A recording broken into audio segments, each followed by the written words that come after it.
at Worldwide Mutual. Don't tell me, Jim. Let me guess. Hmm? What are you talking about? The reason you called me, I can smell the smoke all the way over here at my apartment. Oh, well... Also, I heard something about the fire on a news broadcast a few minutes ago. Yes. Somewhere out on Albany Avenue, he said. Yes, it's the cash and save market over the other side of town. And since your company insured it, you want me to go over and take a look? A good look, Johnny. You thinking of possible arson? I am. Okay, why? That store is just one of a chain. Hartford, Boston, Providence, Springfield, Lowell. Yeah, I see. But how does that make it arson? This is the fourth one to go up in as many weeks. Oh. The outfit that owns them having financial troubles? The outfit that owns them is one man. Who? John Wakefield Carson. Then I repeat my question. Johnny, if he is burning up his own markets, if you can prove it, you can save our company a lot of money. That might cost you a lot of money, Jim. What do you mean? Wait till you see my expense account.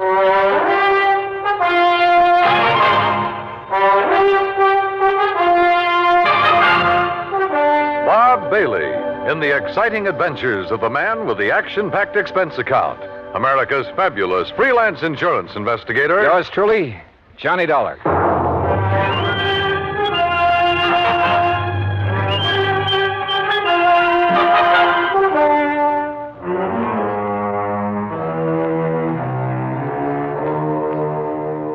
Expense account submitted by Special Investigator Johnny Dollar to the Worldwide Mutual Insurance Company, Home Office, Hartford, Connecticut.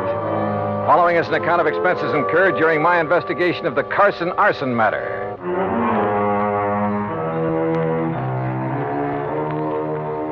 Expense account item 1, $1.25 for a taxi from my apartment to the offices of Worldwide, where I hoped Jim Paris could give me a little more to go on. He did. Very little. First loss 4.5 weeks ago was the market up in Thompsonville. How much? Loss in Thompsonville, $41,204. That was the smallest one in the chain. Uh-huh. The following week, the one over in Fall River burned to the ground. And the claim on that? Some $58,000. Nothing odd about that much dough. And the loss in Lowell was a bit over $64,000. How much the claim will be on this one here in Hartford remains to be seen. How much coverage does he have on it? Around $100,000, I believe. Yes, $106,000. Well, then that's probably what he's going to claim. Look, you can still see the smoke out there. Yes, and the telephone report I just got says it looks like a total loss. Will you go over and take a look at it? John Wakefield Carson. That's right. His office is up in Boston. That's where his newest, biggest market is. Oh, how much insurance on that one? Nearly $500,000. It's one of the largest, most modern And supermarkets. I'd better get over and see him in a hurry. Hmm? You want me to get there before that one goes up, don't you?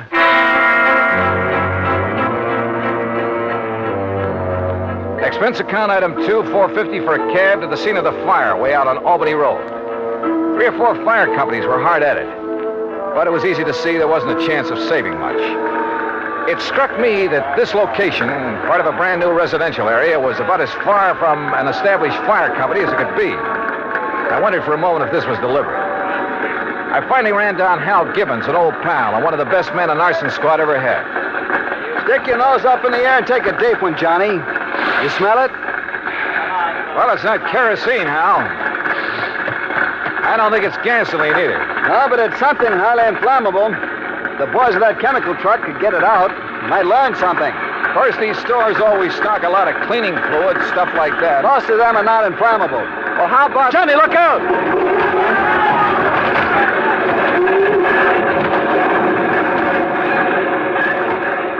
Golly. Hey, maybe we better move back a ways. Yeah. Must have got a pretty big start on the fireman, Hal. Sure, because it's so far out. It's like the markets in Thompsonville and Fall River. And Lowell, too. Oh? Kind of makes you wonder, doesn't it? At this point, I'm more than just wondering, Johnny. Have you come up with anything? Those other towns are out of my bailiwick, but I know all the boys in the departments. Have they come up with anything? No, and that's why I feel I've got to get the first lead, if there is one, right here. Has old man Carson showed up? No, not during any of the fires. He just sits calmly in his office in Boston, mutters something philosophical about the vagaries of fortune, and lets it go at that. And files a big fat insurance claim. I think I want to see that guy, Carson. I don't think it'll do you any good, but go to it. Know anything about his financial situation? He's loaded. Multi-millionaire. And boy, what a queer one. What's that mean? A regular nut. Always quoting Shakespeare, the Bible, poetry, but a good businessman. You sure he hasn't got some big investment, something like that went bad on him recently? I'm sure.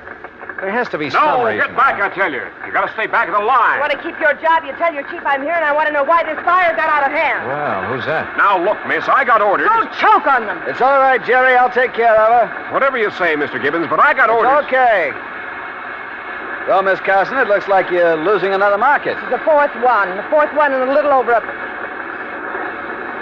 Say, don't I know you? I'm afraid I haven't had the pleasure. Miss Margaret Carson, this is Johnny Dollar. The insurance investigator. Good. Now maybe we'll get somewhere. Oh, this is... Walter. Walter! Yes, Margaret? My fiancé, Mr. Dollar. Walter Smitten. Smitten? Hello, Walter. Mr. Gibbon? Walter handles the legal end of things for Dad. Oh, I see. Next president of the company, Walter? I? In the grocery business? Oh, no, sir, thank you. The legal end is enough for me. Well, what do you think about these fires? 4 in a row. Well, if I were you, Mr. Dollar, I'd suspect arson. Oh, Walter, for heaven's sake. Why, Walter? Someone trying to put Mr. Carson out of business, something like that. Put Father out of business with a couple of fires? Oh, Miss Carson... come on, Walter. We've seen all we need to make the final report to Dad. Goodbye, Mr. Dollar. Harold. Yeah. See ya. Like a motive, Johnny? That Walter character? If he marries Margaret Carson, and he doesn't seem to like the grocery business... Yeah. But if he could get the money from it. Yeah.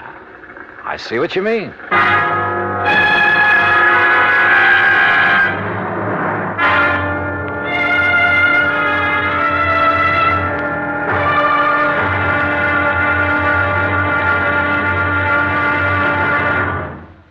Act 2 of yours truly, Johnny Dollar, in a moment. Our flag now numbers 50 stars, and behind each star there stands yet another flag representing one of the 50 states. South Dakota's state flag was inspired by a song. South Dakota is the Sunshine State. A stenographer named Ida Anding designed the flag with a sky blue background and a blazing sun in the center, and the words, South Dakota, the Sunshine State, in gold around the sun. Later, the state seal was inserted over the sun, a seal representing mining and agriculture, the prime pursuits of the state. The state's banner also carries the motto, Under God, the People Rule. South Dakota's state flag, the flag of the 40th state to enter the Union, was adopted on March 8, 1909. And now, Act 2 of yours truly, Johnny Dollar, and the Carson Arson Matter.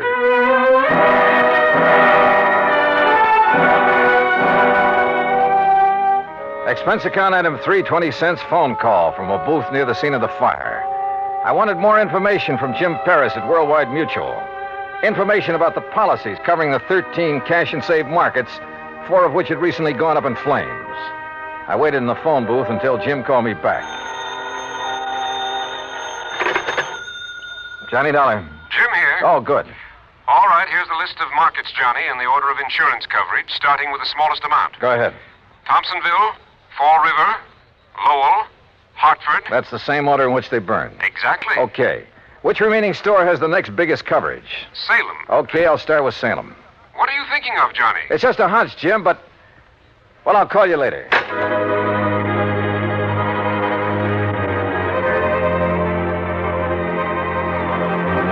Item 4, $5.25 for a cab back to my apartment. Item 5, $21 even, mileage of my own car, Hartford to Salem, Mass. Despite burning up the highway, it was almost dark when I pulled into Salem. It was well after dark when I finally located the cash and save market. Again, the store was far outside of town, and it was a long way from the nearest firehouse. I don't know exactly why I went there instead of the main office in Boston. After all, it was the same day as the Hartford fire, and the others had all been about a week apart. As I said before, call it a hunch. But as I pulled up in front of the place, I saw the shadow of a man dart furtively around the back of the building. As I reached the far corner of the building, I stopped. But with only the sliver of a crescent moon, I could see no one. Somewhere ahead of me, I heard a door open. Then silence again. But somebody had entered that building. Slowly, cautiously, I felt my way along the wall. And then I came to it. An open door, Storeroom. But inside it was pitch black. I drew my gun and carefully, quietly felt around for a light switch. After stumbling gently against a big packing case, I found it. I hunched down behind the case and flicked it on. All right, where are you? I heard you. I saw you come in here. Now, look, I got a gun, so don't try anything funny. You hear me? Where are you? Right over your head! Oh! I must have been out a long time. I came to lying on a cot in the back room of Salem Police Headquarters. A couple of gallon jars. Can you hear me? Yeah. Yeah, I can hear you. Yeah. Well, it was a couple of big gallon jars of kosher pickles that he dropped on top of your head. He, officer? Well, I'd like to split your head open. So he brought you in here to headquarters and had the doc look you over. Up. Easy now. Oh, yes. Doc says no permanent harm done. He gave you a shot to make you sleep and rest. Now, how about this cup of hot coffee? Yeah, sure. And about a dozen aspirins my head feels like. There you are. Thanks. But you said he. Well, according to him, you left yourself wide open when you sneaked in there after him. And then to turn on the lights. Son, you've got a lot to learn. Okay, so I pulled a boo-boo. But do you know who it was that slugged me? Of course, son. He brought you here. Who? Owner of the market. What? Mr. John Wakefield Carson.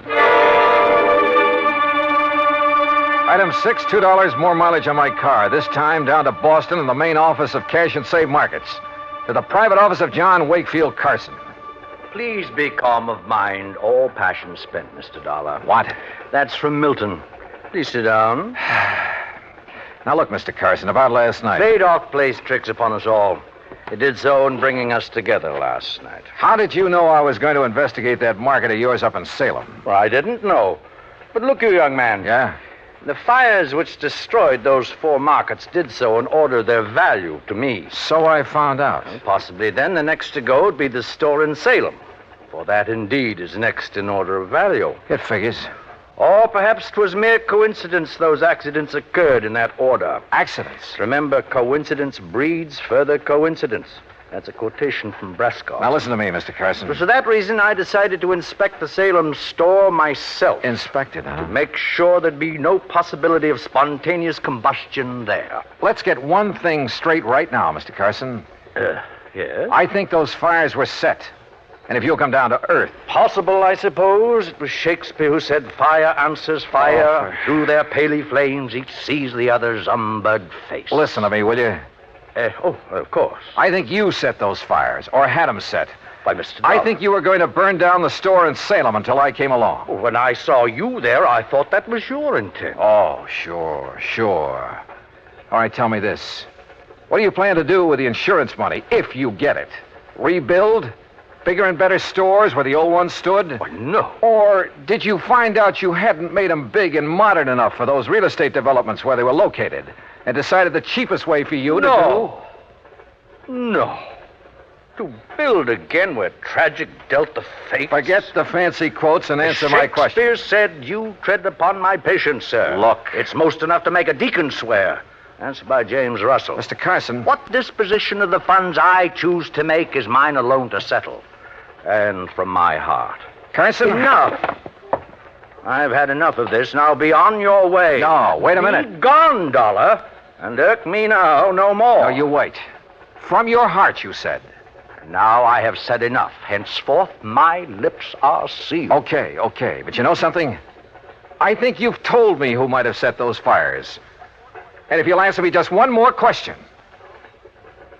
No? Okay, we'll see.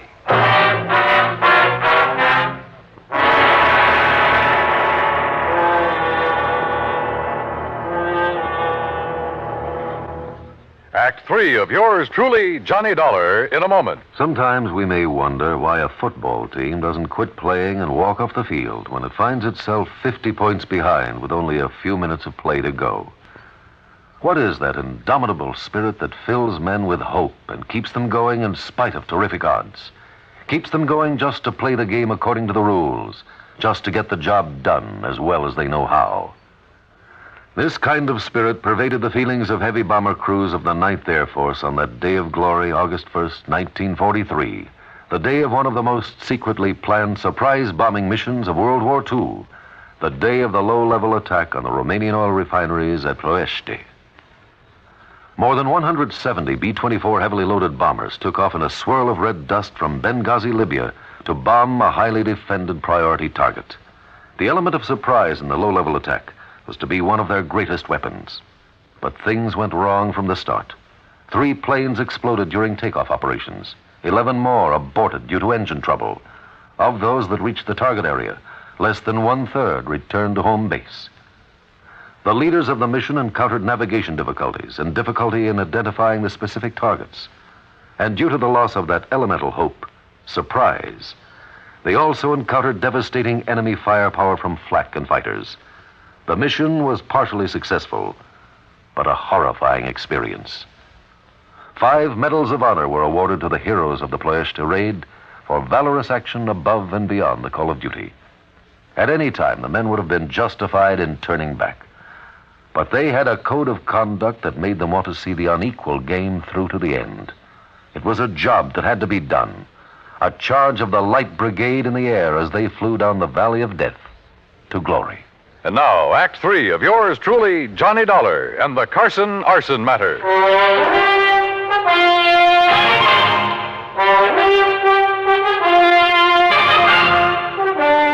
Expense account item 780 cents, phone call to Hal Gibbons and the arson squad back in Hartford.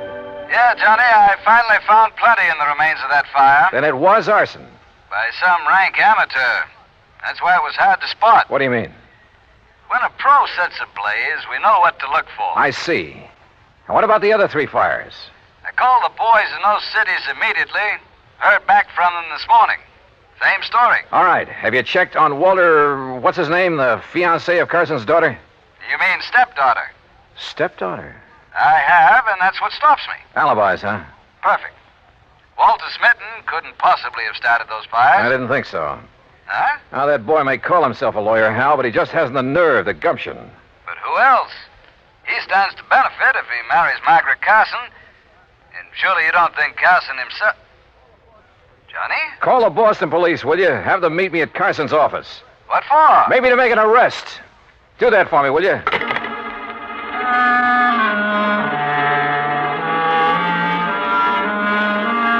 Hunch? Maybe it was more than a hunch now.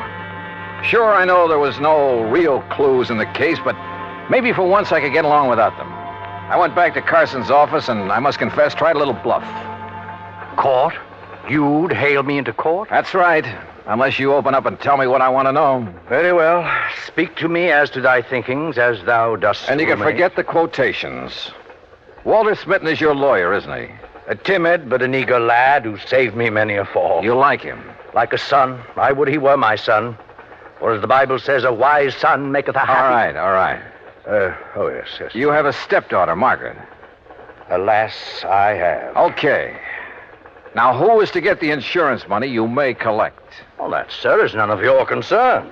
You going to talk now, Mr. Carson, But or it's in a court? family matter. Who gets it? I pledged to my wife before she died that Margaret would have all monies from any profit, any monetary gain of any kind, of any of my ventures. That would include the insurance money. I see. That, Mr. Dollar, was my pledge, and oh, how I have rued it. Why do you say that? She's not of my blood, Mr. Dollar. She has no soul for art or poetry. And since she's come of age, she's made so many demands upon me. Money, that's all she thinks of. And unlike Walter, she's so bold, aggressive, headstrong. Were it not for Walter, I'd mistrust her every move. But if he's in love with her... Because she demands he be, and why? So she can use his legal guidance in her fight to take this business away from me. All right, Mr. Carson. I haven't notified the authorities yet, but I've found proof that Margaret is the one who started those fires. You what? And you've just told me why. Because the money would go to her. Oh, Mr. Dollar, I'm glad. I've suspected, yes. But because of family honor, No. I'm glad you have proof. At long last, it will take this millstone from about my neck. Proof, huh? Margaret. Well, Dollar, you'll never live to tell the authorities. Margaret, that gun. Unless you'd like to make a deal, Johnny. Could be worth a lot of money to you. I'd even promise not to set any more fires. Oh, you were right, Mr. Dollar. Unless I'm mistaken, Margaret, the man who just came in... What man? Who heard your little confession is from the police department. You trying to make me look around so you can grab for this gun? Oh, no. Fact remains, he's standing right in back of you. That's right, Margaret. What? No! Oh, my hand! My hand! Oh, my hand! How sharper than a serpent's tooth is an ungrateful child.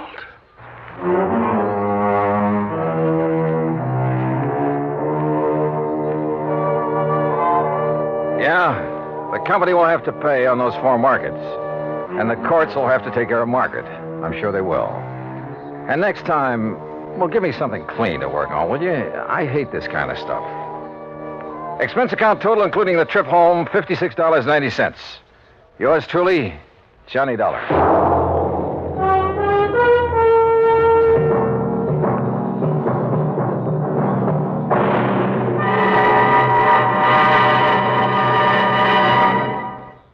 Our star will return in just a moment.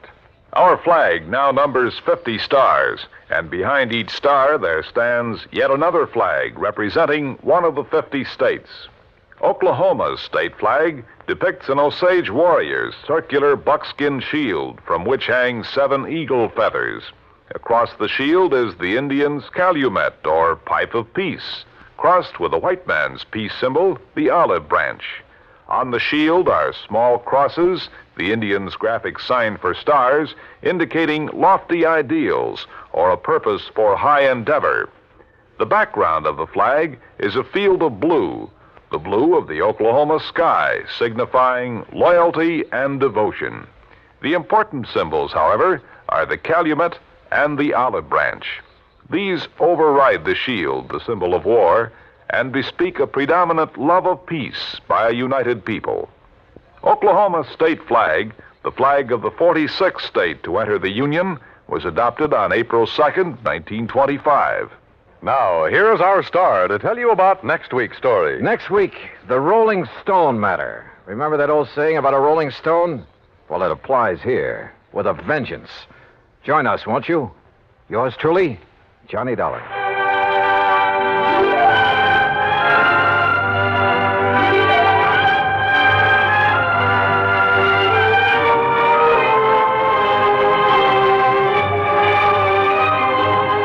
Yours truly, Johnny Dollar, starring Bob Bailey, originates in Hollywood and is produced and directed by Jack Johnstone, who also wrote today's story. Heard in our cast were Virginia Gregg, Byron Kane, Harry Bartell, Jack Edwards, Joe Kearns, and Forrest Lewis. Be sure to join us next week, same time and station, for another exciting story of yours truly, Johnny Dollar.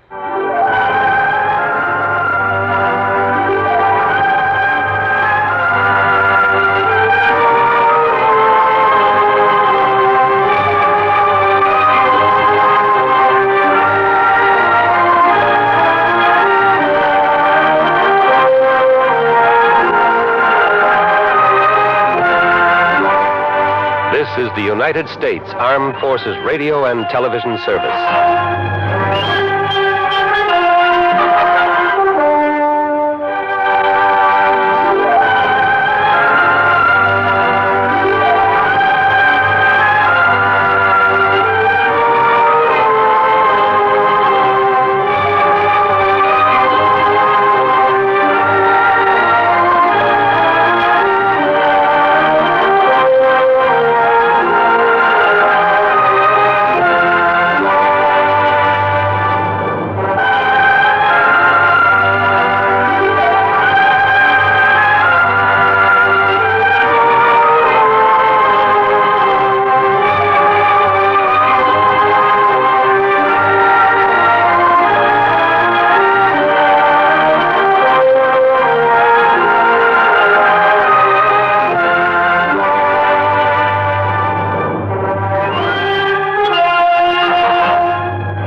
From Hollywood, it's time now for Johnny Dollar. Pat McCracken, Johnny, Universal Adjustment Bureau. Oh, hi, Pat. Johnny, you've handled a lot of difficult cases for the companies we represent. You've done a magnificent job. Saved some of them a lot of money. Huh? Sometimes nipped things in the bud even before they've happened. Pat. And there have been times when you've given up personal plans to take them on at a moment's notice and without question. Listen, that bush you're beating around is getting pretty big. All right, then I'll get to the point. Johnny, why don't you take yourself a holiday at company expense? What? Lake Mojave Resort, maybe, where I understand you love to fish. At company expense, huh? That's right. Okay, Pat, I'll grab the first plane. Good boy. But, brother, just wait till you see the expense account I pile up for you. Why, Johnny... Because if I ever smelled a rat, believe me, it's now.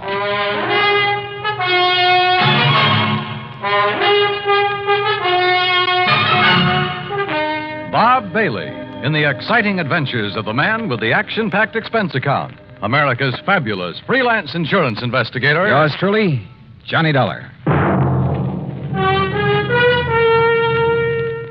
And now, Act One of yours truly, Johnny Dollar.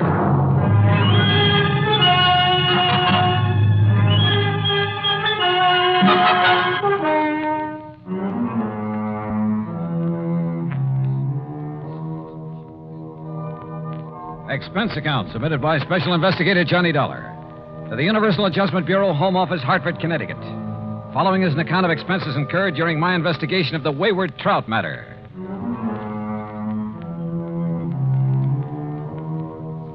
Expense account item 1, $174.50, plane fare, Hartford to Los Angeles and Los Angeles to Las Vegas.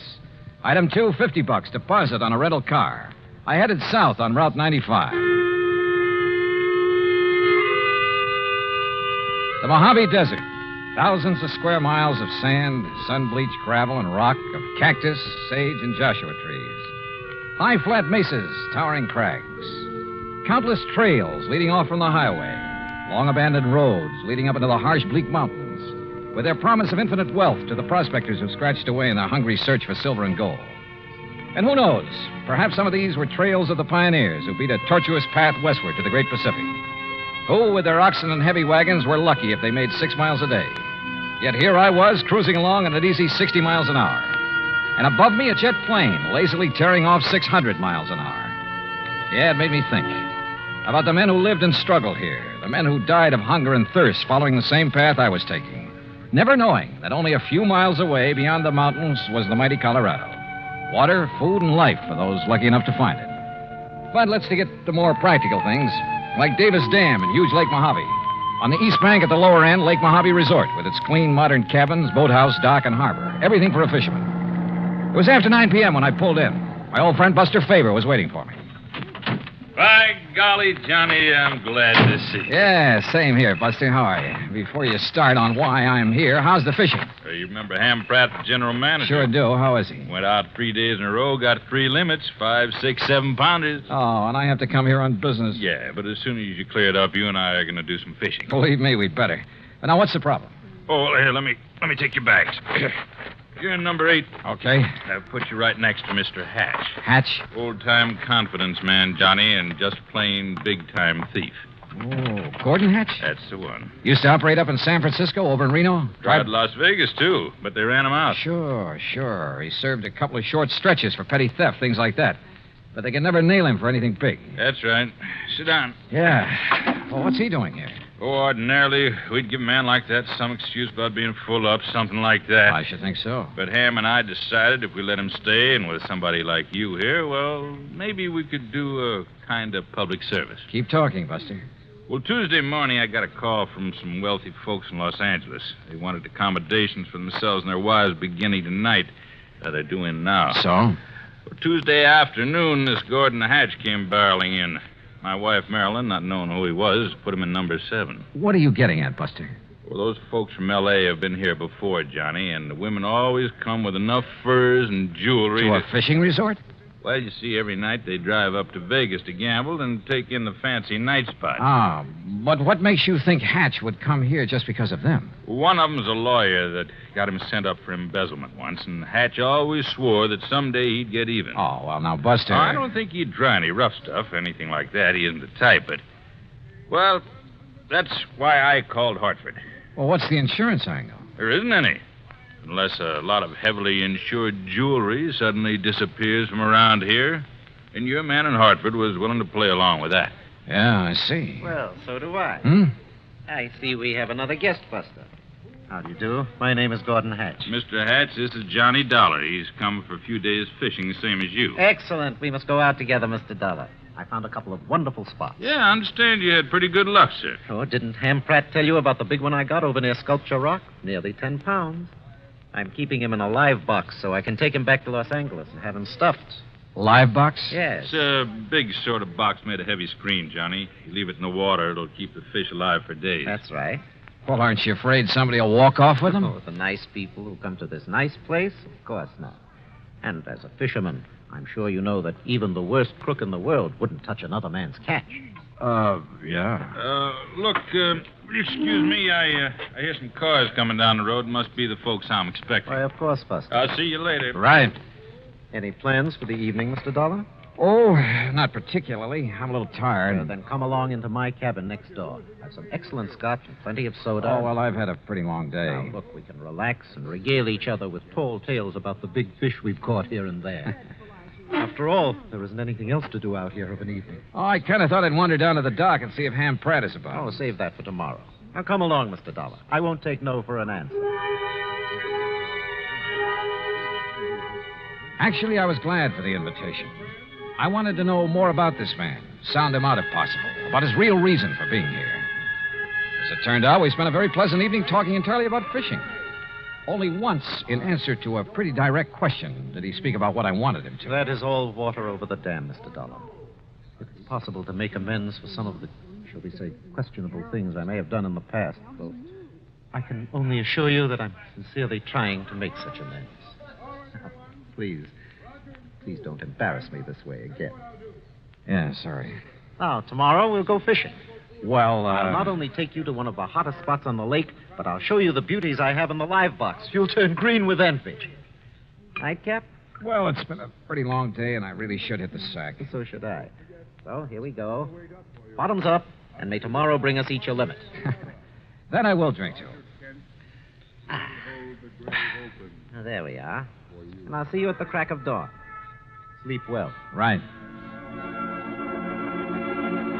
Right? Wrong. Sure, I was tired. It had been a long day. But not long enough to make me drop off to sleep almost before I could get out of my clothes. That nightcap had a lot more than scotch in it. Yeah, I'd fallen for one of the oldest tricks in the world. And until I woke up, anything could happen.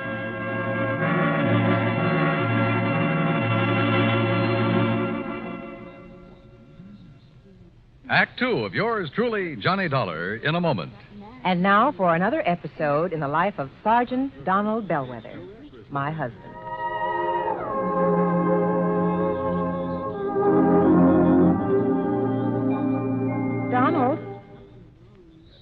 Donald.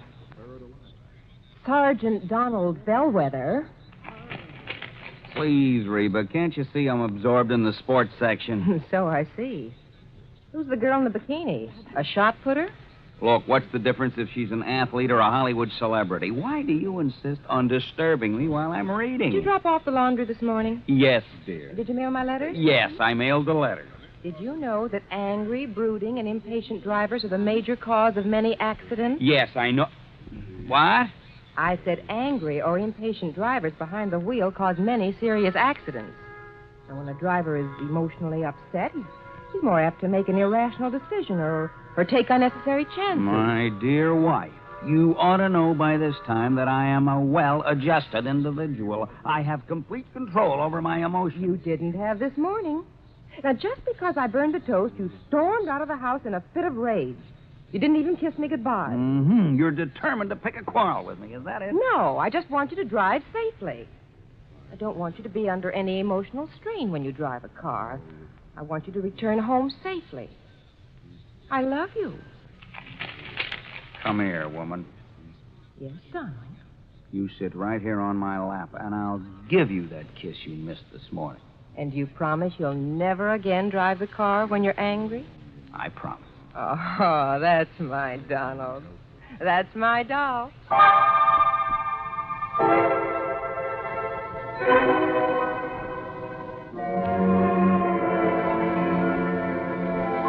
now, Act Two of yours truly, Johnny Dollar and the Wayward Trout Matter.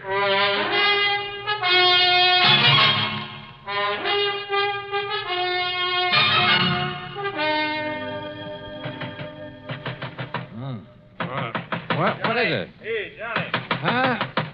Oh, it's Buster. You all right in there, Johnny? Oh, sure, I'm all right. Here. Look.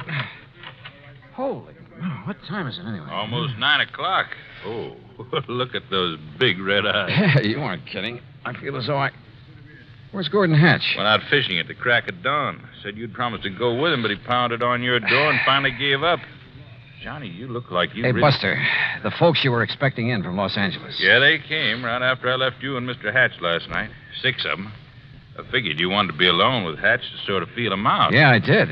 But is everything all right? Yes, so far as I know. And the point is, did you learn anything from Mr. Hatch last night? Only that he claims to have turned over a new leaf, is now the soul of integrity. Yeah? Well, I wonder. You say he's out fishing, huh? That's right. You know where he went? Well, one of his favorite holes, one I told him about, is in the big basin about 10 miles up the lake. What about the folks from L.A.? They're still asleep in their cabins. Look, Johnny, like I told you, Hatch isn't the kind of trying any rough stuff, even against Mr. Fellows, the lawyer who sent him up one time. And he's here with that party? He's the one that organized it, made the reservations. Now, listen, Johnny, I may be all wrong about Hatch. In spite of his threat to get even with Fellows? Well, I mean, maybe he's gone straight. He certainly acts like a nice enough guy. Yeah. Well, the only thing I can do is keep an eye on him. If he makes a play, I'll nab him. If he doesn't, well, my trip out here will have been wasted. Wasted? I thought you and I were going to do some fishing. Oh, well, now that's different. Ooh. Hey, I better get some breakfast in me. Yeah, sure. I'll tell Mary over at the cafe to have it ready for you. Yeah, okay, Buster. Sunny side up and with plenty of strong, dark black coffee.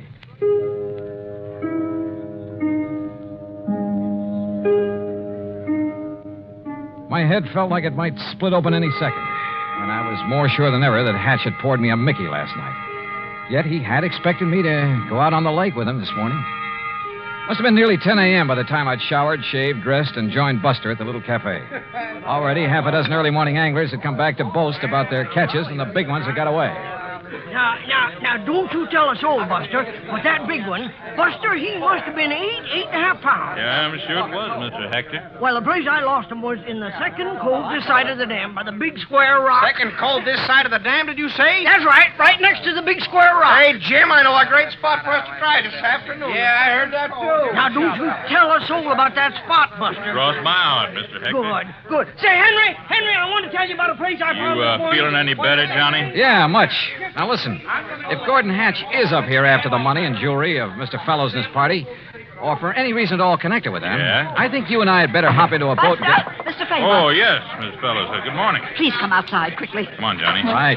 Miss Fellows, this is Johnny Dollar, friend of mine, special investigator. Oh, thank goodness you're here, Mr. Dollar. Buster, we'd been robbed. What? When, Mrs. Fellows? Sometime during the night. All our jewelry, Mrs. Harkins and Mrs. Peterson's and mine. Why, it must be hundreds of thousands of dollars worth. My diamond brooch alone I is see worth... you found him, Martha. Yes, Ralph. Oh, this is Mr. Dollar, and he's some kind of an investigator. Good. I've heard of you, Dollar. I've told them, Ralph, about the jewelry. Yeah. Well, whoever did it got our money, too.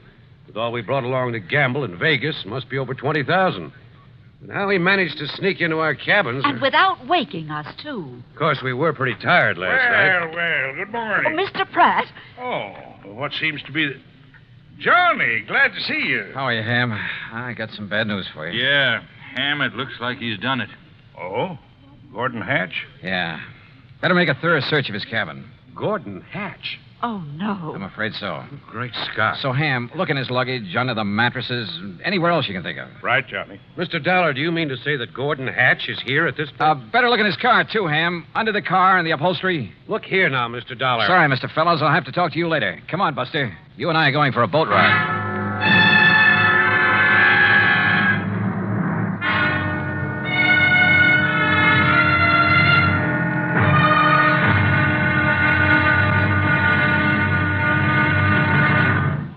Act 3 of yours truly, Johnny Dollar, in a moment.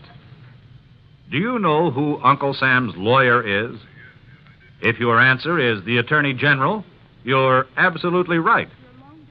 But being legal advisor to the President and other governmental agencies is only part of his job. His main task is running the Department of Justice which makes sure that the laws passed by Congress are carried out and that lawyers are available when the government must be represented in court. Let me give you an example.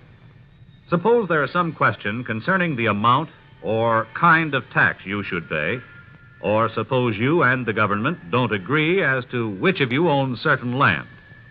That's when the Department of Justice steps in to represent the government side of the case. If anyone is brought to trial for counterfeiting, smuggling, gold hoarding, or passport forging, the Department of Justice prosecutes the case. It also handles all matters dealing with legal immigration.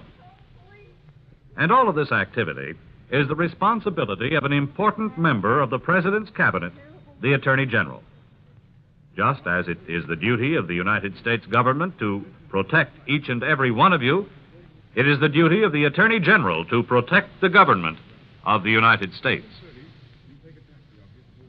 And now, Act 3 of yours truly, Johnny Dollar and the Wayward Trout Matter.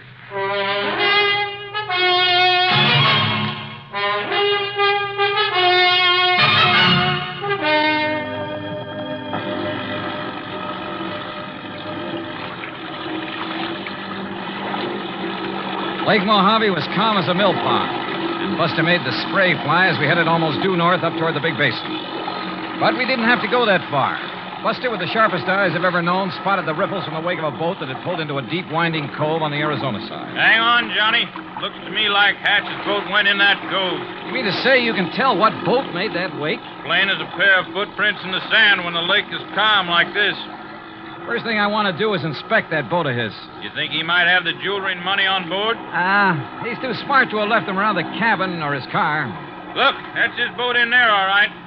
Tied up that low, rocky ledge that sticks out. What under the sun is he doing there, between his boat and that ledge? Well, it looks to me like he's trying to hide something there in the water. But we'll soon find out.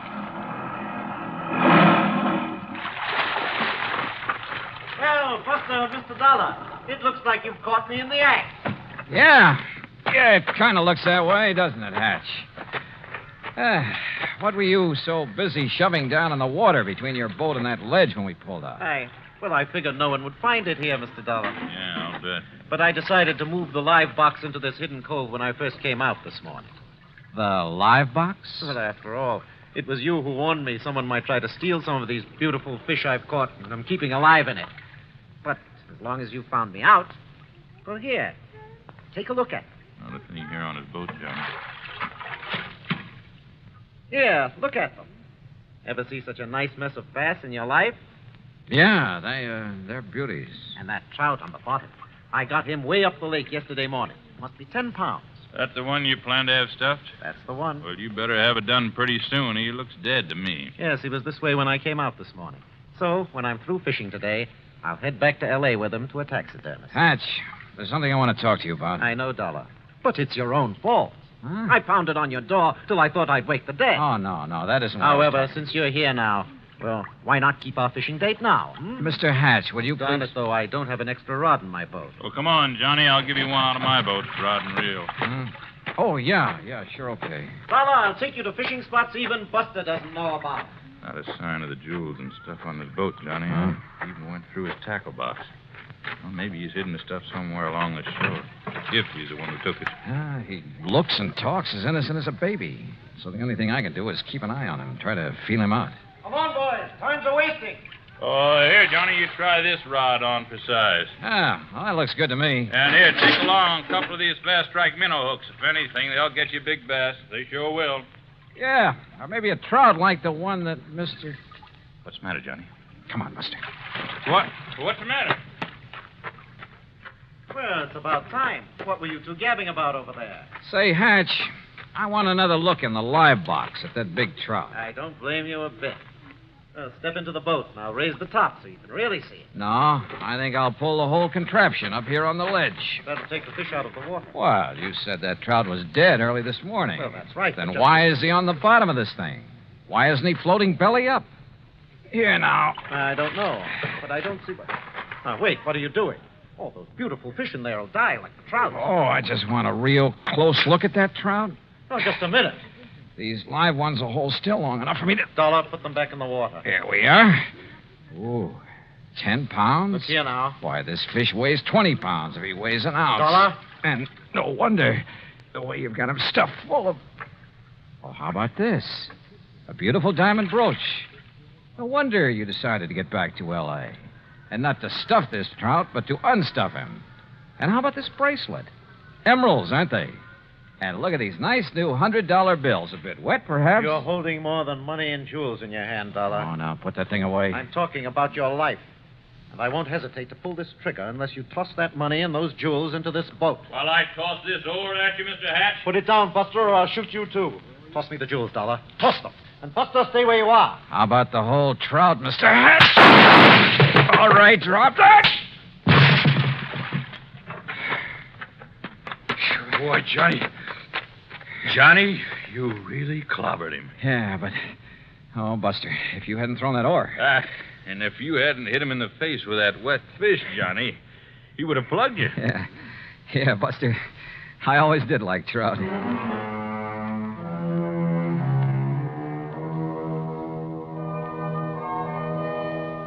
Expense account total, including boat and bait for 5 days of really great fishing, cabin rental and meals, and trip back to Hartford, $815 even. Yours truly, Johnny Dollar.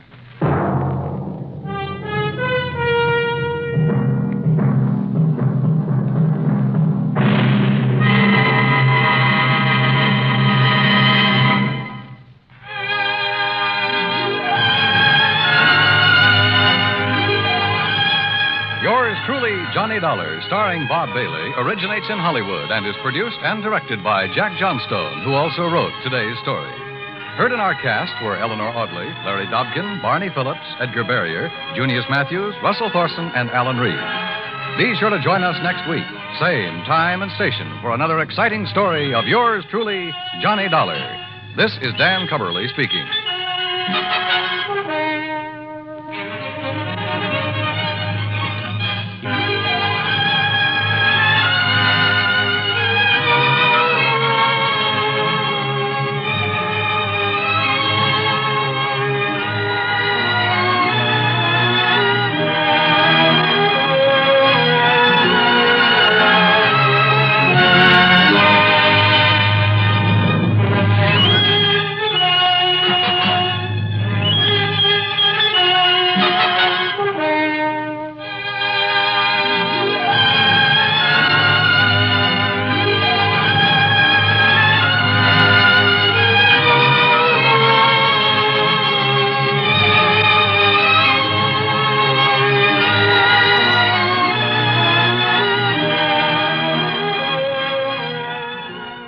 Yours truly, Johnny Dollar, has been a presentation of the United States Armed Forces Radio and Television Service.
Johnny Dollar.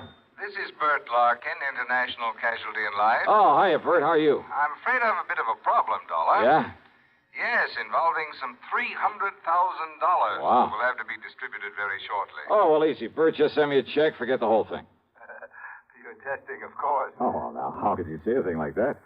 Well, what about this 300 G's? You expecting a policyholder to kick the bucket? Exactly. Oh, though I wouldn't put it so crudely. Oh, well, maybe expecting him to be knocked off, huh? Oh, no. His name is Mr. William Makepeace Everly. Yeah? He lives out in the old Piney Woods section. Oh, yeah, that's a pretty well-to-do part of town. Exactly. And Mr. Everly is quite wealthy. Well, he'd have to have something to carry that big a policy. Exactly. I've just learned from his doctor, Dr. Thatcher, that he has only a very short time to live. Well, just what am I supposed to do about it?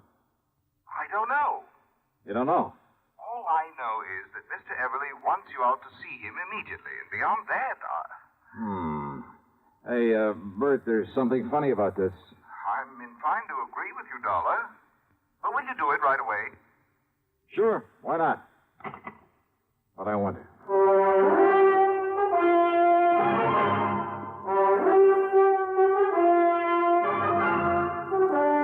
CBS Radio brings you Bob Bailey in the exciting adventures of the man with the action-packed expense account, America's fabulous freelance insurance investigator. Yours truly, Johnny Dollar.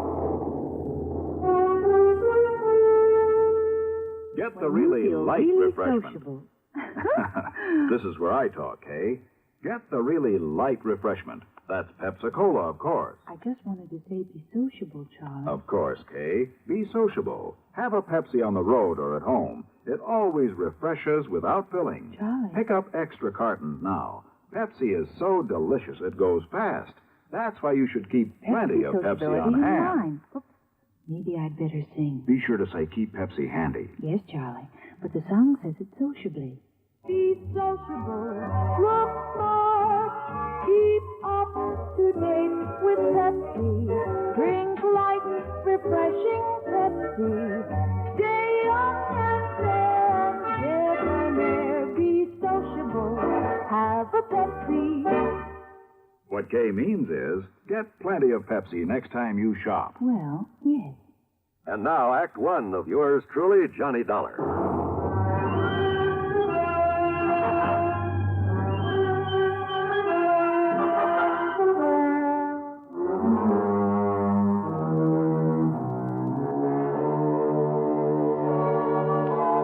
Expense account submitted by Special Investigator Johnny Dollar to the International Casualty and Life Insurance Company, Hartford, Connecticut. Following is an account of expenses incurred during my investigation of the harried heiress matter. Expense account item 1, $4.85 for a tank full of gas, and I drove to the Everly address at the edge of Piney Woods. It was a beautiful old place in a setting of tall oaks and sycamore trees that spread protectively over and around the rather large frame house, with its slate roof, its cupolas and dormers and broad porches. Even before going in, I knew the inside was filled with heavy, overstuffed furniture and velvet draperies, gilded mirrors, that it had a kind of musty smell, perhaps a trace of camphor, and the parlor closed off except for very special occasions. It was that kind of place. In answer to my knock, I was met at the door by a man who looked anything but on his last legs. Mr. Dollar? Yeah, that's right. Good. Come in, please. Ah, thanks. But are you Mr. I'm Dr. Thatcher. I'm the one who called your insurance company. Oh, I see. At Mr. Everly's request. Or I should say at his insistence. Come along, please. He's in his bedroom upstairs. Yeah, sure. I'm afraid he has only a few days to live, Mr. Dollar. Early yesterday, I notified his stepson, Alfred Harker, but I haven't been able to locate his niece, Nancy Everly. And that is what has him upset. That's why he wants to see you. Oh? They're his only living relatives, by the way. Well, just what does he want me to do? Well, suppose I let him tell you. Oh, and although he realizes he hasn't long to live, he has no idea how short his time really is. All right. Please bear that in mind when you talk to him. Yes, sure. And above all, try not to excite him. Now, in here, please. Oh, okay, thanks. Mr. Everly, I have brought Mr. Johnny Dollar. Oh, isn't that nice? Well, sit down here beside my bed, Mr. Dollar. Let me tell you why I've sent for you. Yes, certainly, sir. Young Thatcher here doesn't really know what he's talking about, but he seems to think I have only a few months to live. A few months? Of course, I don't believe him. Mr. Dollar, I'll probably end up outliving both of you youngsters. That's the spirit. Well, I hope you do, sir. But he's given me something to think about. My estate. What about it, sir? I've willed everything to my niece, Nancy. And my insurance automatically goes to her in the will. Or did you tell him that, Thatcher? I thought it better if you did. Yes. Well, Dollar, it's not only because she's been kind and loving over the years, but, well, she's had gumption enough to stand on her own feet, rather than depend on me for a living. Where is Nancy, Mr. Everly? I don't know. Well, But I want you to find her, Mr. Dollar, and bring her here so that I can see her before I... Well, now, I still don't believe this young sawbones, but I... Yes, I think I understand, sir. And she is your only heir, your only living relative? I told you, Dollar. My only heir.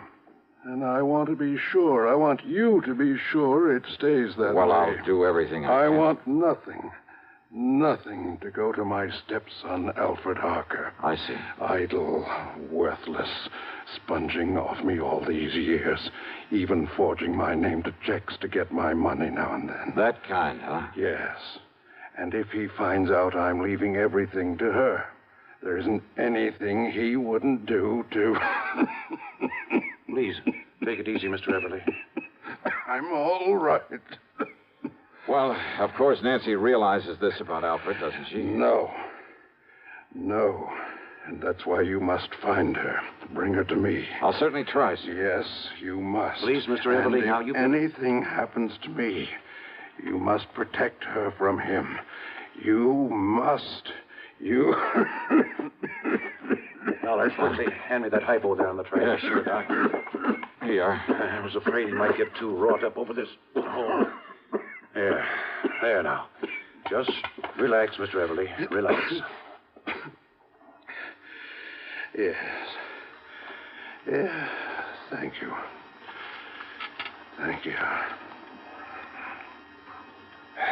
Well, now he'll sleep for a while. I was afraid he might get too excited. Yeah. And it sure looks like I got my work cut out for me. I'm afraid so. At least this Alfred Harker doesn't know that his stepfather's money, his insurance... I'm afraid he does, though. What's that? I didn't realize... Realize what? But when I called him and told him Mr. Everly was You dying... told him Nancy is the only heir? Yes, and I shouldn't have. Have you any idea at all where I might start looking for Nancy? No, Dollar, I'm afraid not. But if you don't know and the old man doesn't know, how do I... Oh, great.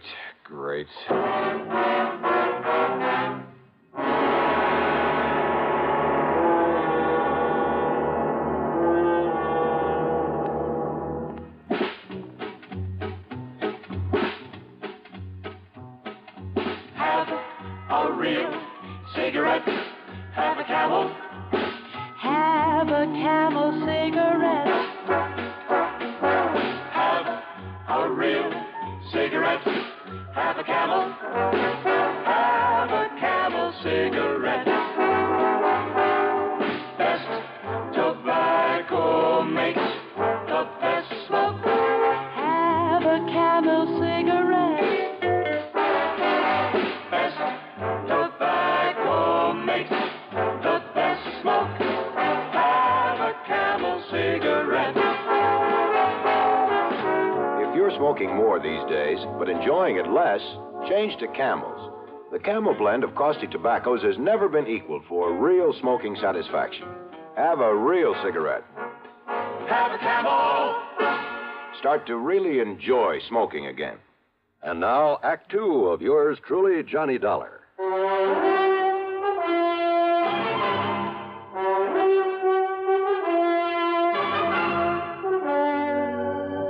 Now, look here, Doctor. If nobody knows where Nancy Everly is or how to find out where wait, she Dollar. is... Yeah? Mr. Everly's stepson, Alfred Harker, always kept close tabs on Nancy's whereabouts. Oh, he would. Well, what do you mean? Sure, so that if anything happened to the old man, he could start sponging off of her. Now, look, it's Yes? important. Well, Mr. Everly said she doesn't know what a rotten character Al is. That's true. Because of his sweetness and light attitude, Mr. Everly never told her. Well, if he had, he wouldn't have to be so worried about what Alfred might try to do to her to get the estate. Very true. Unless I can get to Nancy first, she'll be a sitting duck for him. If only I hadn't told Alfred he's not included in the Well, inheritance. you didn't, that's that. Yet, if Mr. Everly's will specifies that Nancy's to be the sole heir... Oh, you never heard of a will being broken? Well, yes. Okay, where can I find Alfred? Well, he lives in a rooming house on the other side of town. Yeah, I'll write the address down for you. Yeah, do that. And remember, Dollar, he's not only bad, but clever. So be careful. Here, remember that. Sure.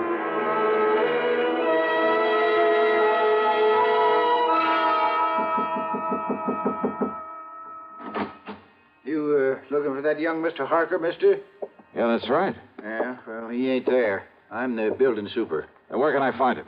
Don't ask me. All I know is he packed a couple of bags yesterday morning and left. All right, look here. I'm a private investigator. My credentials. Oh, say. If you'll just let me get into Harker's apartment. Oh, here. Here, this 5-spot be of any use to you? Oh, now, you know better than to ask that, young fella.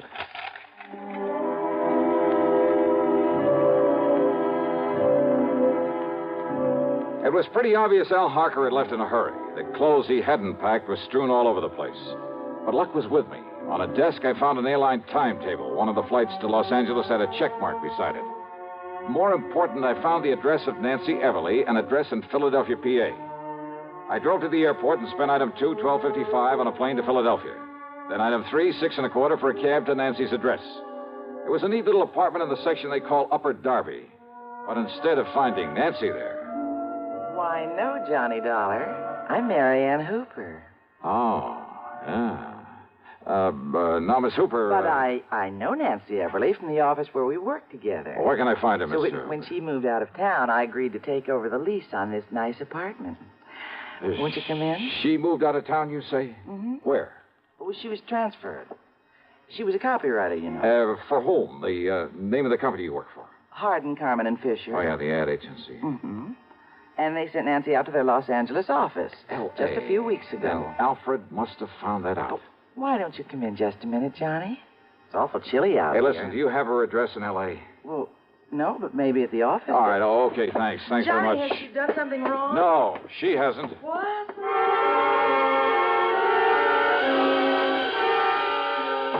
It was late, and I hadn't had any dinner, but I took a cab out to International Airport. That's another $6 1/4, and there, unfortunately, had plenty of time to eat before I could take the 1:30 a.m. plane for the West Coast. The meal is item 5, $3 even.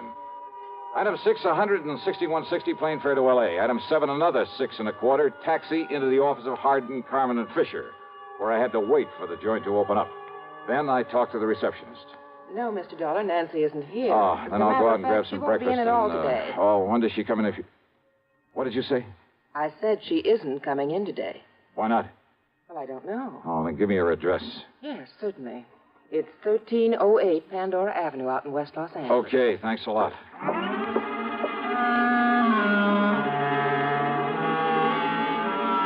So Nancy was in L.A. Al Harker had come to L.A. And Al knew he'd get none of Mr. Everly's estate unless... Unless what? Oh, I hadn't the least idea. But I knew that he was clever, which meant there was no time to waste in getting hold of Nancy. Item 8, $3.50 for a cab to 1308 Pandora, and there from the landlord... Oh, believe me, this was the one I hadn't anticipated. Oh, she lives here, all right, but she isn't here now. Well, she do you have left any on idea? a little trip a few hours ago. Trip, did you say? That's right. She and a real nice-looking young man. Do you know his name, who he is? No, I can't say that I do, but a real charming, nice Well, look, do you know where they went? man. Oh, I sure do. Well, where? She said they were going over to Las Vegas. Vegas? And you know something? I think they're going over there to get married. Ouch. Munch, munch, munch a bunch of Fritos, corn chips. It's not polite to smack your lips, but you can't help it with Fritos, corn chips. Munch, munch, munch a bunch of Fritos, corn chips. That's right, Fritos corn chips. So crisp and light, there's contentment in every munch. Serve them at outdoor parties, as a snack or with dips. Fritos corn chips are so good with cold drinks, everyone will want to munch a bunch. Fritos have a flavor no other kind of chip can match. Munch, munch, munch a bunch of Fritos, corn chips. Fritos are golden chips of corn just made to munch. Keep Fritos corn chips on hand for the perfect warm weather between meal treat. Tuck a bag in every lunch, picnic or otherwise. Serve them with sandwiches, salads, all summer meals. Fritos corn chips are full of good, crisp, refreshing flavor. Fritos, Fritos corn chips. Munch, munch, munch a bunch of Fritos, corn chips. Now, back to yours truly, Johnny Dollar, and the harried heiress matter.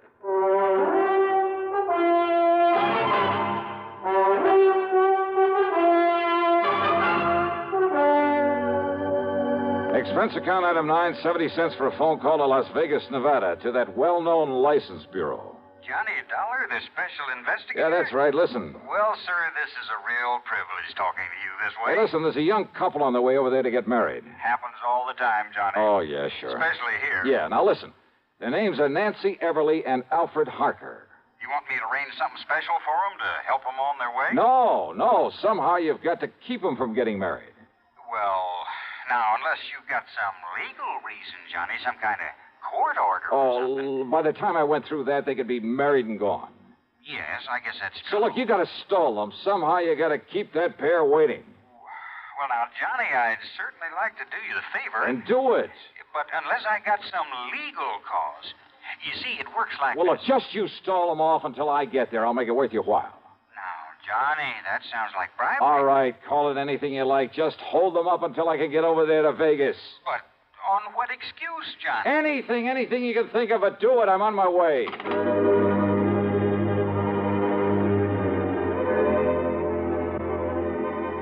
Alfred Harker's plan to get hold of the Everly fortune was all too obvious. All he had to do was marry Nancy, and he'd have it automatically.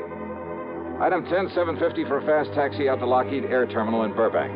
And how come we didn't pick up a lot of tickets for speeding along the way? I'll never know. That driver really earned his tip. Item 11, $200 even for a charter flight to Las Vegas. And I knew the kids had had plenty of time to get there ahead of me. Item 12, $1 for a cab into the license bureau. And I'm sure honored to meet you, Johnny. Yeah, and you say they've already been here and gone, huh? Now, I tried to stall them here just as long as I could. Oh, yeah. But after a while, I'm afraid it got to be kind of obvious. Okay. But I tried all right. Okay, here. Here, thanks. This is for your trouble. Now, Johnny, I wouldn't think of Now, look, taking I'll that. double it if you Especially can not tell me from where... You see, I'm a real fan of that radio program of yours that... Where they went from here to get married? Yes. Johnny, in this town, huh? Yeah, well, they left here on foot, so it must have been somewheres in the neighborhood. Okay. So, would you like a list of the places around here where they can, commit matrimony? Yeah, let me have it, will you?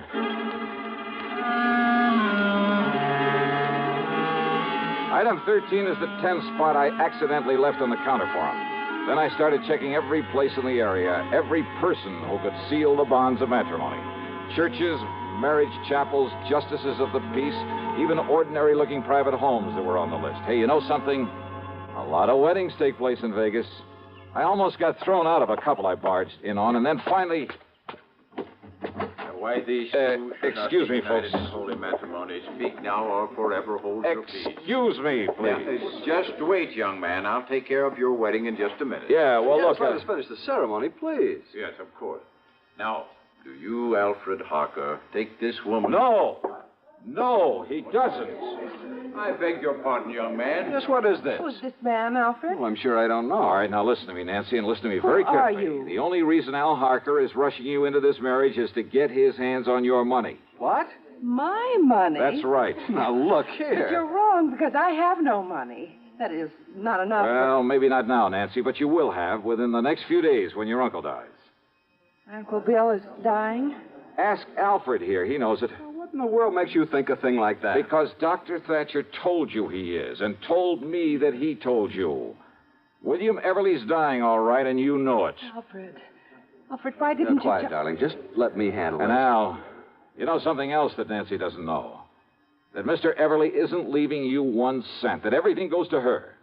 So the quickest, surest way to get your hands on that estate is to marry her. Now, look here. Alfred, this isn't true, is it? I can explain everything, Nancy. Oh, I'm sure you could, Al. But you won't need to. You just listen to me, Now, mister. Nancy.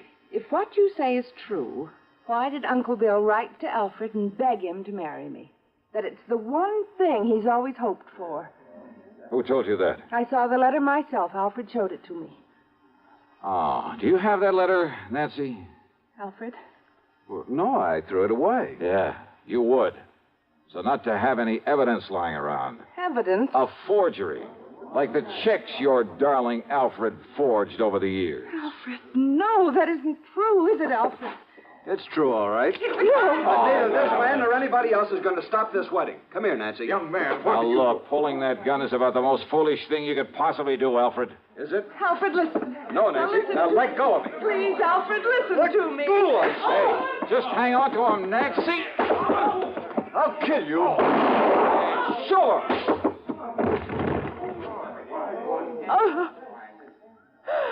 Oh, I'm sorry, Nancy. Terribly sorry.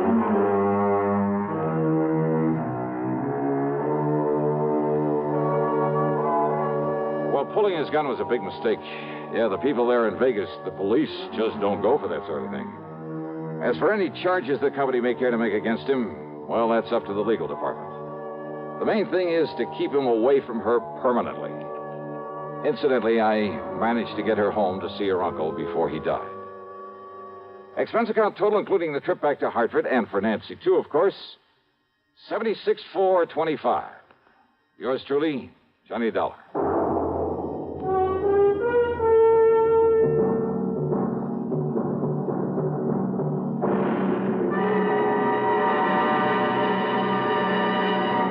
Hi, this is Dennis James with a longtime favorite.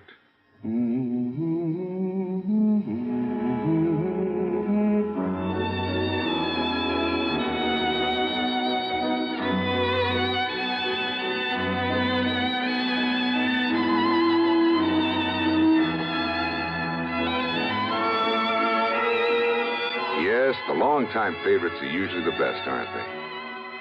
And one favorite folks have relied on over the years is Kellogg's All Brand. Since 1919, America's favorite natural laxative cereal. Kellogg's All Brand is the safe, gentle way to overcome irregularity caused by lack of bulk in your diet. It tastes good, too, and it never gets mushy in milk. There's only one All Brand, Kellogg's All Brand. So relieve constipation the way millions do with Kellogg's All Brand. ALL-BRAN. Yes, you're so right to stay regular with Kellogg's All Brand. Try it, okay? Okay. Now, here is our star to tell you about next week's story. Well, first, let me shout a word of welcome to the network, to station KFBK in Sacramento, California. Glad to have you with us. Next week, I'm called in to help a small company that's involved in the race to conquer outer space. And I'm sure you know there are plenty of people in this world who go to any lengths to put a crimp in this project. But in this case, the man behind all the trouble turns out to be a real surprise. The case I'll tell you about is called the Flask of Death Matter. And believe me, there's lots of excitement and suspense. So join us, won't you? Yours truly, Johnny Dollar.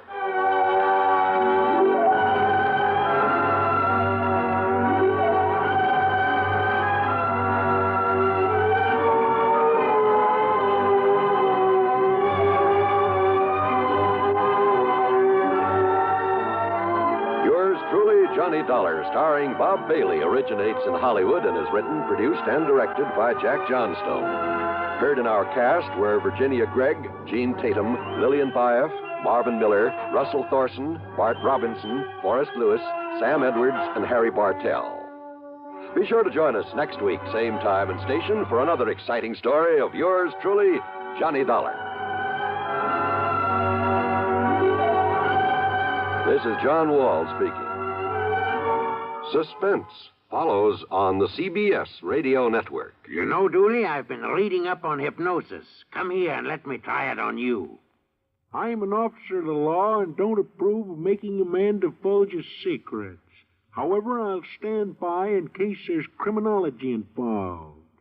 I just want to clear up some of his problems, Officer Suds. I haven't got any problems. I'm the soul of contentment. Maybe that's your trouble. You're too contented. Lie down, Dooley. You're going to sleep. I feel so good. He's under my influence. Now, little tyke, get up. Go straight to the beer of your choice. Astounding. He's heading for Utica Club. 'Cause Utica Club will still take the trouble to age beer the natural way. Utica Club, you see.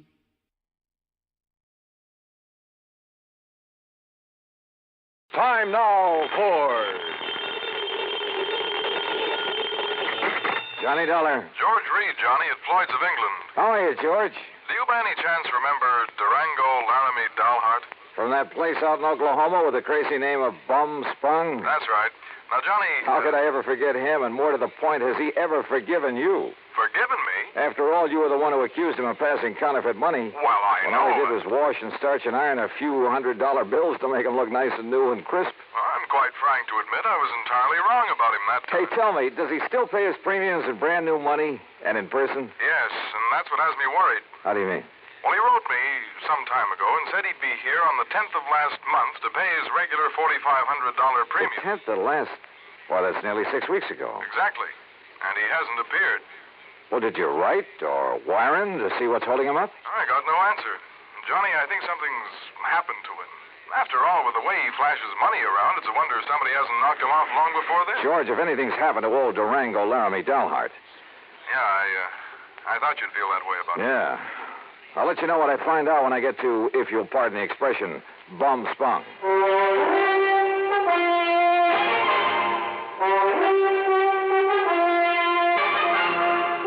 Bob Bailey in the exciting adventures of the man with the action-packed expense account. America's fabulous freelance insurance investigator. Yours truly, Johnny Dollar. And now, Act One of yours truly, Johnny Dollar.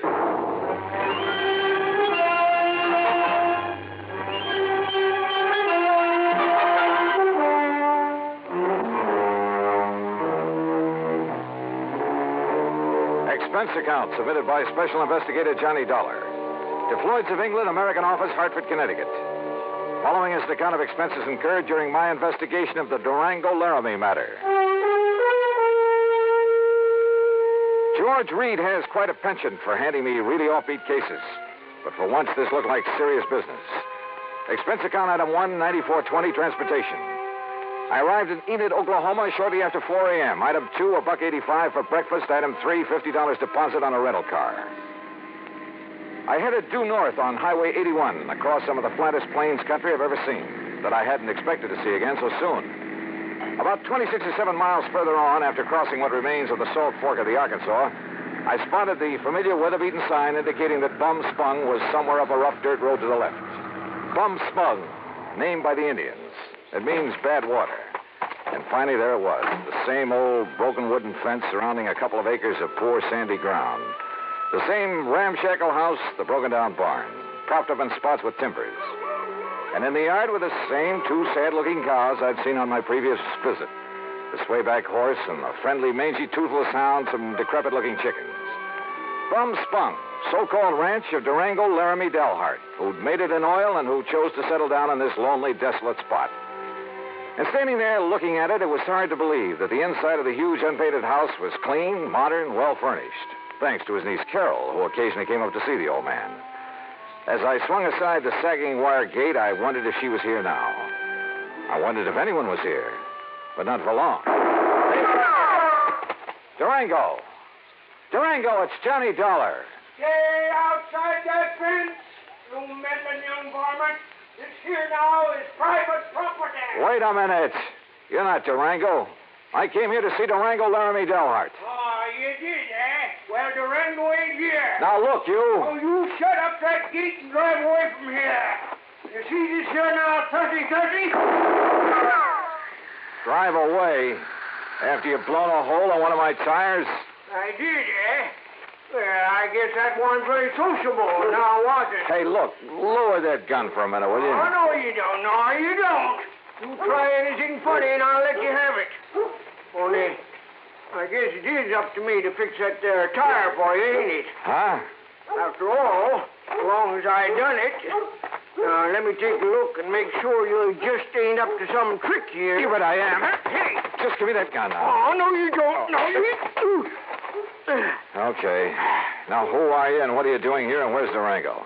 My Hoppers, sonny. You sure pack a punch. Start talking, mister. Who are you? Who am I? Sidewinder Wilson, that's who I am. Who'd you think? And who are you? Johnny Dollar, insurance investigator. What are you doing here? What am I doing here? Why, old Durango sent me a telegram, that's why. Oh, yeah? Sure. Here now. Read it for yourself. To Mr. Sidewinder Wilson, Gunsight Oil Field, somewheres near the Petterdale River, Texas. Yeah, that's where the field is, and that's where I got this telegram. Get yourself up here to Bum Sprung. That's what he says. Take care of my ranch for a while and get here fast, signed Durango. Yeah. Now, you satisfied? Just who are you, Sidewinder? Who am I? Durango's oldest, bestest friend is all. Known him since we rigged together in the oil fields before he made his gold strike up in Colorado, that's who. So when he tells me to come up here and take care of things, I come, that's all. What'd you expect? But now look here, Johnny, is what you say your name is? Johnny Dollar. Yeah, well, there's something I don't like about Durango's going away this time. What do you mean? What I mean? Well, I mean the way he must have left in a powerful hurry, that's what. You know Durango pretty good? Pretty good. Well, can you see him leaving this nice house of his'n with all the doors and windows unlocked? He wasn't here when you arrived? No, sir. He'd already went away. And can you see him leaving no food around for the cattle and Methuselah and Primrose? Methuselah and Primrose? What is this? The horse and this nice old dog here. And what about the tractor? Just sitting out there in the field, plows down halfway up a furrow. What are you getting at, Sidewinder? What am I getting at? I'm a-saying he must have left in an awful hurry, that's all. And if you ask me, there's something funny about it, and I don't mean funny, ha-ha. Yeah, I think you got something there. You see, he was due in Hartford, Connecticut over 6 weeks ago. Pay up on his insurance, huh? That's right. All loaded down with brand new money, I bet. Probably. Yeah, I've told that crazy old coyote 1,000 times that he oughtn't to go traipsing all over the country with all that money in his kick. Johnny, if he ain't showed up the way he was supposed, it just means one solitary single thing. Like what, Sidewinder? Like what? Well, like somebody's waylaid and bushwhacked him for his money, that's what. Yeah. Yeah, I'm afraid so. But, Sidewinder, I sure hope you're wrong. Johnny, I sure hope I'm wrong. Act 2 of yours truly, Johnny Dollar, in a moment. And now for another episode in the life of Sergeant Donald Bellwether, my husband.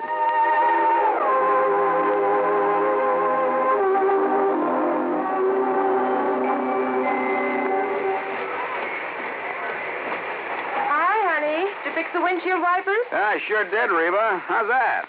Oh, you fixed them. Good for you, Donald. Thank you, my dear. Well, that's that.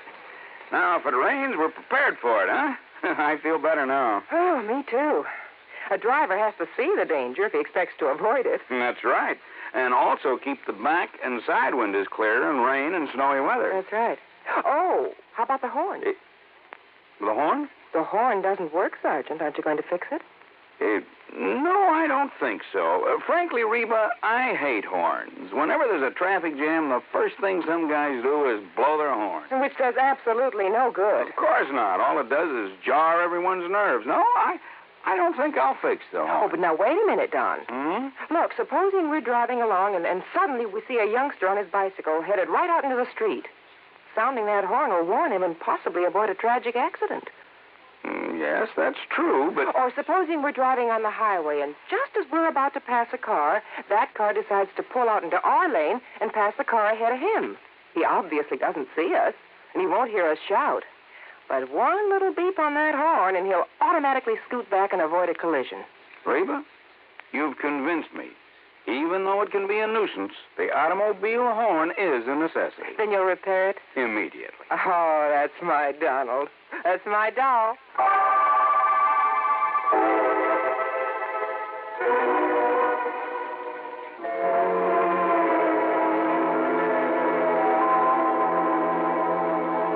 And now, Act Two of yours truly, Johnny Dollar, and the Durango Laramie Matter.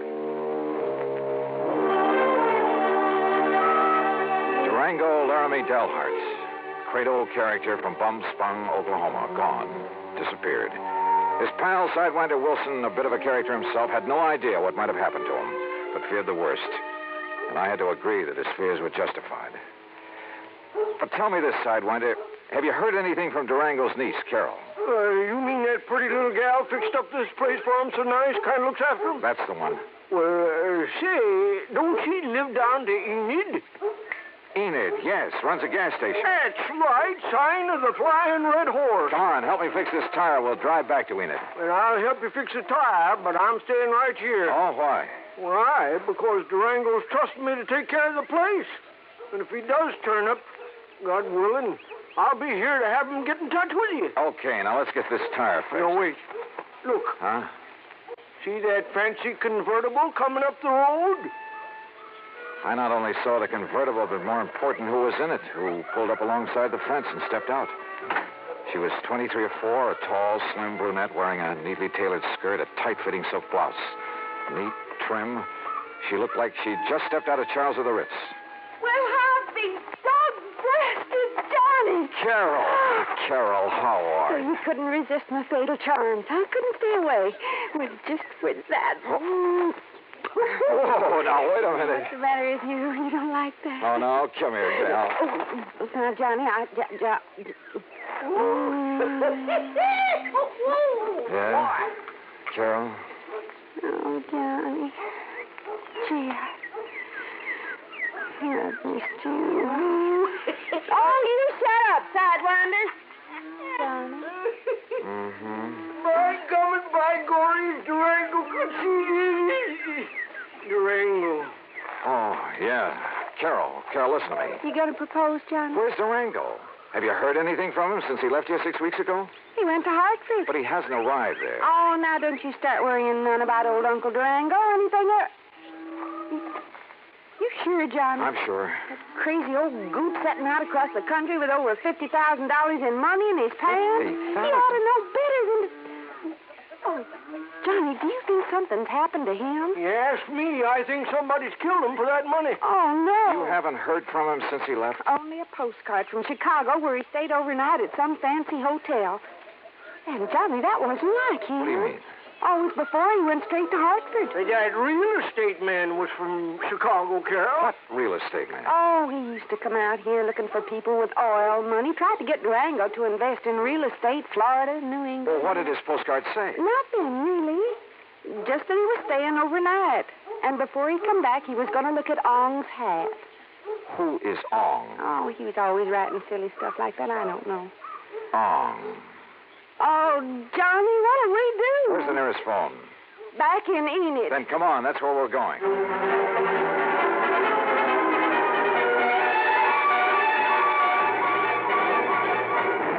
In Enid, I put in a long-distance call to Phil Avery, an old friend at International Press Service, in the hope that if Durango's body had been picked up anywhere in the country, the news files would have some note of it.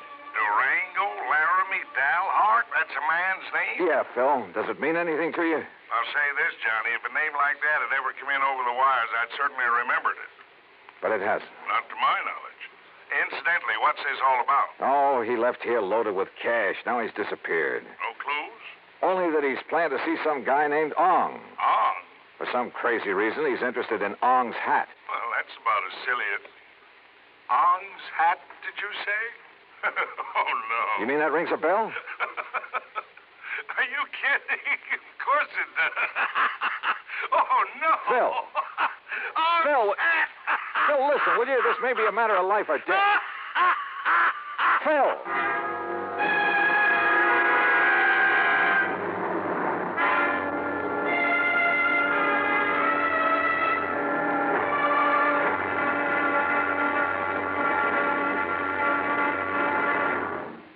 Act 3 of yours truly, Johnny Dollar, in a moment. And now for another episode in the life of Sergeant Donald Bellwether, my husband.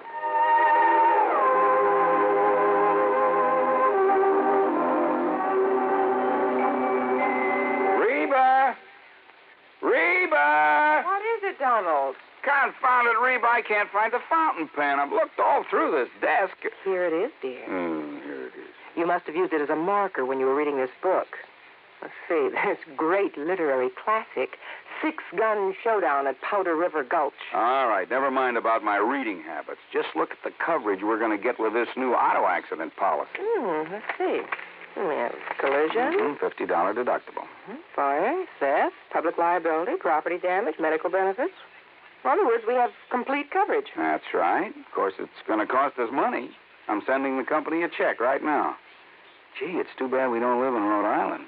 Rhode Island? Why? Oh, because then our rates would be lower. Rhode Island has less accidents per capita than any other state. Oh. Well, which state has the highest? Let me see. Here it is, Nevada. No, by golly, Nevada's second highest. Alaska has the most. Really? I didn't know that. Mm-hmm. You know, it's just too bad we can't eliminate traffic accidents completely. Not only would it save life and limb, but it'd be a lot less strain on the pocketbook. Yeah, that's for sure.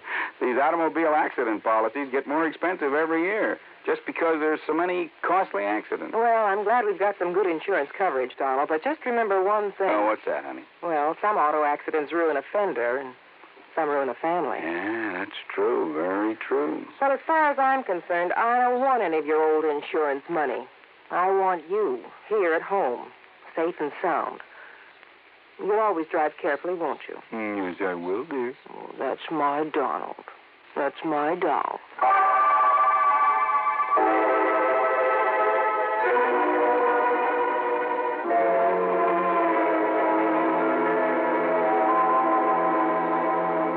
And now, Act 3 of yours truly, Johnny Dollar, and the Durango Laramie Matter.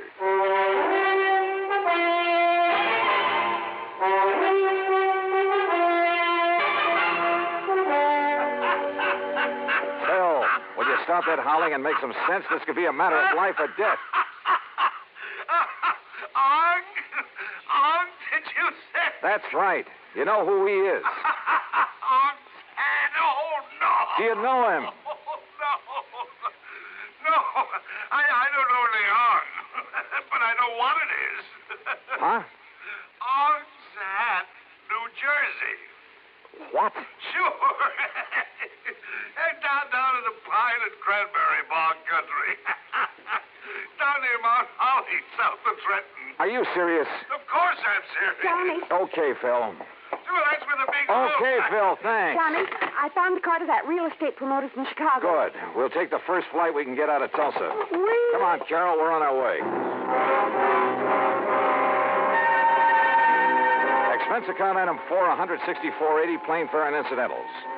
In Chicago, we stopped over long enough to pay a brief, unpleasant visit with one J. Harry Cramlin, real estate promoter, at his office just off the loop. So, what if I did sell this Dale Hard character some land over in New Jersey?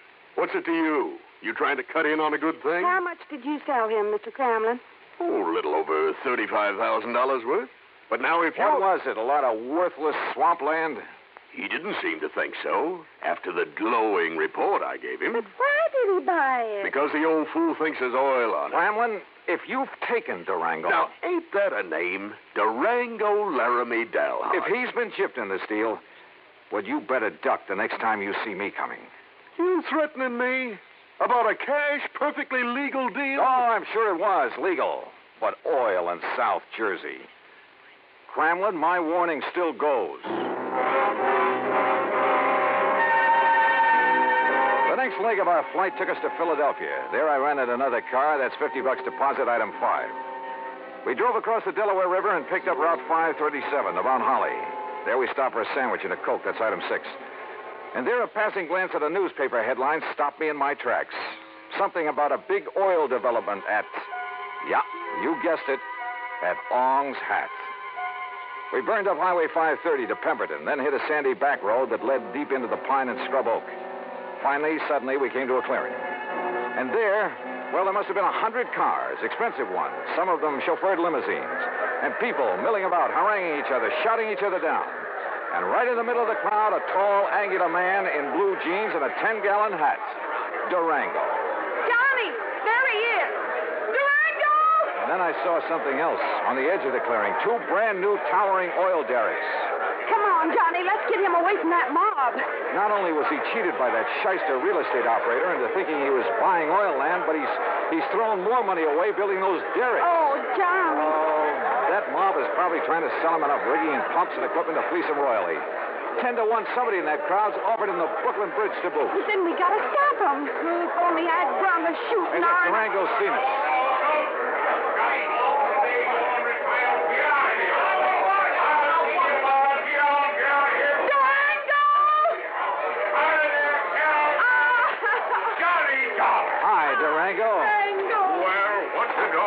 Tarnation ever rung you out for this godforsaken country, huh? Oh, Durango, you skunk, you're all okay. Why, sure I am. Come on in this shack here so we can get away from this blasted crowd. Come on.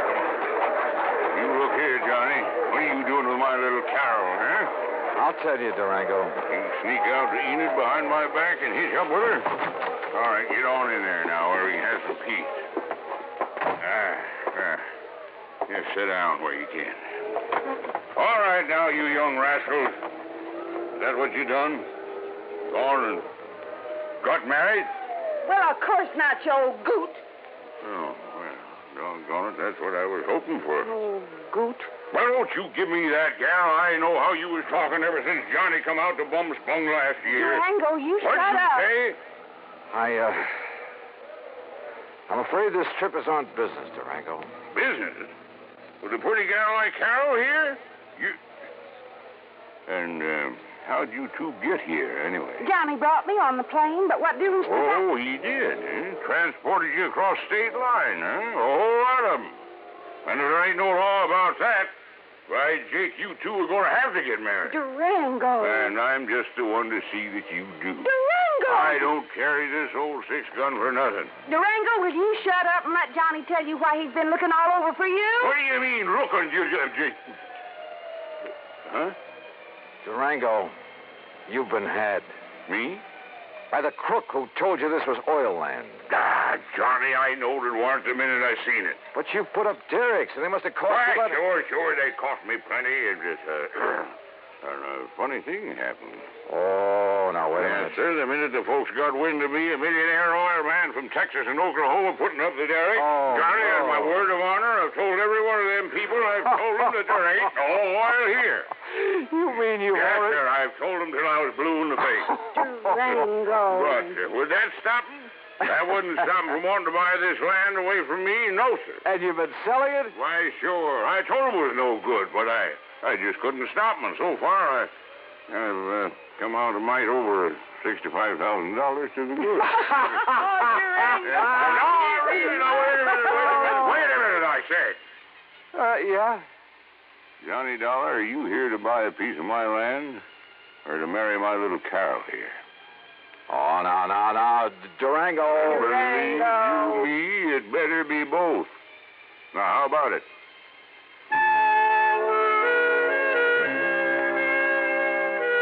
Expense account item 7, $1,000 even. The company now owns a small hunk of land in Ong's Hat, New Jersey. As for Carol, that ever-loving doll, well, someday, maybe someday. Expense account total, including incidentals and transportation back to Hartford, $1,416 even. Yours truly, Johnny Dollar.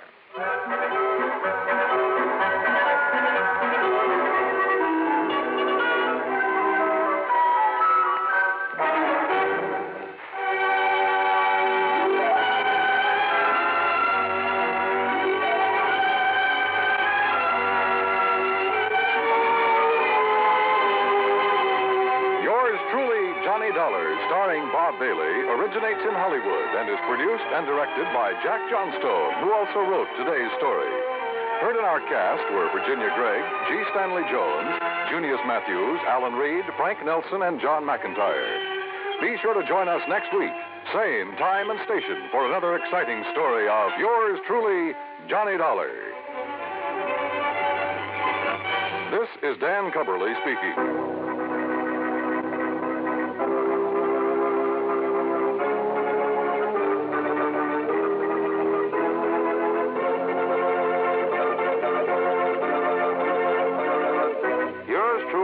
Johnny Dollar has been a presentation of the United States Armed Forces Radio and Television Service.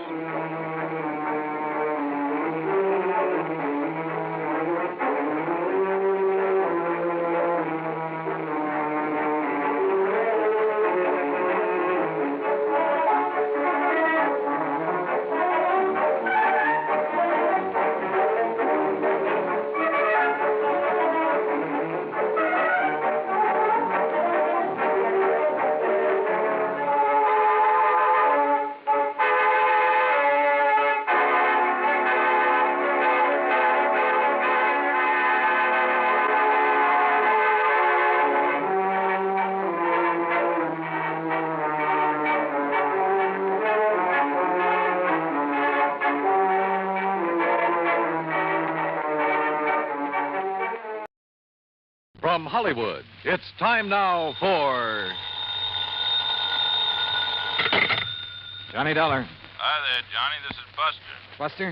Buster Favor, Lake Mojave Resort over on the Colorado River. Oh, well, Buster, how are things? Oh, you never really did get in the fishing we promised you over here. No, but so help me, I'm going to one of these days. Is that what you called me about? No. Johnny, you remember old Mike Kirby? Kirby. Oh, sure. The sweet old fella I met down at your boat dock. Guide or something? That's the one. Oh, sure, I remember him. How is he? Well, that's what I'm calling about. He isn't. What? And, Johnny, I think it was murder.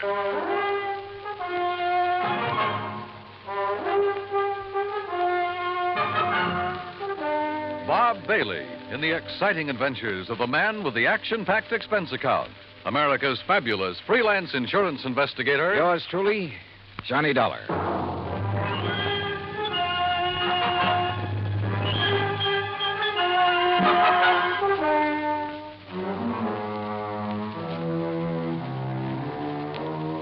Expense account submitted by Special Investigator Johnny Dollar to the Tri-State Life and Casualty Insurance Company, Home Office, Hartford, Connecticut. Following is an account of expenses incurred during my investigation of the Kirby will matter. As soon as I hung up on Buster, I lost no time in making the necessary plane reservation to Las Vegas and picking up a handful of American Express traveler's checks. That's item one on the expense account, a total of $320. Then I packed a bag, was about to take off, when the phone rang again. Johnny Dollar. Oh, Johnny, I'm glad I caught you in. It's Denny Newcomb at Tri-State Life and Casualty. Oh, hi, Denny. Johnny, I need you badly, and I need you fast. Now, there's only a $5,000 policy involved. Danny, the circumstances are such I'm sorry, Dan, but I can't handle it. I'm about to catch a plane out of here. No, Johnny, now listen. There may be a killing involved in this case, so we don't dare waste any time. And what's No, you listen. There may be a killing involved in what I'm going out What's more, the death of our client occurred at one of your old stamping grounds. Sorry, Dan. At the Lake Mojave Resort. Danny, I told you What? Yeah, that's right. Mike Kirby? Yeah. Okay, Danny, I'm on my way.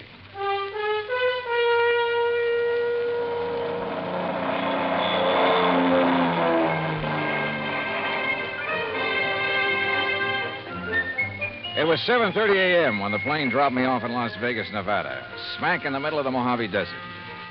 Even at that hour of the morning, the otherwise clear, clean air was filled with the cacophony of this city of chance. The stuttering clicks of the ball on the roulette wheels, the rattle and gallop of the ivories on the dice table, the endless drone of the croupiers, the flat clank of the chuck-a-luck cages, the snap of cards by the blackjack dealers, the never-ending click of poker chips and silver dollars. And over it all, the interminable chunk and whir of the slot machines, day and night from one end of the town to the other. Fabulous. I grabbed breakfast, that's item 2, then rented a car and headed south and east on Route 93 toward Kingman, Arizona. Then, just 5 miles short of that town, I swung right on 68 down toward Davis Dam, down to Lake Mojave Resort. Mile after mile of nothing but sun-baked rock and sand, sagebrush and Joshua trees, tumbleweed and cactus. And right in the middle of it, the clear blue waters of Lake Mojave. Buster Favor, who's general factotum of the resort, was waiting for me. After a hearty greeting, he led me into the office, and we sat down and got to work. Yeah, it was murder, all right, Johnny. Sure. Yeah. And by the way, I don't know how much you knew about Mike Kirby. Well, only that he seemed to be one of the fixtures around here, was obviously well-liked. Well, he'd been a businessman back east, owned a string of restaurants, made a fortune. Uh-huh. And about 10 years ago, he retired. Did a lot of traveling, all over the world, I guess. Oh, lucky man.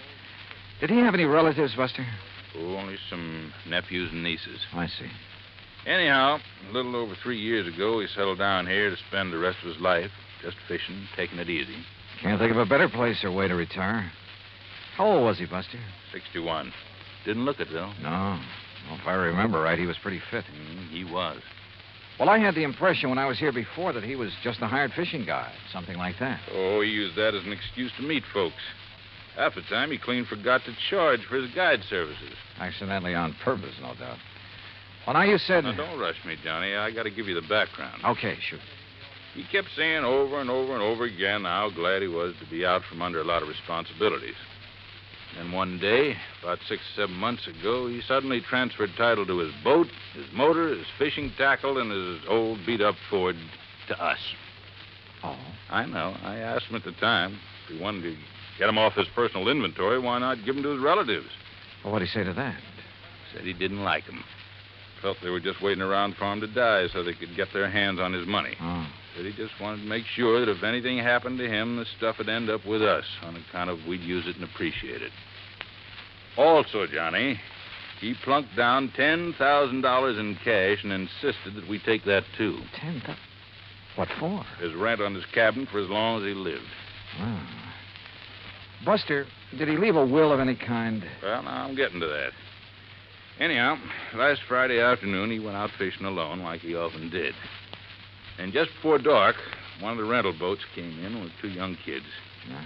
They'd seen old Mike's boat up on the beach in that big cove just above the power line crossing. They found Mike laying on the sand beside it, as still as death. Well, they came tearing in to report it, scared half out of their wits. Well, I sure hope you... Oh, sure. I grabbed Ham Pratt and a big flashlight. You remember Ham. Oh, yeah, the manager of the resort. Yeah. Well? Well, we found him there. And he was gone, poor old fella. Go on, Buster. Well, Ham took one look at him, and rattlesnake, he said it. Rattlesnake did it. Mm-hmm. You could tell by the way Mike looked, laying there. Fang marks? Yeah, on his right leg, just above the ankle. And a big bruise on his head, like he'd hit a rock when he fell. But on the phone, you said you thought it was murder. And a minute ago, you said you're sure of it. Well, we put him in our boat, hitched his on behind, and brought him back here. We phoned Tad Harding of the Kingman Police Department. I remember him. Good man. Yeah, well, Chief Harding took one look, and he agreed with Ham. Poison from a rattler. Well, they took him into Kingman, and I telegraphed the relatives. But, Buster, now look, you... Then I got to thinking. There was something wrong. What do you mean? Well, there are very few rattlers in this part of the country because of the heat. They can't take it. If anybody'd know better than to fool with one, it'd be old Mike. And they always sound a warning before they strike anyhow, don't they? Sure. So early next morning, I went back to the cove. And? Number one, there was no sign of any rock that Mike might have hit his head on when he fell. Go on, Buster, go on. There was no trail from any kind of a snake anywhere around. Well, the sand could have drifted over them. No, sir. The footprints Ham and I and the kids had made were clear as crystal, but no tracks of a snake. All right, go on. Well, then I noticed it, where another boat had been beached. Strange one, not from our landing. It was right next to where Mike's had been, right alongside. Any footprints from it? Well, if there were, we and the kids had mashed them all out. Then I remembered the way Mike had been laying there, as though he could have been rolled out of his boat or thrown out right on the sand. Then it looks as though somebody met him out on the lake, banged him over the head, made the fang marks, which isn't hard, then lashed the 2 boats together, dumped him off at the cove, and left. It sure does, Johnny. I want to see that place. Yeah, and all the excitement, I might have overlooked a lot of things. Oh, that I doubt. Now, Buster, if there's no sign of rattlesnake poison in old Mike's body... Well, right after I called you, I phoned Chief Harding. Coroner's making his autopsy today. He'll call me. Well, now, look. These nephews and nieces of Mike's, how much do you know about them? Oh, I never met them. But according to their answering telegrams, they're going to descend on us like a swarm of locusts. There are a lot of them? Well, no, I was thinking of the way that they...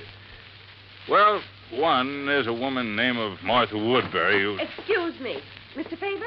Yeah, I'm Buster Favor. I am Miss Martha Woodbury. Oh, well, Miss Woodbury, we were just at...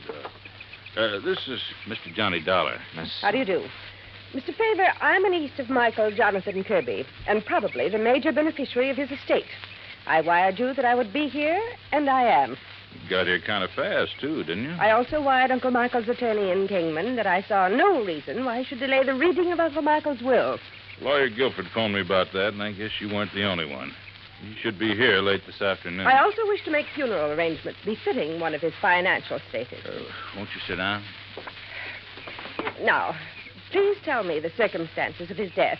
And, of course, I wish to see the poor darling's body. Miss Woodbury, Yes? what do you do for a living?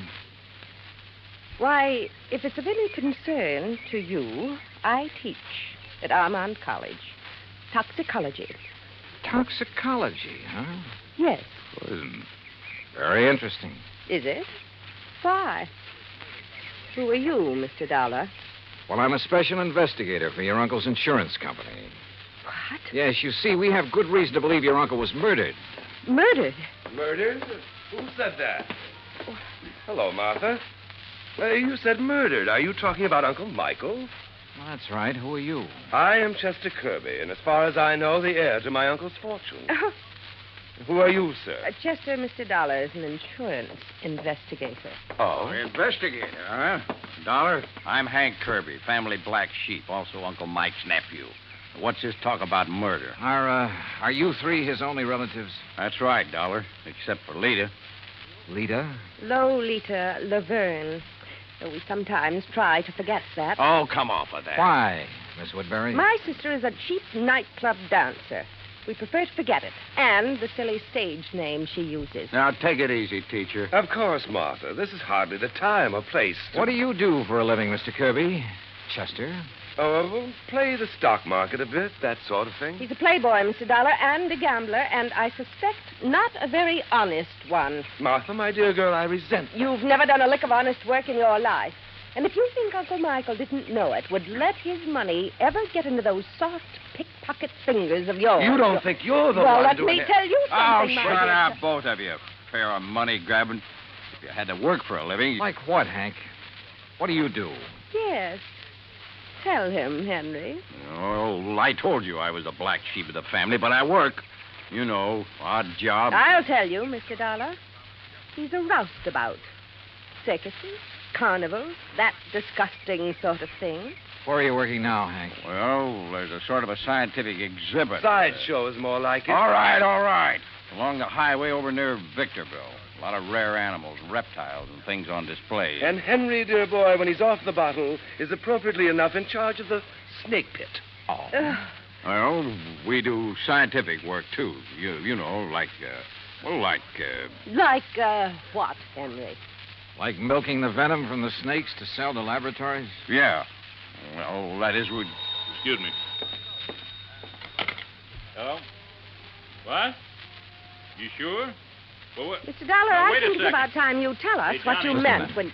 Yeah, Buster. I want you to hear this. It's Chief Harding. Go ahead, Chief. Well, as I said, Buster, there was evidence of rattlesnake venom in the body, all right. But it didn't enter at the fang marks on the leg. What do you mean, Chief? Well, the coroner says those marks were fakes. The venom was injected with a needle up near the armpit where it wouldn't be noticed. Chief, this is Johnny Dollar. Oh, hi there, Mr. Dollar. Haven't seen you since you were out here working on Listen, the... was the venom injected into his body before or after old Mike received the blow on the head?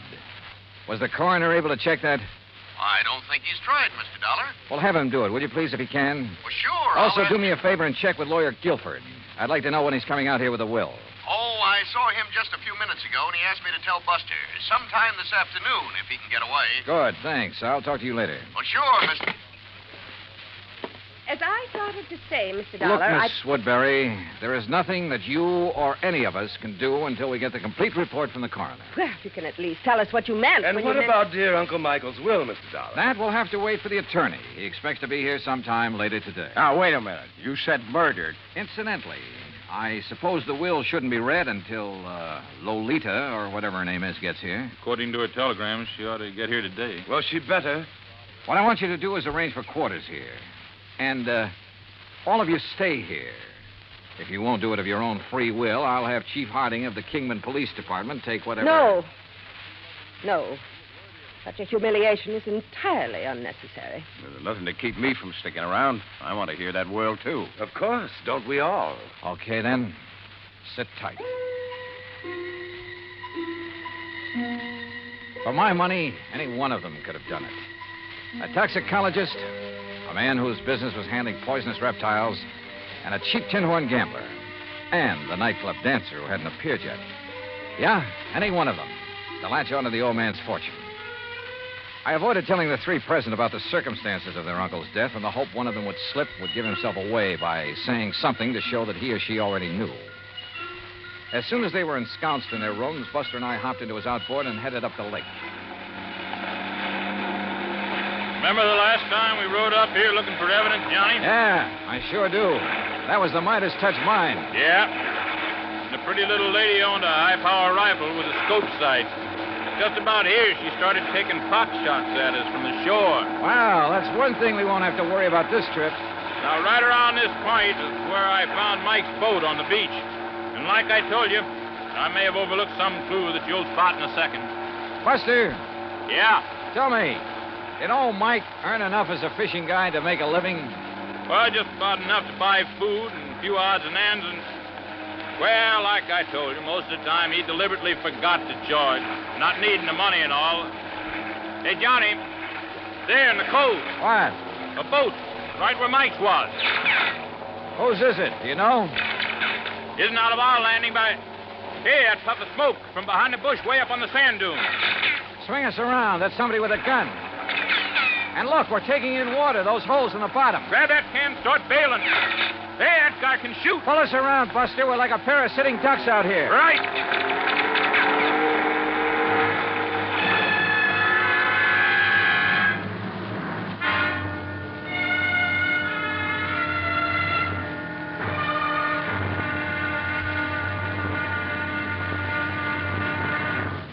Act Two of yours truly, Johnny Dollar, in just a moment.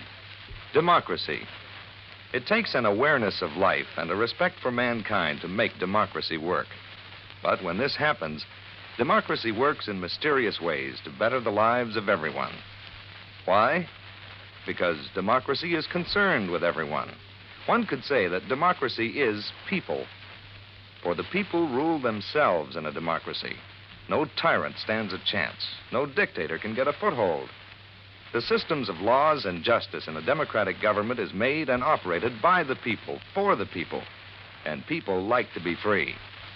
That's why democracy gives mankind its finest legacy of freedom. Now, Act Two of yours truly, Johnny Dollar, and the Kirby Will Matter.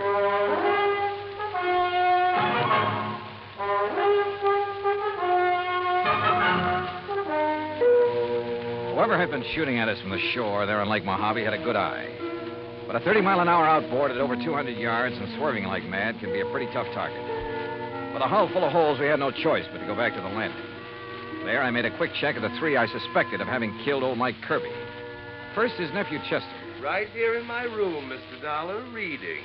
Then a brief walk in the hills. Why? And when is that lawyer coming to read Uncle Michael's will? Then the niece, Martha Woodbury. Gathering a few desert plants, as you must know.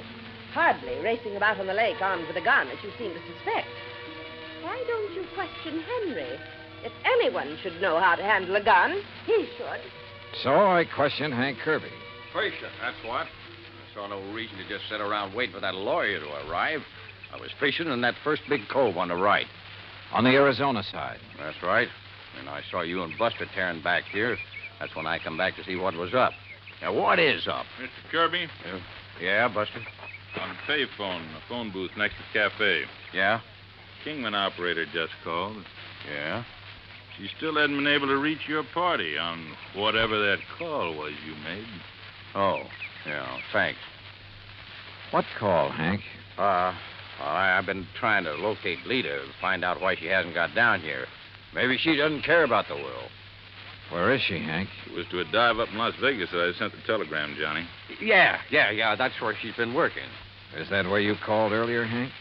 Earlier? Yeah, didn't I see you in that phone booth when Buster and I pulled out? Oh, yeah, sure. Trying to get Lita then, too. Yeah. Yeah, it reminds me, Johnny. Lawyer Guilford just phoned me from Kingman. He'll be over here in about an hour. Then the will gets read, huh? Perhaps we ought to wait for Lita. What do you think, Hank? She'll be here. Well, did you talk to her? Is she on her way? Yeah, she's on her way. All right.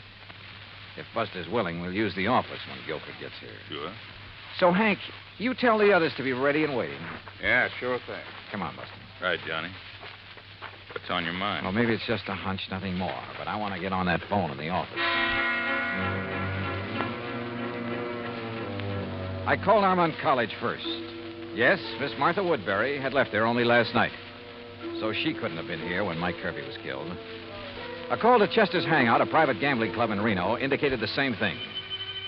Call number 3 was to the so-called museum where Hank Kirby worked with the Snakes, a place within easy driving distance of Lake Mojave. But the records showed he hadn't left the place in 2 weeks until this present trip to be here. Lolita? Well, the manager of the club in Las Vegas said she hadn't missed a show. Daytimes? Well, who knew? But she was there every night. Then I suddenly remembered something about the geography of Lake Mojave. Yeah, Johnny. Cottonwood Landing is only about 25 miles north on the west, the Nevada side of the lake. Could that boat we saw in the cove? Sure. That's where it came from. I knew there was something familiar about it. Hey, what are you going to do, Johnny? Kingman. Operator, get me Cottonwood Landing, please. It's one of their rental boats, Johnny. Yes, sir, I'm sure of it. Any number? Any identification on it? All that I didn't see. Anyhow, they rent so many to fishermen every day. Uh-huh. Hey, here comes Lawyer Guilford driving up. Good. Cottonwood. Hello, this is Johnny Dollar, special investigator. Yes, sir. What? I want to know if you rented a boat today to a girl named Lolita Laverne. Laverne? I'll meet him, Johnny, and I'll bring them all in here. Okay.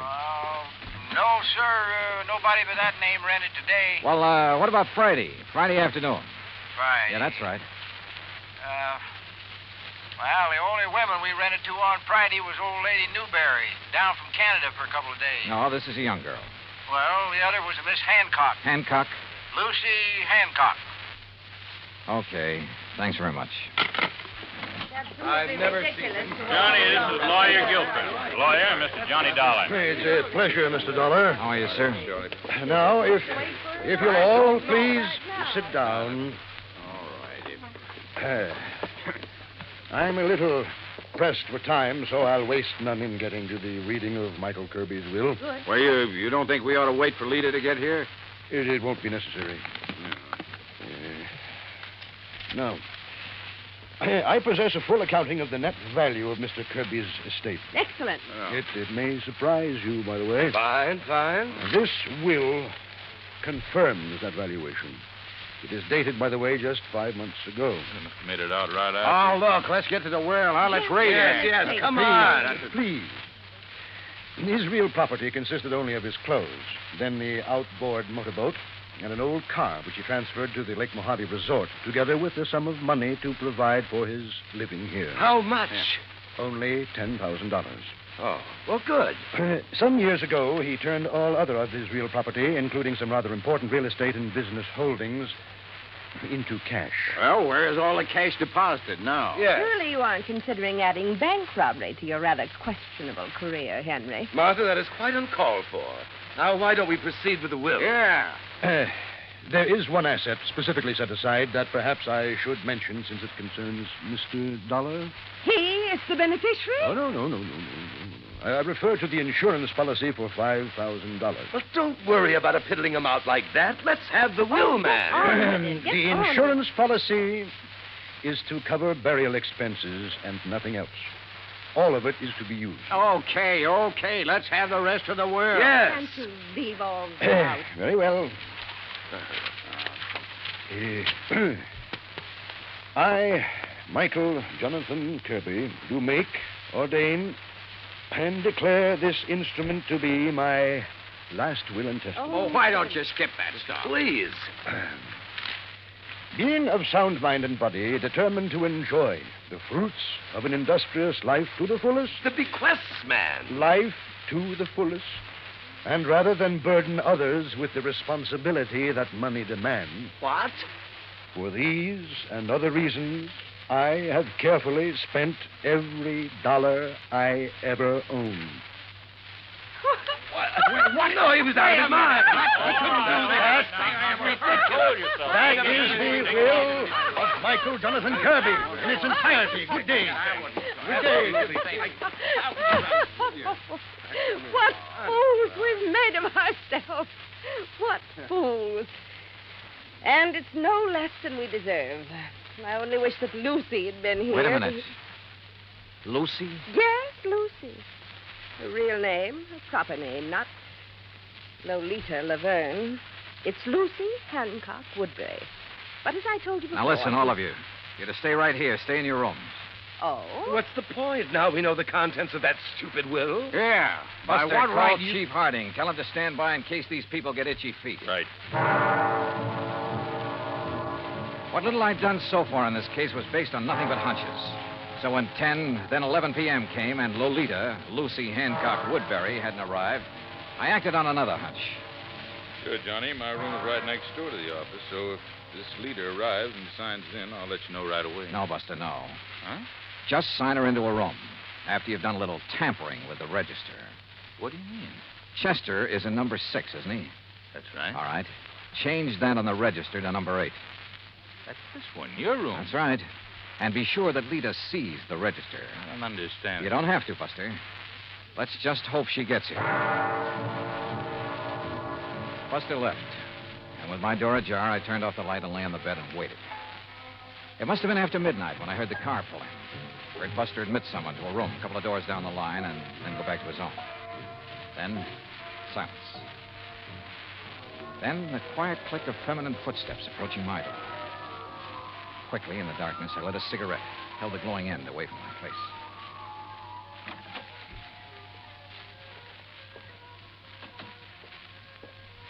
Well, darling. Yeah, about time. About time you got some sense, Chet.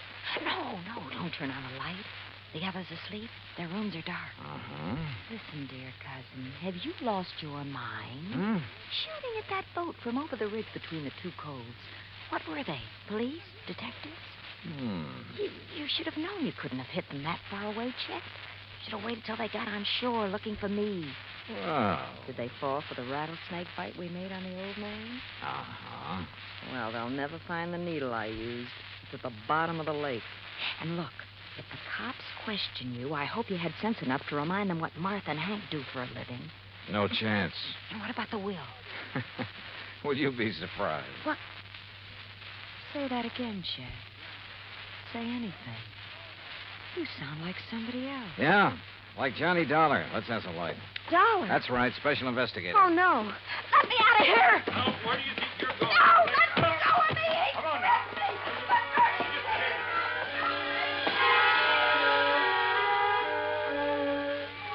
Yeah, all 4 of them had wanted to see old Mike dead. But Hank, the only honest working man of the lot, didn't have the brains. Martha wouldn't have used the means that tied in with her toxicology work, and probably didn't have the nerve. So Chet, who lived by his wits, and Lita, who was a real cheap, no-account... Well, the courts will take good care of them.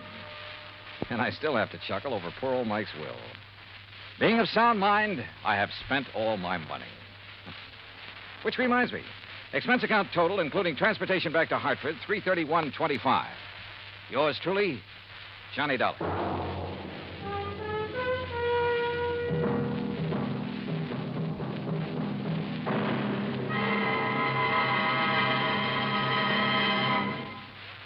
Now, here is our star to tell you about next week's story. Next week, the most complicated case in years comes up with the simplest, most obvious solution. Join us, won't you? Yours truly, Johnny Dollar.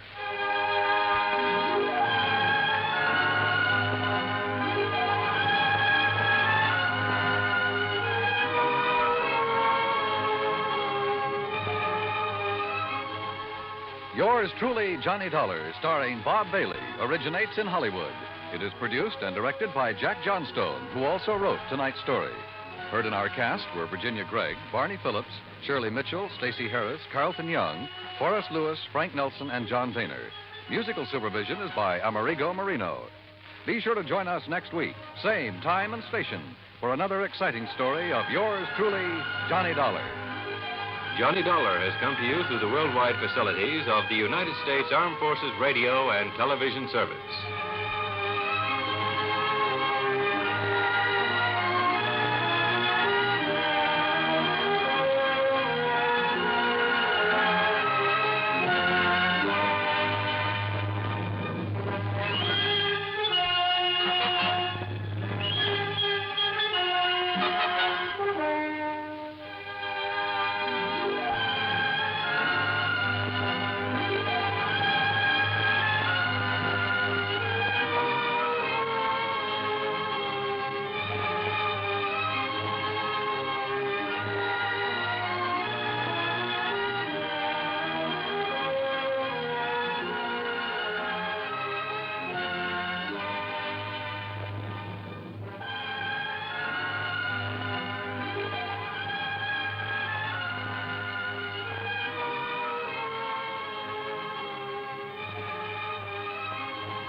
From Hollywood, it's time now for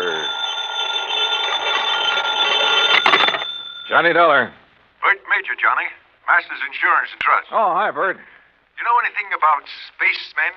Never saw any, if that's what you mean. Neither have I. But I know somebody who thinks he's been contacted by them. Oh, sure. I have some whimsical friends, too. Not funny, Johnny. The company is betting $2 million that this man is either a liar or pulling one of the biggest hoaxes in history. $2 million? That's right. Conrad Billings. Ever hear of him? Billings, Texas Oil, one of the richest men in the country? Right. Presently of California, where he's holed up in an isolated mountaintop lodge, minus a $2 million collection of diamonds he took up there with him. And you insured them? Yes, but not against ordinary theft. What does that mean? Those stones were insured against theft by persons or things unknown on this earth. What? That's right. Holy. You're serious, aren't you? You bet I'm serious. Okay, Bert, I'll see you at your office.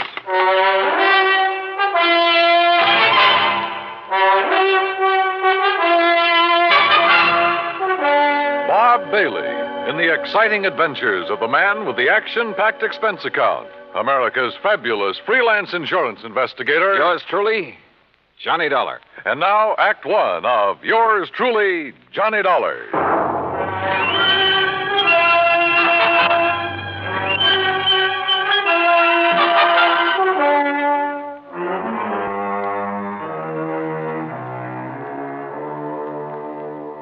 Expense account submitted by Special Investigator Johnny Dollar to the Home Office, Masters Insurance and Trust Company, Hartford, Connecticut. Following is an account of expenses incurred during my investigation of the Diamond Dilemma matter.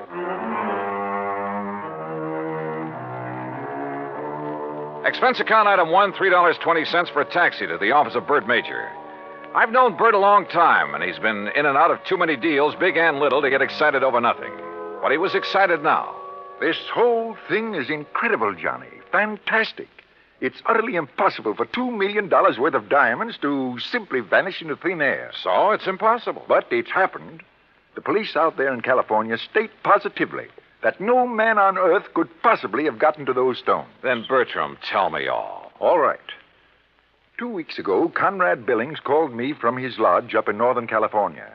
Said he wanted to insure the diamonds immediately. Over the phone? Over the phone. You're sure it was really he? I'm not that naive. I had the call traced. How come he called you? We've done some business with a wealthy friend of his in Dallas. Recommended. Uh-huh. And he had the stones with him there at the lodge? Yes. And, Johnny, it's one of the most isolated spots on Earth. You're sure he had them there? He loves diamonds, Johnny. Almost to the point of obsession. He plays with them like a kid plays with marbles. Lord knows he can afford to. So you insured $2 million worth of diamond marbles over the phone? I did. And you say you weren't naive. Oh, look, a remote lodge, an eccentric old man, some expensive baubles. A rank amateur could get at him. You haven't listened to me, Johnny. You've missed the point entirely. I wouldn't care if he left the diamonds lying out on his front doorstep. I insured those diamonds solely against theft by persons or things unknown on this earth. That's the exact wording of the policy. And now they're gone? Yes. So, someone took them? Prove it. What? Someone, and not something. Now, why would anybody in his right mind want to insure against theft by other than people? I asked myself that question. My answer was that a billionaire in active command of his business empire must be of sound mind. And if he wants to satisfy a whim and is willing to pay for it, why should my company refuse his money? You think maybe he has an obsession about flying saucers and the people or things who fly them? Who knows? Or what knows? Johnny, you've got to go out there and make some sense out of all this. Who are the contacts so far? The head of his San Francisco office, Norton Shields. The chief of police in Lakeview, about 30 miles from Billings Lodge, and the insured. Okay, I'll call you, Bert, but not from Mars.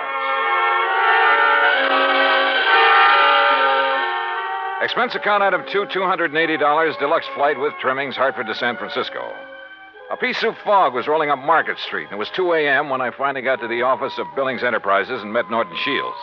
He was wide awake, sharp, about 35. Yes, Mr. Dollar, I've been in charge of Billings' West Coast operation for 10 years with time out for Korea. Pretty young for such a responsibility. Billings hired me because I know the oil business. I learned it young. Uh-huh. You like him? You don't have to like a man just because you work for him. He's shrewd and knows how to make money. But he has foibles. Yes, he has foibles. Diamonds. Have you ever seen them? Sure. Where? Oh, here in the office, at the lodge where he is now, at his home. You're certain he took them up to that lodge? 3 weeks ago tonight, they were spread out right here on this desk. He put them one by one in a chamois bag, put the bag in his pocket. I walked into his car, and he was driven straight to the lodge. All right. What about the flying saucers, the spacemen, or whatever it is? No, that's a new one. I learned of it when Mr. Major Call disclosed the terms of the insurance and the fact that the diamonds had been, that they were gone. You haven't talked this over with Billings himself? No, I haven't. Don't you think you should? Why? If he wants me, he'll call me. How do I get to this lodge? I have a company plane and pilot ready to fly you to Clear Lake in the morning. You'll be met there by a car and driver. Anything else you want, call me. Why all the cooperation when you're not even supposed to know what's going on? A good lieutenant knows when to follow orders before they're issued. You're registered at the Mark Hopkins. You better get some sleep. Yeah, I may need it.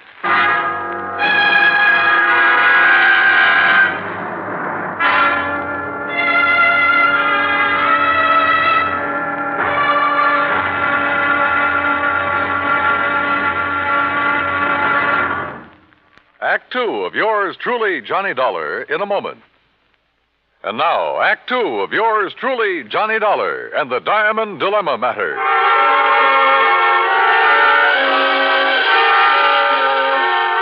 The company plane turned out to be a plush two-engine amphibian waiting for me at a private dock near the Golden Gate Bridge.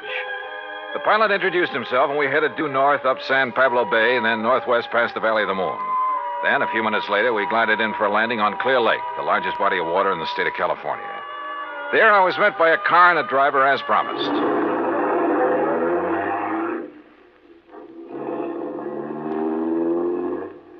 How far is it to Mr. Billings' lodge, driver? About 30 miles. What do you do when Mr. Billings isn't here? Wait for him. Do you, live at the lodge? Nobody does. Just Mr. Billings. No caretakers, housekeepers, anything like that? Just Mr. Billings. Well, surely there must be someone to look after. Look, mister, I'm hired to drive a car. I do it. And that's all. The car twisted and turned through some lush country, then left the highway and climbed a narrow mountain road with signs every couple of hundred yards marked private in big letters. After several miles of this, during which we passed through a couple of gates that had to be opened manually, we came to a high steel wire gate with equally high fencing stretching out in either direction. A small redwood blockhouse squatted inside. The driver made a U-turn, stopped in front of this gate, then reached around and opened the door. This is it, mister. This is it? Yep. Okay, if you say so. But if this is a millionaire's idea... Hey, wait a minute! Huh. Well, if this really is the place, I may as well get... Can't you read? You touch that gate and you'll be electrocuted. What? Your name, Dollar? That's right. Who are you and what's the idea? Speak up. Where were you at exactly 2 o'clock yesterday afternoon? Well, if it means anything to you, I was talking with a man named Bert Major in Hartford, Connecticut. Come in. The big gate swung open, and I gingerly walked through it, as per instruction from the loudspeaker nestled in the wall of the redwood blockhouse. You drive, don't you? Yes. Then get in that car you see there and follow the road. The car referred to by the voice was parked against the blockhouse on the far side. I did as I was told. After a while, the road narrowed to a single track and continued on up the mountain. At one point, there was a solid granite overhang, a sheer drop of 1,000 feet or more, and another gate that opened as I approached it and closed behind me. Finally, I rounded a turn where a fill had been made, and a moment later came out on top. A few hundred yards away, across the terrace top of the mountain, was a charming rustic lodge. I drove over to it.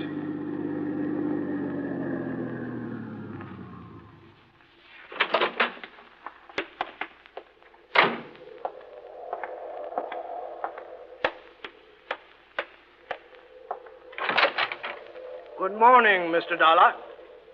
Mr. Billings? Come in, come in. Hearing about this man was strange enough.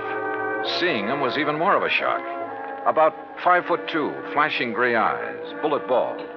He was wearing a baggy old jacket that hung nearly to his knees. This way. I want you to see my view of the lakes below. Well? Beautiful. What was that? I said beautiful. Yes, it is. Now, Mr. Major has informed you of the insurance on my diamonds, which disappeared 2 nights ago. Yes, sir. He told me that... Speak up! He told me you insured $2 million worth of diamonds against theft by persons or things unknown on this earth. Exactly. And I wish to collect from your company on that basis. Well, Tell me, where did you keep them? Right here on this table in front of the window, right here. You mean to say you didn't lock up such valuable property? Mr. Dollar, let me show you something. Look here, on my control panel. Do you recall the series of gates you pass through after leaving the main road? Yeah, very well. Well, by means of my electronic devices, I followed your progress every inch of the way.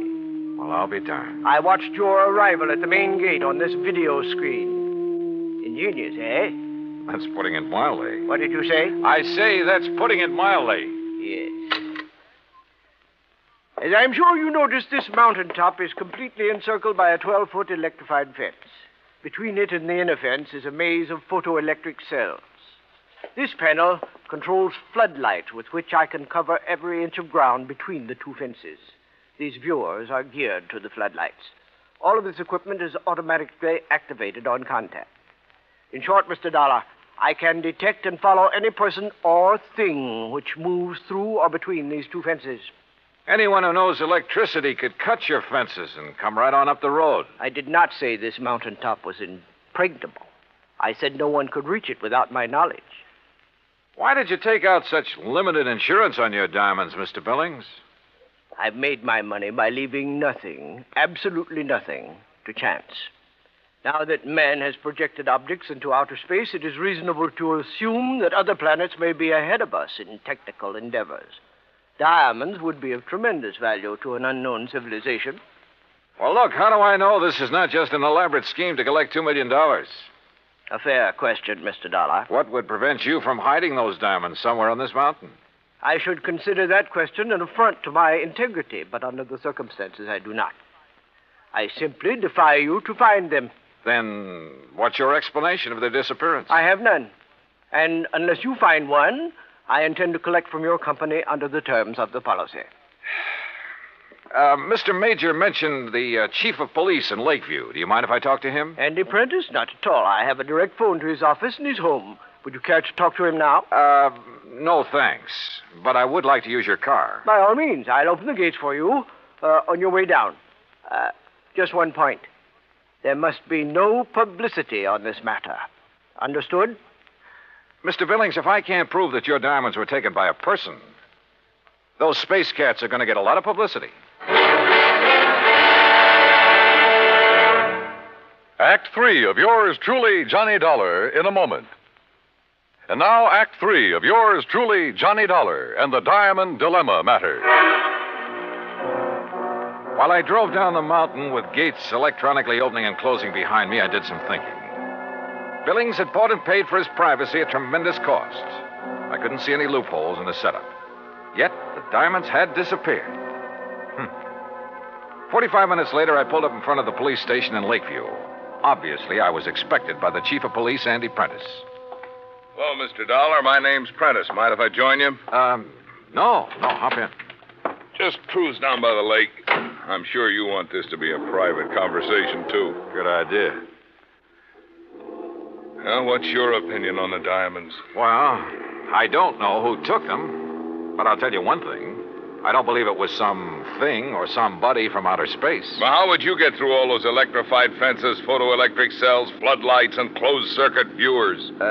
Yeah. Well, what's your opinion? I'm as practical and logical as the next fella. If a human being couldn't get to Mr. Billings without his knowledge, and he'd call me the moment somebody tried, well... Oh, sure. Spaceman. Well, what else? I noticed one thing, Chief. He's a little hard of hearing and doesn't wear a hearing aid. He doesn't need one. Just turns up the volume on all that electronic stuff he has around him. Well, suppose someone parachuted onto the top of that mountain. How would he get out? Man could dig under those fences. That would leave evidence, and I've been over every inch of the ground. I've even thought of the expert pole vaulter idea. No sign. Nothing makes any sense. Yeah, I see what you mean. How about a ride in Billings' private plane? I'd like to take a look at that mountain from the air. I don't know what good it'll do you, but I'll go along. Well, maybe there are spacemen. But I still don't believe it.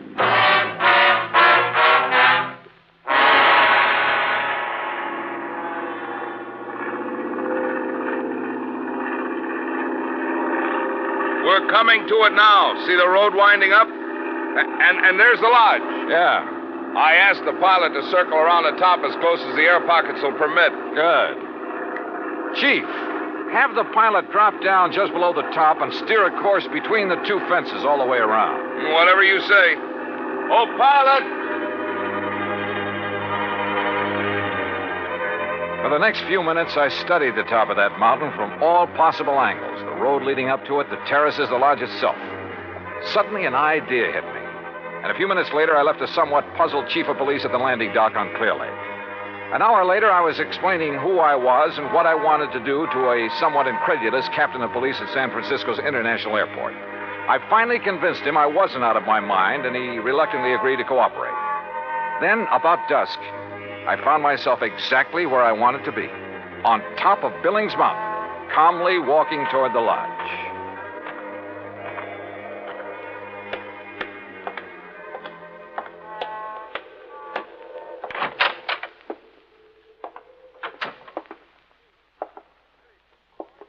Good evening, Mr. Billings. What? I said good evening, sir. Mr. Dollar. Why, I don't understand. See? No spacesuit. Why, I can't believe it. How did you do it? How did you get here? The same way as the man who stole your diamonds. But this is impossible. Impossible. My electric system gave me no warning. That's because you have it located in the wrong place. What? It's in the two fences and between them halfway down the mountain. Above them, there is one level spot, 50 yards across, that isn't covered by your automatic whistles and bells. But it isn't it's not necessary. Wrong. It's just big enough for a helicopter, which is waiting for me out there right now. A helicopter? You didn't see us because we came in and landed below your line of sight. You didn't hear us because you don't wear a hearing aid. I can't believe it. But you must be right. And you'll have to agree that your diamonds were not stolen by persons or things unknown on this earth. The terms of the policy. Of course, I disallow all claim, but Good.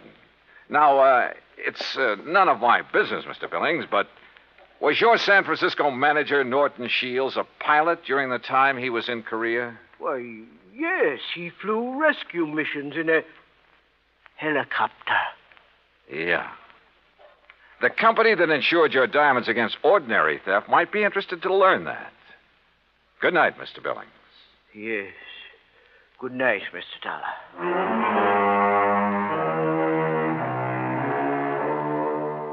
You know, in some ways, I felt sorry for him. He'd spent millions of dollars to insure his diamonds and his privacy. Came a real showdown, and it turned out he had neither. Oh, he'll get his diamonds back, sure, and probably buy some more. But privacy, with or without money, is a pretty hard thing to come by. At least in this man's world. Expense account total, including incidentals and transportation back to Hartford, $284.30. Yours truly, Johnny Dollar.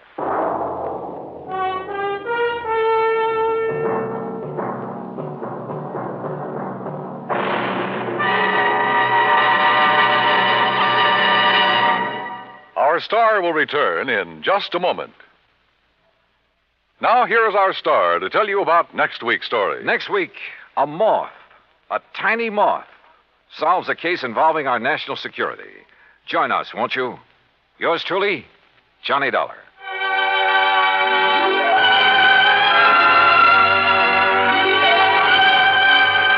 Yours truly, Johnny Dollar, starring Bob Bailey, originates in Hollywood and is produced and directed by Jack Johnstone.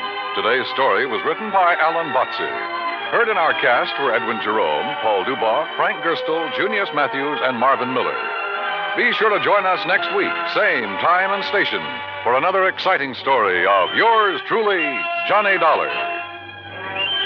This is Dan Cubberly speaking.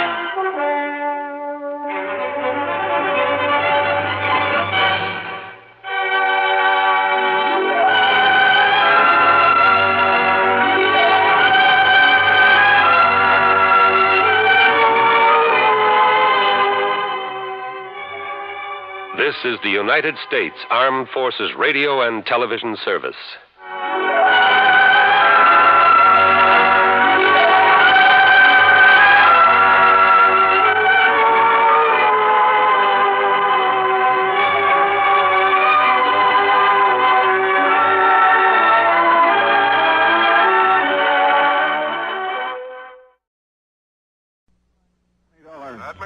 Johnny, Universal Adjustment Bureau. Oh, hi, Pat. What's on your mind? A beautiful model, name of Dorothy Blair. Ooh, hey, wait. The girl with the $1 million face? That's the one. Well, you probably got company.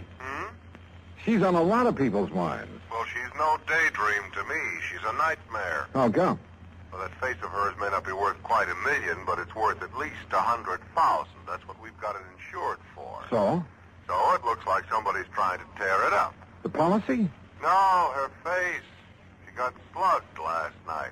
Want to look? At her? Sure, I'll be right over.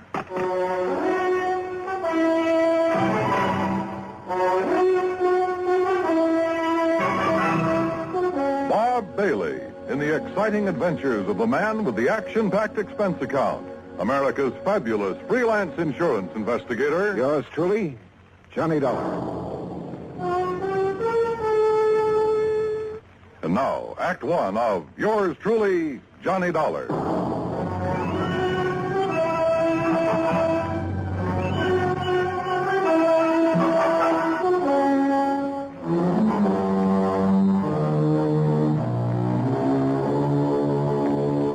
Expense account submitted by Special Investigator Johnny Dollar to the Home Office, Universal Adjustment Bureau, Hartford, Connecticut. Following is an account of expenses incurred during my investigation of the model picture matter. Expense account item 1, $1.20 for a taxi from my apartment to your office, Pat, where I picked up Dorothy Blair's address, then headed for New York. That's item 2, $36.20. I arrived at her apartment just as the doctor left. Even with a couple of bandages on her face, I think you got a bargain, Pat, insuring it for only $100,000. I guess I'm lucky, Mr. Dollar. My doctor says there won't be any permanent scars. Well, just what happened, Miss Blair? Well, I came home last evening about dinner time. I opened the door to my apartment here and started to reach for the light switch. Then suddenly I saw a shape beside me in the dark. And? Before I could do anything, he hit me on the side of the head. I think it was a gun. It stunned me and I fell to the floor. Then what? I remember hearing the door slam.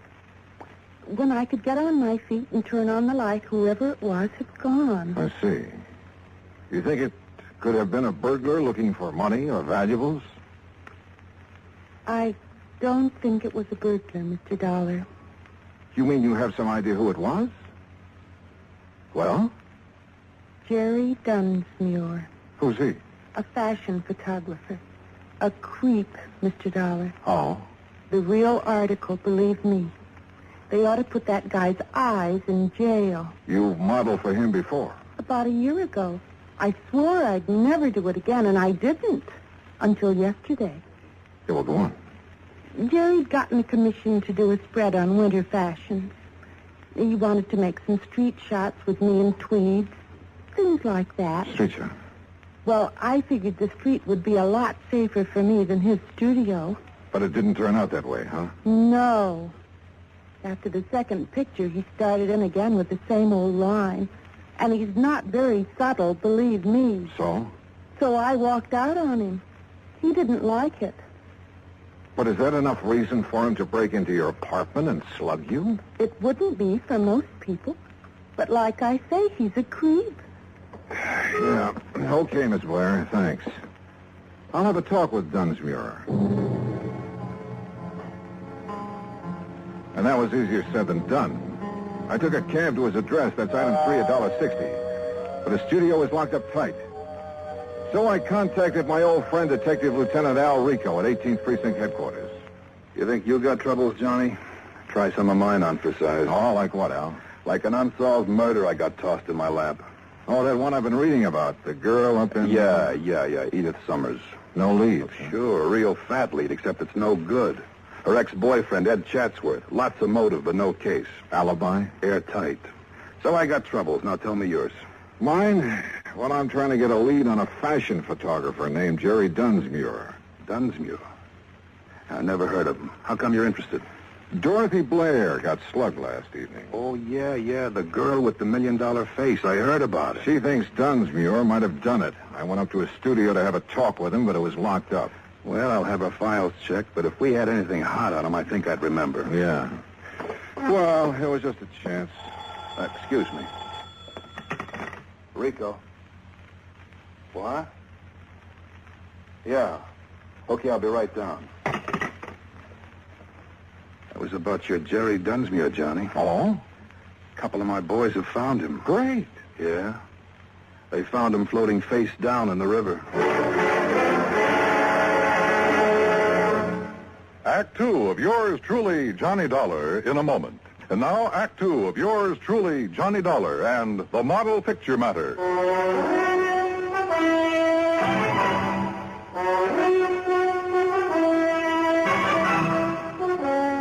Expense account item 4, $1.80, cab fare back to Dorothy Blair's apartment.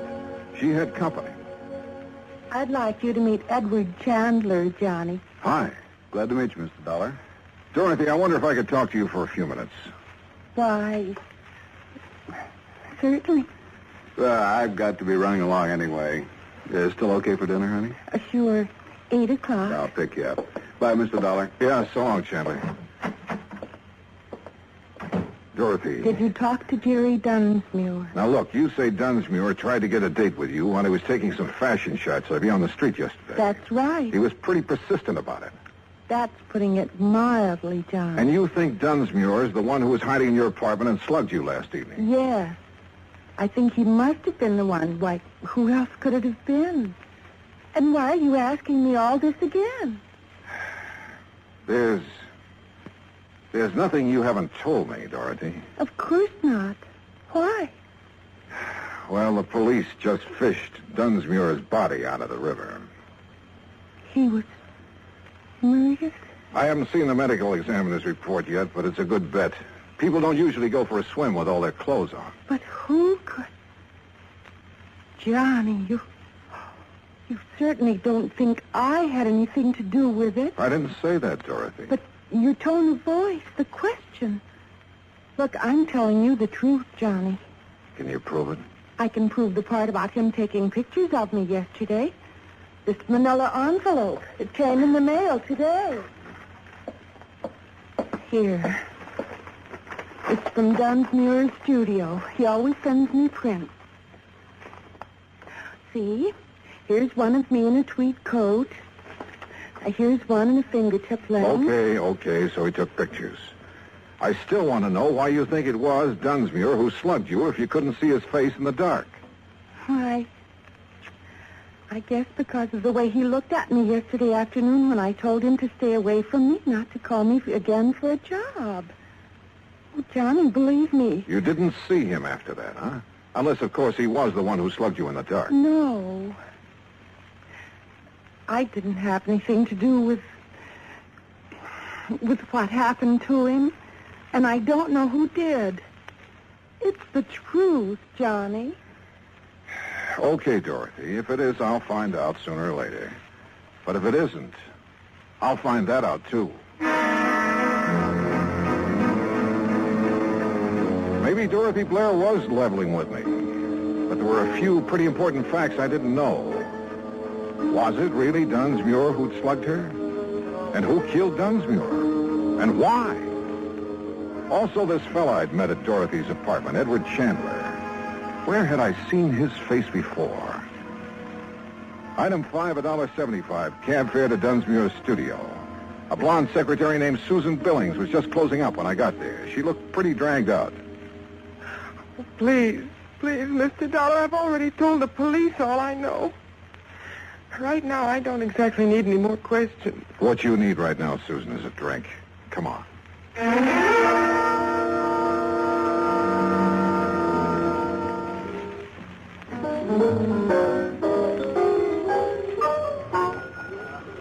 Feeling better, Susan? Oh, yes. Thanks. But I really don't know anything that would help you, Mr. Dollar. How long did you work for Jerry Dunsmuir? About a year. And you can't think of anyone who would have reason to kill him? Nobody. You know he had quite a reputation for being sort of eager with some of the models. That was a long time ago, Mr. Dollar. He changed. Not according to Dorothy Blair. I'm not interested in Dorothy Blair or lies about Jerry. Tell me, do you happen to know a man named Edward Chandler? I met him at her apartment. No. Did Jerry Dunsmuir ever mention him? Not that I remember. So you think Dunsmuir had straightened himself out, had he? I know he had. How can you be sure? He told me. Oh, but You look, see, Mr. Dollar, Jerry and I, we were going to be married.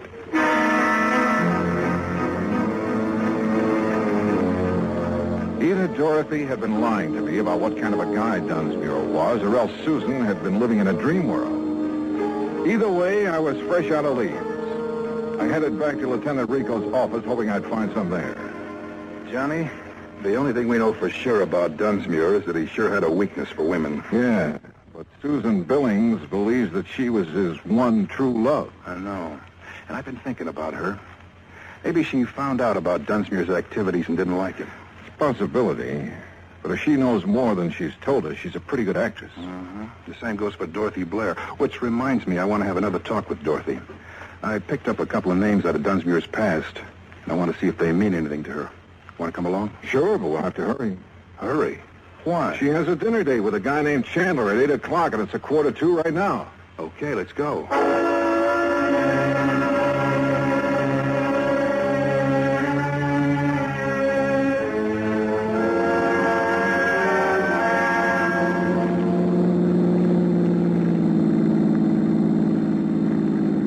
There, that's her apartment house right ahead.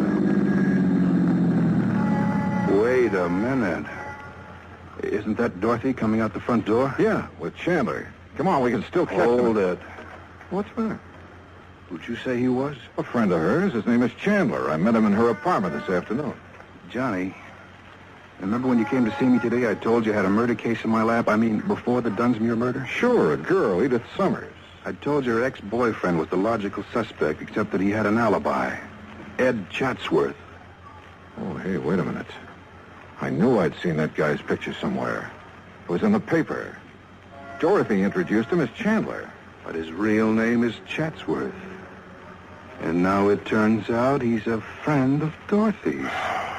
And you said either Dorothy had told us all she knew or she was a pretty good actress. Yeah? Well, it looks to me like she's a pretty good actress.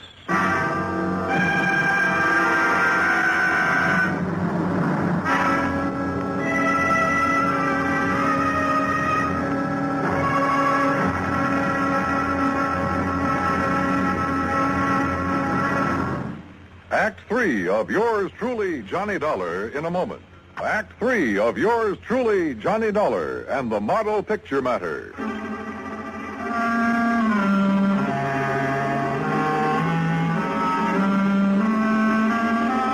Well, it had started out as a real simple assignment, but it hadn't stayed that way long. All of a sudden, we had two murders on our hands, and it looked like there was a connection between them. Now, watching Dorothy Blair leave her apartment with Ed Chatsworth, we realized that she was somehow right in the middle of them. They're driving off in his car. Gonna tail him, Al? That won't be necessary. Ever since I questioned Chatsworth about the Edith Summers killing, I've had a tail on him. No, Johnny, what we better do right now is start putting some pieces together and see what they add up to. Okay. The first victim was Edith Summers. Killed in her apartment, the Blackton Arms. And you figure that her ex-boyfriend, Ed Chatsworth, had the motive. Well, we heard that Chatsworth wanted to drop her, but she wouldn't drop. But you say he has an alibi. Two people swear he was out of the city the day that she was killed. All right. Dorothy Blair gets slugged in her apartment. She thinks the photographer, Dunsmuir, did it. Then Dunsmuir winds up dead that night. Right. And now we find out Dorothy and Chatsworth are friends. Begins to add up, Johnny. You think Chatsworth was trying to drop Edith Summers for Dorothy? If so, maybe they rigged a deal. Chatsworth was to get out of town while Dorothy handled Edith Summers. In that case, you're figuring Dunsmuir found out about the deal and came to blackmail Dorothy. Right. She won't go for it, so he slugs her. Then either she or Chatsworth, or both of them, decide to close Dunsmuir's mouth for keeps. It's a possibility, Al. Yeah. It is a possibility, isn't it? Al dropped me off at my hotel and headed back to his office. Item 6, $2, drinks. While I thought about the picture Al and I had built up to explain the killing. Well, it was all pretty logical, but somehow I couldn't buy it. Maybe, like Al had hinted, that $1 million face had gotten to me. If I could only talk to her alone, I felt I could find out if she was lying. About 10 o'clock, I went back to her apartment. No answer. Probably still out to dinner. I was about to leave when she stepped off the elevator. Why, Johnny, what are you... Hello, Dorothy. I'd like to talk to you. Well, I'm afraid I haven't time right now. Oh? Mr. Chandler's just parking his car. He'll be up in a few minutes. We have business. Your friend will have to wait. I want to talk with you. Why? All right. For just a minute. I don't understand all this, Johnny. Well, let's start out calling your friend Chandler by his real name, huh? What? Ed Chatsworth. I don't understand. I thought his name was Chandler. Oh, yeah? What's this all about, Johnny? Oh, drop the act, Dorothy. I suppose the name Chatsworth doesn't mean anything to you. Why, no, it doesn't. How about Edith Summers? Wait. She was the girl who was killed the day before yesterday. She sure was. I read about it in the papers. But I didn't know her, Johnny. You're sure you and Chatsworth didn't happen to arrange her death? Johnny. What's this all about? And your friend Dunsmuir, he wasn't by any chance trying to blackmail you? I don't know what you're talking about. Please, believe me. I didn't have anything to do with either of those killings. Johnny, I swear it. Okay, Dorothy. I guess I never could buy it. But I don't get this buddy-buddy routine. You and Ed Chatsworth. I only met Ed Chatsworth, or Chandler, as he called himself, yesterday. Let's have that again. That's right. He said he was organizing a big promotion and wanted to feature me in it. Why would he give you a line like that? I didn't realize it was a line. He sounded very convincing. He said he wanted to see some of my pictures to see if Pictures? Wait a minute. Those pictures Dunsmuir took of you. Ed's coming up any minute to see them. He wanted to see some outdoor shots, he said. When did Dunsmuir take those shots? The day before yesterday. The day Edith was killed. Where did he take them? We moved around from place to place. You still have the pictures? Right there on the table. Come on, let's take a look. Are these all that he took? As far as I know. Yeah. No, nothing here except you. Hey, wait. This shot looks like the front of an apartment house. Part of the name in the picture. Black. Blackton Arms. The apartment where Edith was killed. Johnny, look. In the background. A man stepping out of the apartment house. Yeah, out of focus. Hard to... Hold it. What is it? Is there a service entrance to your apartment? Yes. Somebody just came in. Get down. I shoved her to the floor and hit the light switch. None too soon. I eased out my gun but couldn't see a thing.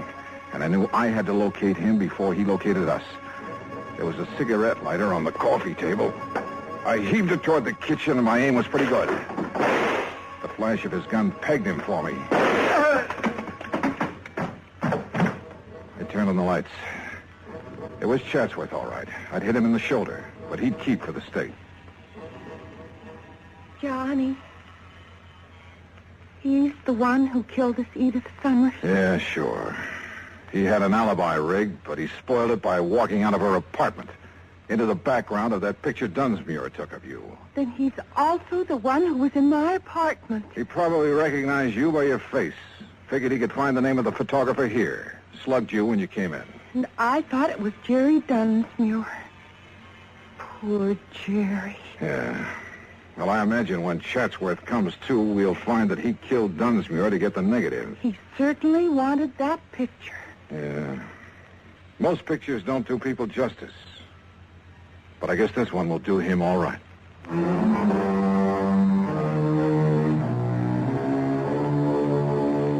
Item 8, $36.80 transportation back home. Expense account total, $103 even. Remarks? Well, there's a little snapper to the story, Pat. You know, that picture Chatsworth was knocking himself out to get, he didn't realize it, but his face in the background was far too blurred to make an identification. Yours truly, Johnny Dollar.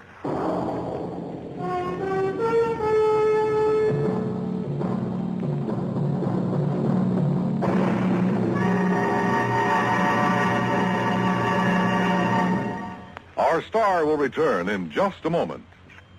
Now, here is our star to tell you about next week's story. Next week, well, the darling of me heart comes back to plague me again. My old friend Meg McCarthy. So join us, won't you? Yours truly, Johnny Dollar.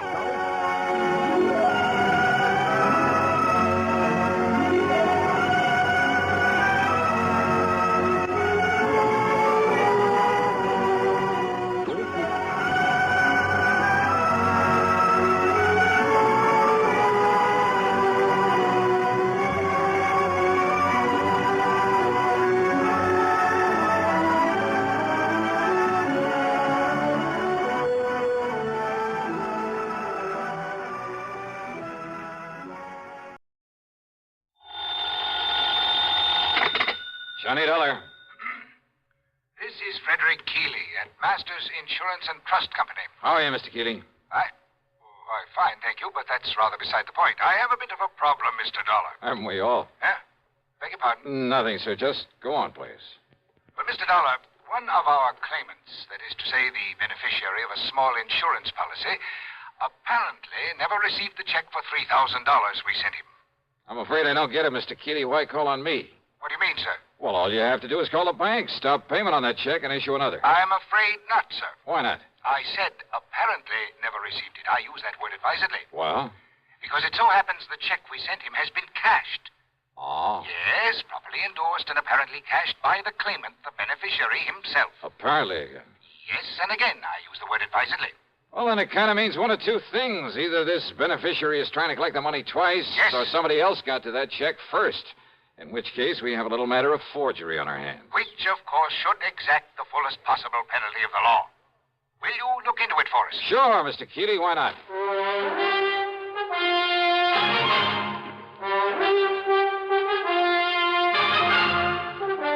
CBS Radio brings you Bob Bailey in the exciting adventures of the man with the action-packed expense account, America's fabulous freelance insurance investigator. Yours truly, Johnny Dollar.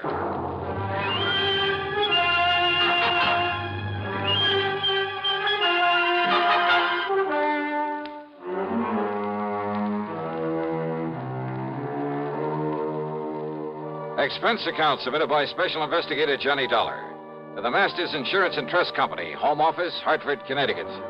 Following is an account of expenses incurred during my investigation of the double exposure matter.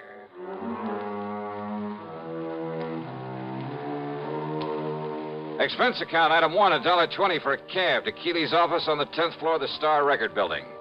He's a man of about 60, I'd say, short, stout, and rather pompous in his manner. Or maybe self-important is more like it. No, I'm sure you realize as well as I do that a $3,000 claim is relatively small, relatively unimportant. I use that word advisedly. Well, that means I can't expect much of a commission.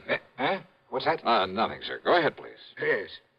The fact remains that if the claimant, the beneficiary, thinks he can get away with collecting twice on the policy...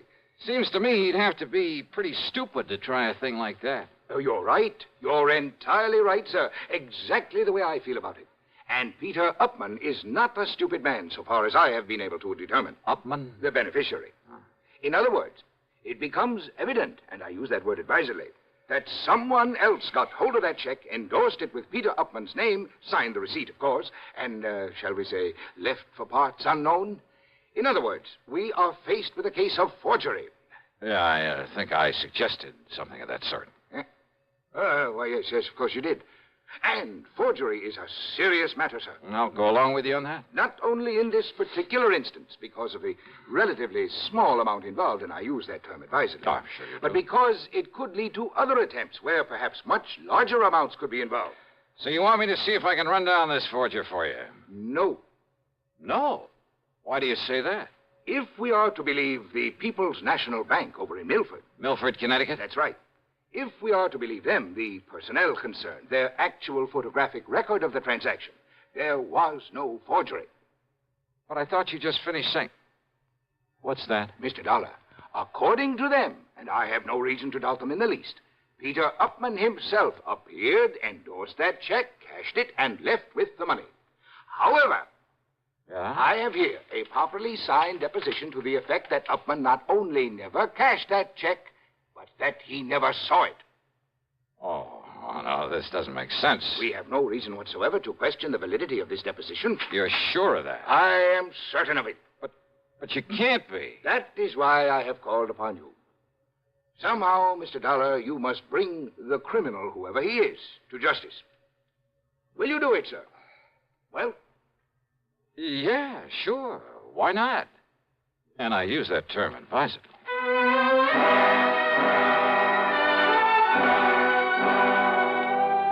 Naturally, my first move was to drive on down to Milford. On the expense account, that rings up item 2, $5.25 for a tank full of gas for my own car. The People's National Bank was closed for the day, so I registered at the Milford Arms, ate some dinner. That's item 3, another $5.25. That is, including a couple of drinks beforehand. Then I drove over to the address of Mr. Peter Upman. Pete, living alone in a small apartment on East Willow Drive, turned out to be about 33. He was tall, husky, good-looking. The football type with a big shock of red hair. Very nervous, though. The kind who doesn't stay put anywhere for very long. Yeah, sure. Come in, darling. Sit down, sit down. Okay. How about if I pour us a drink or something? How about it? No thanks, Upman. Upman? Sure you don't mean Mr. Upman? Now, don't be so formal. Just call me Pete. Sure you couldn't do with a little drink just to sort of celebrate. How about it, huh? Celebrate what? Celebrate what? You said the insurance company, didn't you? That's right. Then produce, man, produce. Just don't keep me hanging here. Only I'll sit down, too. Come on, man. Come on. Let's have it, huh? What are you talking about? The check. What else? Old Aunt Lizzie's insurance. Don't tell me you came all the way down here from Hartford without bringing me another check for all that lovely money, that $3,000. Now, don't tell me that. Oh, another check, huh? Why, sure. What else?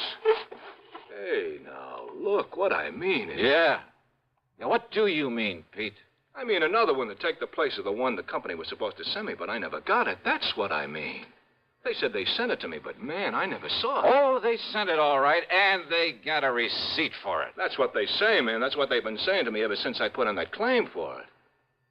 Now, look. Maybe the Upmans are kind of funny about some things, but they aren't liars, see? And I'm telling you, I never got that check. Pete, that check... You don't believe me? You asked that lawyer, that Alfred R. Price. He took my statement and made me swear to it. And I don't swear to something unless it's true, see? That's all very Swear well, to something isn't true is a one-way trip to the jailhouse. And, man, that's not for me. I'm beginning to wonder... Sure, that's the fastest way to get yourself into trouble, but... Look, Dollar. You be careful what you say. Yeah? I'm a nervous man, darling. Sometimes I got a pretty quick temper, and if somebody's trying to pull a fast one on me, well, don't try it. I don't care who you are. Just don't try it, Dollar. Maybe it wouldn't be very healthy for you. See what I mean? Is that supposed to be a warning, Pete? Warning? No. No, man, I don't fool around. That's a threat. Pepsi-Cola refreshes without filling. Why? Because it's truly light. Charlie, you're forgetting something. Wait, Kay, there's more. Yes, ice-cold Pepsi is the delicious refreshment that goes great at a picnic or a party. But, Charlie... And Pepsi goes fast. People like it, so keep plenty handy.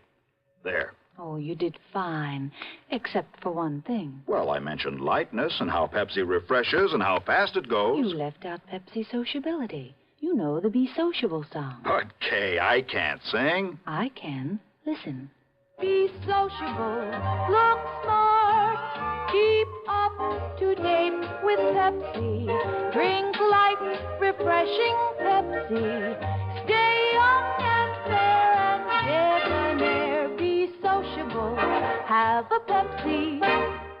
Well, at least I can say this. Pick up an extra carton of Pepsi today. Please do. And now, Act Two of yours truly, Johnny Dollar. Trying to reason with Peter Upman didn't work. He was much too anxious to use his fists. And from the looks of him, he might have done very well with them. He maintained he'd never received the insurance check, that he wanted the money, wanted it fast, and that's all there was to it. That I had my choice of getting it for him or else. He made it plain that if I didn't like his attitude, he'd be perfectly willing to pound some sense into my head. So why stick my neck out when I figured I could get all the information I needed from the lawyer, Mr. Alfred R. Price? And Price, living in a lonely home on the north side of town, was somewhat different from his hot-tempered young client. I'm afraid you'll just have to forgive Peter his somewhat belligerent attitude. He comes from a very wealthy family over in New Haven. I was their attorney for many years.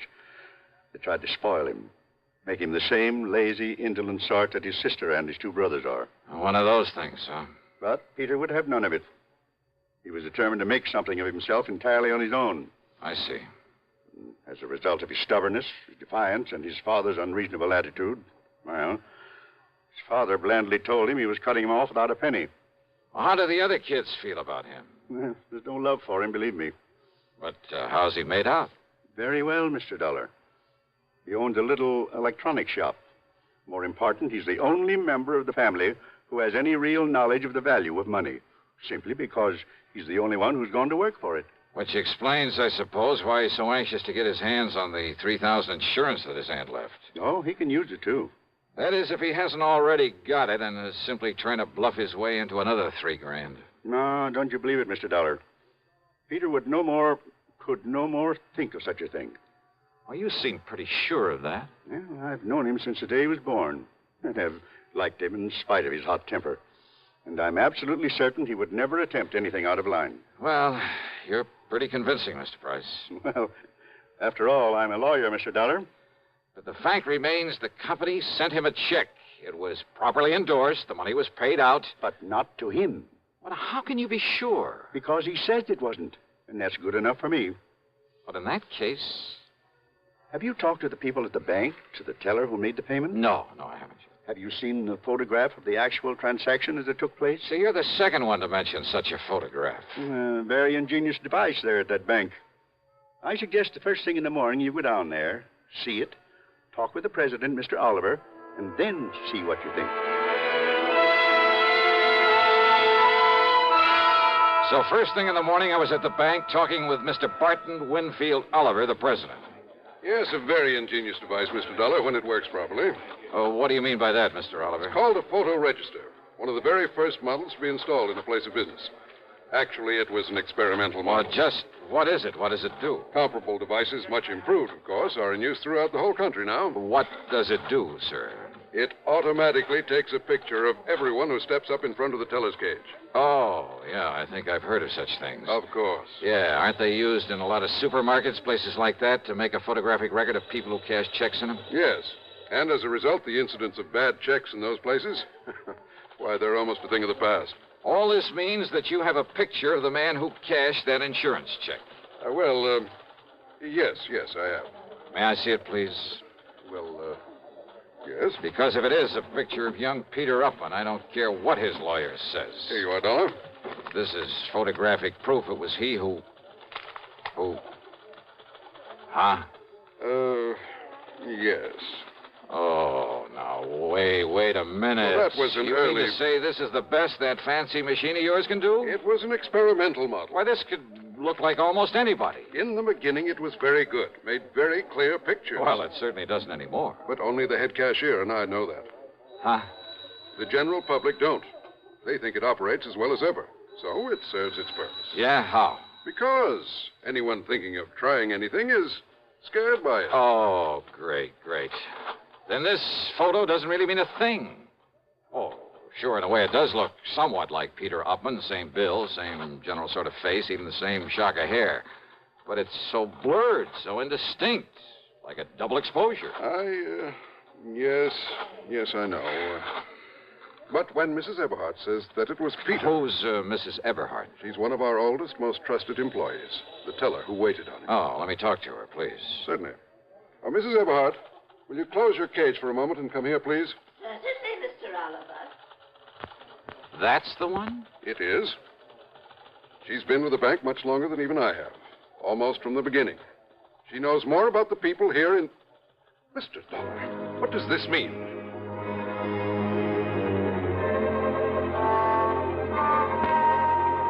I casually pulled my gun out of its holster, and I held it casually in front of my chest, waiting for Mrs. Eberhardt to come over. Because I'd had a real good look at her when she turned to answer Mr. Oliver.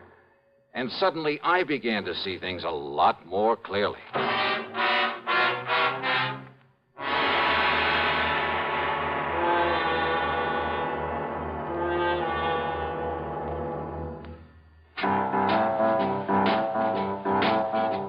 Talk about best-selling records. Here's a familiar tune about America's best-selling filter cigarette, Winston.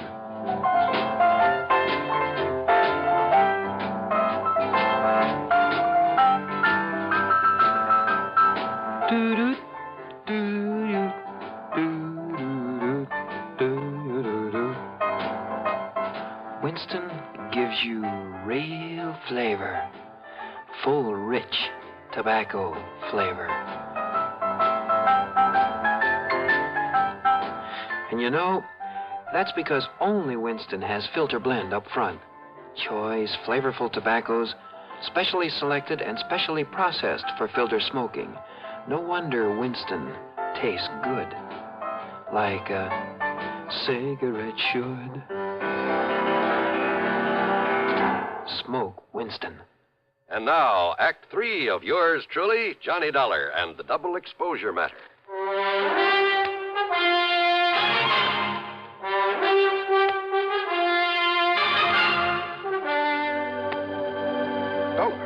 That revolver. Just take it easy, Mr. Oliver, and don't mention it to her when she comes over here. What good heavens, man. Wait now. Here she comes. Yes, Mr. Oliver, you wished... Oh, I'm so sorry, Walter. Okay, Abby. Only I'm not Walter, I'm Jim. Oh, yes, of course, Jimmy. Right over here, Mrs. Eberhardt. Oh, I know, Mr. Oliver. I can... Oh, dear, these chairs are all over the place. Abby, I want you to meet my friend, Mr. Johnny Dollar. Oh, Mr. Johnny... Oh, I am so sorry. I didn't mean to bump into you, Mr. Dollar. That's all right. But how do you do? Oh, and I see you smoke a pipe, too, just like Mr. Oliver does. Yeah, you'd better take a real close look at this, Mrs. Eberhardt. What? The way you look real close at all the money you handle there at the counter, at the deposit slips and so forth. A real close look, huh? Oh, why, it's a pistol. Yeah. But good heavens. How long since you've had a new prescription for those glasses of yours? Oh, look here, young man, if this is a hold-up... How long? Shall I cry for help, Mr. Oliver? No, Abby.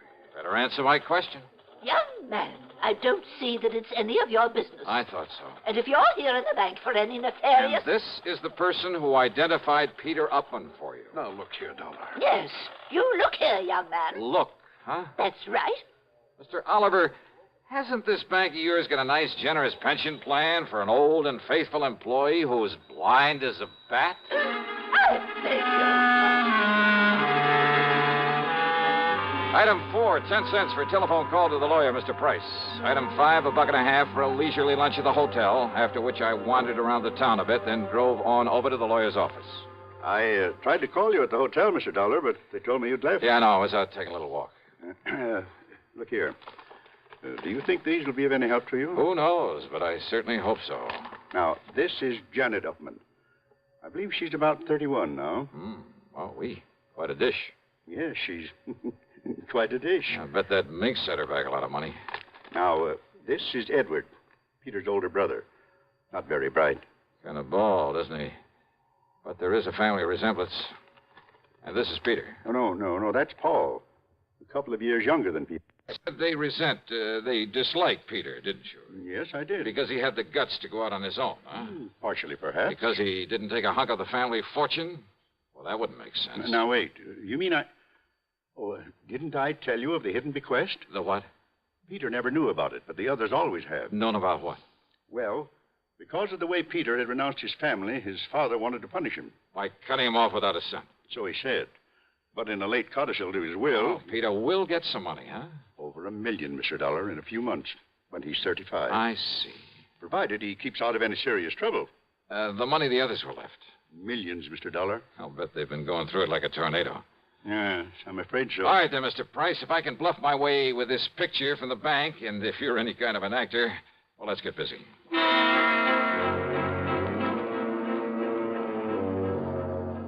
I telephoned to Peter, told him to come over. Mr. Price called the others.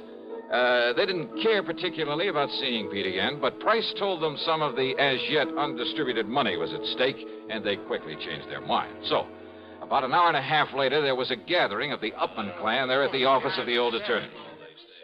Look, Dollar, Mr. Price says you're okay and all that, but I still don't like your company's stall on the insurance payment. Just keep your shirt on, huh, Pete? And another thing, I didn't like your attitude when you came to see me. Now, look, you may be a little bigger than I am, but I've decided you'd be very foolish if you tried to take me on. Oh, yeah? It might even cost you $1 million. Well, all I care about is Aunt Lizzie's $3,000. Okay, just take it easy, huh? Take it easy. You say that to a Oh, redhead? then shut up. Okay, now, all of you, listen to me. Yes, Johnny? I'm sure you all know that Pete here inherited a few $1,000s from his Aunt Elizabeth, I guess it is. Yes, and we've heard about how he's tried to collect it twice over. Well, if you ask me, Johnny... Thank you, Janet, but I am not asking you. Well, if you ask me, Pete ought to be locked up for trying such a silly, childish thing. Yeah? Paul, with all the time in the world on your hands, it was real easy for you to pick up that insurance check over where Pete lives while he was at work, wasn't it? What's that? What? And forging a signature? Well, after all, you're his own brother. Just a minute, And please. there at the bank, why, dear old half-blind Mrs. Eberhardt couldn't tell which was which. Now, look here, Dollar. But a little machine put the finger on you, Paul. Absurd. Yeah, a little device at the bank that photographs everybody who goes up to a teller's cage. Dollar, you mean that... Oh, now, Johnny, you've been taken in. Have I? That whole thing is just a bluff. It hasn't worked right in years. Oh, what makes you think that? I know. Because the cashier is a boyfriend of mine. Oh, that bank had better check its books. What? He didn't tell you it's been fixed recently? Fixed? No, he didn't. I mean, Paul. Now, wait a minute. Like to see the picture it took of you, Paul, collecting that money? Here, Mr. Price, see what you think. Why, yes, Mr. Dollar. It's about as clear as it can possibly... Okay, Paul, you dirty... No, stop him. Somebody stop me. And not you, Paul, or anybody else. Good heavens, Mr. Dollar. Peter will kill him. Oh, I doubt it, Mr. Price. Can you think of a better way for justice to be done?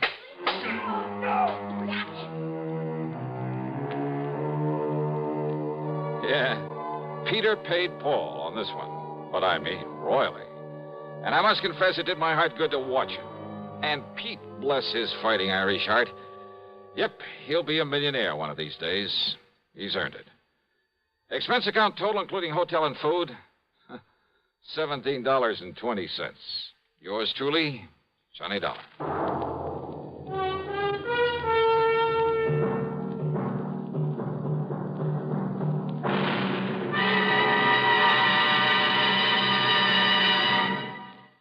Our star will return in just a moment. Constipation is something people don't talk about much, but it can be a problem for anyone, even doctors. And when constipation occurs, it's interesting to see just what doctors consider important about a laxative they might use or recommend. Well, a majority of the doctors we heard from had this to say. A laxative should be effective, gentle, close to natural acting. A medicine that can be used with complete confidence.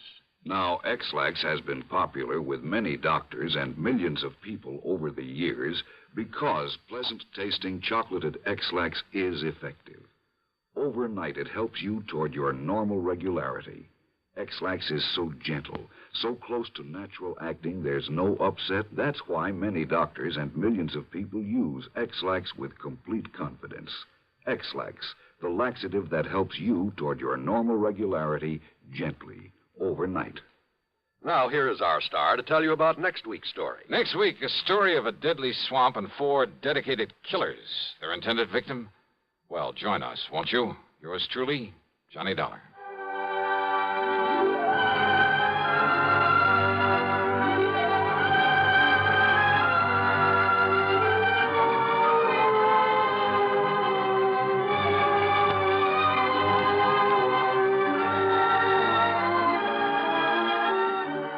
Yours truly, Johnny Dollar, starring Bob Bailey, originates in Hollywood and is written, produced, and directed by Jack Johnstone.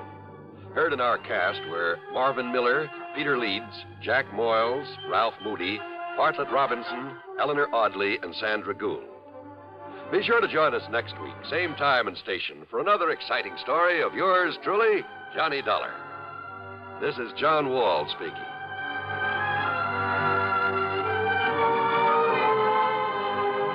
Silent death stalks a ship's corridor as suspense follows on the CBS Radio Network.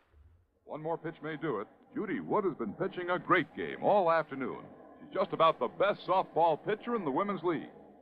Okay, she's ready. Strike three! Man, oh man, what a pitch! Man, oh Manischewitz, what a wine! At the ballpark, not everybody gets the big cheers. But at home, everybody's wine is always cheered. It's Manischewitz. Man, oh man. Man, oh, Manischewitz, everybody's wine because it tastes so good. Have you tried new Manischewitz fruit wines? It's just like drinking fruit itself. Serve them anytime. Manischewitz fruit wines, 100% pure, specially sweetened.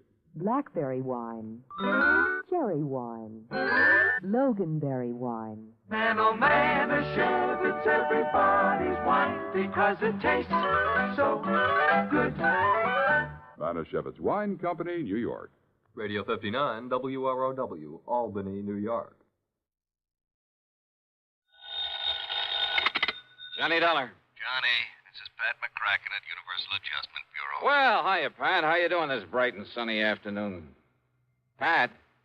Alvin Peabody Cartwright. Oh, no. Oh, yes. He's called you. Yeah, he called He has a problem. Well, hasn't he always? Big emergency. That's right. Which means that you have a problem. Oh, no. We haven't, Johnny. You have. Oh, well, now, Pat, let's talk about this, huh? Why does the company pass all his frantic, fantastic problems on to us? So that you can pass them on to me? Yeah? Sure, so that I can collect all those fancy fees and commissions, have an excuse to pad out the little old expense account. Now, Johnny. After all, when you're serving a client as important as he is, why, hang the expense. Oh, then you finally admit it. Huh?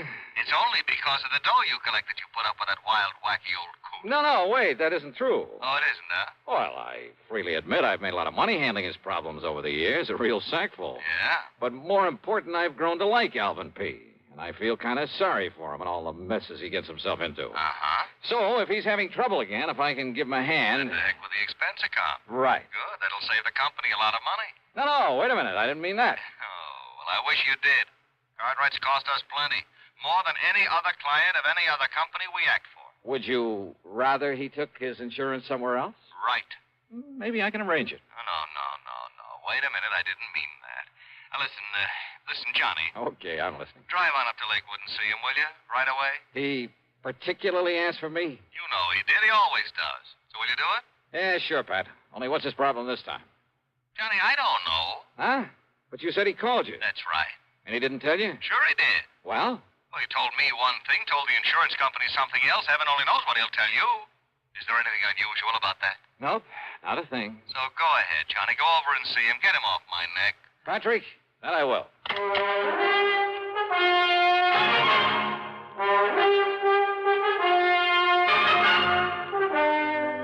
CBS Radio brings you Bob Bailey in the intriguing adventures of the man with the action-packed expense account, America's fabulous freelance insurance investigator. Yours truly, Johnny Dollar.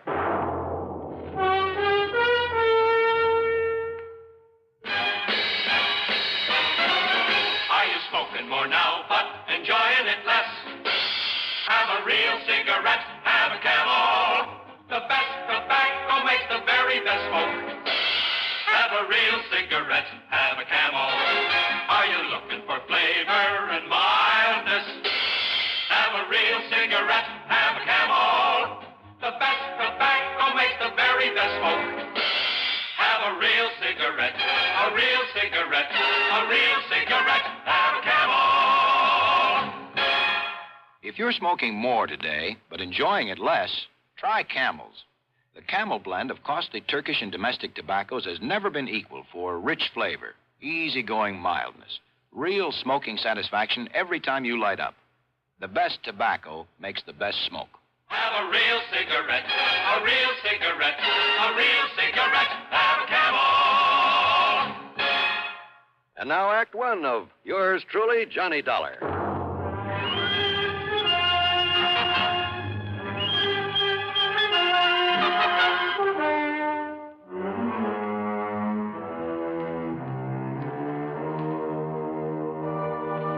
Expense account submitted by Special Investigator Johnny Dollar to the Universal Adjustment Bureau Home Office, Hartford, Connecticut. The following is an account of expenses incurred during my investigation of the merry-go-round matter. Doing a job for Alvin Peabody Cartwright was like riding a merry-go-round, a shoot-the-chutes, a roller coaster, and a razzle-dazzle all in one. Anyhow, expense account item one, $4 for a tank full of gas, and hoping the snowplows had cleared off the highway, I headed north to Lakewood.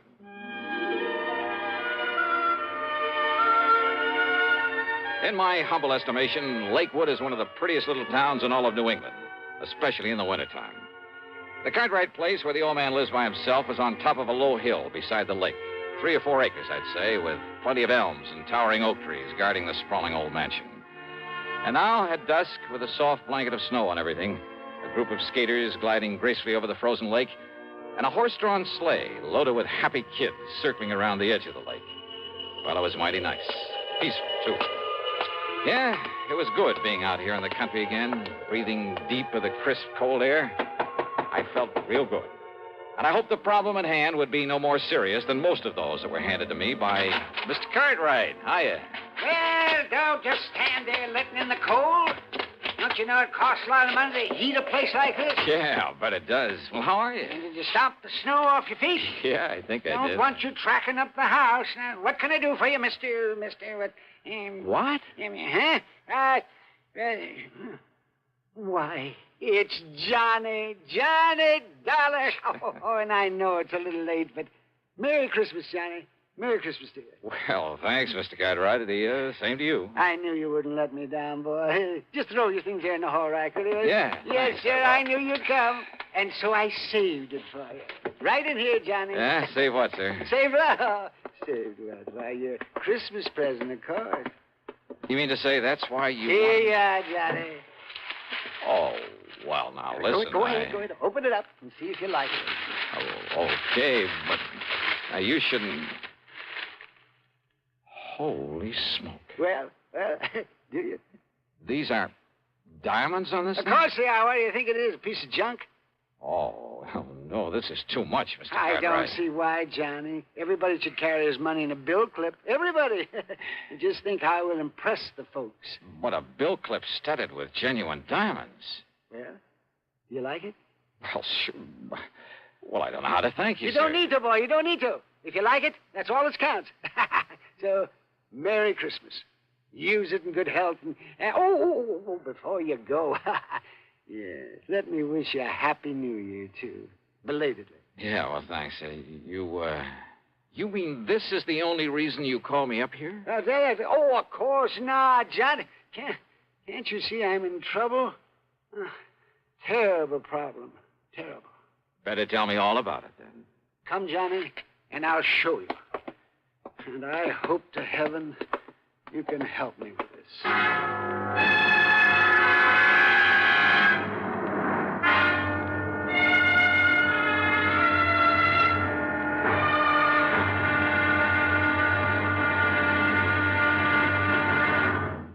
Act Two of yours truly, Johnny Dollar, in a moment.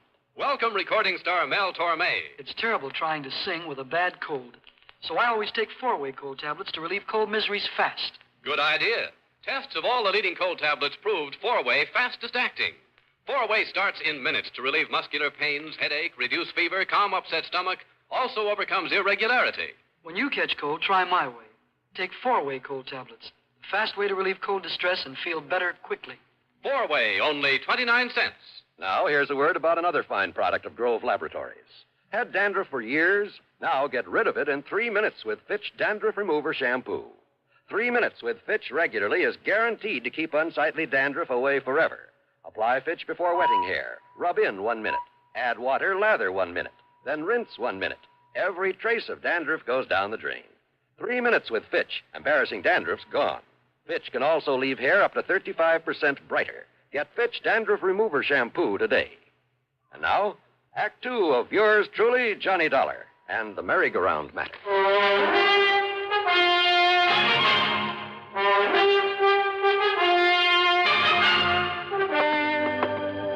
Better tell me what it's all about, Mr. Cartwright. What it's all about? My nice new art gallery. What else? Now, come along. You have an art gallery now? Johnny, ever since I went over to Paris last summer and saw that Louvre place with all those pretty things in it, I decided I'd better have an art gallery, too.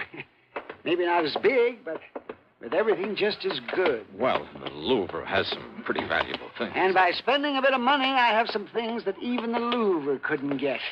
Here, I'll turn on the light. Now then, how do you like it? Wow. The gallery was 50 or 60 feet long, maybe 30 feet wide, with a high vaulted ceiling. A floor of solid marble. The tall, narrow windows were all of beautiful stained glass. Around the walls were some of the finest paintings I've ever seen. That's a Romney, Johnny. A genuine Romney. And you see this Matisse over here? And how about this Van Gogh? There were statues and various other sculptures, beautiful tapestries, valuable urns and vases, rare pieces of jewelry, and, well, just about everything you could think of. Cartwright must have poured millions into this place, and all within the space of only a few months. Isn't it nice, Johnny? Unbelievable. And when I get tired of it, it's showing it off to people. Then I'll give all these pretty things to that big museum over in Hartford. I think they'll like them, too. Don't you? Oh, sure. But I can see your problem, all right. Problem? What problem? The reason you asked for me to come here. Well, of course I did. Because of the possibility of theft. Theft? It was robbery. And, Johnny, you've got to solve it for me. You mean it's already happened? Of course it has.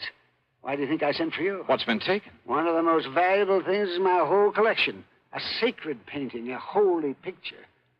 Only it was more than just a picture. It was an icon, Johnny. It was encrusted with emeralds and rubies. How big was it, Mr. Cartwright? It was 9 inches high and about 4 inches wide. Very heavy. It was hanging on the wall under that light, right there.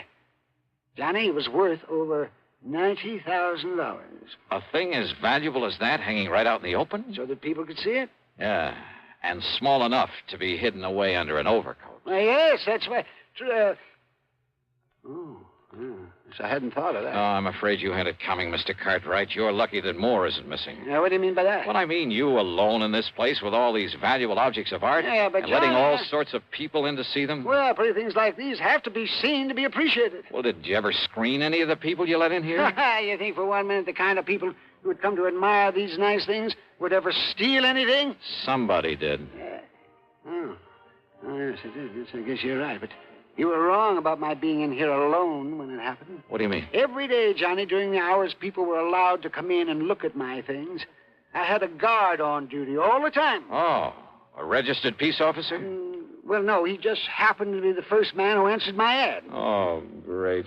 Where is he now? Well, after this happened yesterday, I suppose it was unkind of me, but I let him go. I telephoned him this morning, told him not to bother coming back, and I sent him a check for $200. Just severance pay. In other words, you paid him for robbing you. You know where he lives? Anything about him? Well, you see, now, I have his address in town. Okay, then you better give it to me. And he wasn't the only precaution I took, sir. You see, I never let more than one person come here into the gallery at a time. And I always stayed with him. Always. So? Well, it was getting late. The guard was about to leave. But there was a knock on the door. And so I answered it. Uh-huh. And who do you think was there? I'll bite. Who? A sweet little old man. He was all dressed in rags. Oh. He said he'd heard about the icon and he'd like to see it. Yeah. So I showed him in here. And did you stay with him? Well, no, because just then there was another knock on the door. And who do you suppose it was? Okay, who this time? Johnny! It was Jonathan. Jonathan. Yes, that's right. Jonathan Peebles.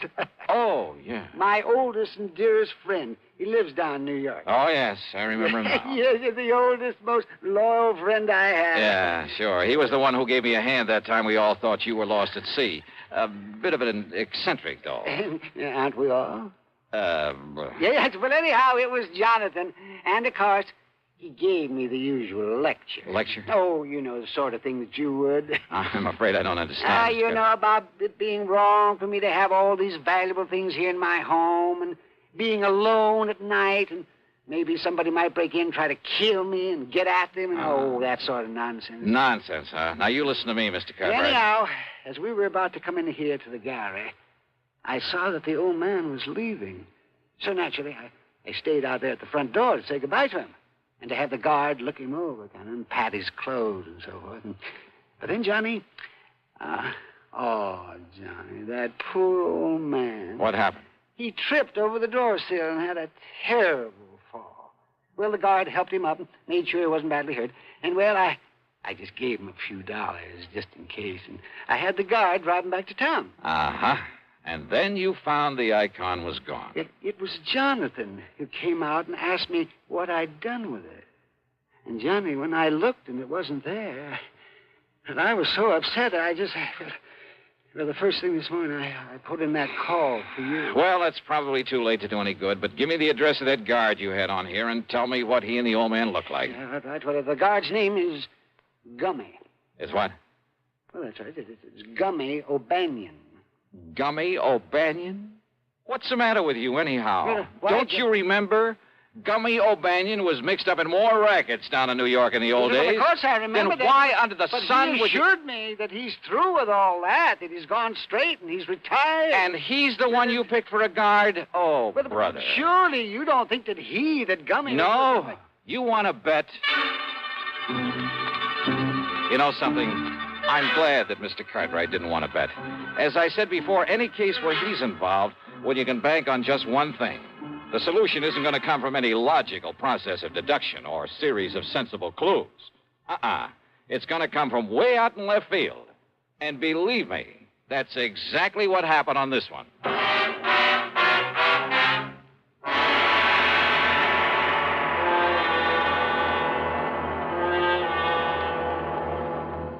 Constipation is something people don't talk much about, but it can be a problem for anyone, even doctors.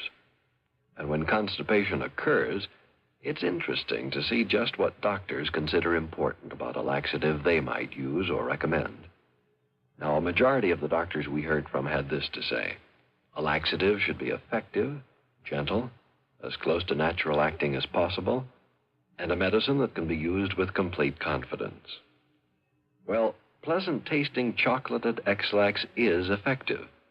Overnight, it helps you toward your normal regularity. X-Lax is gentle. Next morning, it gives you the closest thing to natural action. And that's why many doctors and millions of people use X-Lax with complete confidence. X-Lax, the laxative that helps you toward your normal regularity gently, overnight. Is X-Lax in your medicine cabinet? And now, Act 3 of yours truly, Johnny Dollar.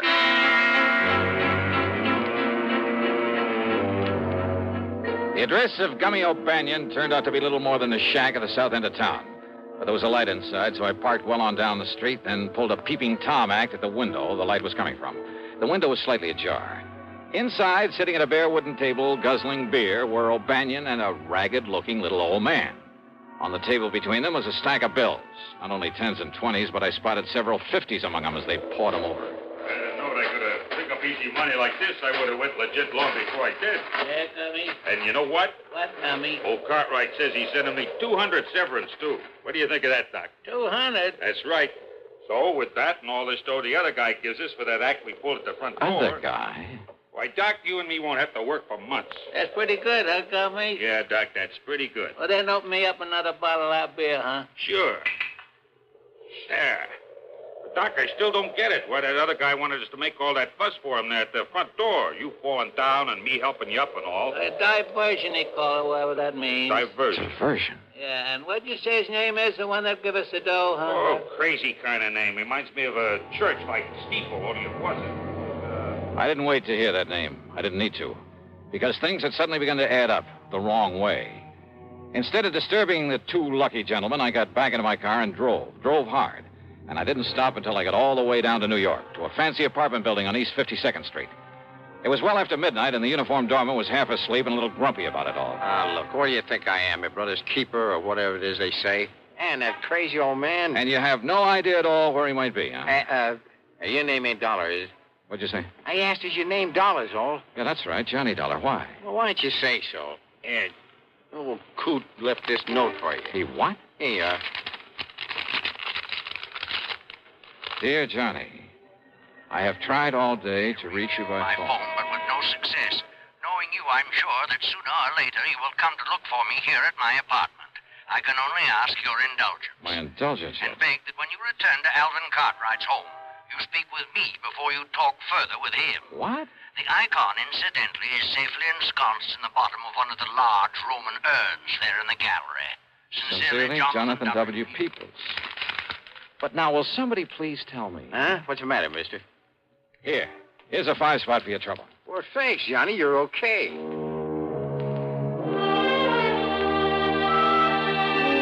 So I drove on back to Lakewood, to Cartwright's home, after a quick stop for some breakfast along the way. Not only was there no guard at the front door, but the door was unlocked.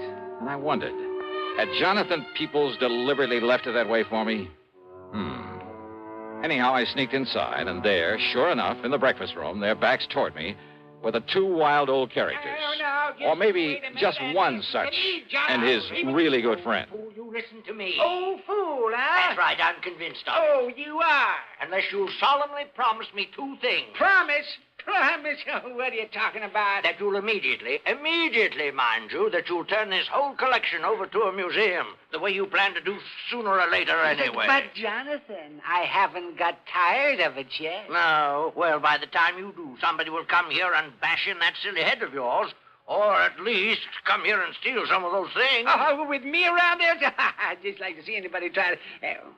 Yes, that's right, the icon. Oh, it was such a lovely thing, too. And you'd like it back, wouldn't you? Are you crazy? Of course I'd like it back. Well, you'd also have to promise to have some honest, legitimate guards around here now, immediately, 24 hours a day. You and your ex-gangster. Yes, I guess I was wrong about him. Of course you were. He might have killed you.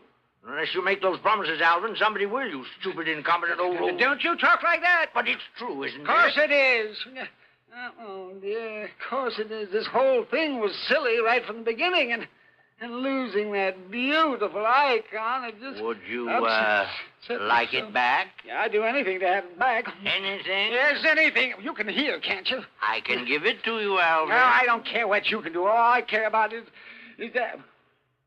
You? That's right. I have it. I'll be glad to give it to you. Jonathan, if you keep your word. You're a crook. That's what you are. I am not a crook. But if you have the icon, it's because you stole it. I did not. You're a thief. That's what you are, a thief. I am not. There's only one way you could have gotten it. No. By stealing. No, you silly old fool. Don't you see? Don't I see what? All I did was to hide it away from you in the hopes of knocking some sense into that thick skull of yours. Well, has it? Has it made you realize that you have no business keeping a valuable thing like that around here? All right, Jonathan. I'll admit you did the right thing. You brought me to my senses. But now, give it to me. Oh, come on, give it to me. Only on condition you make those promises to me. Didn't I say I would? Then do so. I do. Cross your heart? Yes, I cross my heart and I hope to die. There, now. Now, give me back the icon. Well, I said I would, didn't I? Well, then do so. Well, I will. Well, now. All right. And if you think for a minute that was the end of it, you're wrong. Those two wild old men sat there for the better part of an hour, squabbling, shaking their fists at each other, and a half dozen times they almost came to blows. But finally they ran out of breath, put their arms around each other, shed some tears of repentance, and then, as they've done so many times before, quietly, solemnly swore undying friendship for each other. What a pair. The expense account? Why bother? After all, by now, Alvin Peabody Cartwright has probably forgotten he even sent for me. So, yours truly, Johnny Dollar.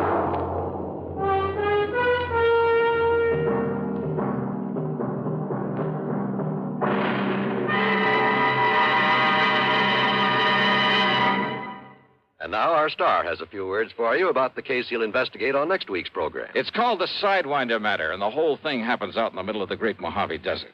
Believe me, it doesn't take long for me to realize the desert can be a mighty dangerous place. So join us, won't you? Right here on the station that brings you all the best in radio. Yours truly, Johnny Dollar.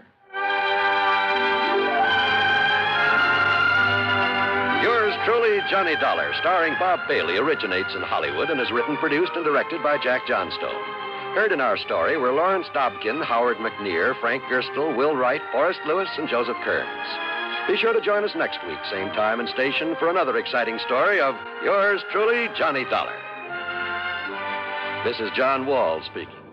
A terrorized model races for the end of the road. Shocking drama of suspense next on the CBS Radio Network. Better buys are your reward at Orange Motors for a Ford. Get your orange guaranteed from the largest dealer in Albany, in the heart of Auto Row. Orange is the place to go. Orange Motors has the ports, it's true, plus 44 years of experience too. Orange Motors, if you're wise, for better service, better buys. Want a new Ford right now? Come to Orange Motors and choose from a large selection of new 1960 Fords. Orange has new Fords and new Falcons, lots of them. For a better deal, buy Ford. Buy at Orange Motors, 799 Central Avenue, Albany. Want a new Ford right now? Go to Orange Motors right now. Better Ford buys, used or new, at 799 Central Avenue. Orange Motors, if you're wise, for better service, better buys. Radio 59, WROW, first on the dial, serving Albany, Troy, and Schenectady. Johnny Dollar. At McCracken, Johnny, Universal Adjustment Bureau. Well, greetings, Master. And now, what's that supposed to mean? Oh, just being polite when I see a nice fat commission about to come my way. You know something? You clear this one up for me, and maybe it could involve a sizable commission. The sound of sweet music wafts to my ears. Who, what, when, where, and why, Patrick? Only answer two of them, Johnny. All right, what? What and where? Ever hear of the Rochemont necklace? I never. Well, you should have. But come on over to my office. I'll tell you about it. Missing? That's right, missing. From where? I'll tell you about it. Oh, what's it worth? I mean, unless it's pretty valuable, What's there's the no difference? sense. Your commission may be a sizable one. How much, Pat? Come on over. How much? Well? Okay.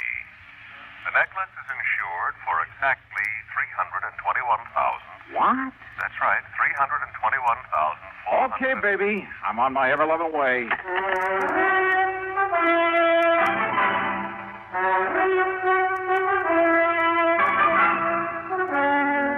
CBS Radio brings you Bob Bailey in the exciting adventures of the man with the action-packed expense account, America's fabulous freelance insurance investigator. Yours truly, Johnny Dollar.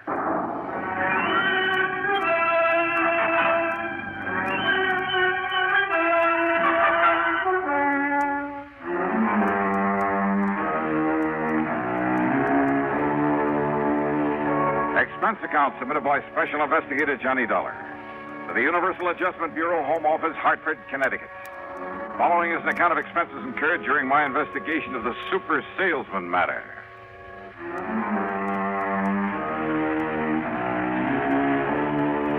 As always, the promise of a big commission did sound like sweet music to me. So, expense account item 1 is $1.25 for a cab to the office of Universal Adjustment in the Spear Building down on the square where Pat was waiting for me. Oh, come in. Sit down and listen, Johnny. Sure, Pat. Right ahead. Well, the Rochemont necklace. Part of some old crown jewels or something came over from Paris a few years ago. Uh-huh. The whole collection was worth $2 million. Now, various parts of it were sold to various people in various parts of the country, but the ruby and diamond necklace went to Mrs. Liza Rochemont. Now, she's a wealthy widow living out on the edge of town. Mm-hmm. Except when she was away in Florida, California, Europe, wherever, when she put it in a vault at the bank, she kept it in a wall safe at her home. So A safe to which she alone has the combination, and nobody's ever broken into it. You're sure of that? I'm sure. There's an automatic device that would show it. Well, did she ever wear that priceless hunk of jewelry? Oh, quite often. Which is why she often had it cleaned and the stones checked in the settings. Go on. So a couple of days ago, she handed it over to that jeweler in the new building just across the square there. You see the shop? Parker? Mm-hmm. Clayton Parker. Oh, seems to me she'd pick one of the big ones, one of the old-time firms, or send it down to New York to Tiffany's or Cartier or someone like that. After all, Well, that's exactly what her insurance man, Tim Pringle, you know him, Surety Mutual? Oh, yeah, well, Tim told her this morning when he found out what's happened. What's happened? Clayton Parker called her up in the middle of the night and then barged in on her looking like he'd seen a ghost or two. He laid the necklace in her lap and promptly fainted away. Parker? Parker. And when he came to, with the help of a little brandy, he shakily told her that her necklace, instead of the genuine article worth over 300 G's, was paste, was a fake. You are kidding. No. She took it over to Wilson Brothers, her regular jewelers. They told her Parker was right, so she fainted. Well, now, look. Well, when she came to, she notified Tim Pringle. He notified me. I called you. That is, after I took time out for a little thinking about it. Yeah? A Universal Adjustment Bureau serves a lot of companies. I know. All over the country. I know. We get reports on every client company's problem. So? Well, something rang a bell. I went through the files. Johnny, this very same kind of thing happened back in 56 out in Chicago, down in Philadelphia, that was in 59. And in each case, the jeweler who discovered the switch answered the description of Mr. Clayton W. Parker. Has anybody been through Parker's shop? Well, now, Johnny, we've got a little problem there. Problem? Like what? Well, if Tim Pringle openly sicks the police or even a private investigator onto Parker. Well, yeah, I see what you mean. Now, if Tim were to pull a boo-boo, make a wrong charge against his own new client... So, what am I supposed to do? Bust into Parker's shop some dark night? Blow his safe, maybe? Well, Johnny, he does not have a burglar alarm in that little shop of his, nor on the safe inside. So what? And it is easily accessible from a dark alley out in the back. Oh, no. Wait a minute. Well? Are you asking me? Are you suggesting of course not, Johnny. I'm not asking a thing. What kind of a company do you think this is? Well, don't be ridiculous. However, if somebody were to find the genuine necklace in Parker's safe, someone that is unknown to us. What did you say your name is? I didn't. And yours? What's it to you? Okay.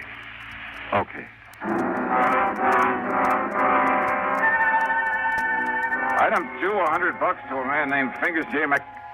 But let's leave his last name out of this. I may have use for his delicate touch again sometime. Well, getting into the back of Parker's store that night was a cinch. And once inside, we could see why he didn't bother with much protection. His stock was small, and most of it was novelty stuff. And he must have been a super salesman to get hold of Mrs. Rochemont's valuable necklace. If it was the real one that he took in for cleaning. While Fingers worked on the old-fashioned safe, I went over to the store with a fine-tooth comb, wearing gloves, of course. No sign of the necklace anywhere, including the safe. So I helped Fingers out of the back window we'd opened, sent him on his way, made a careful check to be sure the place looked the same as it had before, then proceeded to hoist myself out of the window. Now, let's see if I can get this thing closed again. Huh? Oh, now, wait a minute. Yeah. And this'll keep you here. Oh. Help! Please! Help!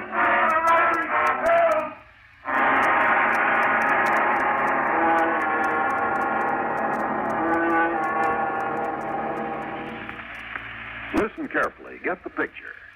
Timber needed for thousands upon thousands of new houses is needlessly destroyed. Watersheds supplying vitally needed water for industry and life itself are laid waste. Wildlife is cruelly killed, their habitats ruined for many years to come. Sorely needed outdoor recreational areas are burned black.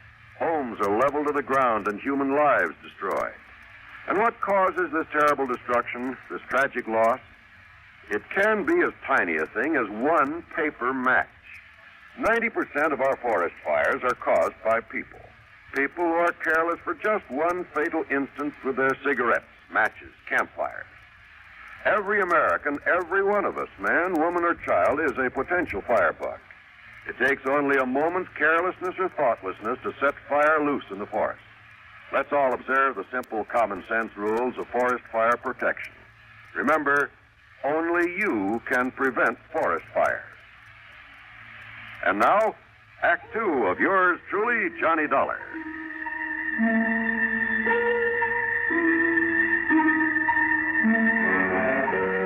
How I managed to get back up on my feet and out of that alley before the police arrived, I'm not quite sure. But I somehow did.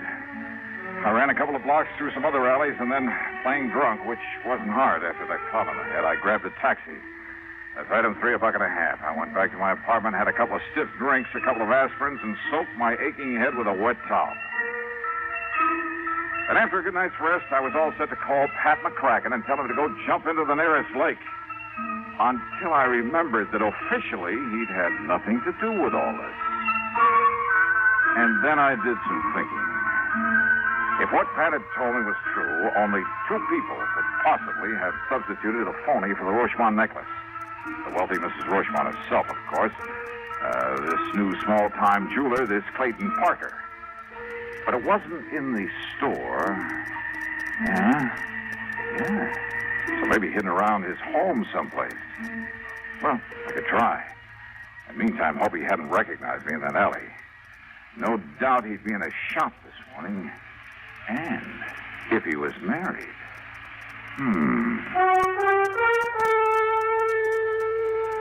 Expense account item 4, $5 for a handful of business cards at the shop of a small printer. Item 5, $79.95 for a vacuum cleaner, one of the tank-type jobs with all the accessories. And I managed to grab a stack of literature on it. Item 6, $2 1/4 at a pawn shop for a beat-up fiber suitcase. The business cards went into my pocket. The vacuum cleaner went into the back seat of my car, which luckily was badly in need of a wash job, but kind of poorly. The accessories and literature went into the suitcase, then into the back also. Then I crossed my fingers and took off.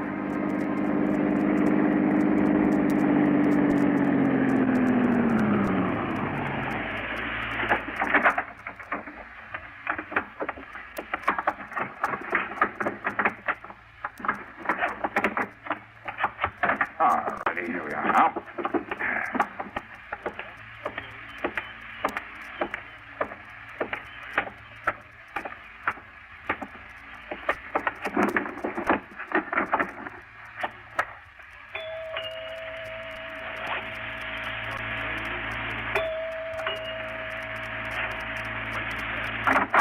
Yeah. Well. Mrs. Parker? Yeah, that's right. Only who... Now, wait a minute. Yes? Didn't you see that sign over the doorbell? No salesman, it's solicitor. Oh, well, of course. Well. But I came in answer to the coupon you mailed asking for more information in the free demonstration. Coupon? Oh, yeah. My name is, well, here's my card. Now, look. No obligation to buy, you know. None whatsoever. Yeah, ma'am. Look, is this some kind of... James Dakin, sales engineer, International Vacuum Cleaner Service. Yes, ma'am. What the sales engineer? You really want to know? Uh-huh. Well, it's just a glorified name for an ordinary salesman. Well, you're a pretty glorified kind of guy to have to be going around pounding doorbells, Jimmy. Well, gotta make a living. Yes, you do all right, too.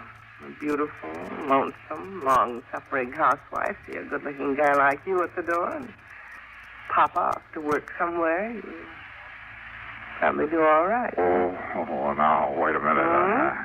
You should see some of those lovely, lonely housewives you're talking about.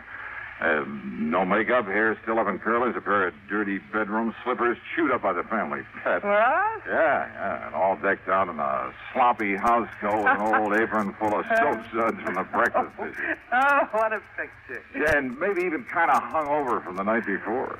You mean that's what you usually run into? Oh, run away from. Are you cute, Jimmy? And that's why it's such a relief to be met by somebody like you.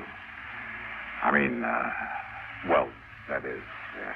Well, Hmm?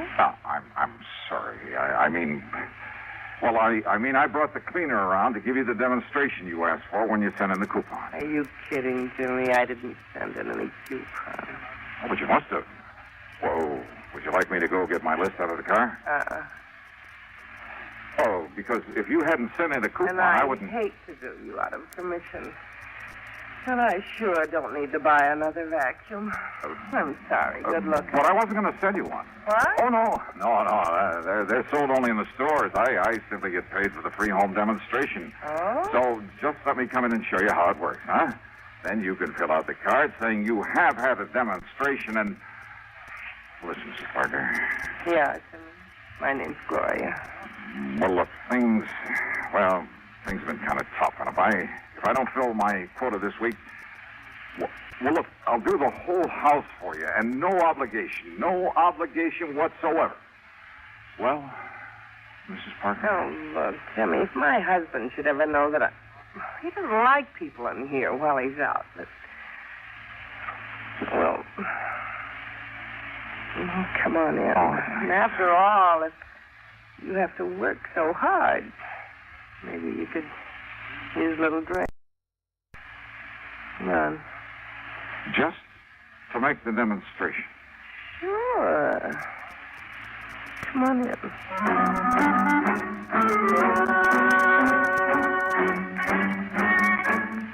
Oh, now just a minute. I'm a man of high principles. I had a job to do. Which is to say that as soon as I got inside, I unpacked the equipment, hooked it up, and went to work vacuum cleaning the whole house. And I'll tell you this, I should have studied the directions a little more carefully before trying this crazy stunt, or maybe made a few practice swings through my own apartment. Now, modern appliances notwithstanding, I now have a great deal of sympathy for the American housewife. I mean, that living room was huge, and so was the dining room. But I didn't want to be obvious by heading into the study first. The study where her husband's desk would be, and where, if I were lucky, she wouldn't leave me alone for a second. Oh, come on, Jimmy. Isn't that enough? No, gotta finish the job. I promised I'd clean the whole place, and I'll do it. Why don't you just sit down, relax, and read a book or something? What about that little drink I promised you?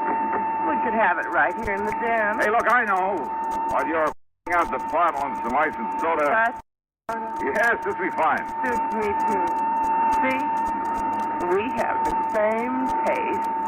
Yeah, well, while you're getting it, I'll finish up the study here, then we can sit down and relax a minute before I start. Relax, huh? What?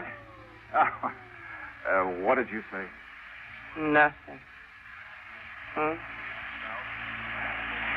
So I'll go get the drink. Yeah. Still keeping the vacuum cleaner going, I made a dive for the desk. Top drawer and two on the side had only the usual junk in them. But the third one down had a small lock on it. By stepping on the handle, I was able to spring it. And there inside, in a small black metal box. Yeah, the Rochemont necklace. And even my untrained eyes told me this was no fake. But I couldn't very well leave it there.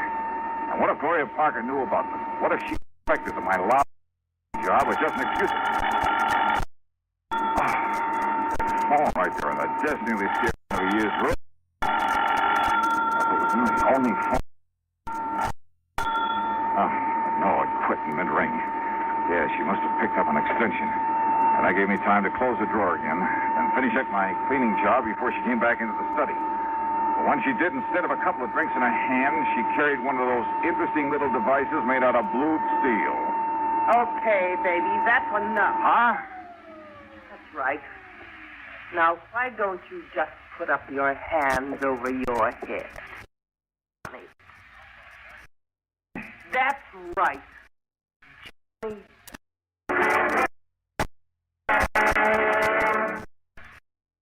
You're one of those people who just newsmen are on the move all the time, always in the direction of developments of the day.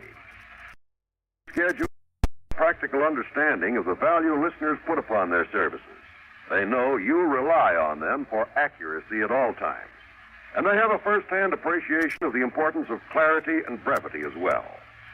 that all of these standards are kept in mind by our highly skilled, highly experienced men. Here are.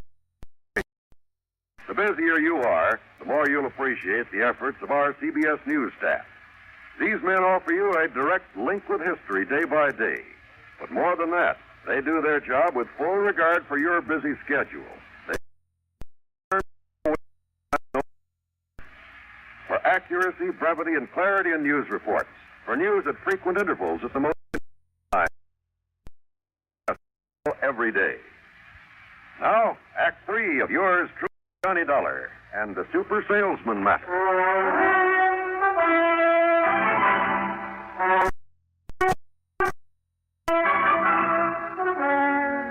Smart, huh?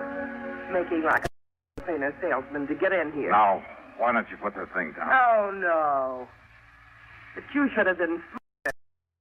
Oh, Johnny, that was Clayton, my husband. Thought you might come here. You...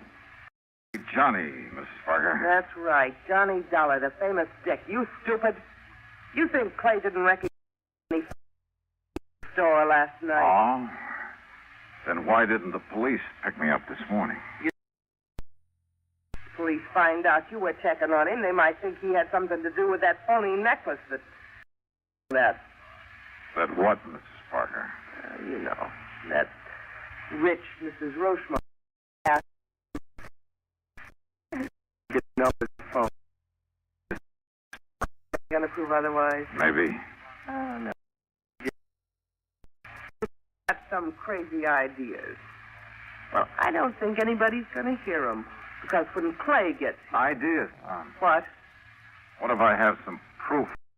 Any...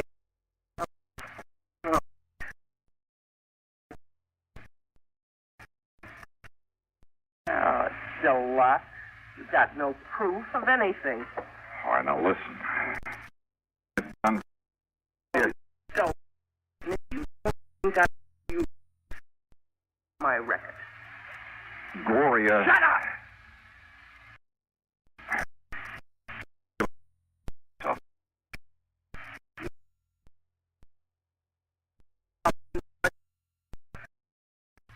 Go on.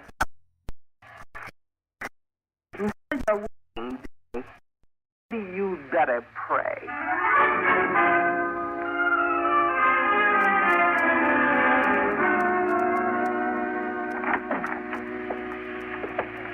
Good work, Glory. Sure, Clay. The cubs are leading in the sheep to the slaughter. But why'd you let him in here in the first place? Even if you didn't know who he was. Are you kidding? What do you mean, Dollar? Well, if you could have seen the open arm welcome I got on the strength of betting my nice brown eyes that are a couple of... What? Sure. You don't keep very close tabs on her when you're out of the house, do you, Parker? Don't listen to him, Clay. He's lying. He's trying to trick you, make you drop your guard. That's right. Won't work, Dollar. Yeah, okay, I tried. So, now you can call in the police to pick me up. Police? Don't make me laugh. Why do you think I didn't call them in last night? You're on this case. You sure of that? You trying to tell me they'd go for breaking and entering my shop? They or that insurance company of yours? In the hopes that maybe you'd find that pretty little necklace? Yeah, I see. So you admit that you substituted Tony. Well? Keep that gun on him, Glory, while I make sure it's still okay. Don't worry. He doesn't have a chance. Where to look. Up until you called, I kept him busy. I kept the great John busy pushing a vacuum. No, it isn't here. All right, Dollar. Give me the gun, Glory. Sure. Now frisk him. Yeah, sure.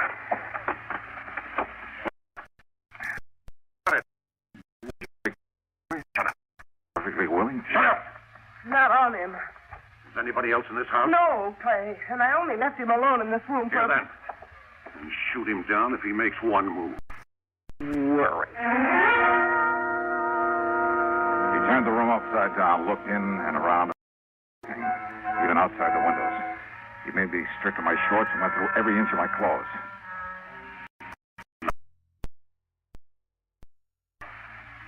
Mallory, are you sure? Yeah, I'm sure. Well, then, if I'll leave you two to figure out what might have happened. Dollar, you don't leave this room alive.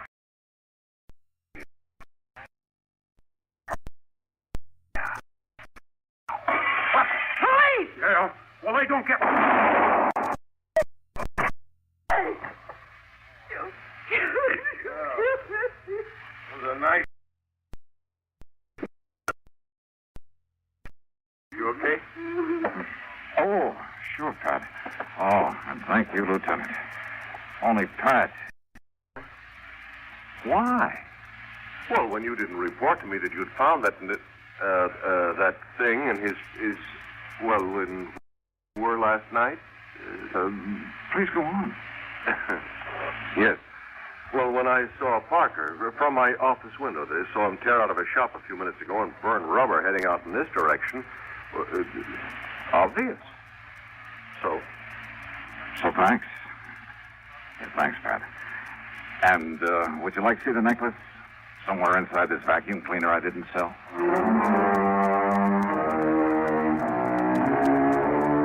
Parker is dead. His wife yammered all over the place in the hope of getting off easy. Optimist. So that's that. Expense account total $189.95. Oh, and by all means, don't forget my commission over $320,000. Yours truly, Johnny Dollar.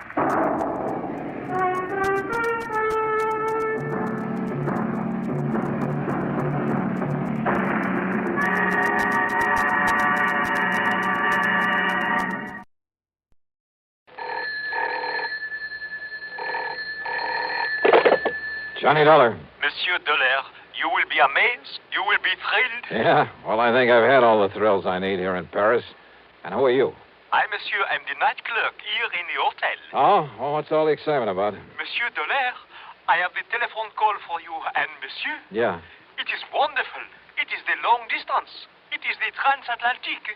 A transatlantic call. From the, what you call the United States. Well, bully for you. But across the ocean. It must be the most important. Yeah, well, put 'em on and we'll see. Oui, monsieur. Hello? Johnny? That's right. George Reed here. Well, George.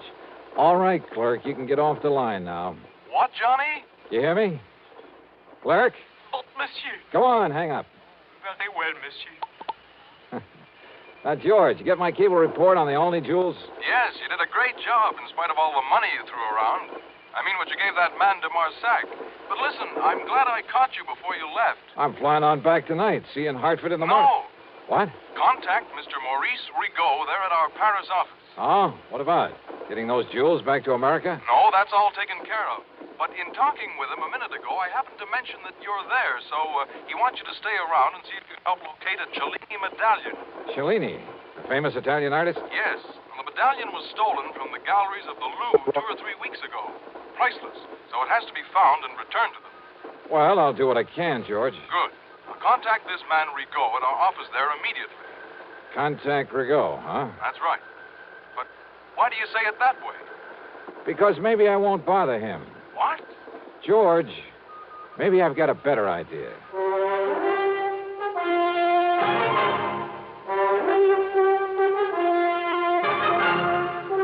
CBS Radio brings you Bob Bailey in the intriguing adventures of the man with the action-packed expense account, America's fabulous freelance insurance investigator. Yours truly, Johnny Dollar.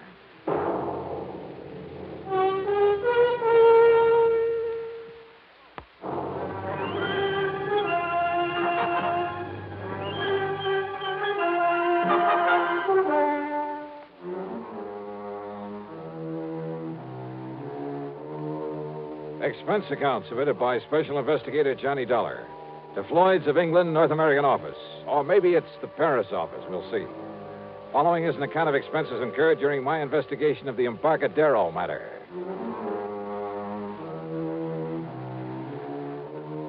Expense account item 1, a few francs. Call it 10 cents American for a telephone call.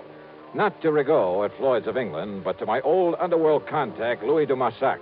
The strange little character who calls himself the Grey Cat. Oui, Monsieur Dollar. C'est la Jacques. You most loyal, most faithful friend. Yeah, I'm sure. Are you living it up on that money I gave you for locating the Olney jewels for me?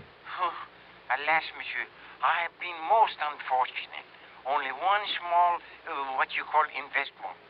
And now, Easy come, easy go, huh? the 5,000 is gone. And I was so sure of this one. What kind of an investment, de Marsac? Well, even you would have been attracted. Oh, she was young. She was so beautiful. She? Oh, no. Oh, that Marcel. How could such a lovely vision deceive me so? Oh, I'm crushed, a man without hope. And monsieur. Yeah? I'm also very, what you call, broke. Uh-huh.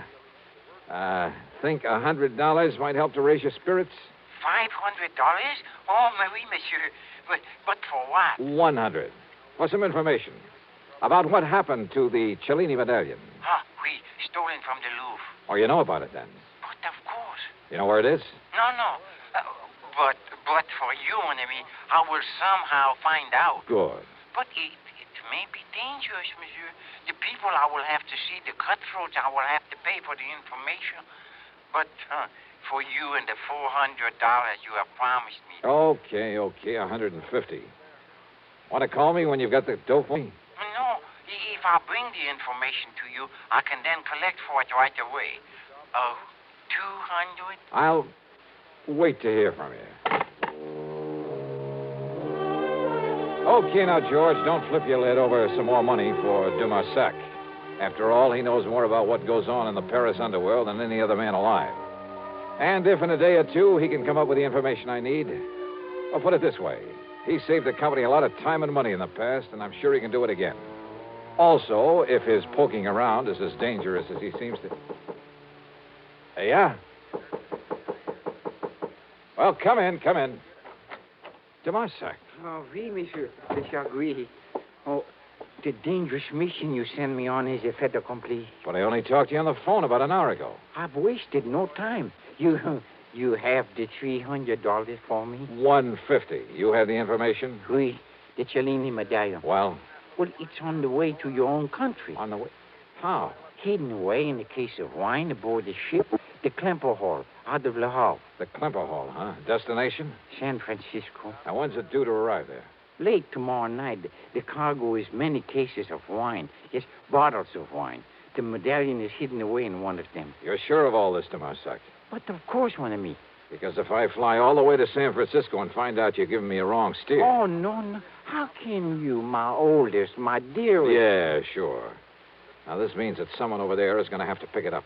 Oui, at the warehouse at the pier. And Monsieur Frank Gestel. Gestel? You know? If he's the one I'm thinking of. A fence who used to operate in New York, but they can never pin anything on him? It must be the same. But in a shipload of wine, how'll he know which case has the Cellini medallion in it? By this mark, mon ami. Yeah? So. A tiny circle, yeah? With a Maltese cross in it. Oui, like so. Okay, de Marsac. I better pack up and catch a plane back to the States. Mon ami. Huh? Oh, yeah, sure. Here you are. 50, 100, 150. Oh, monsieur, such a dangerous... Okay. 170, 90, 200. Ah, merci. Merci beaucoup. Bon voyage. Oh, success. Wait a minute. Eh? You dug up an awful lot of information in a very short time, de Marsac. Even about that mark on the case of wine. Oh, but of course, monsieur. You see, I put it there myself. You what? Oui. When I helped my friends to smuggle the medallion aboard the ship.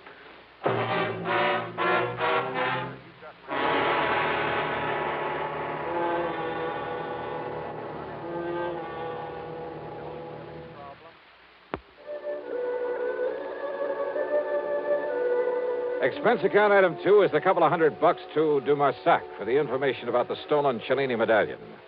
Item 3, $92 American for my hotel there in Paris, then a taxi out to Orly. Item 4, $5.99 even plane fare, Paris to New York to San Francisco, and a taxi to my favorite hotel, the Huntington, up on Nob Hill. A pea soup fog had settled over the city, and the driver had to practically feel his way the last couple of blocks. By the time I'd cleaned up and changed my clothes, it was late, and I was hungry. And after the long plane trip, I was glad for a chance to walk. over to the Fleur de Lis on Sutter Street. Cocktails and a rare good dinner ran up item 5, $11 even.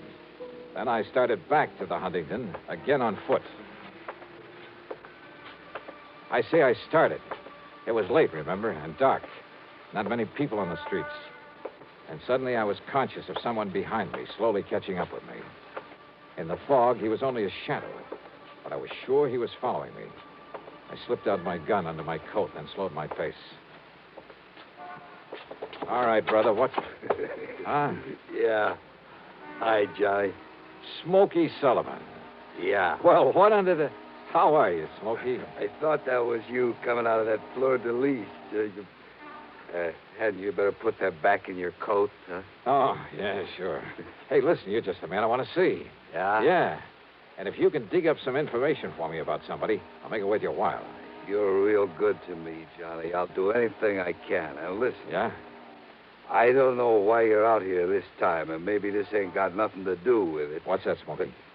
I've been hanging around the docks the last couple of days, down to the Embarcadero. Doing a little honest work for a change? Yeah. I'm real clean now, Johnny. I've been going straight. That's the stuff. But I know how to keep my eyes open. You know what's going on down there? What? Smuggling, Johnny. There's a lot of smuggling all the time. You know what I mean? Keep talking, Smokey. Yeah. Well, most of it comes in from Japan and China, places like that. It's the boys on the boats bringing stuff in. Ah, well, what I'm interested in... Narcotics, Johnny. Mostly heroin, stuff like that. Yeah, well, now, Smokey, when you get any info about that kind of stuff coming in, you tip off the Treasury boys, the narcotics division. Me, Johnny? Me go to the cops? You mean because of your past record? Yeah, they wouldn't believe me, Johnny. That's the trouble with going legit. I mean, the kind of guy I was. Don't ever kid yourself. I don't want to lecture you, Smokey, but believe me, it's the best way in the world for you to make up for some of the things you've done in the past. Look what you've done in helping me. Yeah, I know. And it was you got me going straight. But don't you see, if anybody was to find out that I was informed... Don't worry. The Treasury boys will never talk. Okay, Johnny. But now the man I'm interested in... But now, like I was going to tell you... Smokey, listen. Like I said, most of the stuff is from the Orient. But down there to the docks, a couple of nights running now. Well, Johnny, you ever hear of Frankie Gerstel? Are you kidding? That's the man I was going to... You mean the one who used to be a fence back in New York? Yeah. Long time ago, I done a couple of jobs for him. That was before, you know. You've seen Gerstel around here? Down to the Embarcadero. Sure. Waiting for the Klemper Hall to pull in from Europe. The Klemper Hall, Johnny? Yeah. With a cargo of French wine? Yeah, that's it. How do you know? I helped unload it. You what? Yeah, come in ahead of time, early this morning. And I got here too late. Huh? Or maybe I haven't. Come on, let's get on down to the Embarcadero.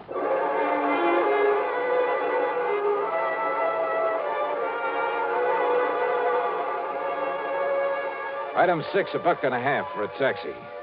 Pier 93, where the Klemper Hall was berthed, was dark. Except, that is, for a dim light in the office on the street side. Back in the huge warehouse extending out over the waters of the bay, there wasn't even a glow from a nightlight. Sure funny, Johnny. They're not having some kind of a light in the warehouse. Yeah. Well, we'll find out about that from the watchman there in the office, if we can wake him up. Yeah. Sleeping on a job like that, why, Hey, watchman. Watchman, come on, open up. Johnny. Yeah, I see. Come on, Smokey, give me a... Here we go now. All right, wake up, mister. Come on, I said wake up. Yeah, Johnny. He's asleep, all right.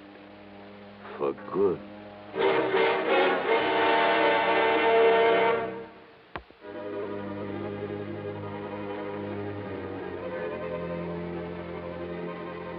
Fog-shrouded San Francisco, or the Embarcadero at night.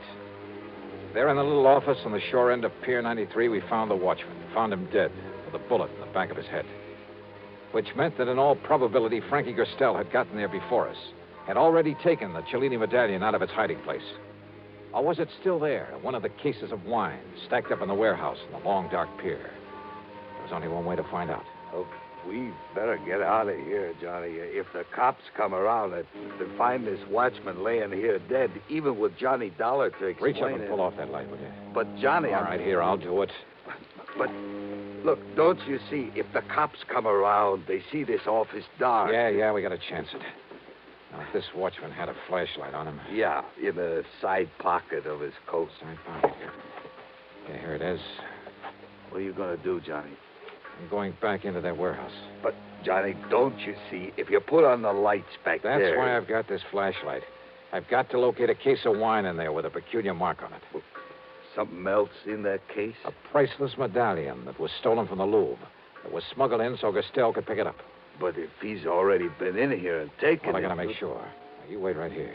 Johnny, if a prowl car comes down the street... Okay, shove the watchman's body under the desk. Turn the light on again and sit there in that chair with your hat pulled down over your face. If a prowl car comes along, wave to it. Whatever you say, Johnny. If anybody else comes along, tries to get in here, yell bloody murder and get out the best way you can. I'm going back in the warehouse. And don't switch on the lights in there. But be careful, Johnny. Yeah.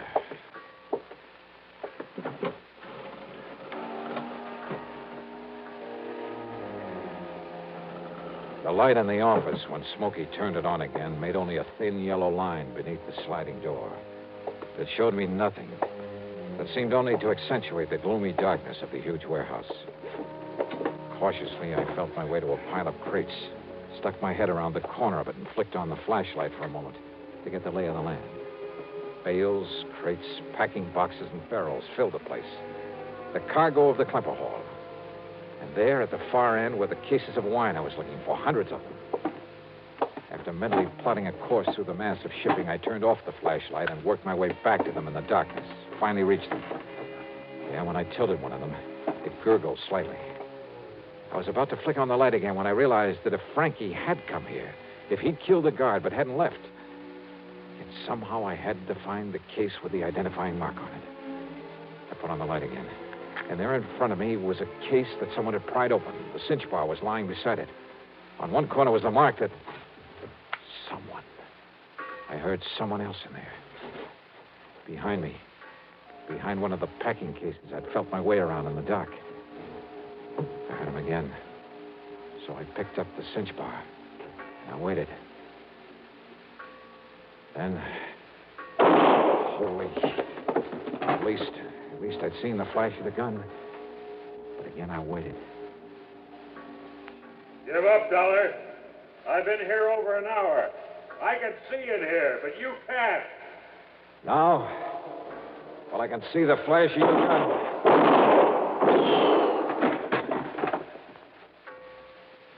You see what I mean? Dollar?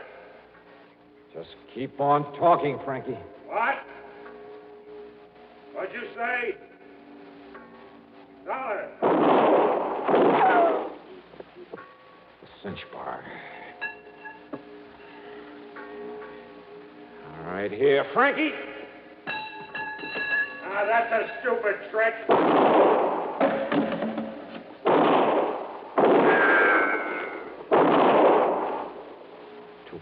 Too close. No, wait. Hey, your last shot, wasn't it, Frankie? Yeah. Hey, Smokey. Okay, Smokey, come out here in the warehouse. Turn on the lights and we'll... Didn't figure I had two guns, did you, Dolly? But you haven't. Not now. You're through. And by the time you can reload...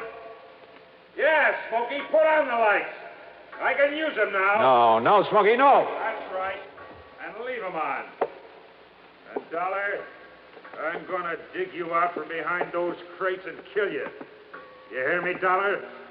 You can't get away. Yeah, because now I see you. So I pull this trigger. Oh! Smokey. Johnny,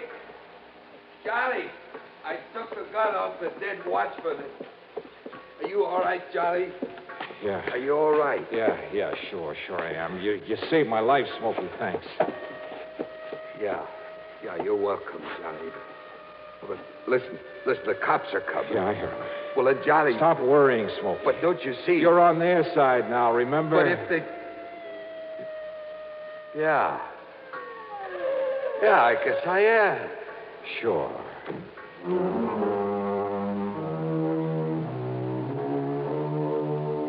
The Cellini medallion in Frankie's pocket. It was pretty obvious that he'd killed the watchman, taken the medallion out of the wine case and was about to leave when Wheat showed up. Smokey's shot had killed him. Had Smokey a bit worried, too, when the police barged in on us. But now he's a public hero.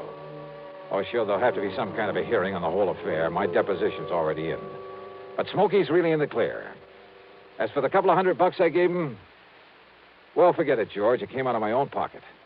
So, expense account total, including the trip home, $1,174 even. Yours truly, Johnny Dollar.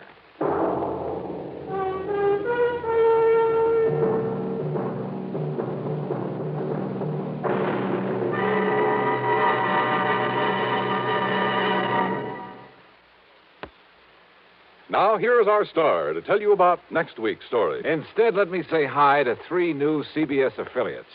They're KAAB in Hot Springs, Arkansas, WRIG in Wausau, Wisconsin, and WOMI in Owensburg, Kentucky. Welcome to CBS Radio. Yours truly, Johnny Dollar.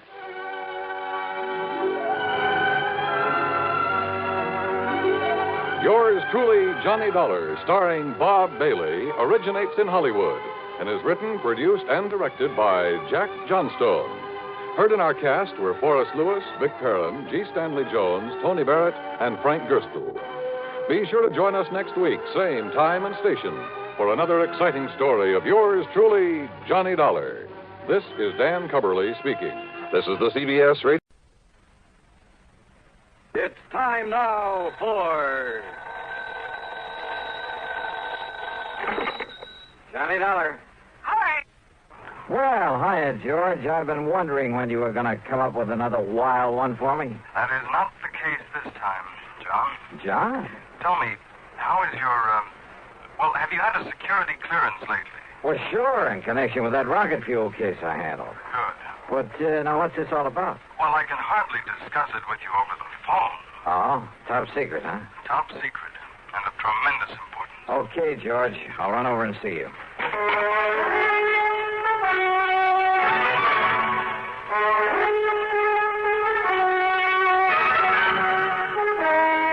CBS Radio brings you Bob Bailey in the exciting adventures of the man with the action-packed expense account, America's fabulous freelance insurance investigator. Yours truly, Johnny Dollar.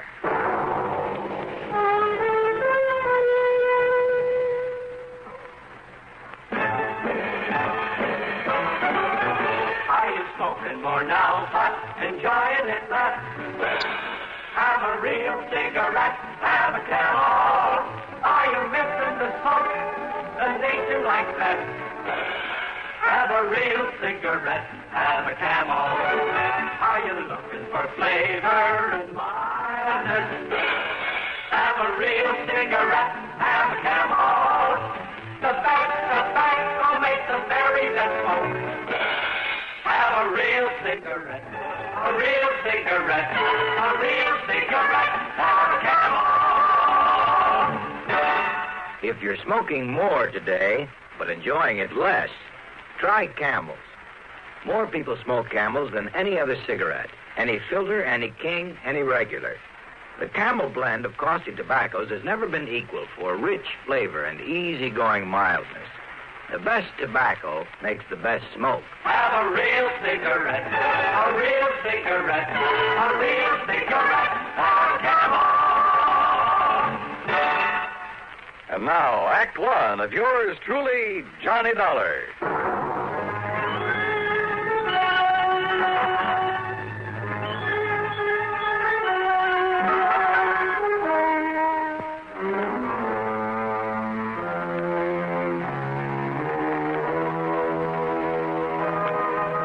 Expense account submitted by Special Investigator Johnny Dollar to Floyd's of England, North American Office, Hartford, Connecticut.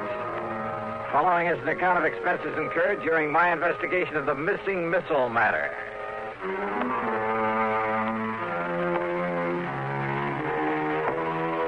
When George Reed starts calling me John, well, it must be pretty important. So expense account item 1, $1.25 for a taxi over to the square on the office of Floyd's of England. We'll use this rather isolated office in the back so as not to be disturbed. Yeah, okay. Or overheard. Now, if I seem to be somewhat vague about this whole thing, I assure you it's only because of my own rather limited knowledge of... Well, sit down, Joe. Oh, yeah, sure. Well, you can hardly expect me to investigate something unless I know what it's all about. Well, John, out on the West Coast... Oh, come off this John stuff, will you? I'm sorry, Johnny.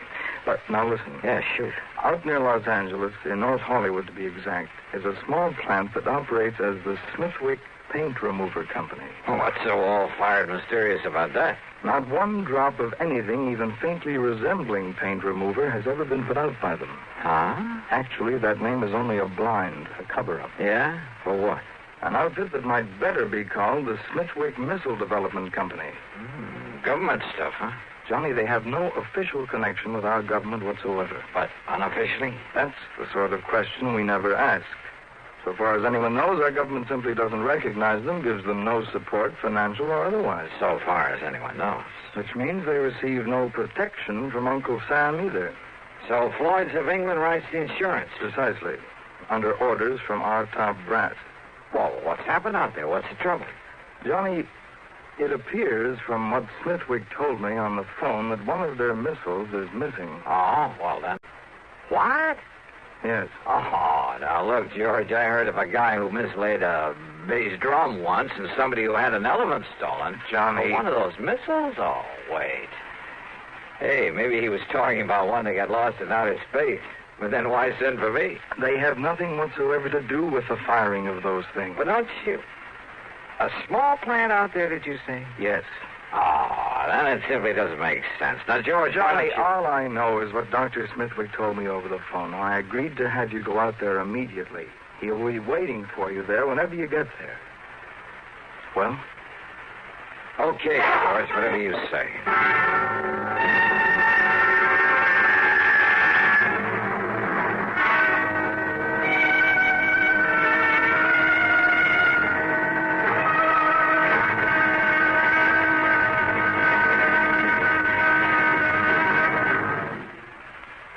Hola, amigo. You want to know about stereo phonographs? Listen to my last bullfight on ordinary stereo. Ole. But now, Columbia Stereo 1.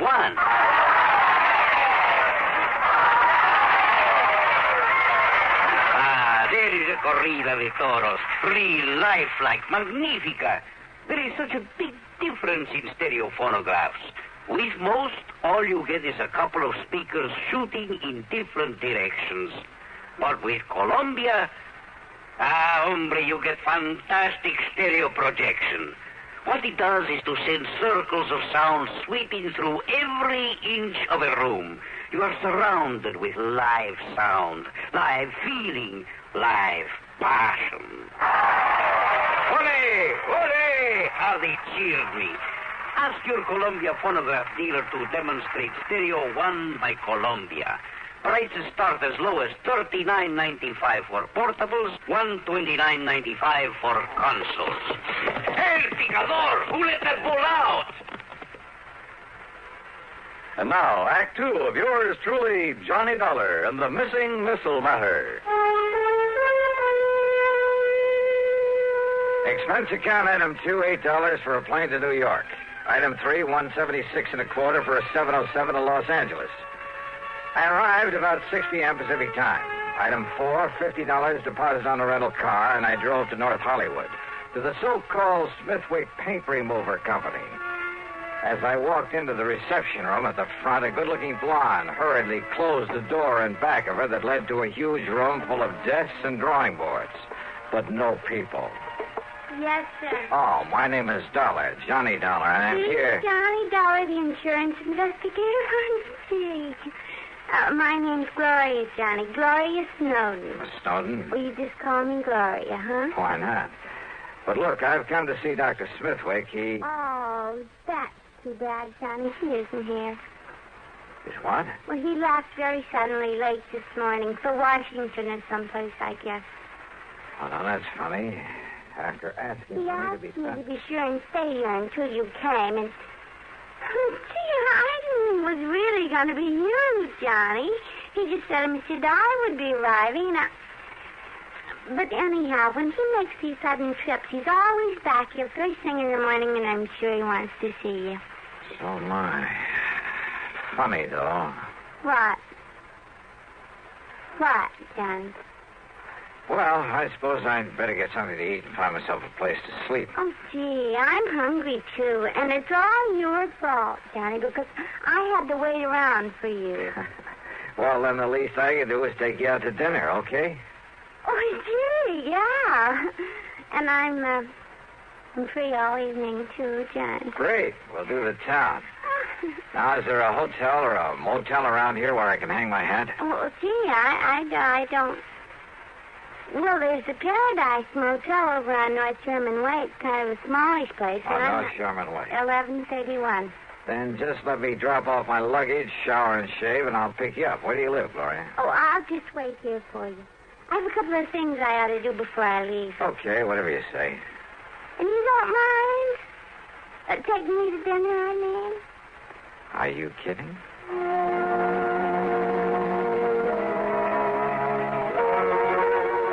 Funny.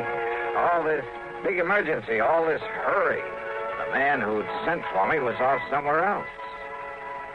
I should have asked for directions because it was over half an hour before I finally found the Paradise Motel. It was hardly the place I would have picked, but oh well.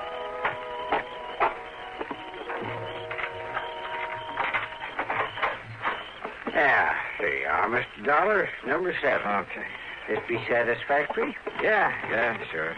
Because if it ain't, I got other vacancies. No, this will be all right. Uh-huh.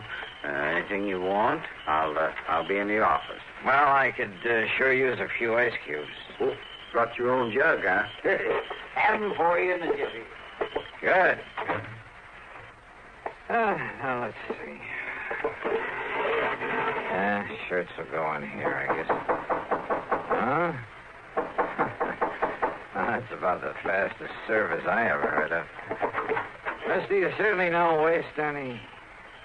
Hmm? Hello?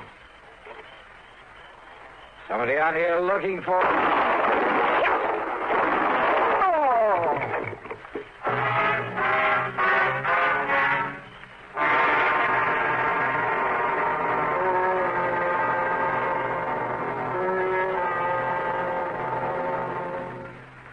Act 3 of yours truly, Johnny Dollar, in a moment. Welcome, recording star Mel Torme. It's terrible trying to sing with a bad cold. So I always take 4-way cold tablets to relieve cold miseries fast. Good idea. Tests of all the leading cold tablets proved 4-way fastest acting. 4-way starts in minutes to relieve muscular pains, headache, reduce fever, calm upset stomach, also overcomes irregularity. When you catch cold, try my way. Take 4-way cold tablets. A fast way to relieve cold distress and feel better quickly. 4-way, only 29 cents. Now, here's a word about another fine product of Grove Laboratories. To get rid of embarrassing dandruff in 3 minutes, change to Fitch Dandruff Remover Shampoo. 3 minutes with Fitch regularly is guaranteed to keep unsightly dandruff away forever. Apply Fitch before wetting hair, rub in 1 minute. Add water, lather 1 minute. Then rinse 1 minute. Every trace of dandruff goes down the drain. 3 minutes with Fitch and embarrassing dandruff's gone. At the same time, Fitch can brighten hair up to 35%. Get Fitch Dandruff Remover Shampoo today. And now, Act 3 of yours truly, Johnny Dollar.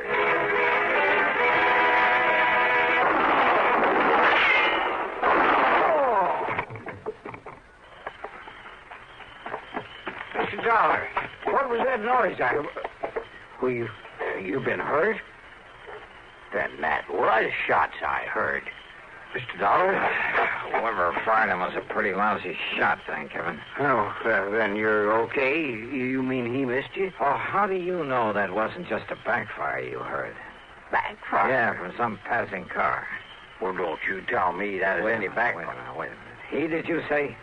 Well, yeah. Well, did you see him? Get a look at him. Oh, no. I was in back at the ice machine. So he could have gone into the office to look up my room number. I heard the noise and that car pulling away, and I just come running. Yeah, that car must have been waiting around the other side of this motel. Now, look, mister, what'd you say your name is? Barnwell. Jed Barnwell. And, Mr. Dollar, I'm going to call the police. No, don't. Huh? Well, now, I realize you're a special investigator, some kind of... That's right. And I don't want you to call the police in on this, not yet. But now, look... That's an order. You got the authority? Not only that, but, look, I want to rent another room from you. Oh, you mean you'll pay for both of them? That's right. You have another vacancy? Well, if you want the truth, you're the only guest I got tonight. I can understand that. So you take care of whichever unit you want, and I'll sign you into it. No, just let my name appear on the register for this one. Then you toddle off to bed and forget about me. Well, and here. Here's a 5-spot for getting me the key to the one next door, number 8. Oh, yes, sir. Yes, sir. Whatever you say, Mr. Dollar. And you still want them ice cubes? Brother, I sure do.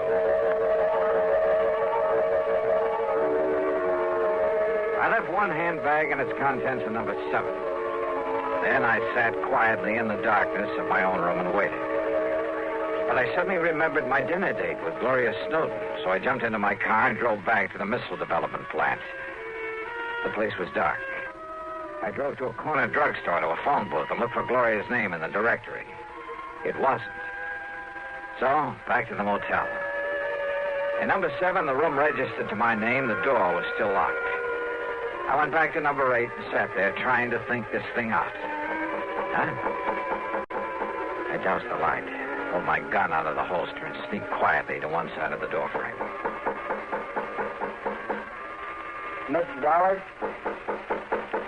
Mr. Dollar, I saw your lights go out. I hate to disturb you at this time of night. Yeah? Who is it? My name's Bob McKinney. McKinney? That's right. Sounds familiar. Well, I used to work for CBS Radio, and, I used to handle that program dramatizing your insurance case. Oh. I want to talk to you. It's important. All right, come in, Bob. Hey, what's in that box? It's a tape recorder, kind of a special one. When old Jed Barnwell, he's a kind of a gabby old guy. Yeah, he sure is.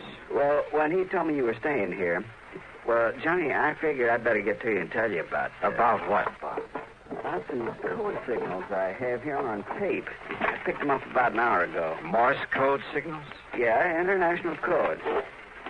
It's like this, Johnny. I have my own amateur license, W6VFG, and I fool around with a lot of high-frequency experiments. So? Well, I got a couple of wires crossed on my receiver. It took me to a frequency that isn't even supposed to be on the air anywhere. Yeah? I started hearing what I thought was a high whistle. It was so high it was barely audible, like an oscillator note, a continuous squeal. Only it broke off now and then. Well, now, Bob, in spite of finding a key myself a long time ago, I'm afraid this is a little outside Johnny. I've also been experimenting with this tape recorder, running the tape and recording at about 5 feet a second instead of 7.5 inches a second. Yeah, well, excuse me, but listen, please. Okay, I'm listening. I recorded that squeak, running the tape real fast, and then I played it back slowly. You know what it was, Johnny? All right. It was ultra-high-speed transmission, code transmission. Oh? And when I played it back as slowly as I could, so I could read it, will you listen to it? I've got a variable speed on this. Can you read international code? Go ahead, Bob. Turn it on. Yeah.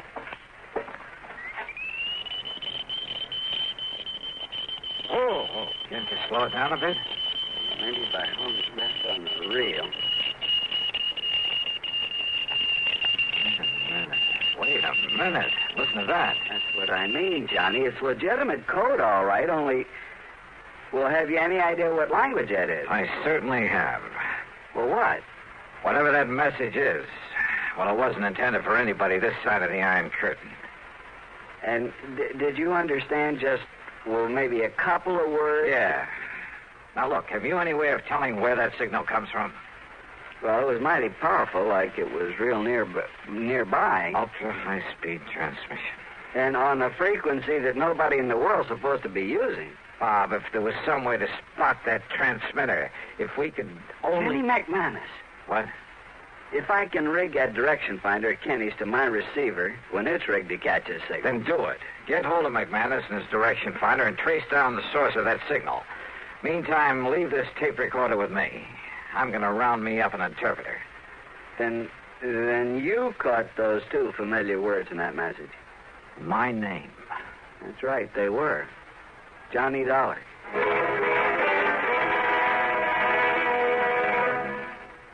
Act 4 of yours truly, Johnny Dollar, in a moment. And now here's a message from the watchmakers of Switzerland. Swiss vacation. Swiss vacation. Win a fabulous vacation for two in beautiful Switzerland. Enter the Swiss Vacation Contest. It's easy. Nothing to buy. Pick up a free entry blank at a jewelry store or other store that sells quality watches. Then in 25 words or less, complete this statement. A quality watch is the best value because there are 1,000 prizes. First prize, a 21-day vacation for two in Switzerland. You fly deluxe Swiss Air both ways. Visit many colorful places. All expenses paid for two people, plus $500 extra spending money. Second, third, and fourth prizes. 15-day Swiss vacations for two. Also, 4 mink stoles, 8 Bolex movie cameras and projectors, 12 Hermes typewriters, 160 $100 watches, 812 Gala assortments of Tobler Swiss chocolates. Enter the Swiss Vacation Contest today. Free entry blanks at your jewelry store. And now, Act 4 of yours truly, Johnny Dollar.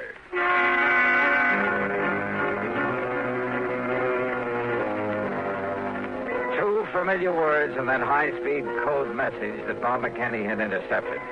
So high-speed it sounded like a continuous squeal until we played back the recording slowly and recognized it for what it really was. A secret message in that foreign language. Those two words were my own name, Johnny Dollar. My one good police contact there on the West Coast was Lieutenant Harry Golden of the Homicide Squad. Sure, it was out of his line. It was the middle of the night. But he rounded up Alan Orloff, an interpreter, sent him over to see me. It was nearly 8 a.m. by the time I transcribed the code message. And then when Orloff finished translating it... Mr. Dollar, do you see what this means? I certainly do, Orloff. But not only the threat against you, sir, because you are working on this very case. I know.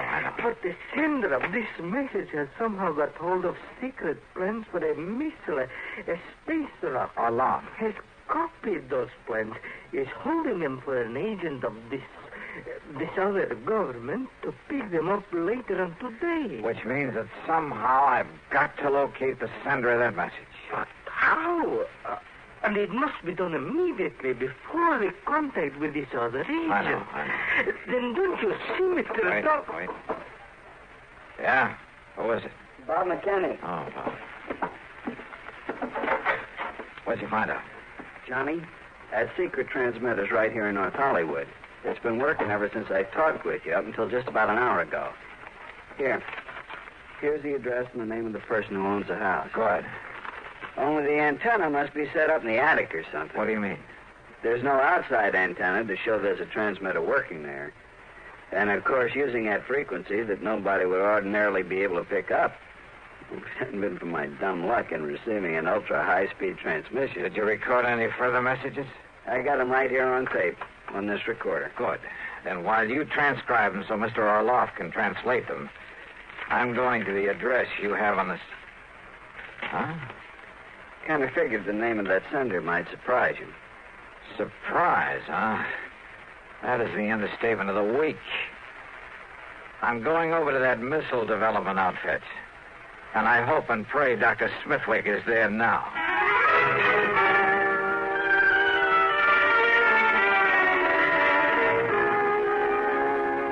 So perhaps I was wrong, Mr. Dollar. After all, I'm a scientist, not a file clerk.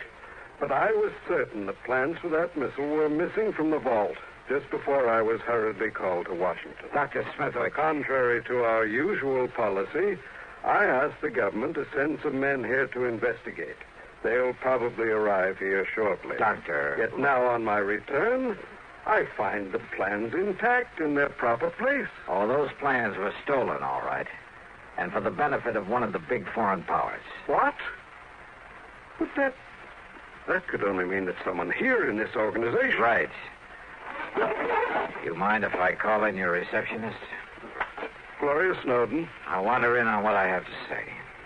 You mean to say you tell that stupid little girl about this? You think I need to? Well, Dollar, it's because of her lack of intelligence that it's safe to have her about. Any bets?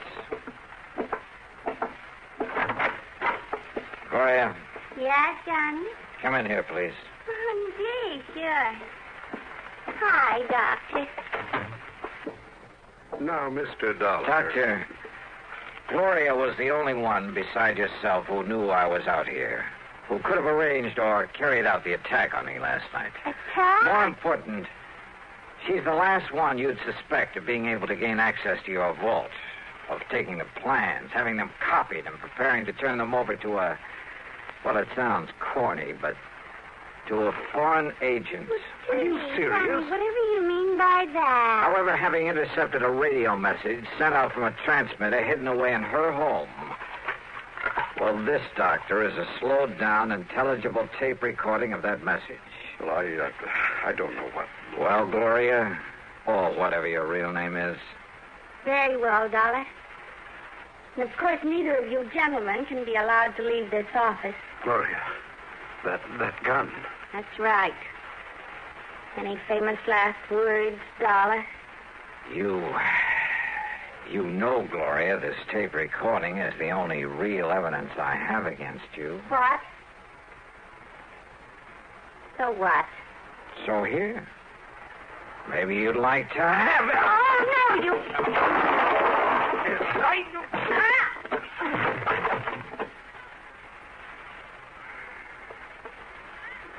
Mr. Dollar. Yeah, Doctor. And maybe those G-men you sent for will keep the date she made with her contact, the one supposed to pick up those plans from her.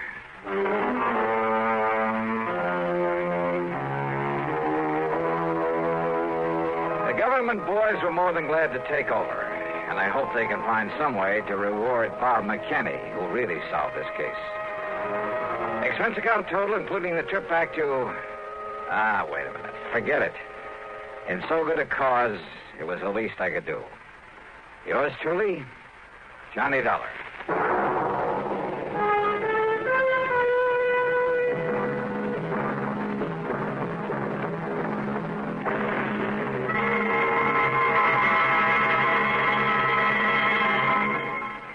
Our star will return in just a moment. Constipation is something people don't talk about much, but it can be a problem for anyone, even doctors. And when constipation occurs, it's interesting to see just what doctors consider important about a laxative they might use or recommend. Well, a majority of the doctors we heard from had this to say: a laxative should be effective, gentle, as close to natural acting as possible, and a medicine that can be used with complete confidence. Now, X-Lax has been popular with many doctors and millions of people over the years because pleasant-tasting chocolated X-Lax is effective. Overnight, it helps you toward your normal regularity. X-Lax is gentle. Next morning, it gives you the closest thing to natural action. And that's why many doctors and millions of people use X-Lax with complete confidence. X-Lax, the laxative that helps you toward your normal regularity gently, overnight. Is X-Lax in your medicine cabinet? Now, here's our star to tell you about next week's story. Next week, the most beautiful and dangerous girl I've ever known. Join us, won't you? Yours truly, Johnny Dollar.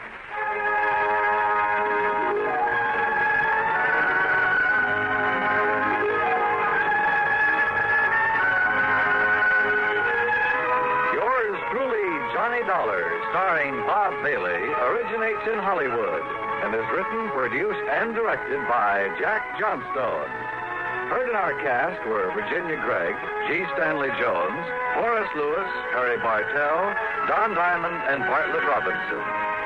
Be sure to join us next week, same time and station, for another exciting story of yours truly, Johnny Dollar. This is Dan Coverly speaking. This is the CBS Radio Network, and this is Radio 59 WROW.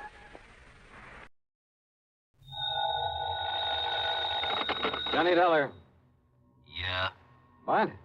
I said, yeah. Oh, what's that supposed to mean, and who are you? Oh, Johnny, this is Pat McCracken at Universal Adjustment Bureau. Well, hi, Pat, but what's with the crazy dialogue? Oh, that word, that yeah, was most of the conversation I got from some crazy character who just called in. I'm afraid I don't dig you. Oh, he called about 5 minutes ago. Said he'd been trying to reach you, but he got no answer. I was out picking up a morning paper. Who was he, Pat? He wouldn't say. He just gave his phone number. Wait a minute. There's only one man in the world talks like that. Yeah. Yeah. Was the call from San Francisco? No. Oh. Los Angeles. Well, then maybe I was, Oh, because the man I was thinking of... Now, wait a minute. Yes, I'm waiting, John. Tell me just one thing, Pat. Well? Have any of your insurance companies been having to pay off on any big fires lately? I mean, out in Los Angeles? On any fires? You'd better start checking with those companies out there. No, wait a minute. Do it, Pat. And I'll lay odds that you get a handful of arson reports. Arson? Yes. Johnny, just because some silly guy calls up and all he says is, yeah. Hey, let me have that phone number he gave you. Oh, Johnny. Come on, Pat. What is it? Hollywood 8, 3142. Okay, now you go ahead and check with your West Coast insurance company. And get ready to pay my expense account to Los Angeles. Are you kidding? Are you trying to tell me that the way some jerk says yeah means arson on the West Coast? Now, don't be silly. You, want to bet? Oh, Johnny. Pat, I'll call you back.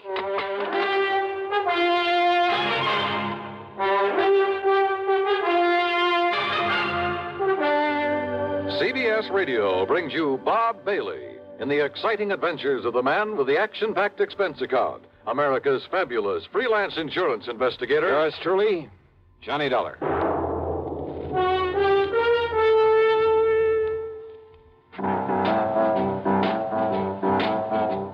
Talk about best-selling records. Here's a familiar tune about America's best-selling filter cigarette, Winston.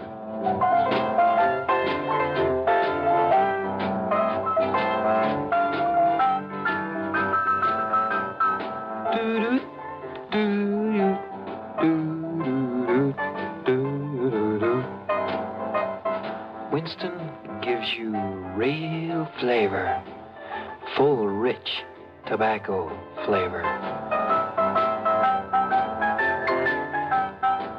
And you know, that's because only Winston has filter blend up front. Choice, flavorful tobaccos, specially selected and specially processed for filter smoking. No wonder Winston tastes good, like a cigarette should.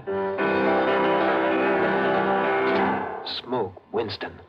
And now, Act One of yours truly, Johnny Dollar.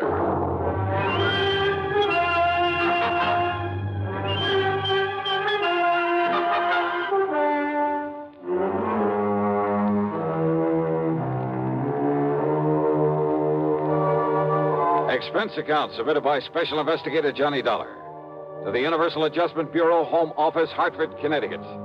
Following is an account of expenses incurred during my investigation of the Burning Desire matter.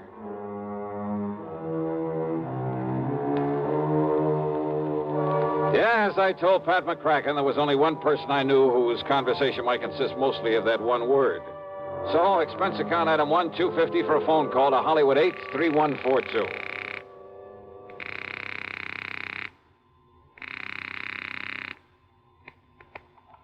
Hello? Hello? Yeah? Yeah, I thought so. Yeah? Smokey Sullivan. Well? Smokey, this is Johnny Dollar. Yeah? Hey, you tried to call me here in Hartford. I was out. You called Universal Adjustment Bureau. I got the message. Here I am. Yeah, Johnny. Only what are you doing in L.A.? Last time I saw you was in San Francisco. Got a job here, Johnny. Legit. Hey, that's the stuff. Pays off, too, doesn't it? Yeah. You're my friend, Johnny. You've done a lot for me. So, when I got a chance to help you... Well, is something doing out there, Smokey, that I ought to know about? A bunch of fires, Johnny. Arson, huh? Yeah. Is there insurance involved? Why else anybody use a torch? Yeah, you got a point there. But do you have any lead on whoever is behind the fires? Yeah. So you better come out here, Johnny. Okay, the first plane I can get. Where'll I find you? 322 South Equity Avenue. South Equity. Okay, Smokey, I'll be there. Yeah. Uh-huh. Now I'll call to Pat McCracken, pack my bag, and... Johnny Dollar. Oh, Johnny, thank goodness. Pat? Yes. I was just about to pack up and call don't you ever get off that phone of yours? I was talking to the guy who telephoned... Listen to me. Johnny, you were right. Only reason that nobody smelled a rat is because a different insurance company was stuck with each of those fires out there. So until I called them to give me a report... Oh, and listen. I'm listening, Pat. According to the L.A. police, every one of them could have been arson. Okay, I'll grab the first 7 plane. of them in a row, Johnny, that we know about so far. I mean, I haven't got the reports in yet from all the companies, and I'm also waiting for another report from the police. Now, Johnny, your best contact out there... That I've already got. What? Yeah. Oh, you mean that character who called us up? Yeah. Look, will you please tell me, who is he? What does he know about this? Universal Adjustment putting the old expense account on this? Yes, of course. Then I'll give it all to you in the usual report. See ya. Oh, now, Johnny, listen. Sorry, Pat, I gotta catch a plane. Expense account item 2, $162.85 plane ticket from Hartford to Los Angeles. Thanks to the time differential, it was only shortly after dark when the big mainliner set down at the L.A. International Airport. Item 3, $7.50 for a cab to Smokey's address. It was hardly Beverly Hills or Bel Air, believe me. 322 South Equity was in a beat-up part of a downtown industrial section. A weather-beaten 3-story house with a sign out front that said Boarders by the week a month.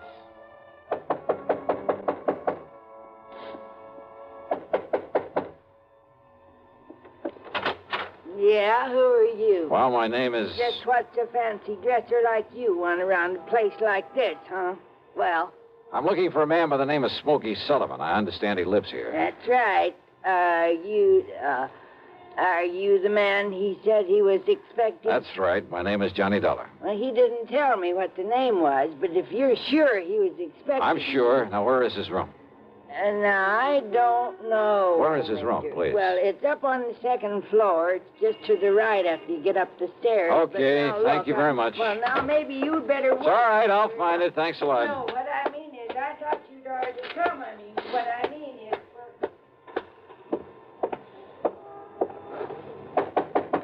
Smokey? Hey, Smokey, it's Johnny Dollar. Ah, what was that? Smokey! Now, what's all the... Oh, no. Hey, Smokey, can you hear me? Who did this? Are you... Good Lord.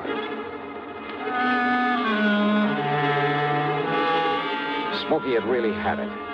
Whoever had beaten him up probably would have killed him if I hadn't come along and scared him away. I looked out of the broken window, but of course it was too late to see who'd done this. Meantime, the landlady appeared, and I had to get me some towels and a basin of cold water.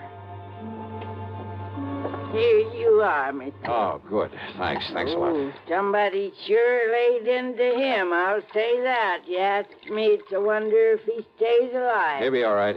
He'd better be. You're lucky you come along to see him, is all I got to say. Yeah, you better get me a couple more towels and maybe another basin of water. No, wait. What?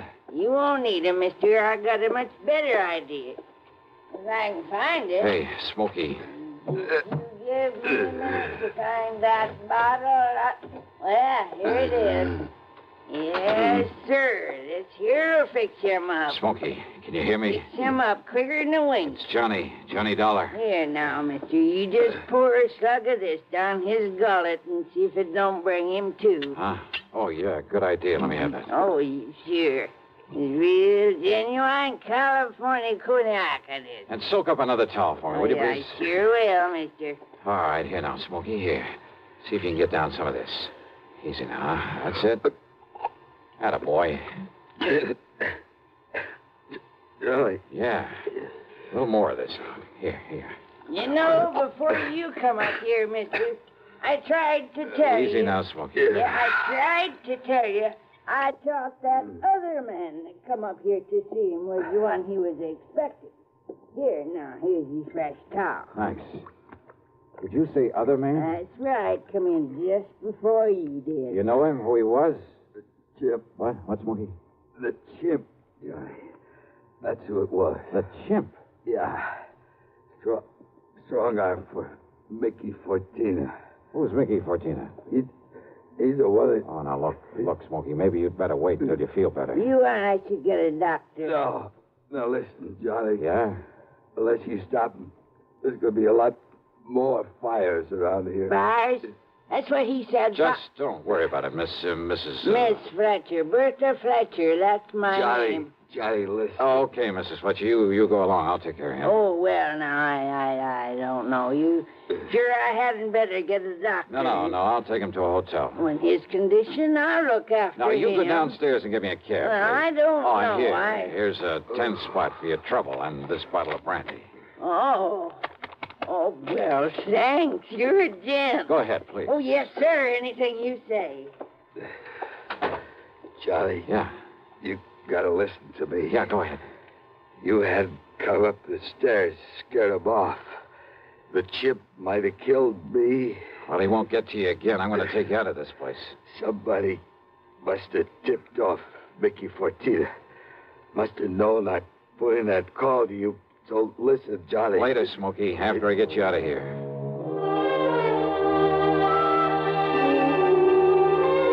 Item 4, the $10 to Miss Fletcher. Item 5, $1.50 for a cab to the Statler Hotel, where I had to show my credentials to the room clerk to get a bed for the somewhat mangled Smokey Sullivan. Item 6, $15 to the doctor who came up to the room, and I must admit got him back into pretty good shape. Then, when the doctor had left us... Yeah, Johnny, all those fires, big insurance, all of them set. 7 of them in a row. So that means by one firebug, this Mickey Fortina you mentioned, huh? No, Johnny, Mickey's too smart for that. What? All set by different guys. I don't know who they are, but I see no remains. And the police ain't sure, but I know there was arson. Who's Mickey Fortina? He's a go-between. I seen this happen before. Yeah? Frisco, Seattle, and Denver, a lot of places.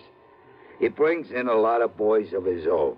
Everyone got a different way of setting the blaze. So the cops can't tie it up with any local boy whose methods they know? Yeah. Fortina's a go-between? He makes the deal with whoever wants a fire. And the police aren't onto him? What for? He never set a fire himself. Well, I know, but he's the guy that... By the time the arson squad is in, the guy who done it is far away. So there's no witness can prove Fortina set up the deal. And the police have never been able to put the squeeze on whoever made the deal for a fire? And get sent up for it? For being accessory or whatever you call it? Oh, yeah, I see what you mean. Yeah. Fortina sent for me when he found out I was here in L.A. I used to know him, Johnny. Wanted you to be a torch for him, huh? He just asked if I wanted to work for him. And he knew that I knew what he meant. But if you knew that Fortina was operating here... Smokey... How could I prove it? How can I prove it now? Well, maybe I can. But if he finds out I sent for you, Johnny... It looks to me like he already has. Oh, yeah. All right, then. If somebody who wants a fire can get to Mickey Fortina, there must be some way I can. At his office. His what? At his office every night. 1025 South Spring. He has an office for a racket like this? Why, you'd never know it. You'll see. Yeah, I think I'd better see. Hey, Smokey, you... Who's that? You got a gun, Johnny? Right here and ready. Open up in there. This is the police. Police, huh?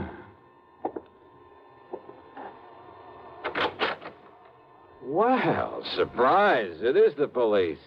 The room clerk reported a man was brought in here who... Johnny! Yeah, Pat Nichols. Sergeant Nichols now, Johnny. Good. How are you, boy? Now, wait a minute. Is this the man you brought in here? Smokey Sullivan? Listen, officer, Johnny, you think maybe Smokey is tied in with this string of fires out here? No, tell him, Johnny. No. You tell him, Smokey, anything you want. Well, no. Look, you know I'm no good at talking to a cop. Yeah, well, Johnny. give it a try. And, Pat, be sure you stick around to keep an eye on him. What? Smokey may need a bodyguard. You. Huh? Yeah.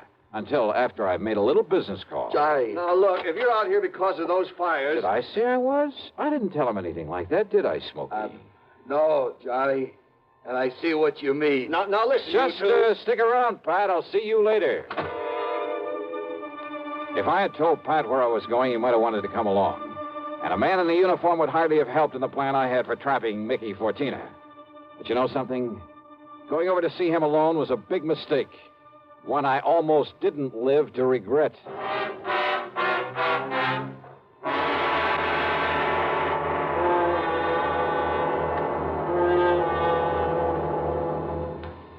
We'll bring you Act Two of yours truly, Johnny Dollar, in exactly 1 minute.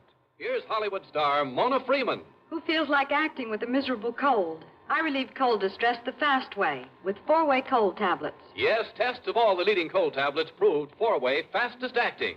Amazing 4-way starts in minutes to relieve muscular pains and headache, reduce fever, calm upset stomach, also overcomes irregularity. When a cold strikes, do what I do. Take 4-way cold tablets. It's the fast way to relieve nasty cold distress and feel better quickly. 4-way, only 29 cents. Now, here's a word about another fine product of Grove Laboratories. Had dandruff for years? Now get rid of it in 3 minutes with Fitch Dandruff Remover Shampoo. 3 minutes with Fitch regularly is guaranteed to keep unsightly dandruff away forever. Apply Fitch before wetting hair, rub in 1 minute. Add water, lather 1 minute, then rinse 1 minute. Every trace of dandruff goes down the drain. 3 minutes with Fitch, embarrassing dandruff's gone. Fitch can also leave hair up to 35% brighter. Get Fitch Dandruff Remover Shampoo today. And now, Act Two of yours truly, Johnny Dollar and the Burning Desire Matter.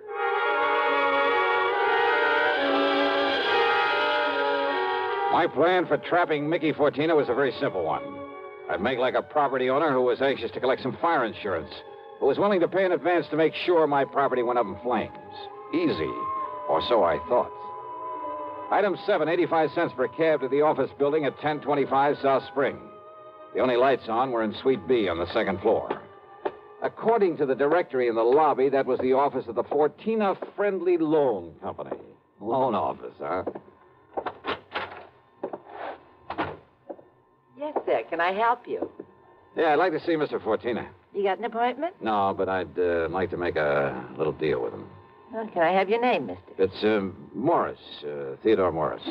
Just a minute, huh? Excuse me. Yeah, sure.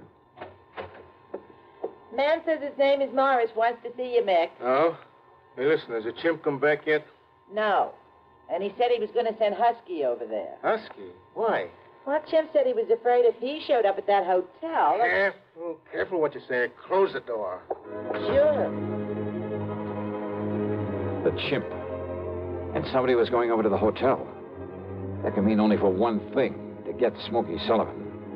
I carefully edged over closer to the door of Mickey's office, hoping I could hear more.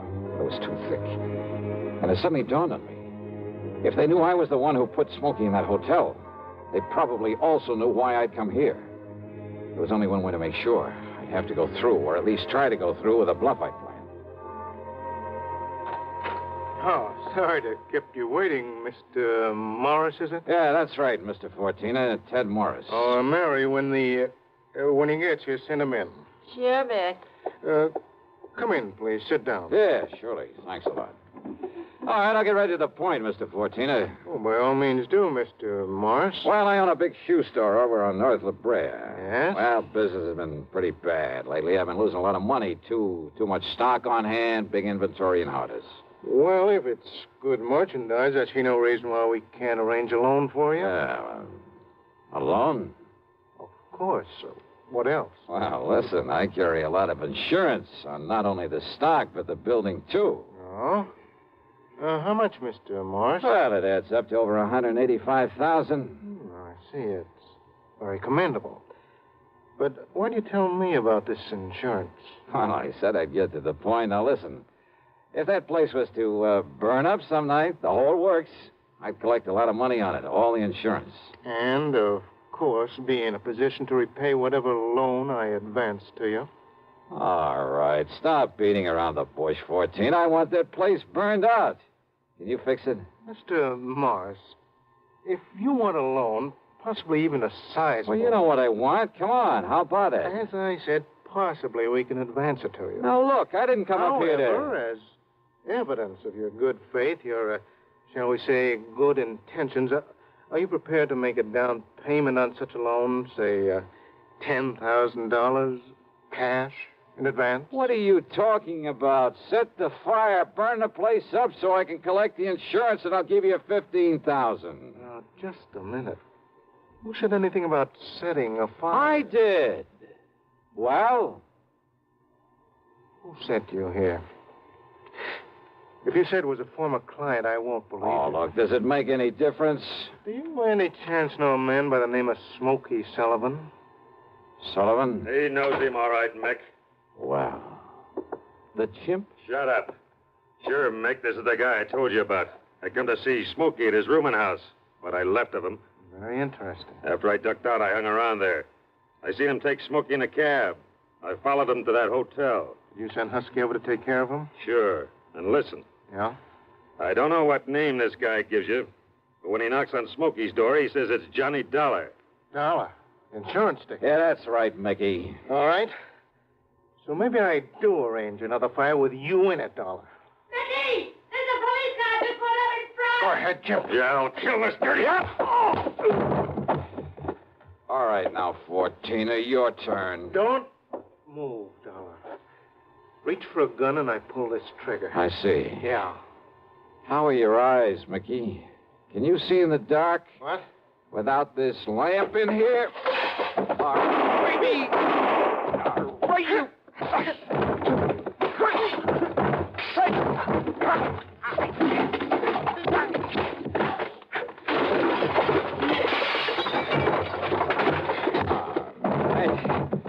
Yeah. Wow. I guess Smokey was right at that, Johnny. Hi, Pat. You seem to think you wouldn't need any help around here. You all right, Johnny? Yeah. When that strong arm, that husky Castellini, came up to the hotel room after him, well... I had to tell him, Johnny. I had to tell him what it was all about. That's okay, Smokey. It's okay. So we threw Husky in the clink and came over here. Well, I got an admission out of him, Pat, but unless you can get these goons of his to talk, I don't know what you're going to hold him on. After what just happened in here, Johnny, we'll hold him and his goons just as long as we need to. And unless they want to take the whole rap for him, I think they'll talk.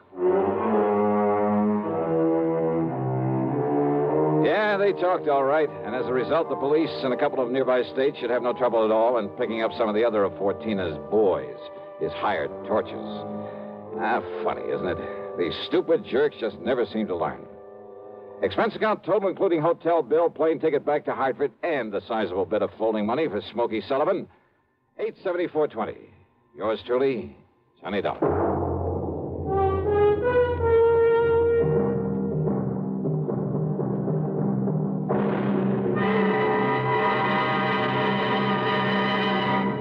Now, here's a word from our star about the case he handles on next week's program. Thank you, Daniel. It's called the hapless ham matter. And yeah, you guessed it, the ham turns out to be an actor. A really bad one with one of the cleverest methods of committing murder I've ever known. There's a lot of action, suspense in the story, and I think you'll like it.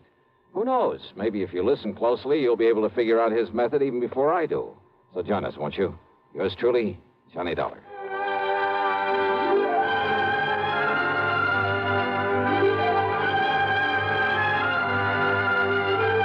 Yours truly, Johnny Dollar, starring Bob Bailey, originates in Hollywood and is written, produced, and directed by Jack Johnstone. Heard in our cast were Virginia Gregg, Gene Tatum, Lawrence Dobkin, Vic Perrin, Paul Duboff, Don Diamond, and Frank Gerstle. Be sure to join us next week, same time and station, for another exciting story of yours truly, Johnny Dollar.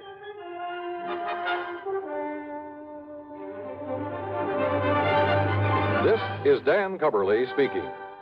Intrigue breeds terror as suspense brings a shady moonlight sail next on the CBS Radio Network. If I should ever become totally disabled, it would be a mighty comfortable feeling to have a check coming in every month regularly. Yes, it's a good feeling to know you have a financial cushion against trouble like that. Well, if you're a veteran with World War II or Korean GI insurance, you can protect yourself. You do it by adding a disability income rider to your present policy. The cost of the extra premium is just a few cents a day. For example, a 40-year-old veteran with a $10,000 term policy would pay only $1.60 a month for the added protection. If you sign up for the disability income provision, it works this way. After you have been totally disabled for 6 consecutive months, VA will pay you every month as long as this condition persists. $10 for each $1,000 of your GI insurance policy. That adds up to $100 a month if you hold a $10,000 policy. Full details about total disability income at any VA office. Radio 59 WROW, first on the dial in Albany, Schenectady, and Troy.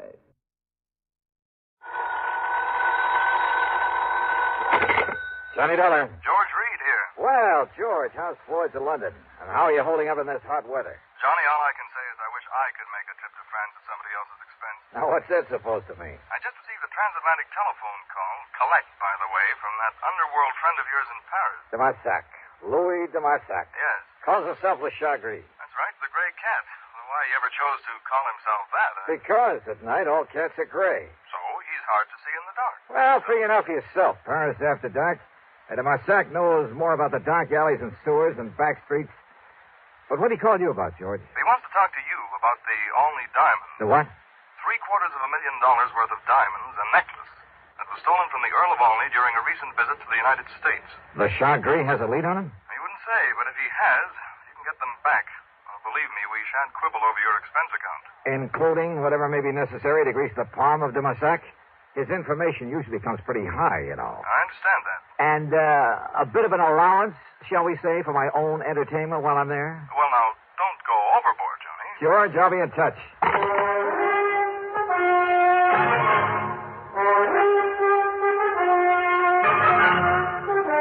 CBS Radio brings you Bob Bailey in the exciting adventures of the man with the action-packed expense account, America's fabulous freelance insurance investigator. Yours truly, Johnny Dollar.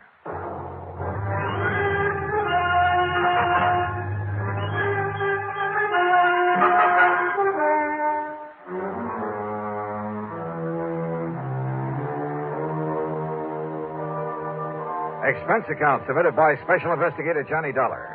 The Floyds of London, North American office, Hartford, Connecticut. Following is an account of expenses incurred during my investigation of the night in Paris matter.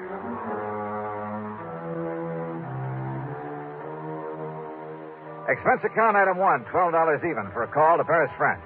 To a man I wouldn't trust any further than you could throw the Louvre, Louis de Marsac. Oui, Monsieur Dollar. This is your oldest, your dearest friend, Le Chagris. Oldest and dearest friend, huh? But of course. One of the crookedest, chiselingest connivers I ever met. Oh, but no. George Reed says you have some information about the Olney diamond, which means you've got your hand out, as usual. Oh, believe me, mon ami.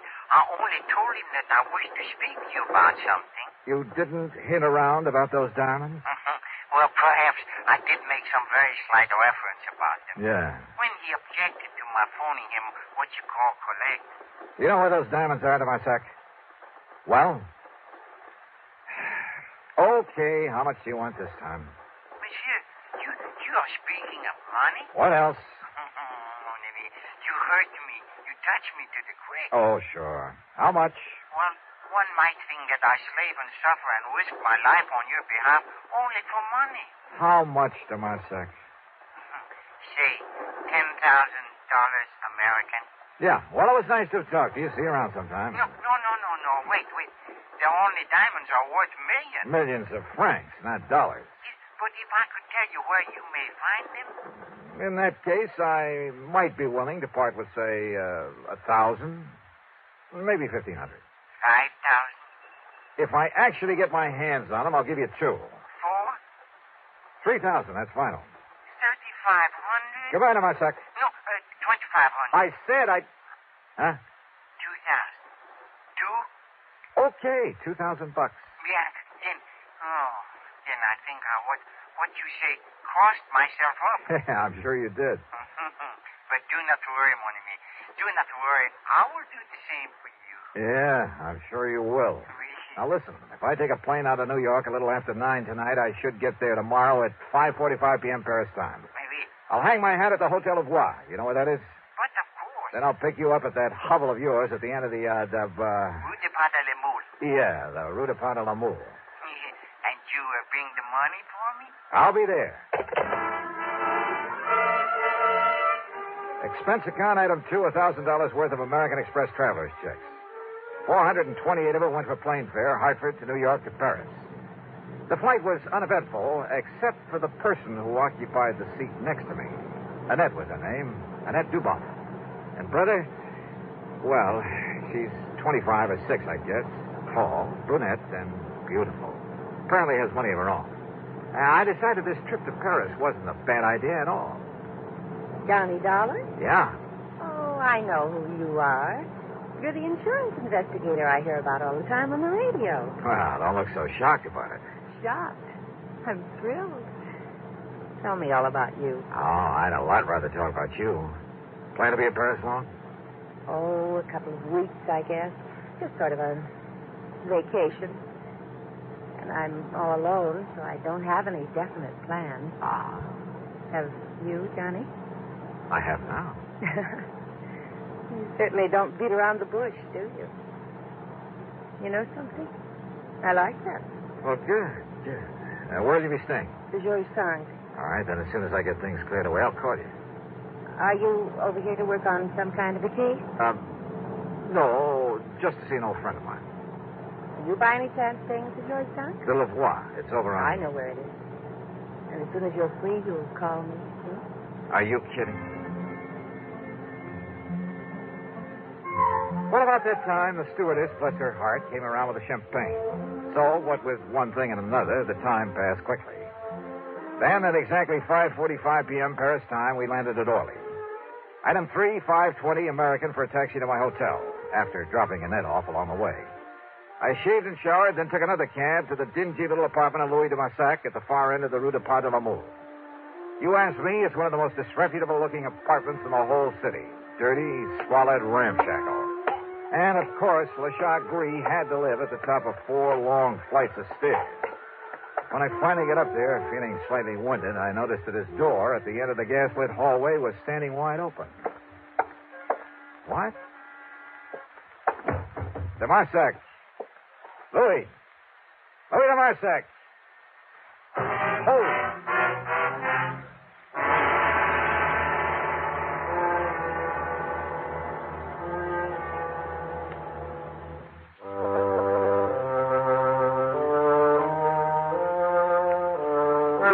The dingy, dark apartment of Louis de Massac looked like a tornado had struck it. It was a shambles, as though somebody had come in and simply done as much damage as possible, and yet at the same time was looking for something or someone. As for de Massac, there was no sign of him anywhere. I stood there for a moment, wondering what to do next. Huh?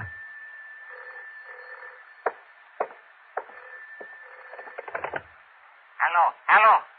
Yeah? Monsieur Dollar? Who are you? Your faithful friend, Le Chagris. Now listen. Oh, do you mind telling me what under the sun happened to this joint of yours? Listen, please. You have turned on the lights? No, but there's enough light coming up from the street. Yeah. Now you must get out of there. Oh? Yes, come quickly and meet me here. Now, please, you will do that? Well, where are you? You're alone? Yes, I'm alone. Then you must leave before somebody finds you there. Like who? There is no time to talk when you meet. Come, please, and meet me here. But where? I'm at the cafe chez Macabre. Chez Macabre. Yes, it's in Saint-Germain-des-Prés. What you call beatnik. Okay, I'll find it. Do not delay now. You may be in danger. Yeah, sure. I'll grab a taxi. Huh? Who are you? Au revoir, cochon. Oh, no, you don't. Monsieur. No. Hello. C'est bien, pig.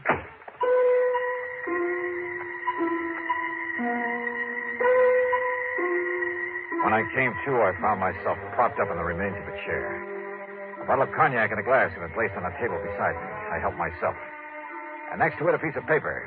Scribbled on it were the words, Je regrette. I'm sorry. So believe me, if I ever catch up with him, he's going to be a lot sorrier. Another snort of cognac, and I felt able to navigate. I went downstairs, grabbed a taxi, that's item 4, a couple of bucks, and had him take me to the place Demasak had mentioned over the phone, the Chez Macabre. And what a joint. I've seen a few beatnik pads that were pretty crazy back in the States, but nothing to compare with this. It was a smoky, dark, and dirty place. The beatniks backed into it were dirty, too. Characters who made a business of being characters, including a gaunt chick chanting some poetry in a corner. Then a wormy little man sidled up to my table out of the shadows and proceeded to help himself to my drink. Yeah, it was Demasak, the Chagrin. Do not seem to know me at first, mon ami. Even when you come over and help yourself to my cognac? In this place, it is the custom. But what happened to you when you hang up the telephone on me? Well, somebody sneaked in and worked me over, Demasak. Any idea who it might have been? No. I hope he did not hurt you too badly. No, he did all right. But why? Now, why the crazy note he left saying he was sorry? But of course, monsieur. But of course what? Well, he must have thought you were me. Oh? Oui.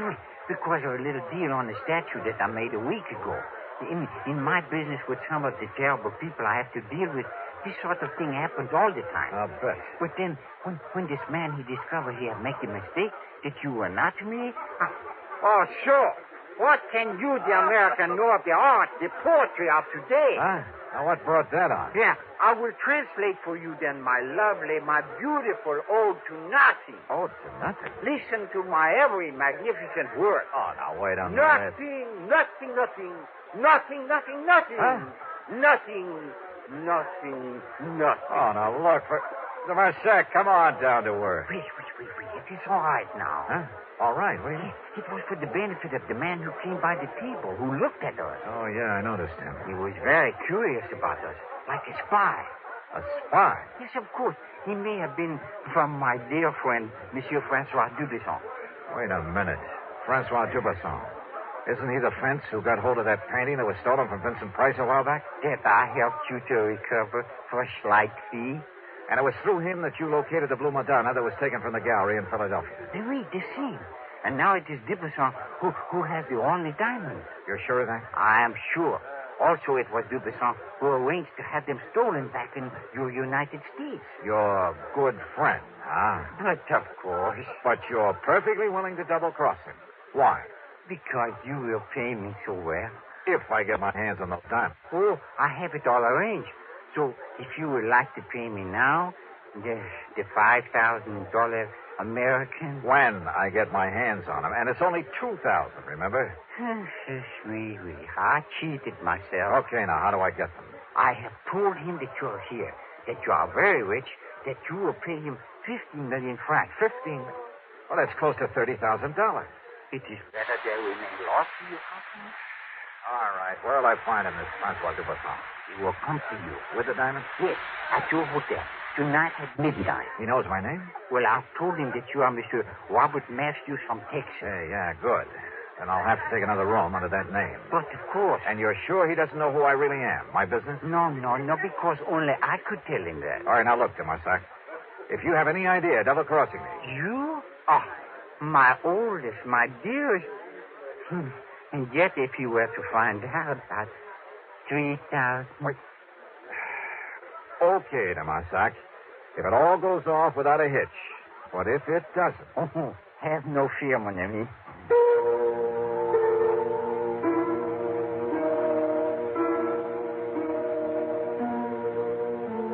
Sure, it was a kind of shady deal to have to make. But under the circumstances, what else? And people simply don't realize how most of the crimes in this world are solved. Not by Sherlock Holmes type of detective work, not by the kind of stuff you read in the mystery magazines, but through informants.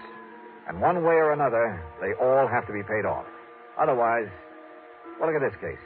If Dubesson were to know who I really am, I'd stand a chance of not only losing the case, but my life as well. On the way back to my hotel, I began to wonder again about the man who'd attacked me there at Demasak's apartment, who'd apparently been there before, looking for someone, or for me. Did he really think I was Demasak? Or was it all just a warning to leave this case alone? There was only one way to find out.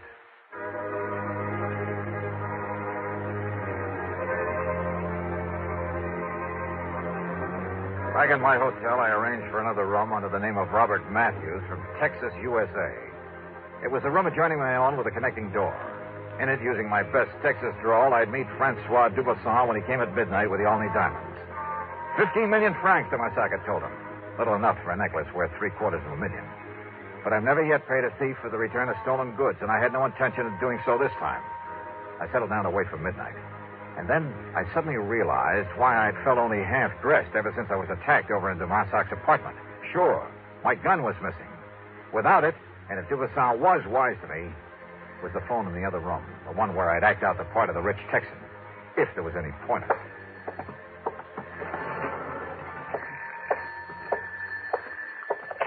Hello. Monsieur Mathieu? Yep. My name is Dubuisson. Francois Dubuisson. Say, I've been waiting to hear from you. You are alone, monsieur? Don't think I'd let anybody else in on our little deal, do you? I hope not. I can be there in 5 minutes. Yeah, anytime you say. I'm just laying here in bed reading to myself. You have the necessary money with you?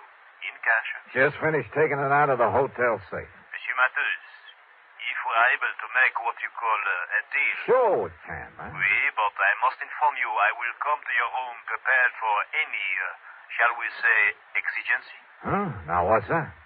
The gun I carry, it has a silencer. 5 minutes. I'll be here. I suddenly had an idea that might possibly work. Out of a small rug, a pair of shoes, and a couple of other things, I fashioned a dummy, laid it carefully in the bed in the other room, after making sure the head of that bed was toward the door. I piled up a couple of pillows so that even if there really been someone in it, only the outline under the covers would be visible. I left a cigarette burning in an ashtray, propped up a magazine. From the doorway, then, it looked like someone lying there, reading and smoking. I hoped. I unscrewed a light bulb, then stood behind the slightly open adjoining door. Come in, man. Come in. You were very foolish, Monsieur Dollar, to say you obtained the money from the hotel safe. The night clerk has informed me otherwise. Also, he confessed it was you who took both of these rooms. Well, have you anything to say? I told you Dollar was here because of the jewels, Francois. Annette. Oui, ma chérie. So, Annette, you may dispose of him once and for all. Close the door. No! Look, there's a dummy in that bed. Oui, you're right. But Dollar has no gun now. And if he's here, Francois... Take care, ma chérie. Don't worry. First, we try that other room. I nudged open the adjoining door, and with everything I had, I pitched the light bulb across the room at the far wall. No, he's in here! Then I dove in low at the first of them I could reach. Annette! Annette! A bad mistake, Johnny. Because I have the gun. Yeah. I suppose I should have known, Annette. Your last mistake. Because with this silencer, nobody will ever know. Oh, I'm sorry, mademoiselle. Oh, dear. Oh, thanks, de Marsac. Like the U.S. Marines. But such a pity, monsieur. Huh? That I should stoop so low as to strike a beautiful woman. Of course, the fact that it saved my life. 5,000. Sure. 5,000.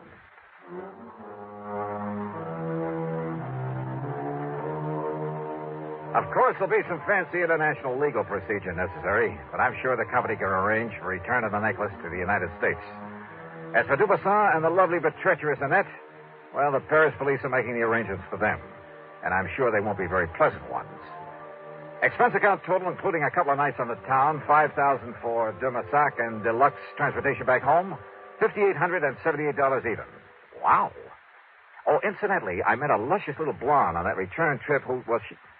Now, let's not go into that. Yours truly, Johnny Dollar.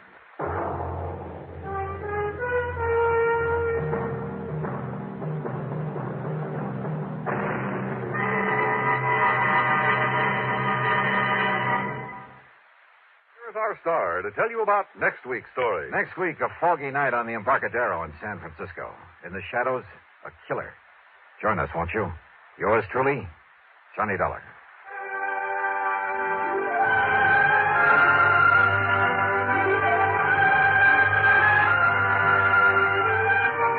Yours truly, Johnny Dollar, starring Bob Bailey, originates in Hollywood and is written, produced, and directed by Jack Johnstone. Heard in our cast were Virginia Gregg, Forrest Lewis, G. Stanley Jones, Tony Barrett, Bill James, and Gus Bay. Be sure to join us next week, same time and station, for another exciting story of yours truly, Johnny Dollar. From Hollywood, it's time now for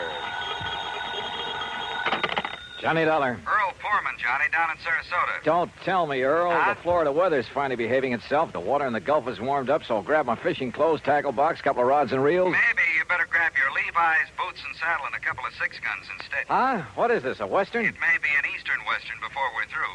Listen, Florida is the leading cattle state here in the Deep South. I had heard something to that effect. Okay. The freezing weather a short while back hit some of the ranchers pretty hard. To say nothing of the tourist trade. Right. Ordinarily, the year-round pasturage makes it unnecessary to lay up a lot of hay and feed for the winter. That figures. But this year, thanks to the freeze, the cattle were so weakened by malnutrition and then sloshing around in soggy pasture land that, well, at least a couple of 100,000 of them have died. Well, what's your problem, Earl? Outside of the high cost of steak. A rancher's just hit me with a big fat claim. Oh, how much? $78,750. Says that he lost his entire herd. Well, I knew a lot of them had lost quite a few. But the entire herd? Yeah. You coming? I sure am.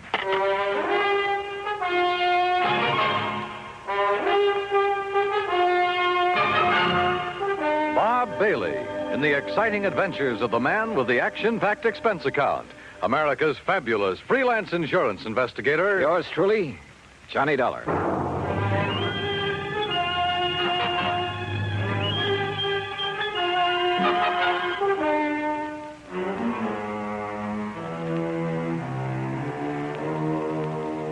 Expense account submitted by Special Investigator Johnny Dollar to the Tri-State Life and Casualty Company, Sarasota, Florida office.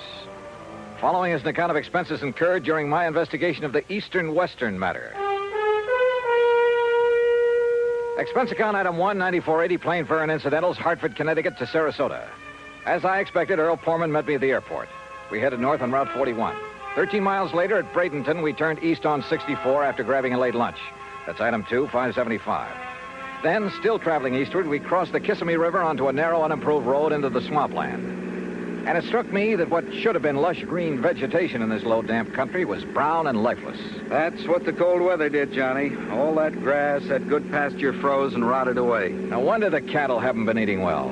But didn't I read somewhere they were fed the ruined orange crops? Yes, but that still didn't save a lot of the herds. Losses have been pretty heavy, huh? Yeah, but as I told you over the phone, Trimble is the only one I know of who lost all his steers. That the one who's made the insurance claim? Yeah, Bart Trimble. His fence starts at the next turn in the road. Have you had many claims, Earl? Oh, a few, a month or so ago, small ones. Not many of these people insure their herds. There, that's where Trimble's place starts. You see it? I saw it all right. Hundreds of acres of wet, brown, dead-looking pasture land. I also saw the steers, hundreds of them, their carcasses lying there rotting in the sun. Or what was left of them. The buzzards had done well.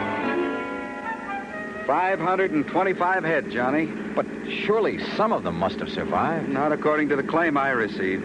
That's why I called you immediately. Earl, you said the other claims were filed a month or so ago. I hoped you'd catch that. Why did Trimble wait so long? That's another reason I called you. Yeah, I see what you mean. Here's his gate. Let's see what he has to say. The Trimble place was unexpectedly new and tidy looking. The main house was a concrete block affair, all white with a slab roof. Behind it was a barn and a corral. The stack of bale hay was obviously for the horses and hardly big enough to feed a herd of steers. A few chickens pecked around here and there. Coming. The woman who opened the door was about 40, tall and nice looking, well made up, almost out of place on a cattle ranch. Yes. Oh, Mr. Poorman, how are you? And her voice was soft, gentle, pleasant. How do, Mrs. Trimble? It's nice to see you, Mr. Poorman. Won't you come in? I hear you say Poorman, Betty? Yes, Bart, and he has a friend with him. Well, I won't kid you, Mr. Poorman. I'm glad to see you. Howdy. I hope you brought me a nice big insurance check. This is Johnny Dollar, Mr. and Mrs. Trimble. He's with our company. Well, how do you do, Mr. Dollar? Won't you please come in? Thank you. Dollar. I think I've heard of you. Oh? Sit down, won't you? Supper will be ready in a little while, and of course you're going to stay, aren't you? Johnny Dollar. Well, now, that depends. Now, of course you'll stay. I really should get back to Sarasota tonight. My wife... Yeah, wait a minute. Now I know. You're the insurance investigator. That's right. And what's he doing here, Poorman? What's there to investigate? Now, you may be trying to say I killed off the herd myself to collect the insurance money? I said nothing of the sort. Then what's to investigate? I told you. I don't like this, and I'm telling you right to your face. Now, Bart, you shouldn't talk like that. Well, it's the truth.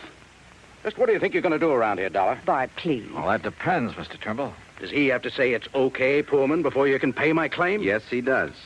Well, believe me, if I'd known this was the kind of outfit I was dealing with, paying premiums to... Okay. All right, poke around as much as you want. Stay around as long as you like. We'll bed you down. We'll feed you. We'll show you what kind of people we are. Just don't get in my way. I've got a lot of work to do. And don't tell me I'm a crook. Now, let's be reasonable about this. Me? I'm being reasonable. You're the one that... what do you want, Shorty? Well, you told me to tell you, boss. Tell me what? A truck has come to pick up them hides. And help them load them on the truck. Go ahead, go ahead. You're selling the hides from those animals? I will. Sure. Why not? Oh, we could salvage, that is. Anything wrong with that? Nothing at all. All right. You want horses to snoop around, help yourself. Saddles are in the barn, but just stay out of my way. Come on, Shorty, let's get out where the air's nice and clean. Sure, boss. I'm sorry. But Bart's been so upset over losing all those steers. Well, of course, we can't blame him for that. He's been working so hard, trying to save some of the hides and sell the carcasses for fertilizer. Yes, I know. But with so many ranchers trying to do the same thing. Why did he wait so long before filing his claim, Mrs. Trimble? Well, because he's been so busy and because he hoped he could salvage something from the herd, I guess. Or because this lapse of time has given the bodies a chance to decompose? What? Has given the buzzards and other scavengers a chance to remove any evidence that maybe those steers were deliberately... Oh, no. Oh, surely you don't think for a minute that my husband would... Where can I find the nearest veterinarian? Well, the vet we use is up in Kissimmee. Okay. But Mr. Dollar, you don't... Well, you can't possibly think... I'll let you know what I think. After a good cow doctor has a look at those animals.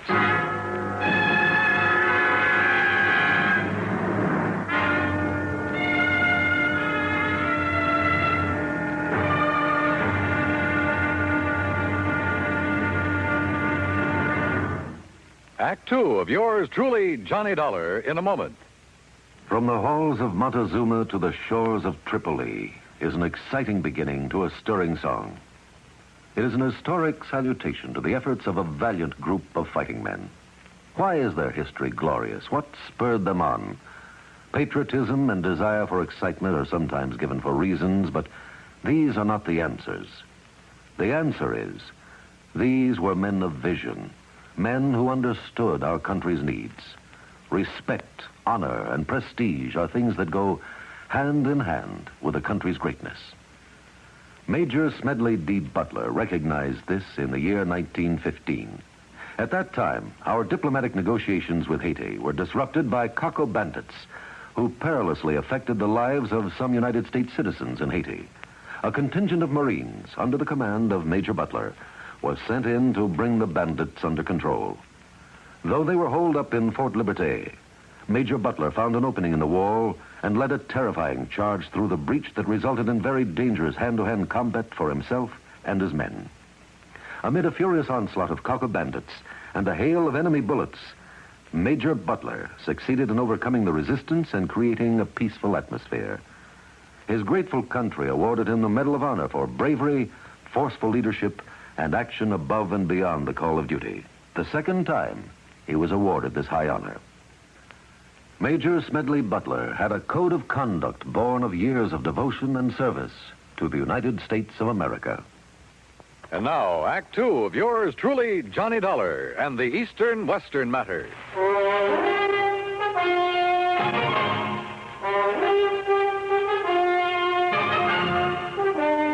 At dinner that night, Bert Trimble had changed his tune, was very apologetic. Almost too much so, and too nice. I didn't mean it, Mr. Dollar, what I said before. At least, not the way I said it. But this whole thing has hit me pretty hard. Losing over 500 steers, and a handful of calves. I told you, Bart, when they all went so quickly that night, you should have been suspicious. What night, Mrs. Trimble? Well, it was the last big freeze. Yes, I got back here late. I'd been up to Lake Wales trying to beg some feed. No luck. Then it blew up cold. By the time I got back here, got the hands rounded up. How many, Mr. Trimble? Well, there were 5 of us, including Shorty Skinner. I've seen that Shorty somewhere before. Oh? Well, anyhow, when we got to them, the cattle were all bunched up at the north fence. We thought we'd drive the strong ones back here, where they'd have some shelter. We could give them the hay we keep for the horses. But they wouldn't move. Most of them couldn't move. And it was dark, and the freezing wind was cutting across the swamp. So all we could do was come back here and pray. Next morning, they were dead. All of them. I've put everything I had into this ranch. Every penny I saved from my factory work up north, Betty's money from nursing, even cashed in my own life insurance policy. And now they're gone. So if I got a little nasty, well, I guess a man can take only so much. It's been awfully hard for Bart these past 3 years. And then just when things were going good. Your hands bunk out in that building beside the barn, huh? Only Shorty skinned out all the steers we could. The other boys left. I still owe Shorty some wages. I'm going to ask a pretty blunt question, and I want an honest answer. Huh? Had you ever thought of giving up, going somewhere else? Sure, lots of times. For Betty's sake, too. Even thought of going out to California. I see. She has relatives out there, all doing fine. They've kept after us to go out there and crop farm with them. Maybe I should have. But we stayed, didn't we, dear? Yes, I wouldn't give up. Even Betty reconciled herself to sticking it out. If only we'd known that this was going to happen. Yeah.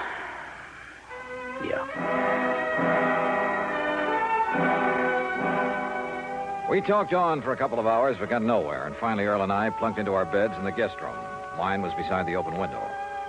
Now, when Earl Poorman sleeps, he's dead to the world, but he snores mightily. So after throwing a couple of shoes at him, I gave up and managed to drop off with the pillow wrapped around my head. That was a mistake, an almost deadly mistake. Johnny! Johnny, wake up! Johnny, you hear me? Johnny! What? Wake up! Oh, my head. Stand up. I'll help you. Breathe deeply. Can't you smell it? What are you talking? Deep breath. Come on. What are the... It's chloroform. Yeah, on your pillow. Holy hell. I threw it out the window, your pillow. It was saturated with chloroform. Give me a hand, Earl. I'm dizzy. Oh, somebody came in that window. The pillow was over your head. You see him? No, but Johnny... Oh, let me sit down again. Yeah. Here, by the window. Now breathe deeply. Oh, yeah. I rolled out of bed in my sleep, that narrow bed, or I'd never have wakened. I heard the door slam, then I smelled it. But who? Johnny, I knew I'd seen that Shorty Skinner somewhere. Yeah? It was on a road gang over near Sarasota, a prison gang. You sure? I was driving my brand new Cad. As I passed him and the rest of that glowering bunch, he let fly with a handful of mud. Now, if you ask me, he's the one who came in here and tried to chloroform. But why? That's what I'm going to find out right now. No, wait. I'll be feeling okay in a minute. Let me handle it.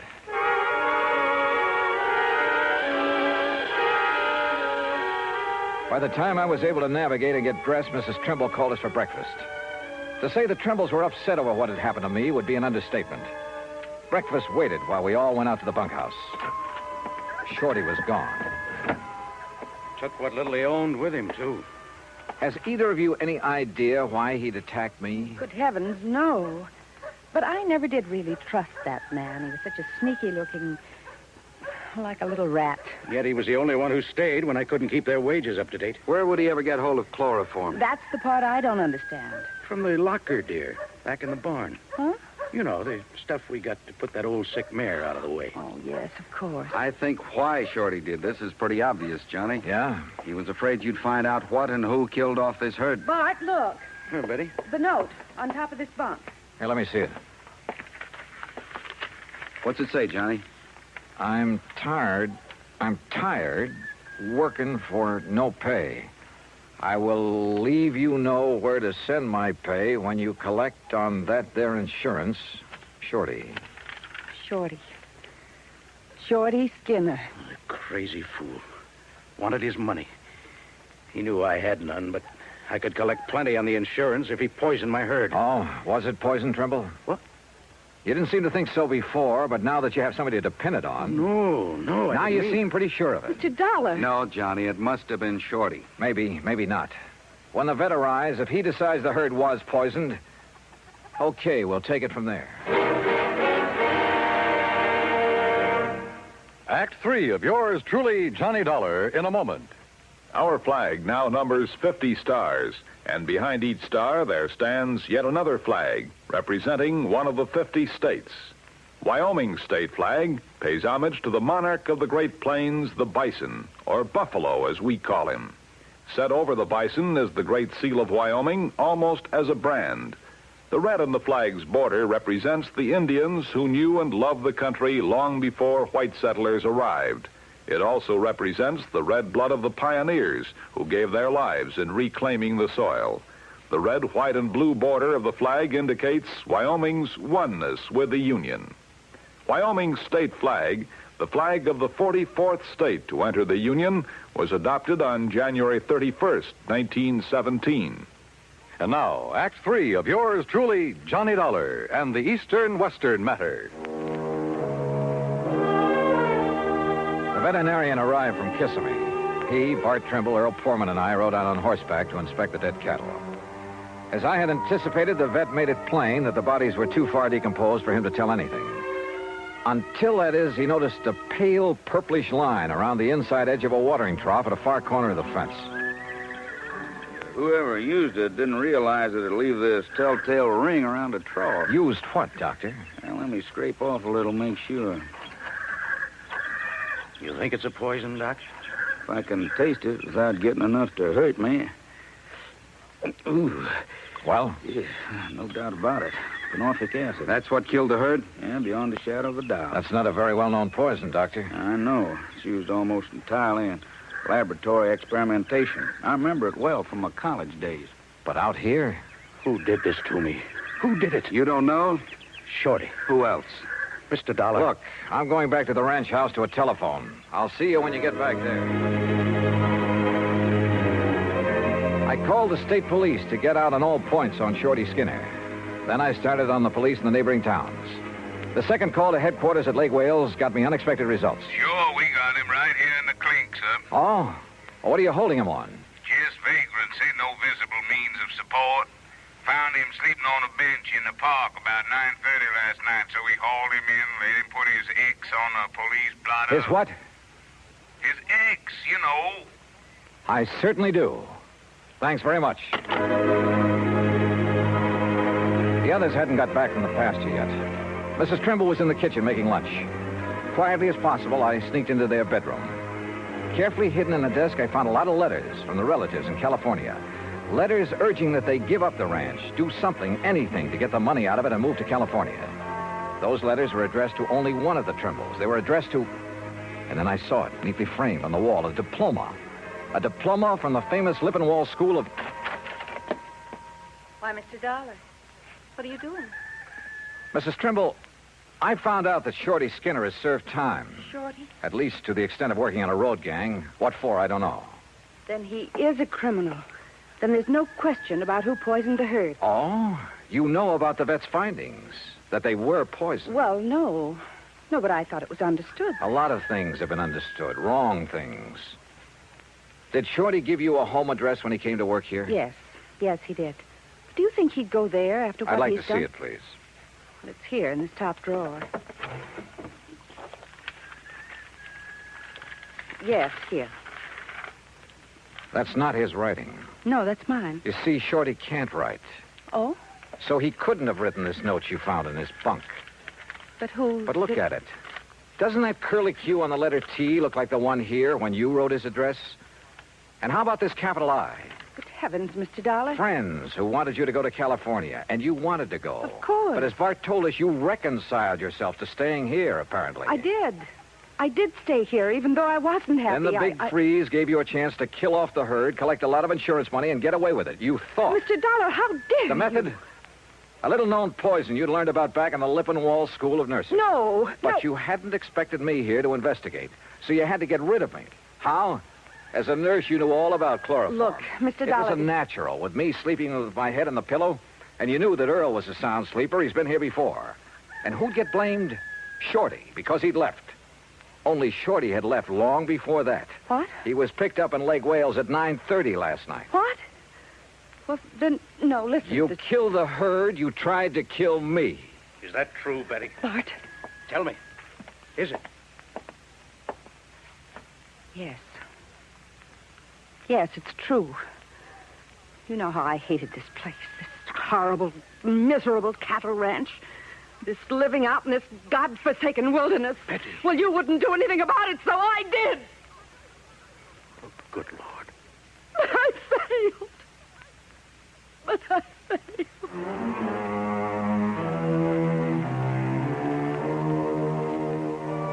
Item 3, $50 to a lawyer at the county seat who took my deposition. It'll be used in the trial of Betty Trimble. As for Bart Trimble, well, I'm sorry for him. Expense account total, including transportation back to Hartford, $207 even. Yours truly, Johnny Dollar.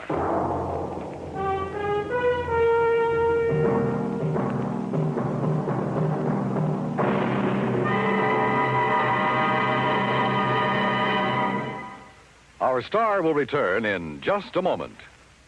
It doesn't take a war to make a hero, nor does it take a situation filled with an onslaught of deadly enemy gunfire, bombs, and mortars. It takes a man to make a hero, and a man's qualities of greatness are based on his code of conduct. It serves him in peace as well as war. In August 1916, when the United States was still at peace with the rest of the world, part of our fleet was anchored off Santo Domingo City.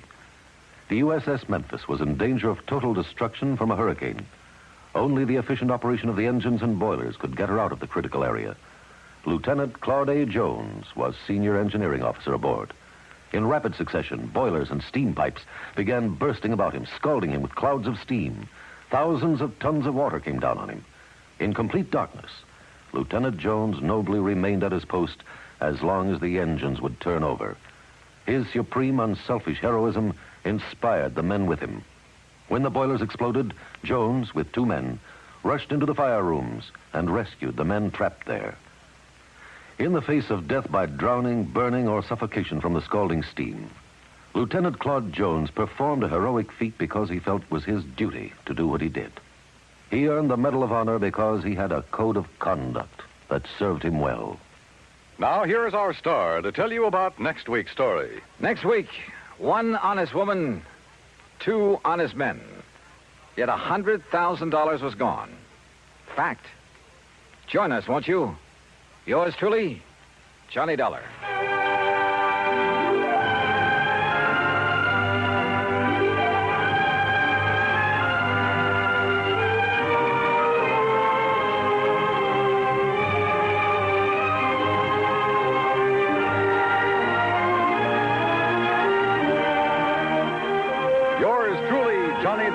Starring Bob Bailey, originates in Hollywood and is produced and directed by Jack Johnstone, who also wrote today's story. Heard in our cast were Virginia Gregg, Vic Perrin, Jack Moyles, Marvin Miller, and Herb Vigran. Be sure to join us next week, same time and station, for another exciting story of yours truly, Johnny Dollar.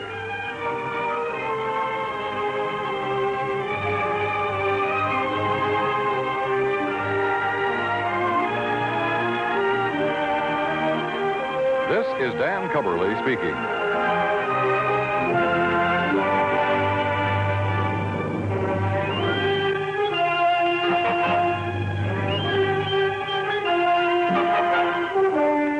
This is the United States Armed Forces Radio and Television Service.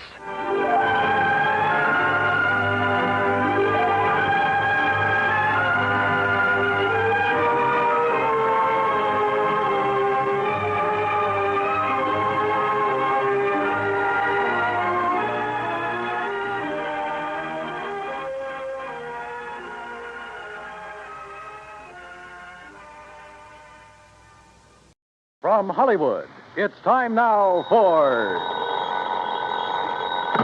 Johnny Dollar. Randy Singer, Johnny. Oh, hi, Randy. How's the New York City Police Department these days? Well, the department's fine. Me, I'm not so sure. Well, then maybe I'd better run on down there and cheer you up a bit, huh? Yeah, you'd better come down here on account of Mary Grace Marshall. Hey, how do you know Mary Grace? The point is, you do. Well, matter of fact, I just got back from a weekend in that town of yours.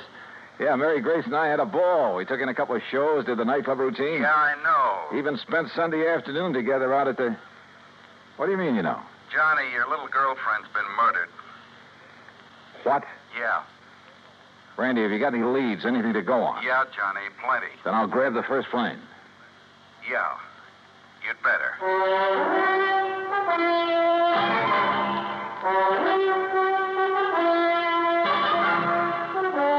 Bob Bailey in the exciting adventures of the man with the action-packed expense account. America's fabulous freelance insurance investigator. Yours truly, Johnny Dollar. Act one of yours truly, Johnny Dollar.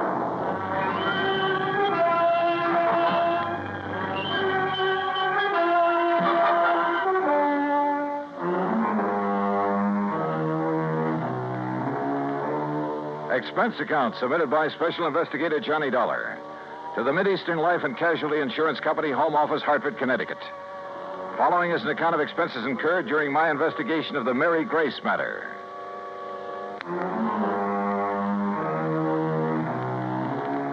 Expense account item 1, 10 cents. Phone call to the airport to reserve a seat on the first plane to New York. Item 2, phone call to Ben Perrin at the Claims Department of Mideastern Life. Aaron here? Ben, this is Johnny Dollar. Oh, hello, John. Now, listen, I'm on my way down to New York at your company's expense, though the expense part is beside the point. What? No, just wait a minute. Mary Grace Marshall has just been murdered. Marshall? Your company holds a policy on her, and I'm going down there to investigate. Well, now, wait, John, until we issue proper authorization for you to conduct the investigation. Don't give me that, Ben. I'm going down there now. Well, then it's completely without sanction from this or any other office of the company. Okay, forget it. I was trying to save time, and I thought I was doing you a favor. Well, I suppose you are, but until a request for your services can be I routed through said the proper forget it. channels- Didn't you hear me? I gotta go. Gotta catch a plane. Well, for heaven's sake, man, what are you so up in arms about? Why you're so concerned about this particular... Because that girl was a personal friend of mine. A very dear friend. Oh. John, I'm sorry. I can see now why you're so upset. Yeah, I'm upset. By all means, go ahead, officially. And if there's anything I can do... Yeah, there is. You can stop all this yammering so I can hang up and get out of here. Goodbye. John. Yeah, what now? You really cared for that girl, didn't you? Yeah, Ben. I cared.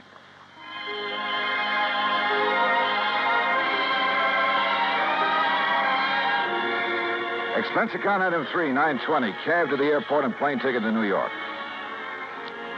The trip down there gave me time to think. And thinking about it hurt. Mary Grace Marshall. Tall, brunette, and very beautiful. And as straight a girl as I'd ever known. There was a time a few years ago when I'd hoped she might marry me. But she wanted to stay with her successful career as a fashion designer.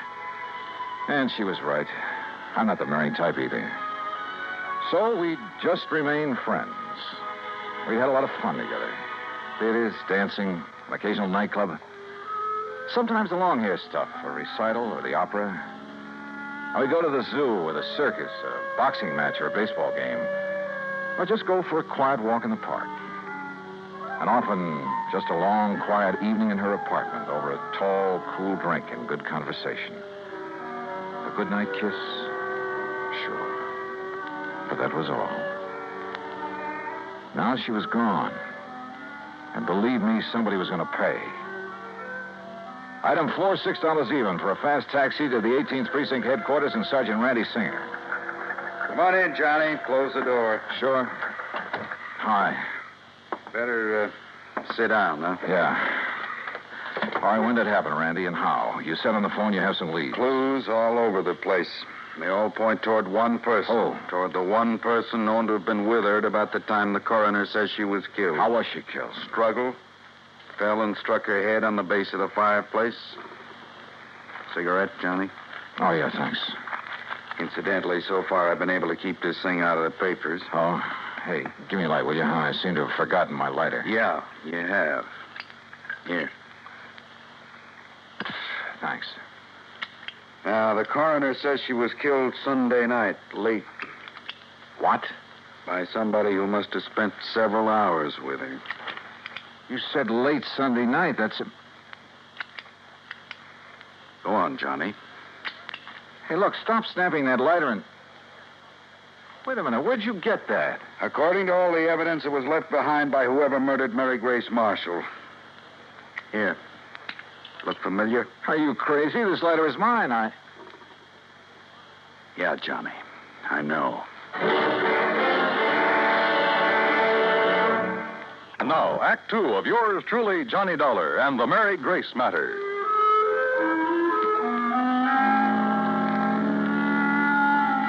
Mary Grace Marshall, an old friend, a very dear one, murdered in her New York apartment on East 77th Street. Sergeant Randy Singer, my old friend at 18th Precinct Homicide, had called me immediately. And when I got there, showed me a very damning piece of evidence. Presented to Special Investigator Johnny Dollar by the International... Sure, of course it's my lighter. And I must have left it in Mary Grace's apartment Sunday night. But that certainly doesn't mean that I killed her. Coroner says she died about the same time you were there. Oh, how do you know what time I was there? Wife of Charlie Walker, the building superintendent, Johnny. She saw you leave. That isn't enough evidence to convict a fly, and you know it. There's plenty more. Yeah, like what?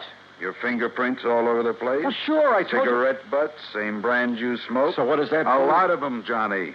Like a very nervous smoker. Well, I was with her all evening. Doing what? Oh, now, look, Randy, surely you can't be serious. You can't think for a minute You that look, Johnny, this is my case, nobody else's. I'm keeping it that way. I've kept it out of the papers. I think you know why. Oh, sure I know why. Because we've been buddy-buddy for so long, you want to be sure that if anybody hangs me, you will, for old time's sake. I asked you what you were doing. Well, let me tell you something, Randy. That girl meant a lot to me. What were you doing shut Sunday up and night? tell me what other evidence you have, what you know that can help me find out who... I'm sorry, Randy. Sure, it's your job. I'd probably do the same thing to you under the circumstances. If you didn't, I wouldn't have any use for you. But don't you see... Okay, look. We spent Sunday afternoon at the zoo, the Bronx Zoo. Went up on the subway. We walked a lot, got pretty tired. I promised her a dinner at the Chambord over on 3rd Avenue. But she said she had some food at the apartment, so we went back there.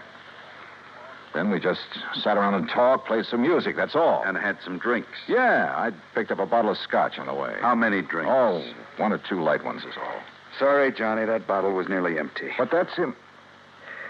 Who discovered the body? Mrs. Walker, wife of the apartment super. The one who saw you leave shortly after hearing the screams that made her... Screams? Yeah, that made her finally go up and look in the Marshall girl's apartment. She's crazy, Randy. You're lying. Can you prove it? I'd like to talk to that woman. I think she's off her rocker if she told you she... What'd you say? I think you ought to see her. Huh? But if I'm your big suspect... Well, sure you are. Until you can help me prove I'm wrong. We drove over to the place on 77th Street in a prowl car. Everything was exactly as it had been when I'd left Sunday night, except that there were signs of a struggle, as Randy had said. A chair and a lamp had been knocked over, the hi-fi shoved aside when she'd fallen at the fireplace. Even the bottle of scotch from which I'd poured a couple of small... What's the matter, Johnny? Well, I'm not sure, Randy, but I'd have sworn I left this bottle out in the kitchenette where I... Huh? Hey, are you making more prints? Yeah. Look, this bottle of soda, 3/4 full. You don't kill most of a bottle of scotch with only this much soda. Unless you're drinking it straight. Oh, who drinks it straight these days? An alcoholic? Or somebody who needs a jolt for his nerves. Maybe. Want to go downstairs and talk to the super's wife? Yeah, let's.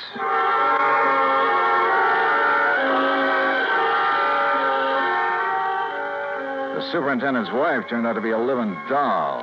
Young, pretty, with too much makeup. The sort who looked like she decided to get out of the chorus line for a quieter life as the wife of a building superintendent.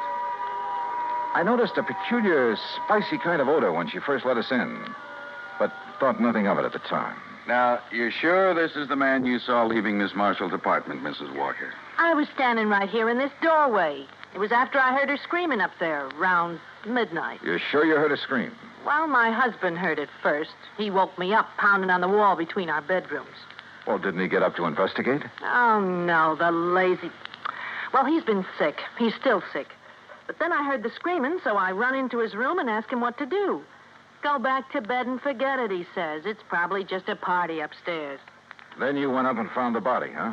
Well, first I tried to sleep, but I kept thinking I heard noises. From upstairs? Well, no. You're sure?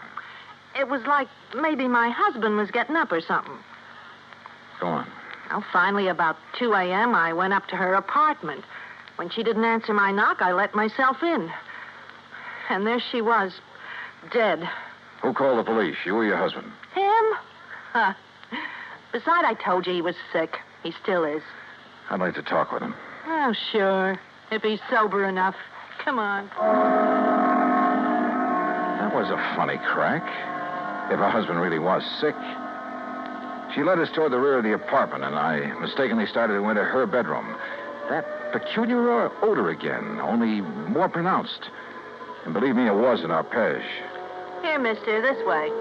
Her husband's bedroom was pretty much of a mess, untidy, with pictures of bathing beauties, calendar art, and some striking pictures of Mary Grace Marshall plastered all over the walls. This room had an odor about it, too, of stale booze. Here you are, Charlie. No, I tell you, I don't want any more of that stuff. Well, you seem to think it'd make you feel better. I did. What did you... Oh, the cop again. That's right, Mr. Walker. And this is the guy seen coming down from your girlfriend's apartment after all the screaming. His name's Johnny something. You actually heard screaming up there, Mr. Walker? Yeah, awful racket. Woke me up. Scared me. What do you mean? That poor girl up there, all alone. Only she wasn't alone. But then it stopped. I figured maybe I'd been wrong. Had a nightmare or something. Yeah, sure. A dream about her. You think about me for a change instead of dreaming about that dame. Shut up. Talking about her, dreaming about her, sneaking around to have a look at her when she came in and out. I tell you. If you wasn't sick, I think you'd sneaked up there and done her in because you couldn't have her. Will you take her out of here? It wouldn't be the first time a drunken bum has killed somebody because... Shut up! Mrs. Walker, I thought I told you this man was supposed to be kept quiet. Oh, well, now, look, Doctor, Yet I walk in here and find this sort of thing going on. Go on, all of you. Out of here while I attend this man. Just a minute, Doctor. Out immediately. This is a heart case complicated by a very serious virus infection. Doc, if I can have just one minute... Later, officer. I must save this man's life. Come on, Randy. You too, Mrs. Walker. Sure. He's been getting alcohol again, strictly against my order. Now, look here, Mrs. Walker. No, wait. Huh? Come on upstairs with me again. Oh? What'd you think of? A couple of things, Randy, that I believe will clinch this case so fast. Come on. Act 3 of yours truly, Johnny Dollar, and the Mary Grace Matter.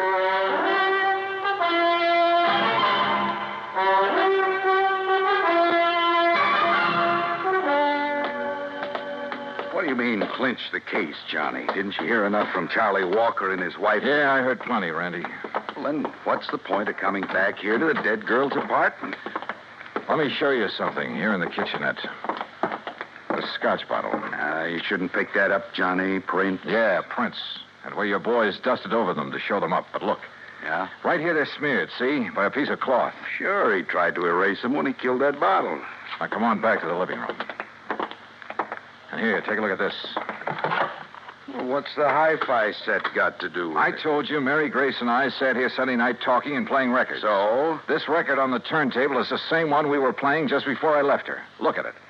Dolorima by Vingetti. Never heard of it.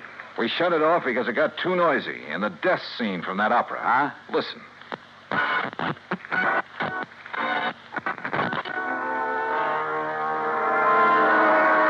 Yeah, here it is.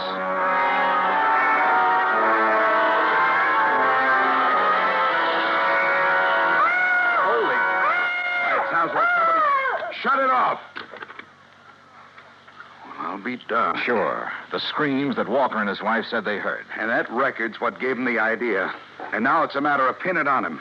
All right, what have you got for his motive? Motive? Are you kidding? Didn't you see those pictures of all those beautiful those babes he has on the wall of his room? And the pictures of the Marshall girl? All right. He was gone for Mary Grace, talked about her, dreamed about her, had her pictures all over his room, but she wouldn't give him a tumble. All right. All right. So he hits the bottle heavier than ever on account of this frustration over the Marshall girl. Wouldn't be the first time that sort of thing has happened. Happens all the time. So if he can't have her, he's going to kill her. You see my point? Yeah, and it's well taken, Randy. All right. Last weekend, you're taking his dream girl out on the town, having a good time with her, doing all the things he wished he could do. Go on. Well, it's too much for him, driving him out of his rum-soaked mind. Then he hears that screaming on that opera record. It gives him the idea. He wakes up his wife, so she'll hear it, too. So his wife will think somebody's getting killed up there. But he doesn't let her go up there, right? Sounds good, Randy. After his wife goes back to bed, that's when she saw you leave, he goes up there and kills the girl. But if he was as sick as he appears to have been... John, a time like that, a man gets superhuman strength. Strength of a madman, they call it. And listen. I'm listening. His wife said she thought she heard him walking around, remember? I remember. So that's it. She finally got up, came up here, and found the body. So naturally, she tied it all in with the screams her old man woke her up to hear. And that suited him perfectly. She couldn't help but alibi for him. Come on, let's get downstairs again. I realize, Johnny, it's all circumstantial, and I still have to pin it on him. Or her. But I'll hold him on suspicion. Or her. The same circumstances would work just as well for Walker's wife if she were the killer.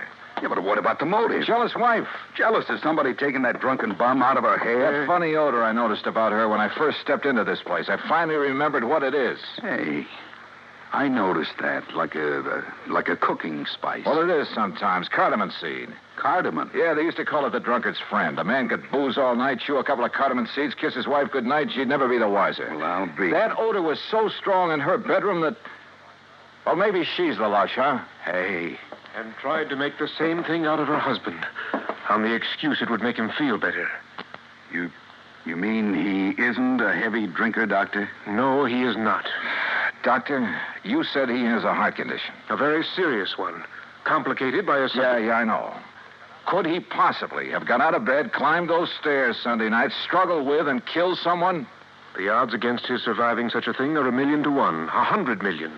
All right, I heard it all. That means you're going to start accusing me of killing that girl up there. Mrs. Walker, I told you to stay out of your husband's room. Yeah? Well, he's dead, Doc. Dead? I don't know what you give him, but he's dead. Did you give him more liquor? No. But you gave him enough before I came to... Wait here, all of you. Well, you're going to try to pin that Marshall dame on me now that Charlie's gone? You've already pinned it on yourself, Mrs. Walker. What? You thought you'd left no fingerprints on that bottle up there. Well, I didn't. I used a handkerchief. Yeah. That's what I thought. But, no, wait a minute. I didn't mean that. Too late, I'm afraid. Oh, no, it ain't. Put down that gun, Mrs. Walker. All right. So I kill that dame on the second floor. And if I have to kill you,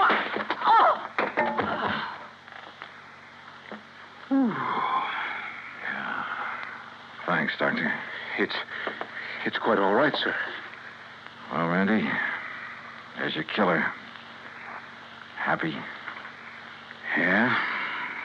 I guess I ought to be. You? It doesn't bring back Mary Grace.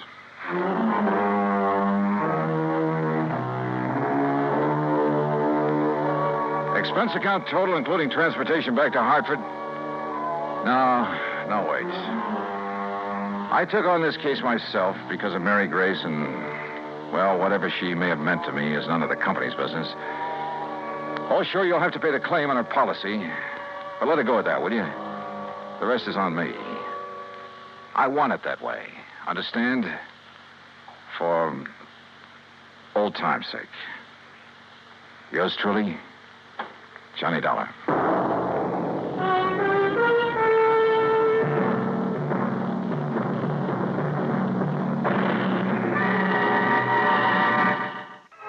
Be sure to join us next week, same time and station, for another exciting story of yours truly, Johnny Dollar. This is Dan Cubberly speaking.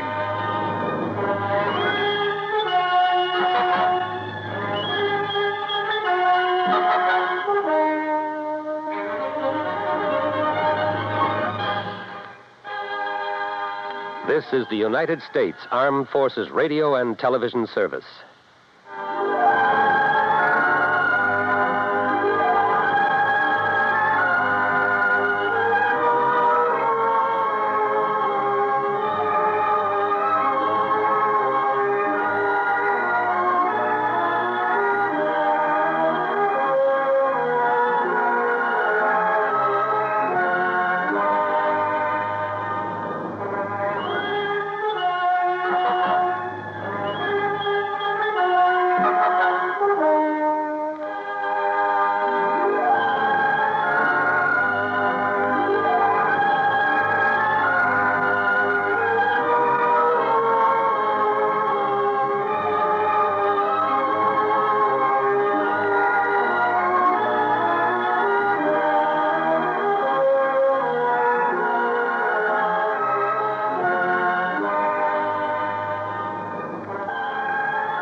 Johnny Dollar.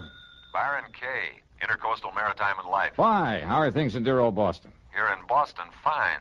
But Cod Harbor is something else again. Cod Harbor? It's a little fishing village up north of here, up near Gloucester. Yeah, I know. I handled a case up there a couple of years ago. Oh, yes, that's right. It was for Meg McCarthy, a big, blousy, brawling old gal who ran a joint she called Meg's Palace. Well, it's Meg McCarthy. After that dingy dive she was running burned down, she took the insurance money and moved away. Johnny, listen. It was Meg McCarthy who called me. Oh? Yes. Insisted that I have you go up there and see her right away. Well, she's back in Cod Harbor? And running another restaurant and rooming house. We wrote the insurance on it. What's happened up there? All she'd tell me was that if you didn't show up in a big fat hurry, she'd cancel out on us. So what do you think? I'll tell you this. Meg is used to handling things pretty much by herself. I mean, she wouldn't have called for help unless there's something pretty serious going on. The last time, it turned out to be a murder. I know. So if you're willing to pay my expenses... Go to it, Johnny. Right.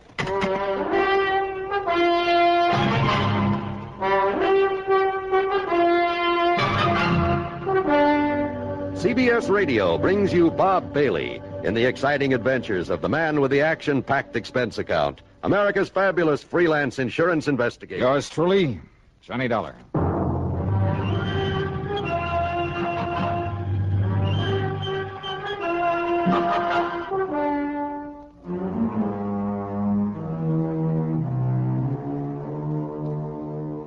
Expense account submitted by Special Investigator Johnny Dollar to the Intercoastal Maritime and Life Insurance Company, Boston office.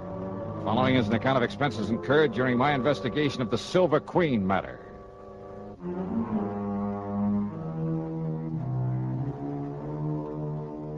Cod Harbor is on the coast up near the famous old town of Gloucester, Mass. Transportation facilities are practically nil, so I decided to go up there in my own car. Item 1 on the old expense account then is $4.95 for gas, and having got an early start, I arrived there shortly after noon. Yeah, it's quite a colorful spot, Cod Harbor, if you could somehow manage to lose your sense of smell. Or maybe if you were an artist bent on painting a picturesque waterfront. The residential section on a low hill a couple of 100 yards back from the beach consisted of a scattering of weather-beaten shacks. On the long wharf at the water's edge was an ice plant, a packing house, and a ship's chandler. At the end of the wharf, the disreputable-looking cafe and boarding house known as Meg's Palace. Alongside the piers that stuck out into the harbor were the really important part of the village, the fishing boats. There were schooners dating back to the last century and still carrying sail. There were power boats in all shapes and sizes, from 18-foot outboards to 80-foot diesel jobs. All of them used for only one thing, fishing the banks far out in the Atlantic with seines and trawls and trot lines. I walked on over to Meg's Palace, wondering how much the old gal had changed since I saw her last. You know something? Meg McCarthy hadn't changed one bit. And you just listen here now to me, you lop-eared bladders. Meg, put down that blaster skin and leave me explain. Explain, huh?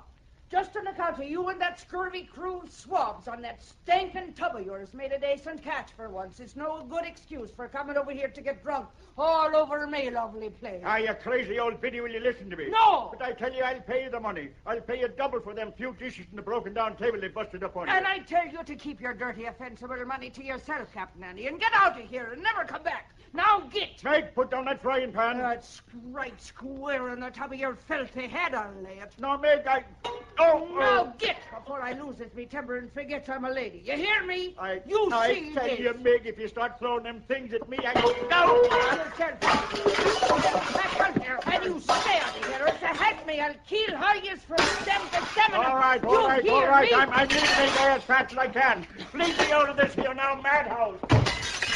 Ha! Now maybe we'll have some peace and quiet around here. Hey. Now who are you standing there in the shadows? Get out! All right, Meg, just knock it off. Oh, knock it off, is it? Well, I'll show you sneaking in here like a... Oh, it's me love, me darling, me sweetheart, me Johnny boy. Yeah, hiya, Meg. Still throwing your weight around, huh? Ah, darling, they're like a brood of crazy, troublesome kids, they are, the men that puts to sea. And I loves every blinking, bloomin', worthless one of them. Oh, you do, huh? Well, of course I do. That's why I makes them toe the mark the way I does. Somebody's got to love them and mother them and keep them in line. Especially Captain Andy. The man who just left? That's the one I mean. Oh, come now. Come, sit down and have a cup of this here delicious coffee I just brewed up in the pot. Yeah, sure, why not? It'll put some hair on your chest and build up your strength on the cotton. You'll be needing it. Ah? That is, if that Marty Silver finds out you're up and around these parts. Marty Silver? Sure, and he owns the Silver Queen, that leaky old tub that sits down alongside Pier number 7. But here now, have yourself a cup of this nice, aromatical, hot, strong coffee. Yeah, thanks.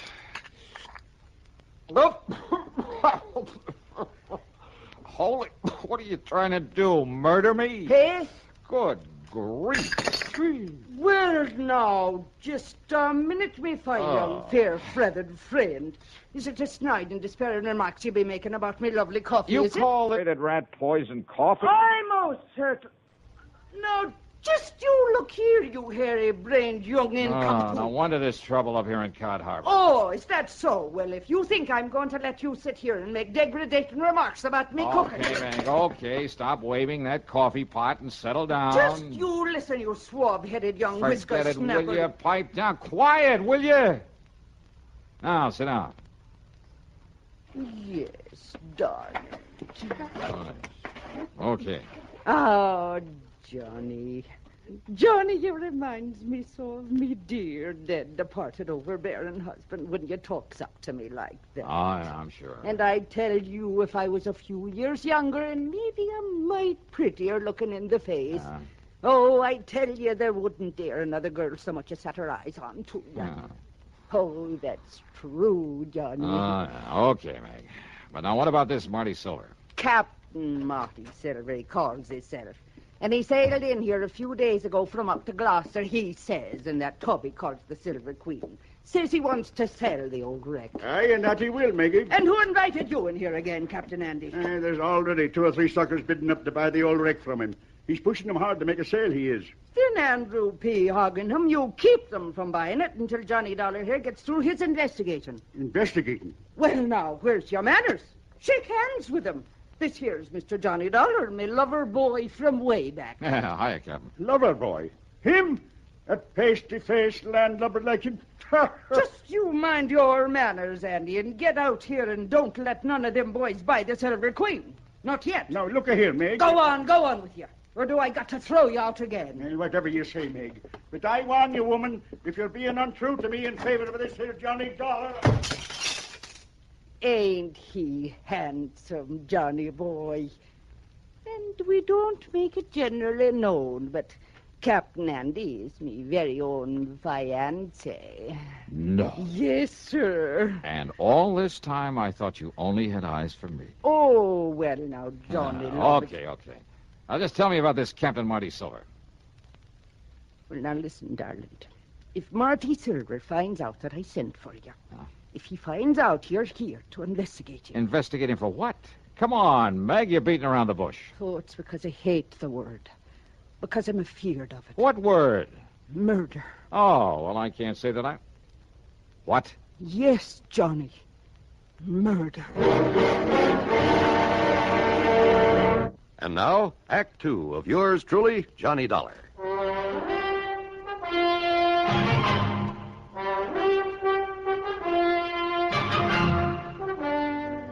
You're accusing this Captain Marty Silver of murder? I'm accusing him of preparing murder. That's why me and Captain Andy's been keeping the eye onto him. Well, just keep talking, Meg. Down from Gloucester it was. He said he'd come. But he telephoned me old friend Captain Lavery up there. And? Tom Lavery said he never heard of him. Oh, well, now, look, And that's... Tom has been living up there since every time in memoriam.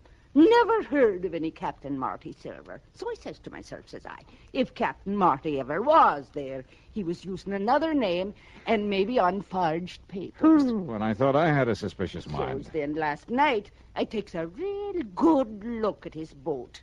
The way the name was painted onto it. No wonder it was all fresh paint. Yeah? The count of the name before he painted over it was the Arctic Queen. Well, so what's wrong with changing the name of his boat? So I phoned up Captain Tom again, and you know what he told me? What, Meg? It was the Arctic Queen was supposed to have disappeared in a storm up there not 3 weeks before with the loss of all hands on board, consisting of only 2. Go on. Them two was the skipper and the deckhand by the name of Marty Flagg. So you figure that Marty Flagg and Marty Silver are one and the same. That I do. And that somehow, under cover of the storm, he did away with the skipper of the Arctic Queen. Then he changed the name to Silver Queen and brought her down here to sell her. Dearie, that's exactly what I figured. Well, you could be right. Now, look, if his papers are forged, and that includes the registration on his boat... Oh, many's the time it's been done, Johnny boy, and you knows it. That a phone booth I saw outside the front door?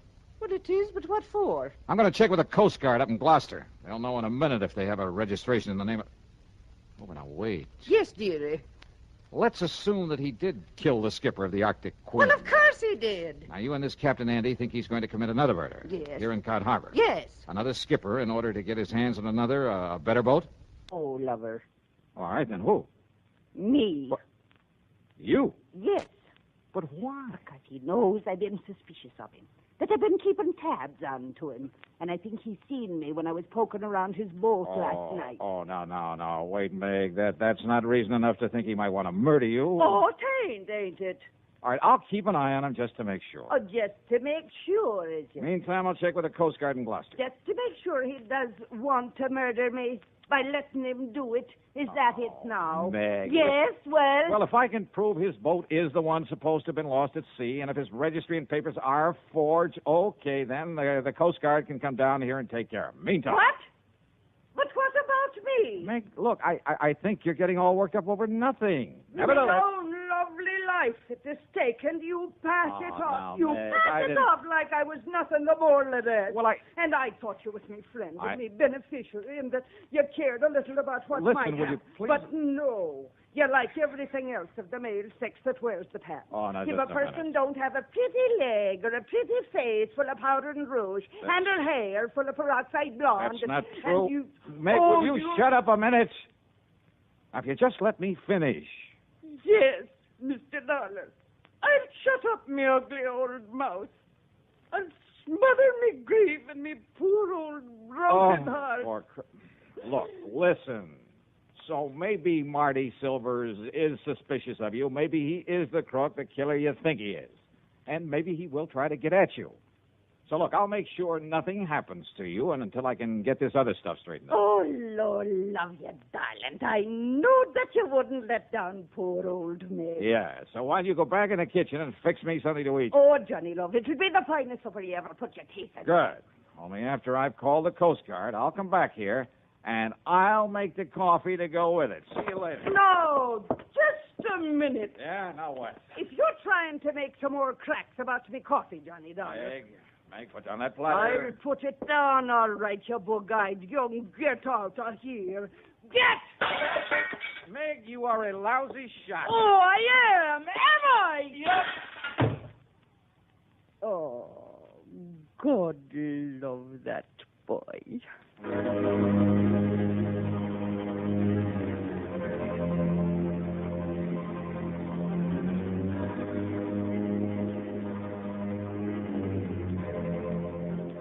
My call to the Coast Guard proved that Meg was right, 100%. They'd never heard of a Captain Marty Silver, had no record of him whatsoever.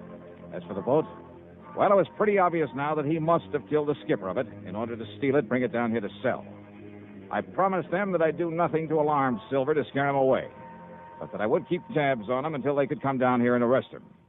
But I had to break that promise because of what happened exactly 2 minutes later. Yeah, right after I hung up that phone.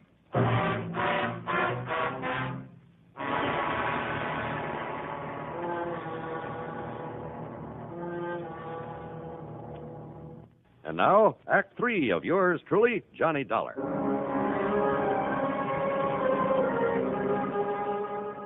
I left the outside phone booth and walked back into Meg's Palace Cafe. It was still cluttered with the pots and pans and crockery that she loved to throw at anyone who happened to disagree with her. In this case, it was Captain Andy and me, her lover boys. I heard a lot of activity off in the kitchen where she'd promised to cook me something to eat, and I hoped she'd hurry because I was hungry. But then I heard a door slam somewhere in the back and footsteps on the boardwalk that I knew led down to the piers. I wondered if she'd changed her mind about fixing that meal for me. But when I got to the kitchen... Meg, what's happened? What happened here? Oh, Johnny boy. Thank heaven you got here and scared him away. Who? If he hadn't heard you coming in the front, he would have killed me for sure. Marty Silver. Oh, he must have been hiding away here in the kitchen. He must have heard everything me and you were saying about him. All right, here now. Let me help you up on this chair. It's all right, darling. I think I can make it. But when I get a hold of that...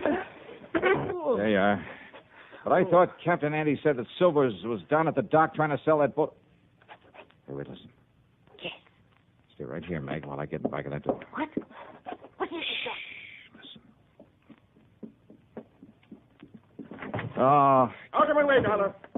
Meg, I just seen Monty Silver coming up. Meg, who done this to you? Marty Silver, Captain. I'll kill him for this. Oh, Meg, me pet, are you all right? Yes, I'm all right. But where was you when Marty Silver come in here and attacked me? Like you told me to. I went back to the dock to keep an eye on him. He was right here in the kitchen. And when I went out to phone the Coast Guard... Oh, Maggie, darling, did he hurt you bad? I told you I'm all right. But if Johnny hadn't come back in here... Oh, I'll kill that dirty Hey, rotten... Captain, you said you saw him leaving here. That I did. Where'd he go? Down to the dock, to the Silver Queen. Well, he may have ideas for taking off, getting away from here. Well, of course, you barnacle-brained pair of... Look! Ah, what? Look there, out of the window. Yeah, you're right. Of course I'm right. That's the Silver Queen headed out to sea. Come on, Captain Andy, we're going after him. But he's got a start on us, a head start. And with the darkness and night coming on... Well, standing here talking about it won't get us anywhere. Come on.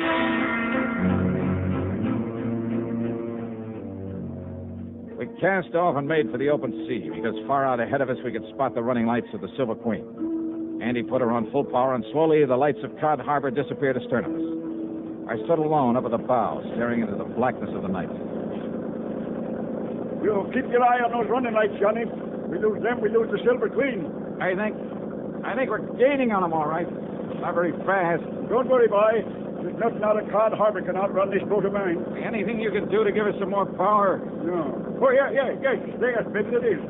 Come on back here, Johnny. Take the wheel. All right, you are. You see him? You see his lights from here, all right? Yeah, I see him. And then you take the wheel. All right, I got it. Now, what are you going to do? I'm going to lift this engine cover and... There. Now, I'll get to this carburetor and see if I can keep her wide open, Johnny. That she is. Oh, that slowed us down. Just keep an eye on the Silver Queen. Good, that's it. That's the best I can do with it. I'll take the wheel now. We'll get back up forward. Aye, sir.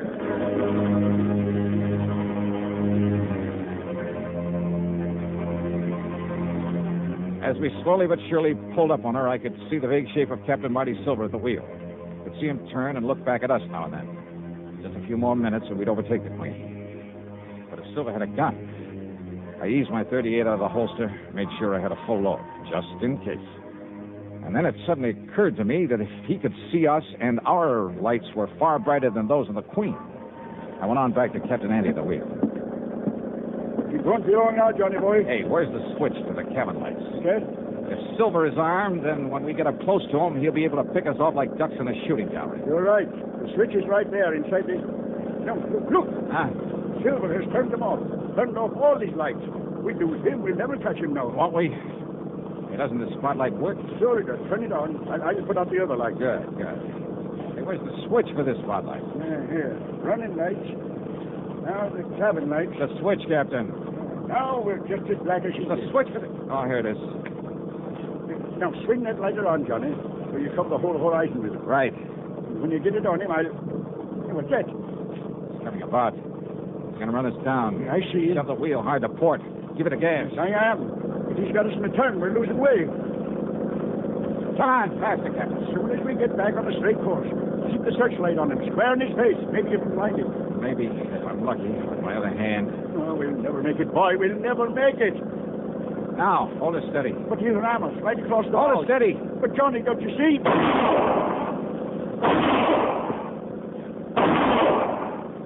You hit him. He's hurt. Yeah. Now, more power, Andy. He's let go of the wheel. Hey, he's reaching for the Andy. gun. Maybe the Queen will well away from us. Power, I tell you. Full power. But no, we're too late. Too late.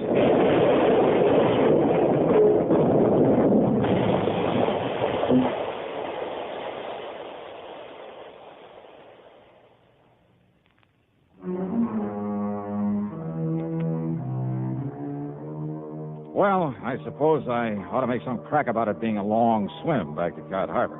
But I won't because it wasn't.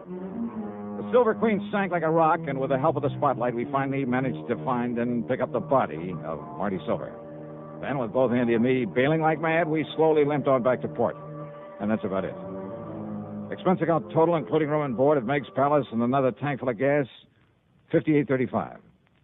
Yours truly, Johnny Dollar.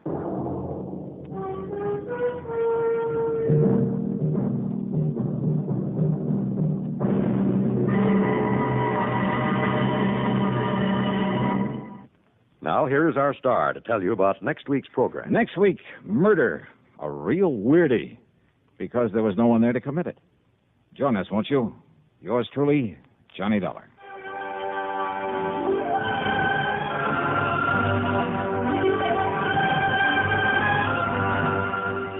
Yours truly, Johnny Dollar, starring Bob Bailey, originates in Hollywood and is written, produced, and directed by Jack Johnstone. Heard in our cast were Virginia Gregg, Olin Soule, and Ralph Moody. Be sure to join us next week, same time and station, for another exciting story of yours truly, Johnny Dollar.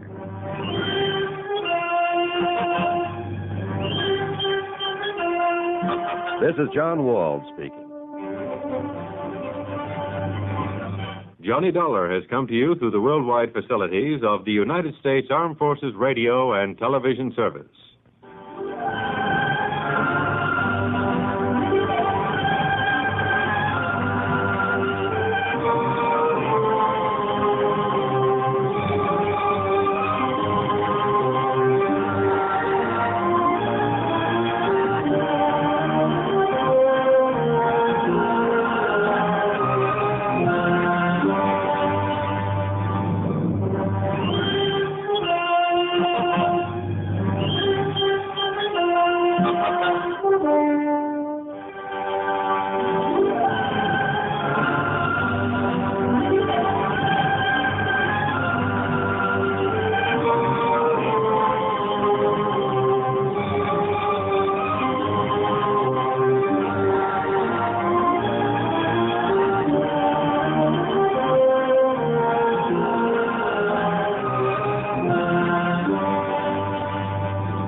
From Hollywood, it's time now for Johnny Dollar. Pat McCracken, Johnny, Universal Adjustment Bureau. Hi, Pat. What's on your mind? $75,000. Yours or somebody else's? Johnny, ever hear of the Subala diamond? Sabala. Yeah, matter of fact, I have. It's a pink diamond, isn't it? That's right. One of the companies we represent wrote a $75,000 policy on it. The owner of the stone, a jeweler named Joseph Wentworth, was trying to sell it. So? So last night, the Subala diamond was stolen. I'll be right over.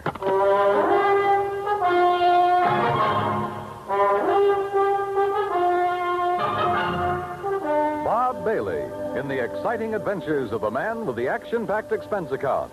America's fabulous freelance insurance investigator. Yours truly, Johnny Dollar.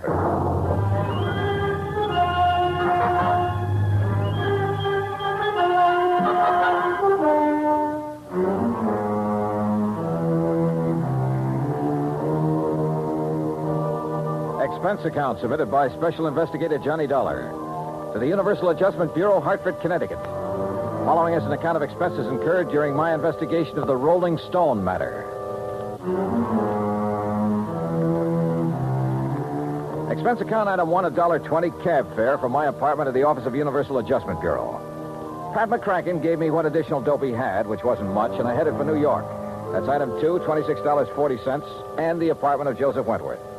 I was just released from the hospital an hour ago. They kept me overnight for observation. Nothing serious, I hope, Mr. Wentworth? No, I was hit on the back of the head. At first, they suspected a skull fracture, but it was only a slight concussion. Well, you're lucky. Practically my total assets stolen, and you call it lucky. You mean the Sabala diamond? I borrowed heavily to purchase that stone, Mr. Dollar. I'm afraid I'm just about ruined. Well, if I'm not mistaken, it was insured for $75,000. You don't understand. The insurance money will barely cover the loans. The diamond wasn't insured for its full value. Oh, I see. And what's worse, I had a customer for it. I was almost ready to close the deal. Could have gotten at least $100,000, maybe more. Try to tell me exactly what happened, Mr. Wentworth. Last evening, Eloise stopped by the shop at 6. We were going to have dinner together. Eloise? Eloise Barnes, my fiancée. I started to close up, and I remembered I'd forgotten to put some things in the safe. She went down the street a ways to hail a taxi, and I went back inside. And left the front door unlocked? I must have. I was in a hurry. I opened the safe, then I heard a sound behind me. I started to turn, but too late. That's the last I remember. The police figure out what you were hit with? Yes, a heavy brass candlestick in my shop. Then when Eloise brought me to, the Sabala diamond was gone. Just a minute. You say Eloise brought you to? Yes. You see, when I didn't come right back outside, she started wondering what had happened. She came in and found me lying on the floor. Uh-huh. How long have you known Eloise, Mr. Wentworth? About a year. Why? Mind giving me her address? I think I'd like to talk to her. Expense account item 3, $1.80 cab fare to Eloise Barnes' apartment. Eloise looked, if anything, more expensive than the Sabala diamond. And I had the feeling that underneath that lovely surface, she was almost as hard. Her gray eyes never left my face as we talked, and I got the impression she had neatly weighed me, cataloged me, and put a price tag on me. Afraid I can't help you much, Johnny. Joe Wentworth apparently told you all there is to tell about it. You were out looking for a taxi at the time Wentworth got slugged. That's right. I feel sorry for Joe. That was a lot of diamond to lose. Must be quite a stone. If you go for those things. I don't know. I guess some people really have a thing about diamonds. But not you, huh? All right. Just happens there are a couple of things I prefer. Like what? Like money and mink. Huh? But now, according to your fiancé, you were... Just a minute. According to my what? Your fiancé, Wentworth. Well, Johnny, that may be his idea, but it's not mine. Well, you're not engaged. Joe's been very nice to me, and I like him. But we're just friends, so far as I'm concerned. Oh, yeah. I'm afraid I'm not the engaged type, Johnny. I've tried it once or twice, but it didn't work. Seems to interfere with my hobby. Your hobby? Yes. Having fun. What's your hobby, Johnny? Well, at the moment, trying to find the Sabala diamond. Then what? Well, I have been known to have fun now and then. Johnny, I hope you find the diamond real soon.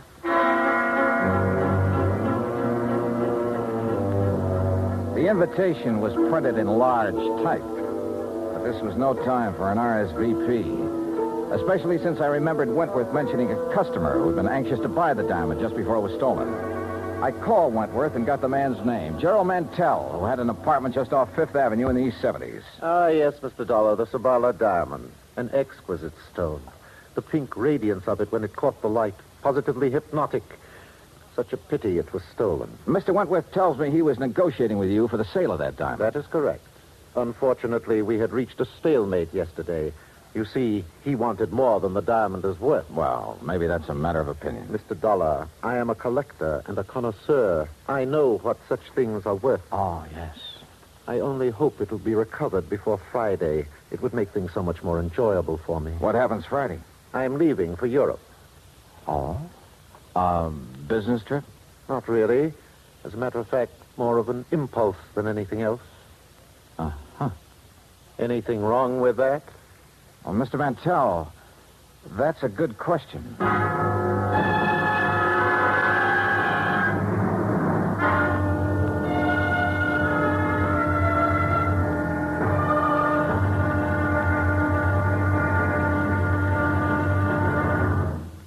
Act two of yours truly, Johnny Dollar, in a moment. Our flag now numbers 50 stars. And behind each star there stands yet another flag representing one of the 50 states. Alabama's state flag is of St. Andrew, the symbol of the Confederacy and the national flag of Scotland. Alabama's state capital, Montgomery, served as the first capital of the Confederacy. and it was on the steps of its Capitol building that Jefferson Davis took the oath of office as President of the Confederated States of America. The Scottish Cross is in the form of an X, or saltire, and is also found on the state flags of Georgia and Mississippi. Perhaps it is the independent, rugged spirit of the Scots that recommended its national symbol to the Confederacy as a symbol of its rebellion. Alabama's state flag, the flag of the 22nd state to enter the Union, was adopted on February 16, 1895. And now, Act Two of yours truly, Johnny Dollar and the Rolling Stone Matter. I went back to my hotel, stretched out on the bed, and went over the whole thing in my mind. Eloise, who liked the things that money could buy, and who supposedly had been looking for a taxi while Wentworth was slugged and the diamond lifted. Then there was Gerald Mantell, the collector, who was now suddenly leaving for Europe. Yeah, could be either of them. Johnny Dollar.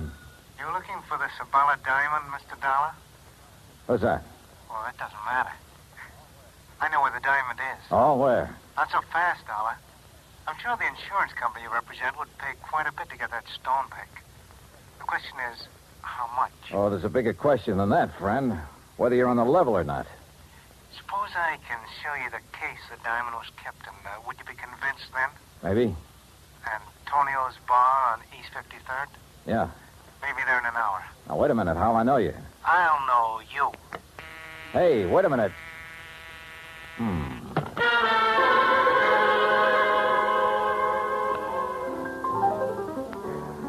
Item 4, $2 even drinks at Antonio's while I waited for my telephone buddy to contact me. A half hour went by. Nothing happened. Then somebody came in and went to a corner booth. Not the person I'd been expecting, but just as interesting. So I went over. Hello, Eloise. Johnny. Sit down. Oh, thanks. Expecting someone? All sorts of people. But this is a pleasant surprise. What brings you around here? Business, I thought. You know, Johnny, you've got a one-track mind. Always business. With that attitude, you miss a lot. I don't doubt it. Oh, here you are, Eloise. Oh, why, it's Mr. Dollar. Well, Mr. Mantell. Sit down, Gerald. I didn't know you two knew each other. Oh, yes, we've been friends for years. As a matter of fact, it was Eloise who told me about the Sabala diamond. Oh? You didn't tell me that, Eloise. You didn't ask me, Johnny. Oh, Gerald, the head waiter seems to be signaling to you. And so I see. I'll be right back. Well, look, Eloise, I think I better be getting along. Don't leave, Johnny. Well, you've got a date with Mantell. Oh, he just wanted to have a drink with me before he left for Europe. I told him I was meeting Joe Wentworth here, so he said he'd stop by for a minute. Did Wentworth know that you and Mantell are old friends? I saw no reason to tell him, Johnny. Joe's very tiresome about things like that. You mean he's jealous? I wonder what happened to Gerald. This trip he's taking to Europe, I gather he got the idea rather suddenly. Gerald's very impulsive that way. Yeah. Well, I'll be getting along, Eloise. Looks like the man I came here to meet isn't going to show. I can't imagine what's keeping Joe. I'd say we've both been stood up, Johnny. Maybe we should do something about it, Well, as I told you right now, the only thing I have on my mind is... I know. That diamond. A girl could get tired of waiting, Johnny. Eloise, I don't think you've ever waited very long for anything. See you later. I'll count on it, Johnny. Dollar? What? Oh, Wentworth. We were wondering what had happened to you. Mr. Dollar, I'm certain you're a very efficient investigator, but it seems to me that you've questioned Eloise all you need to. Oh? Or have your conversations with her now reached the unofficial stage? Oh, now look, If Wentworth. that is the case, and I suspect it is, I'd better remind you that Eloise... Maybe I'd better remind you of a couple of things, Wentworth. In the first place, you... Mr. Johnny Dollar? Yeah, over here, waiter. Dollar? Oh. Mr. Dollar, it's a note and a package for you, sir. A gentleman just left it with me. Did he give his name? Oh, no, sir, no. But he was a short man in stocky and he wore a gray suit. Okay, thanks. Here you go. Oh, thank you. As I started to say, Hold Dollar... on, will you, Wentworth? Couldn't take a chance contacting you. Somebody was following me. contents of the package will show you I know what I'm talking about. We'll contact you later. What's this all about, Dollar? It's from a man who phoned me a couple of hours ago. If it's what I think is, then this package... Yeah. Empty jewel case. Your name on it, Wentworth. What? That's the case I kept the Sabala diamond in. Yeah. See you later, Wentworth. Where are you going, Dollar? Back to my hotel room and wait to hear from him. I went outside and started for the corner to grab a cab. As I passed the alley, I spotted something sprawled on the ground. A body. It was Gerald Mantell.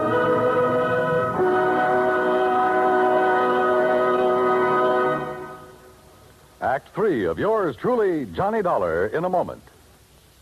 The way a man conducts himself at ease or under stress shows what he's made of. It shows his character under the strongest light. This is particularly true when a man becomes a prisoner of war.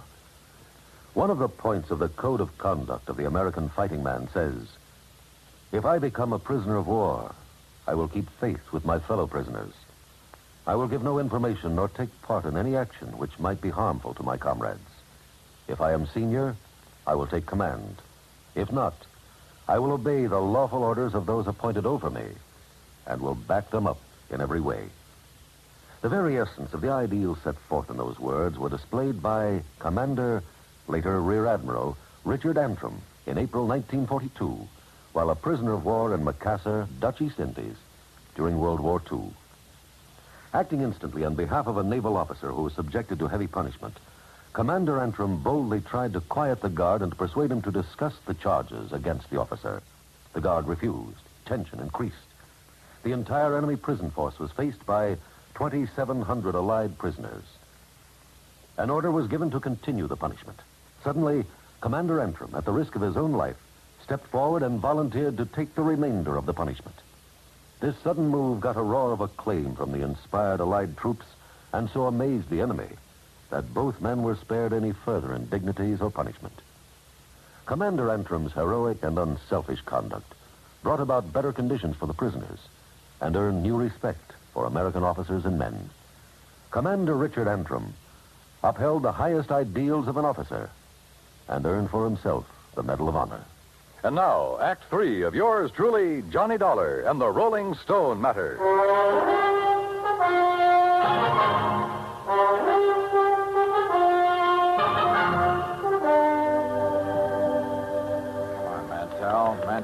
Mantell, come out of it. Come on.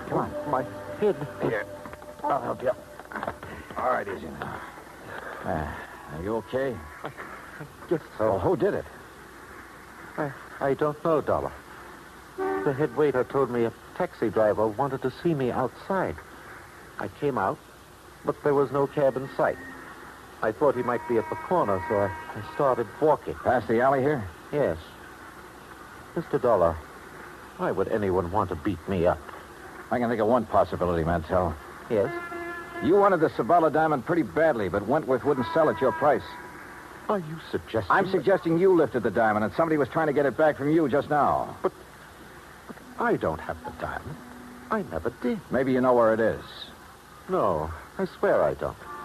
As for getting beaten up just now, I'm every bit as much in the dark as you are.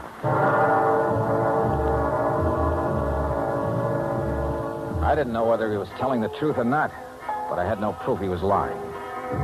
Item 5, $1 even, a pot of coffee in my hotel room while I tried to pull some threads together, but they didn't pull. If Mantell had the stone, who'd phoned me and sent the empty jewel case to convince me he had information? How did he fit? Yeah, coming. Oh, Wentworth, come in. Here, Mr. Dollar, I have some information that will interest you. Yeah? Yes, first, though, I owe you an apology for, flying off the handle when I saw you with Eloise at Antonio's. Okay, so you're touchy about Eloise. Now, what's the information? Well, just a few minutes ago, a man telephoned me at my apartment. Huh? Yes, I think he was the same one who phoned you and sent the empty jewel case. Well, what'd he say? That he knew where the diamond was, and for a price would furnish the information. Ah. Now, I wonder why he suddenly switched negotiations from me to you. Well, perhaps he thought it too dangerous to continue with you. Yeah, maybe. Speaking of danger, I wish I could locate this character before something happens to him. That's the point, Mr. Dollar. I think I know where he is. How? Well, he must have placed his call to me through a switchboard because I heard an operator in the background saying Hotel Maysfield. Hotel Maysfield, huh? Thanks for the lead, Wentworth. I'll check with you later. I headed for the Maysfield and described the man I was looking for to the desk clerk. The clerk said his name was Krause, that he'd checked out that morning. This I didn't get because he'd called Wentworth from the hotel shortly before. I had the clerk let me into Krause's room, hoping I could find some lead on where he'd gone. I did. A scratch pad with the imprint of a pencil still visible. A phone number and a name, Cathcart Hotel. I headed there fast and was referred to room 413. What? Hello, Krause. There must be a mistake. My name is Collins. Don't give me that. Your name's Krause, and you're the guy who phoned me and said he had information about that diamond. Oh, no. That's wrong. Oh, come on. Let's quit playing games. When you called Wentworth a while ago, he found out the name of the hotel. It's a lie. I haven't talked to him since... Yeah, that's what I thought. Wentworth lied about that phone call. Why? Because he hoped I'd find you for him. But you had talked to him earlier. Yeah, the theft of that diamond was rigged between you and Wentworth, wasn't it? And you slugged him to make it look legitimate. Well? Yeah. But now you're hiding from Wentworth. Why? What happened to your cozy little partnership? It was blackmail, Dollar. Wentworth. Don't move, either of you. Well, Wentworth, it looks as though I figured you right. You thought I might have better luck finding Krause than you had, so you gave me his last known address and followed me. Now, what's this about blackmail? I thought I could trust you, Krause. Look, I wasn't really going to blackmail you. You got to believe that. I think I get it now. Krause was supposed to turn the stone over to you after a decent time had elapsed. Instead, he held on to it and tried to blackmail you about your being involved in the fake robbery. That's why he pretended to open negotiations with me, to scare you into buying. Yes, but you made a big mistake, Krause, trying to blackmail a desperate man. I had no money to pay you. I needed every cent from the insurance and from what we'd get for the stone when it was cut and sold. Why, Wentworth? Why'd you need the money? For Eloise? For Eloise. Does she know about all this? No, she knows nothing about this. But she wants so many things, and I want to give them to her. I've got to hold on to her. Brother. Oh, you wouldn't understand. You don't know what it's like when a girl like that gets into your blood. You're willing to do anything. Like a couple of murders, Wentworth? You willing to add them to your list, too? Yes. Yes, I am. Oh, now, look, put that thing down. Why don't you stop kidding yourself about Eloise? She loves me, Dollar. I tell you, she loves me. Are you kidding? She told me what she loves. Mink and money. How long do you think she'd stick with you after the money ran out? Get back. Stay where you are. You're a thief and a fool, Wentworth, but you're not a killer. Stay away. So you just better give me that gun right now. Oh. Thanks.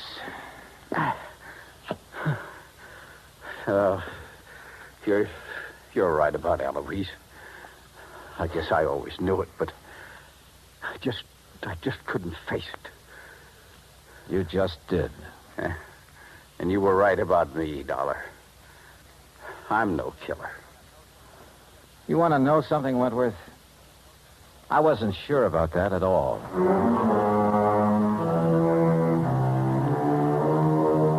Expense account total, including the trip home, $146 even. Remarks? Krause handed over the diamond. He and Wentworth are both in custody. It was Wentworth who beat up Mantell for hanging around Eloise. And Eloise, last I heard, she was going her merry way, having fun, as she calls it. I never did accept her invitation to join her after the diamond had been recovered, and I'm not about to. Yours truly, Johnny Dollar.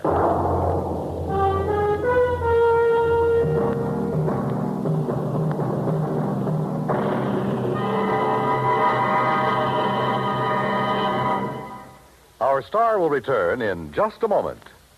Our flag now numbers 50 stars, and behind each star there stands yet another flag representing one of the 50 states. The origin of Hawaii's state flag has been the subject of much debate.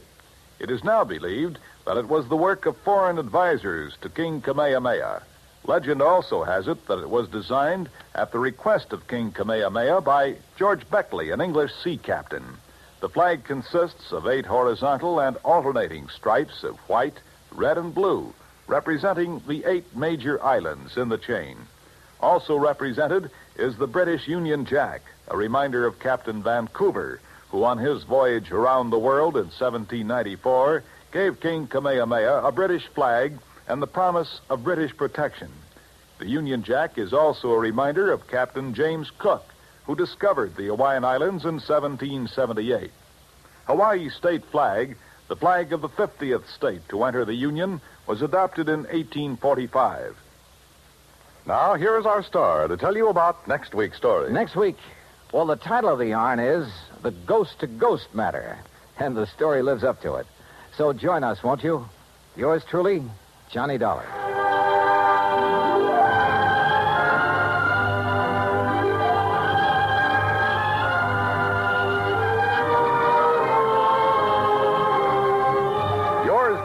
Johnny Dollar, starring Bob Bailey, originates in Hollywood and is produced and directed by Jack Johnstone. Today's story was written by Robert Stanley. Heard in our cast were Virginia Gregg, Larry Dobkin, Forrest Lewis, Edgar Barrier, and Don Diamond. Be sure to join us next week, same time and station, for another exciting story of yours truly, Johnny Dollar. This is Dan Cubberly speaking.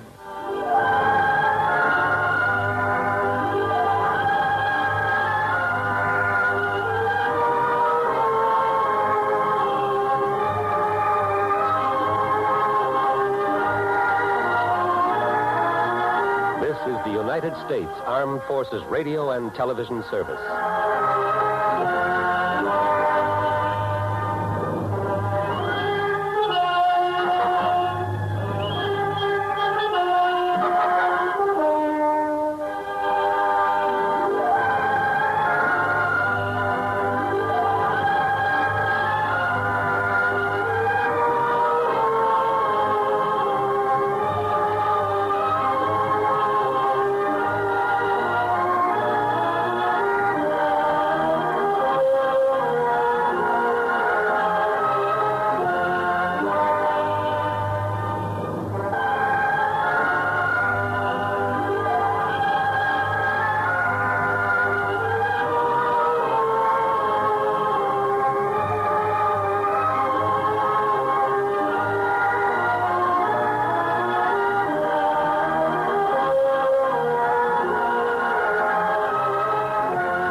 From Hollywood, it's time now for...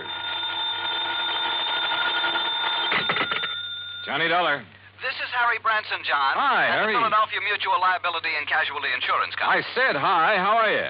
Oh, yes. Well, I'm fine, thank you. But that's beside the point. John, this thing has me terribly upset. Comes the day you aren't upset over something, Harry. It'll be a miracle. What's it all about? Can you come down here to Philadelphia right away? Don't see why not. But now what Believe seems to me, be... if you can clear up this matter, I shall be eternally grateful. $985,000. Wow. For what, Harry? Of course, anyone, any criminal, that is, could be suspect in the theft. Theft of what? But the murder, it doesn't make sense. What does it? What do you think, John? What do I think? Look, Harry, you haven't yet given me... What possible reason could there have been for firing the shot that... How about the butler? What, the butler? Of course, I never thought of that. John, what butler? Oh, I'll be down to see you, Harry. Goodbye. Wait. You mean you know something about this case that the police and I don't know? I don't know anything about it yet. I'll be down to see you. But in that case... Goodbye, Harry. But in that case, John, if you don't know anything about it, what leads you to suspect the butler? And what butler... John, you have me all confused. Then that makes us even. Bye. But, John... So help me. If it weren't for the big fat expense account I can foist on Harry Branson, well, here we go again.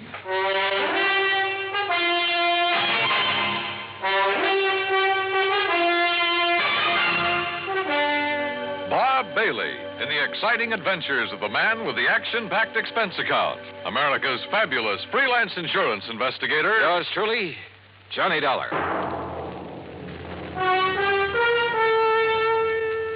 And now, Act One of yours truly, Johnny Dollar.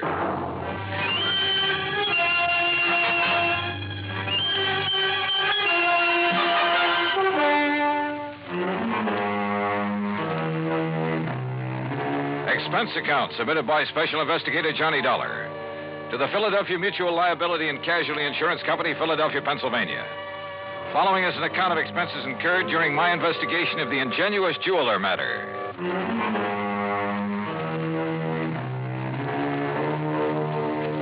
Expense account item 1, $32.70, train fare and incidentals, Hartford, Connecticut to Philadelphia. Cab to Harry Branson's office on Walnut Street. I found him sitting at his desk, his head in his hands.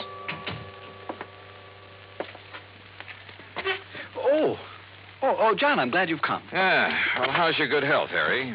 My health? wait, As a matter of fact, it's fine, although I did have a touch of laryngitis last week. I could hardly speak about it. John, why do you always try to take my mind away from matters at hand? I simply asked Particularly something as important as this. All right. As what?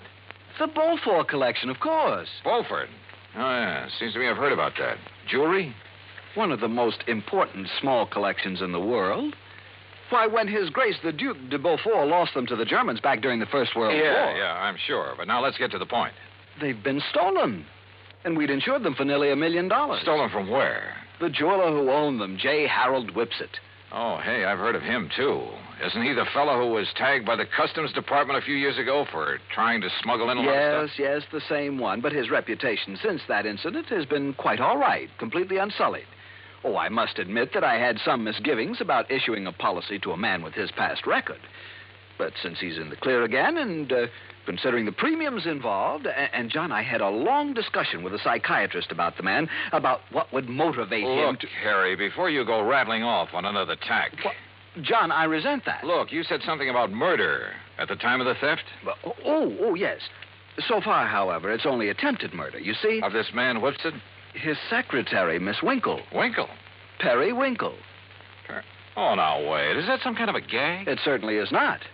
At first, when they arrived, the police thought she was dead. Well, where did all this happen? At the Whipsett office. It's on Chestnut Street. When did it happen? Just last night. Oh, dear, $985,000. And maybe a human life. Well, yes, of course. Now, tell me all you know about it, Harry. Well, the Beaufort collection contains several diamond and emerald brooches that date back to, let me see. Forget the dates. What I want to know is... No, the fact that all the stones were rather small and of conventional cut means that once they're remounted, no one could ever identify them. Well, what's that got to do with the date of the collection? Well, as I started to say... let's go over to the Whipsett's office. Oh, very well. Now, as I started to say, the date of the Duke de Beaufort's acquisition of these jewels... you say this Perry Winkle was badly hurt. How? She was shot by the robber. Now, as I started to say, the date at which the Duke de Beaufort... Tell me this. Was Whipsett himself shot or shot at? No, and I'm sure he'll tell you all about that when you see him at his office. He's certain to be in this morning. As I started to say, John... John, going down, gentlemen. Yeah, thanks. Come on, Harry. Step in, please. Harry! As I started to say, John... John?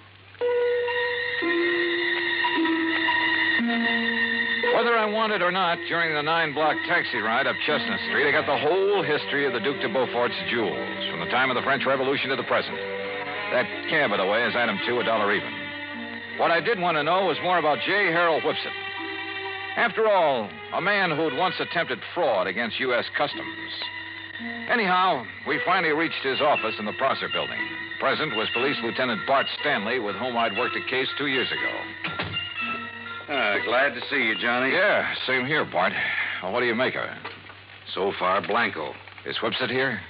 One of the boys took him down for some coffee. He needs it after what happened to him last night. The Beaufort jewels, huh? Yeah. Yes, I told Mr. Dollar all about them, Lieutenant. How the robber took nothing else, how the jewels themselves came into being, how back in the 18th... we've got work to do here. Well, after all... Now, look, Bart, this man Whipsett, his reputation in the past... I know exactly what you're going to say. I might have thought the same thing, Johnny, if I hadn't seen exactly what happened. Tell me what did happen. Lieutenant, you look very tired. Yes, Mr. Branson, I am. After all, having been up all night on this thing, suppose I bring Mr. Dollar up to date. Well, sure. Oh, no, you don't. I want to find out now, not next week. John. Go ahead, Bart. Well, Whipsett and his secretary, Perry Winkle... Isn't that a name? Yeah, sure is. Where is she, by the way? Jefferson Hospital. Anyhow, they were here very late last night working on the books. Came a knock on the door. Whipsett opened it. This man barged in with a gun and demanded the Beaufort collection. And? Well, Whipsett argued with him, finally gave in when the guy threatened to shoot him. But Miss Winkle made a dash for the door. The intruder let her have it, held the gun on Whipsit, tore out the telephone line, then locked him in and disappeared. And? That's it. Wait a minute. How could he lock Whipsit in his own office? This lock opens from the inside. Mm-hmm. With this, Johnny. What? This little rubber doorstop? That's right. But I don't see... I'll tell you how he did it, and why this little rubber wedge is absolute proof that Whipsit couldn't possibly have rigged this whole deal.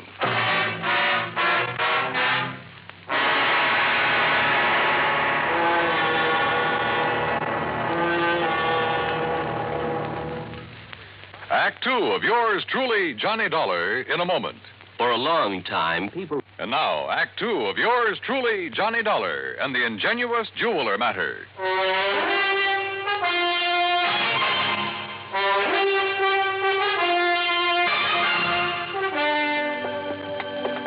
Look here, Johnny. This door. What about it, Bart? Oh, this is a real old building. All the office doors open outward into the corridors. See? So? All right. After the robber made Mr. Whipsit hand over the jewelry, he shot the secretary, Miss Winkle. Then he yanked out the telephone, beat it, and slammed the door on Whipsit. But you said locked him in, and I don't see how. Look, with this little rubber wedge, the door opens outward, right? Don't you see, John? Oh, wait a minute. Sure, of course I see, Bart. Sure. He simply jammed the doorstop under the edge of the door from the outside. Sure. So the harder Whipsit pushed against the door, the tighter it jammed. The telephone knocked out. All he could do was bang on the door and holler out the window. That's what tipped you off? The policeman on the beat down on Chestnut Street heard the shot and then the yelling. By a stroke of luck, I pulled up in a prowl car just about then. I see. We came tearing up here and found out how somebody locked Whipsit in his own office. Whoever did it, Johnny, must have cased the joint to know about the doors opening outward. Yeah. Makes any suspicion of Whipsit himself. Well... Yeah, it makes it look a little silly. Anyhow, he was pretty much beside himself, more upset over the girl lying there with a slug in her than he was over losing the collection. Any idea what kind of a gun was used on her? The hospital sent the bullet over to the lab. It was a .38 special. And she was in pretty bad shape, huh? Well, we thought at first she was dead. So did Whipsit. Could he give you a description of the assailant? Yeah, but it's not much help. Could apply to 500,000 men in this big city. What about fingerprints? None. Guy wore gloves. Has the girl been able to tell you anything at all? She was unconscious, Johnny. Has been ever since. I'm afraid it's going to be curtains for her. Oh, too bad. She's over at Jefferson, you say? Yeah, but there's no point in going over there. Even if she came to for only a couple of minutes, she might be able to give us something to go on. What could she tell us that Whipsit hasn't already told us? Well, we're back, Lieutenant. You want Mr. Whipsit to stick around? No, I guess not, Conroy. I took him over to a place I know on Pine Street and poured a couple of stiff drinks in him. He needed them. And you too, Conroy? Oh, now, Lieutenant. Mr. Whipsit, this is Johnny Dollar, insurance investigator. Mr. Dollar. How are you? You know Mr. Branson, I guess. Oh, yes. Oh, yes, indeed. And may I tell you, Mr. Whipsit, how dismayed I am by what's happened here. Thank you, Mr. Branson. It's been a terrible... It certainly has. $985,000. I was speaking of poor Miss Winkle, sir. Oh, yes, of course. Yes. Mr. Whipsit, this girl, Miss Periwinkle, she was your secretary. She was more than that, Mr. Dollar. I loved her. How is she, Lieutenant? Has there been any word from the hospital? Well... Yes, Mr. Whipsit, there has. And it's proof that modern medicine is a very wonderful thing. What do you mean, sir? Yes, John, It may take time, of course, a long time. Yes? As a matter of fact, she hasn't even regained consciousness yet. I see. But it looks as though she'll fully recover. Oh, I see. Well, I hardly need tell you how I feel about that. How glad I am.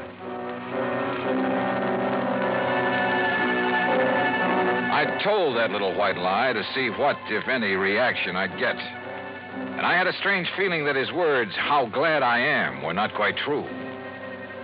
Fortunately, neither Harry Branson nor the lieutenant questioned my apparent knowledge of the condition of the girl. Even better, the lieutenant rose to the occasion.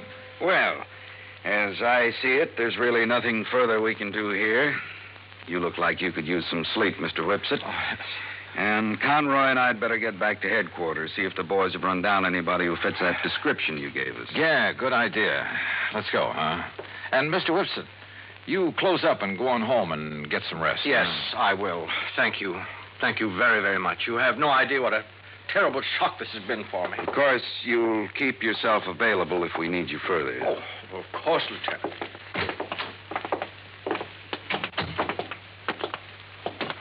Okay, Johnny. What was that all about? Telling him she'd recover. Yes, John, I almost interrupted. I was afraid you would. That's why I kept talking. Bart, I'm going over to the hospital. Oh, now look, If Johnny. there's only one chance in a million of that girl regaining consciousness, I want to be there when she does. You still suspect Whipsit? Did I say that? Don't you see, John, the whole thing hinges on that little rubber doorstop. On the fact that he couldn't possibly have locked himself in with it. Branson's right, Johnny. Okay, then I won't go over to the hospital. Ring for the elevator, Harry. Oh, sure. John, what will you do? Call him on the phone down in the lobby instead. This is Dr. Kenworthy. This is Johnny Dollar, doctor, insurance investigator. I'm calling about Miss Perry Winkle. Oh, yes. I was about to call the police. She's conscious now? She died, Mr. Dollar, less than 5 minutes ago.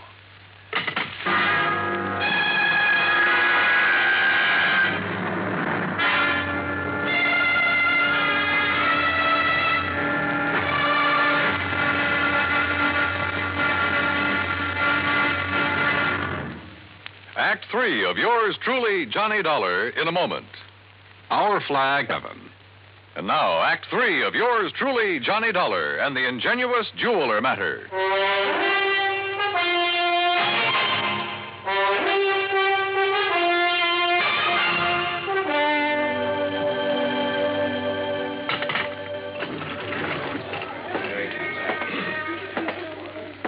Well, what'd you find out from the hospital, Johnny?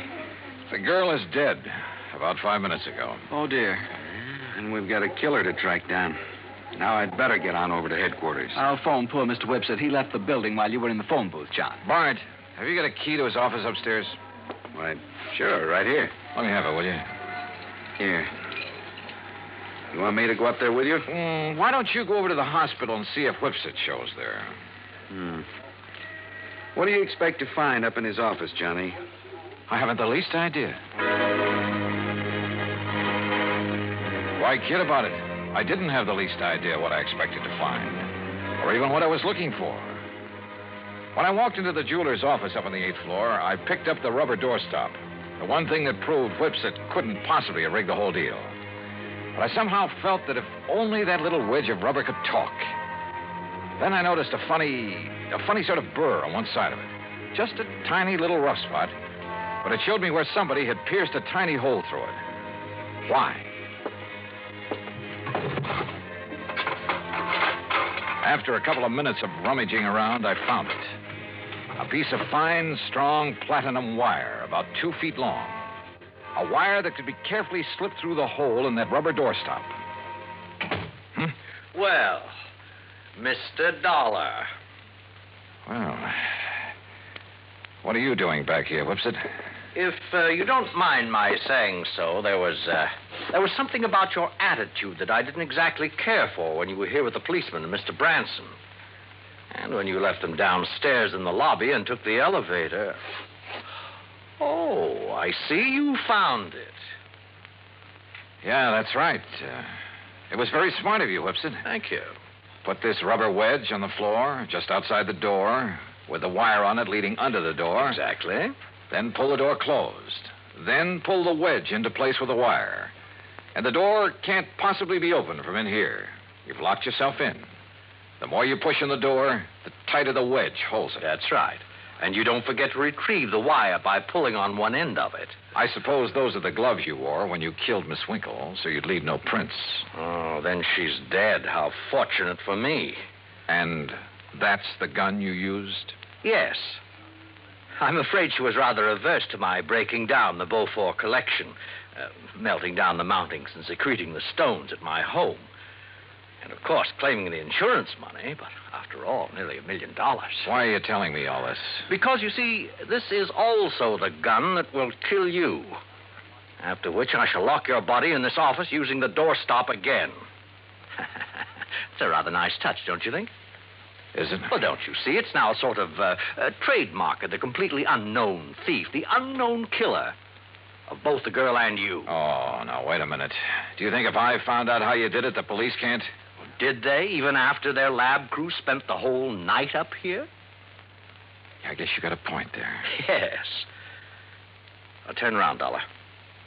Turn around. Well? You see, I'm going to have to shove this gun into your back to muffle the sound. Look, Whipsit. Unless you have a better idea. Well, I have. What? Oh, me. Oh, I suppose I might have known this whole thing seemed too easy. All right, Lieutenant. All right, Conroy, wrap him up. Right, Lieutenant. Hands out, Whipsit. Johnny, I knew you had something up your sleeve when you came back up here. Just wouldn't let me work it out alone, would you, Bart? All right, what was it? What did you find out that tipped you off? Oh, you'll never know from me. Huh? After all, I might want to use it to stump you sometime. Oh, now look, Johnny. Okay, ask Whipsit here. He just loves to explain things. At great length, too. At least it was long enough for you boys to get up here. I know something he's not going to explain his way out of. Let's go, Whipsit.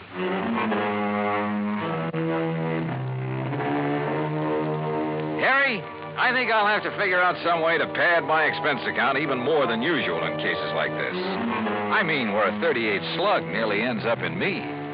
After all, fun is fun, a job's a job, but some of these laddies carry things too far. Come to think of it, I'll have to run down to New York again to appear against Whipsit. So, expense account total, including that and transportation back to Hartford and all the incidentals I could possibly think of, $181 even. Yours truly, Johnny Dollar.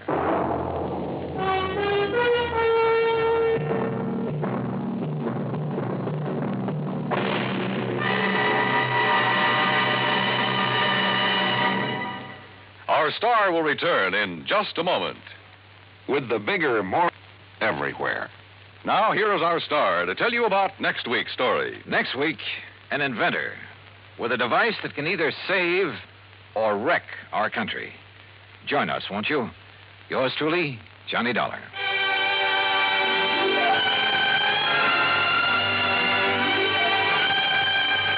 Yours truly, Johnny Dollar, starring Bob Bailey, originates in Hollywood and is produced and directed by Jack Johnstone, who also wrote today's story. Heard in our cast were Harry Bartell, Byron Kane, Vic Perrin, Joseph Kearns, and Austin Green. Be sure to join us next week, same time and station, for another exciting story of yours truly, Johnny Dollar. This is Dan Cubberly speaking.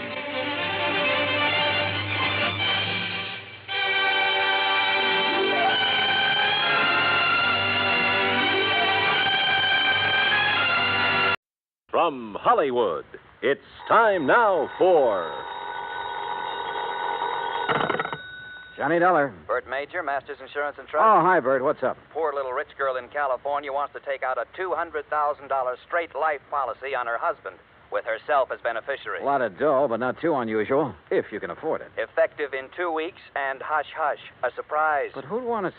Why? Exactly. Nice piece of change for the company in commissions or for her in payoff if she's playing that kind of a game. You talk like you don't know her. Name only. Deal was arranged pending through her lawyer in Los Angeles. You could be out there in the morning, Johnny.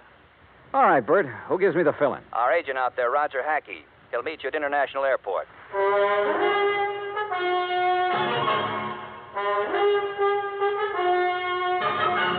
Bob Bailey in the exciting adventures of the man with the action-packed expense account, America's fabulous freelance insurance investigator. Yours truly, Johnny Dollar.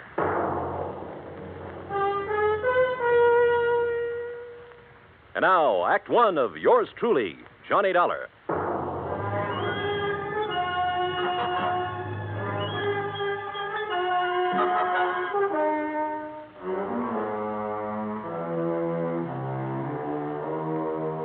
Expense account submitted by Special Investigator Johnny Dollar. To the Home Office, Masters Insurance and Trust Company, Hartford, Connecticut. Following is an account of expenses incurred during my investigation of the poor little rich girl matter.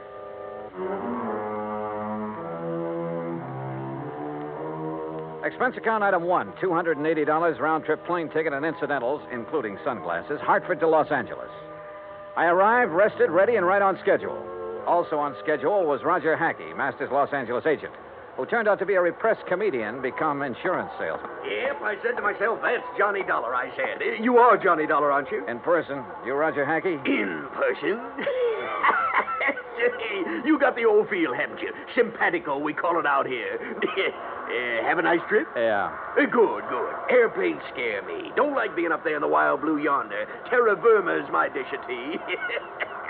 Slow but sure, they call me. Yeah, well, look. Now, if you'll just follow me, we'll jump in my jalopy, and I'll have you at the Beverly Hilton before you can say happy hooligan. You said. Huh? Oh, yeah. Well, here we go. Cloud of dust and all that.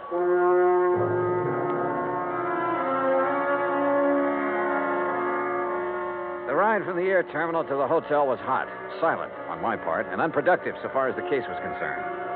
Roger Hackey kept up a running commentary on everything from bad actors to the Zodiac. It wasn't until I was settled in my room with drink in hand and Shula's feet propped up that I could get him to switch to the $200,000 surprise. Her name is Cynthia Durbin. Now, how much do you know about her? Nothing. Bert Major said you'd give me the background. Now, she's a strange one. You know what a chameleon is? Well, sure, a lizard that changes color, so what? So, that's the kind of a gal Cynthia Durbin is.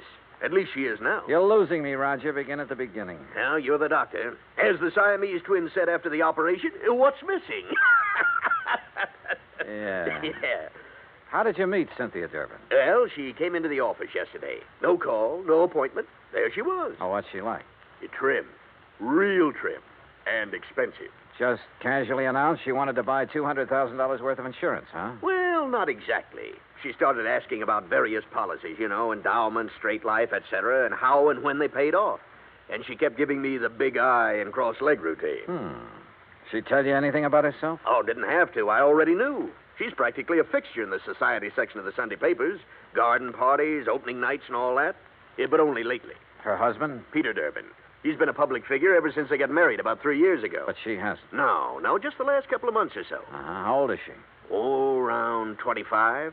Blonde, blooming, and gorgeous, figuratively speaking. I take it she has the money, huh? Yeah, right. He was a well-torsoed movie bit player with a champagne appetite. I see.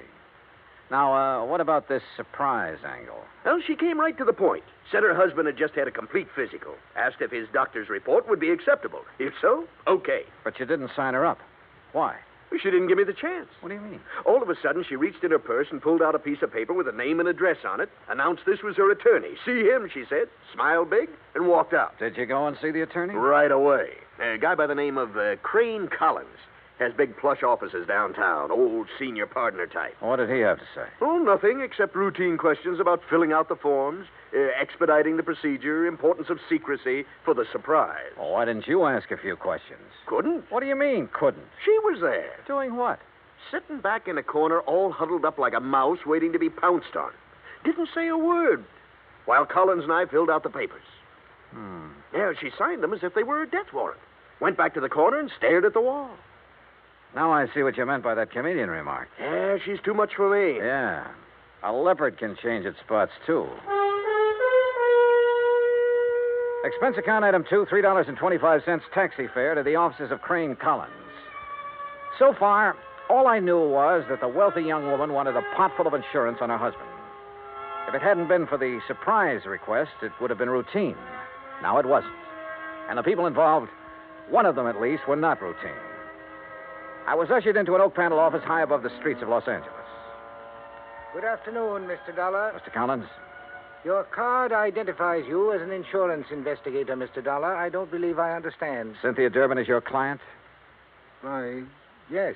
You represented this client yesterday in the signing of an application for a $200,000 straight life insurance policy on her husband. Yes? I represent the company. Everything is in order, is it not? Insurance is a lot of things, Mr. Collins. A surprise to the insured is one of the things it isn't. My client is adamant in this respect. Call it a quirk, if you will. You expect the company to issue a $200,000 policy on a quirk? Well, how long have you known Mrs. Durbin? Since she was born.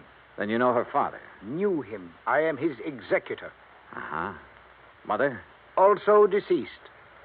Both parents died when Cynthia was 17. I was her guardian and have been her legal advisor since she came of age. Was she well provided for? Very. What kind of a man is her husband? Young, about 30. Tall, good-looking. No, Mr. Collins, not statistics. Your impressions. He plays an excellent game of golf. Gets along well with people when he wants to. But you don't like him, do you? In this profession, Mr. Dollar, I neither like nor dislike people. I represent them, and that representation is based on fact. Well, in my profession, we go by feel as well as fact. Well, tell me candidly, Mr. Collins, do you think there's anything strange about this request for insurance on her husband? As I said, I deal in facts, not feelings. As a client, she sought professional assistance.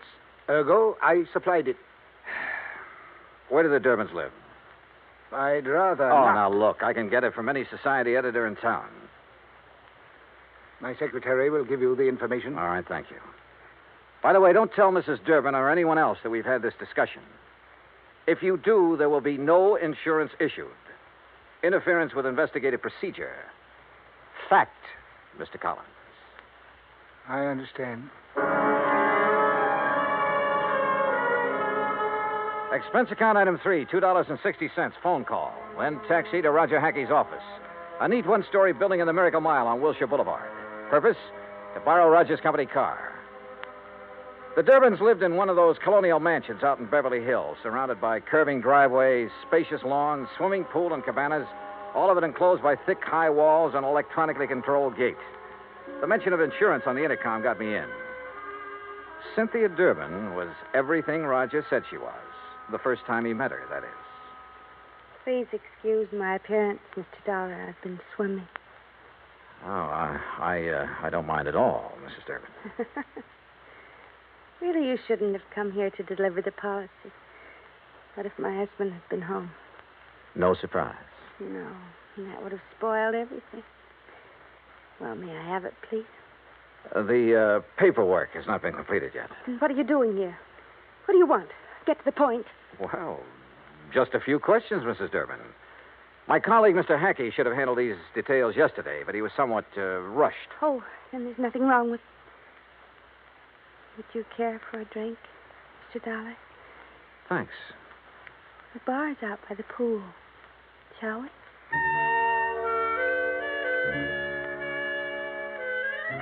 She was wearing a bikini and high-heeled beach sandals, and she led the way. I was hoping it was 2 miles to the pool instead of the 75 yards it turned out to be. I mixed the drinks, and we settled down in a couple of sun lounges. Ah, those details, Mr. Dollar. Just formalities, actually. You're to be the beneficiary? Yes. That was discussed yesterday. Oh, yes, so it was. What does your husband do, Mrs. Durbin? He doesn't work, if that's what you mean. He doesn't have to. I have enough for both of us. Johnny. Yeah? Freshen my drink, will you, please? Oh, sure. Say, tell me, did you ever contemplate divorce? Divorce? Whatever makes you ask a question like that? Well? Of course not. We've had our differences, minor ones. What couple hasn't? Yeah, I suppose you got a point there. Here you are. Thank you. Johnny. Why did you pick 2 weeks from today to be the effective date of the policy? Isn't that my business? His birthday, Mrs. Durbin? What? Your husband, the surprise. Well, yes, it is, but all these questions... Plan to throw a big party for him? Yes. No, I don't know. Johnny... Your husband would be worth a lot more to you dead than alive, wouldn't he, Mrs. Durbin? Hand me that robe, please. Sure. There you are. But you haven't answered my question. I'm sorry, you'll have to excuse me. I have a headache. Terrible headache. Something was definitely wrong here. A girl of her age should have flared at my questions. Should have snapped back at me instead of blindly running away. Yeah, something was wrong, all right. But I'd seen what I'd come to see. Both facets of Cynthia Durbin's personality. And was one of them actually thinking in terms of murder? My job, find out.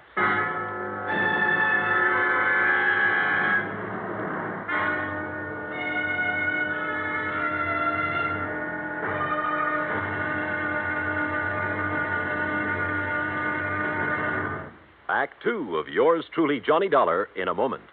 An interesting parallel hit me the other day. When a baby takes its first 3 steps, everybody is happy and gives a cheer for its progress. The same thing happens when a country takes important steps toward lasting world peace and freedom. That great American patriot, Benjamin Franklin, outlined 3 important steps in the drive toward a lasting world peace and freedom of mankind.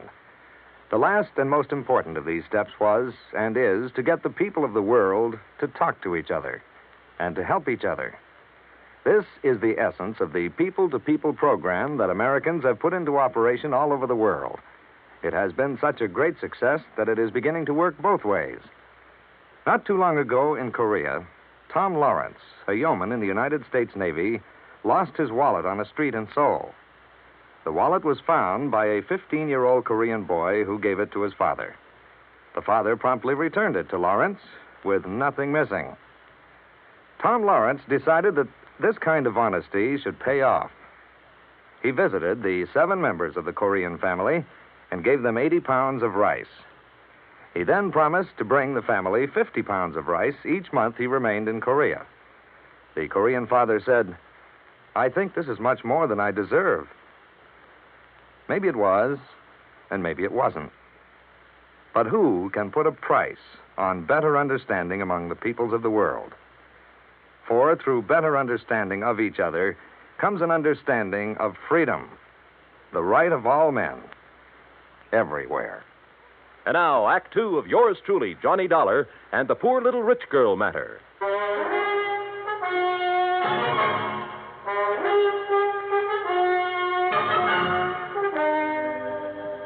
I sat beside one of the plushest swimming pools in Beverly Hills, alone. I finished my drink slowly. Cynthia Durbin was a strange one, all right, but her actions seemed compulsory rather than natural. If she really was thinking about murder for $200,000 in one chunk, she was pretty crude about it. If she was trying to impress her husband for some unknown reason, she'd selected a mighty offbeat way to do it. If she was going off her rocker, well... The extension phone hung on a post beside the bar. I don't ordinarily listen in on other people's conversations, but this one... Thing wrong, darling? Eric? Oh, Eric, I've got to talk to you. Something has happened. I No, think Cynthia, not on the phone. Meet me here in half an hour. But, Eric... Half an hour. Here. Goodbye, Cynthia. Hello, Eric.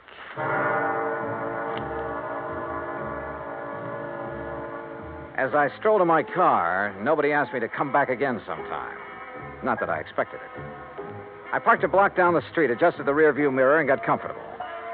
A cigarette later, she came zooming out in a CAD convertible and headed my way.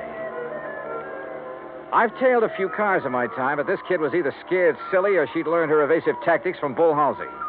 I lost her in the first 10 blocks. So I drove Roger Hackey's car back to his office and prepared for the horse laugh I had coming. It came. She lost you, huh? Oh, that's a dandy, a real dandy. Hey, tell me, do you always laugh when you're about to lose the commission on a $200,000 policy? Yeah? Oh. Well, what are you going to do now, Johnny? Who is Eric? Well, he's not a brother, that's for sure. Oh. I don't know. You know, for 2 cents, I'd turn in a negative report and go on back to Hartford. Oh, wait now. You can't do that. This is a big deal. For you. For me, it's a pain in the neck. But you can't turn in a negative report just because she's got an extracurricular boyfriend. You don't even know who he is. And what about her husband? Yeah, what about him? Here. I got the dope right here. Today's paper, and it's a good picture of him. Read what it says. Peter Durbin, one of Los Angeles' better amateur golfers, plays out of Silver Oak Country Club, where the state open is being held this week. He's expected to finish in the top... Roger, what time is it? 4:30. Thanks. Huh? Hey, where you going? I'm going to try my hand at being a reporter. What? What are you talking about? Roger, I'm going to interview Mr. Peter Durbin for the Interstate Publicity Press Association. Huh? Expense account item 4, $2.40, cab fare to the Silver Oak Country Club, which nestled in a big ravine north of Sunset Boulevard, some 15 minutes from Roger's office. The last players were coming in for the afternoon round when I got there, and Peter Durbin was among them. I waited until after the radio and TV boys had got through, and then caught him in a corner of the locker room. Yes? Who are you? Johnny Dollar, Interstate Publicity Press. I'd like to ask you a few questions, please. Well, I've already given my interviews. Well, sure, I know, but this is feature stuff. Best part of the day. Does the gallery bother you? Stuff like that. Oh, all right, but make it quick. Yes, sir. Is your wife here? No, she never watches me play. Oh? Where is she now? Well, at home. Where else? But now, see here, don't you think... You're playing a great game, Mr. Durbin. You figure you're going to win this tournament, huh? Yes, I think so. McMahon has turned into 69, of course, but I'm still 3 strokes up on him. I play a much steadier game than he does. Oh, yeah, sure. This is your home club, isn't it? Oh, yes. It's one of the best in the country. Yeah, mighty fine course. You must be pretty well heeled. Well, that's none of your readers' concern. Oh, I'm sorry. Say, you have a birthday coming up soon, haven't you? How did you know? Oh, well, you're a prominent personality, Mr. Durbin. We keep a file on this sort of thing, on important people like you. Oh, I see. Oh, sure. I suppose you're going to have a big affair. No, as a matter of fact, the annual Western Road races fall on my birthday each year. As a reporter, you should recall that I won both last year and the year before. Oh, yeah, sure. Well, happy birthday, Mr. Durbin, and good luck. Well, is that all you want? That's all I need to know. Thanks. Act 3 of yours truly, Johnny Dollar, in a moment. No folklore could be all boastful and dynamic. Some of it is about the man at the bottom of the pile, like the one they tell of the traveler who just had to get across a river. He argued with the boatman, but that boatman wasn't about to move. Nope, not with the spring thaw making it a mighty ugly river. The traveler was insistent. Finally, the boatman agreed, but it was going to cost a whole quarter to get across. But I ain't got but 15 cents. You gotta take me for that. Your regular fare's only 10 cents. The boatman stood firm. I ain't going, that's all. Anybody that ain't got but 15 cents, it just don't make no difference which side of the river he's on anyhow.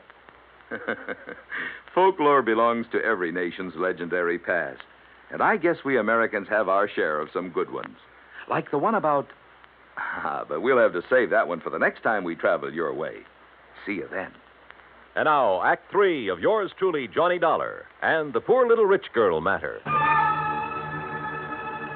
Expense account item 5, $6 even. Taxi fare to the office of Attorney Crane Collins, with whom I could now agree on one point. I didn't like Peter Durbin either. It was 6:15 after hours when I entered the office of Collins, Douglas, Walsh, Hanley, and James. The senior partner was still there. His door was slightly ajar, and I heard voices, which stopped abruptly when I entered. Oh, Mr. Dollar. Rather late in the day, isn't it? I don't keep office hours, Mr. Collins. I'm very busy. Then I'll wait. Very well, as you wish. I wished, so I waited. But not for long. Because about 3 minutes later, Collins came out, carefully closed the door of his office behind him, and strode easily toward me, oozing his most charming professional smile. Now, Mr. Dollar, what can I do for you? Why didn't you tell me the first time I was here that Peter Durbin, in addition to being a first-class golfer, was also a racing enthusiast? Why, it just didn't occur to me. Do you know any insurance company in the world that would issue a $200,000 policy on a man who risks his life in a racing car? Then your company will not issue the policy? What do you think? Now tell me something. Who is Eric? Eric? That's right. Well? The name is not familiar to me. Now, look, Mr. Collins, I have a feeling that even you will admit that withholding information in connection with a possible murder is punishable by law. Fact. I am fully aware of that, but I fail to see what that... What are you doing? You didn't invite me into your office. I just wondered why is all. Have you no ethics, man? Cynthia Durbin was in there a few minutes ago, wasn't she? Mr. Dollar. Wasn't she? If it is the intention of your company not to issue the insurance to my client, I will so inform her, and that will end the matter so far as you are concerned. Now, please be good enough to leave. You really don't know or care what's going on, do you? You're so wrapped up in the letter of the law that preventing a possible murder doesn't even occur to you.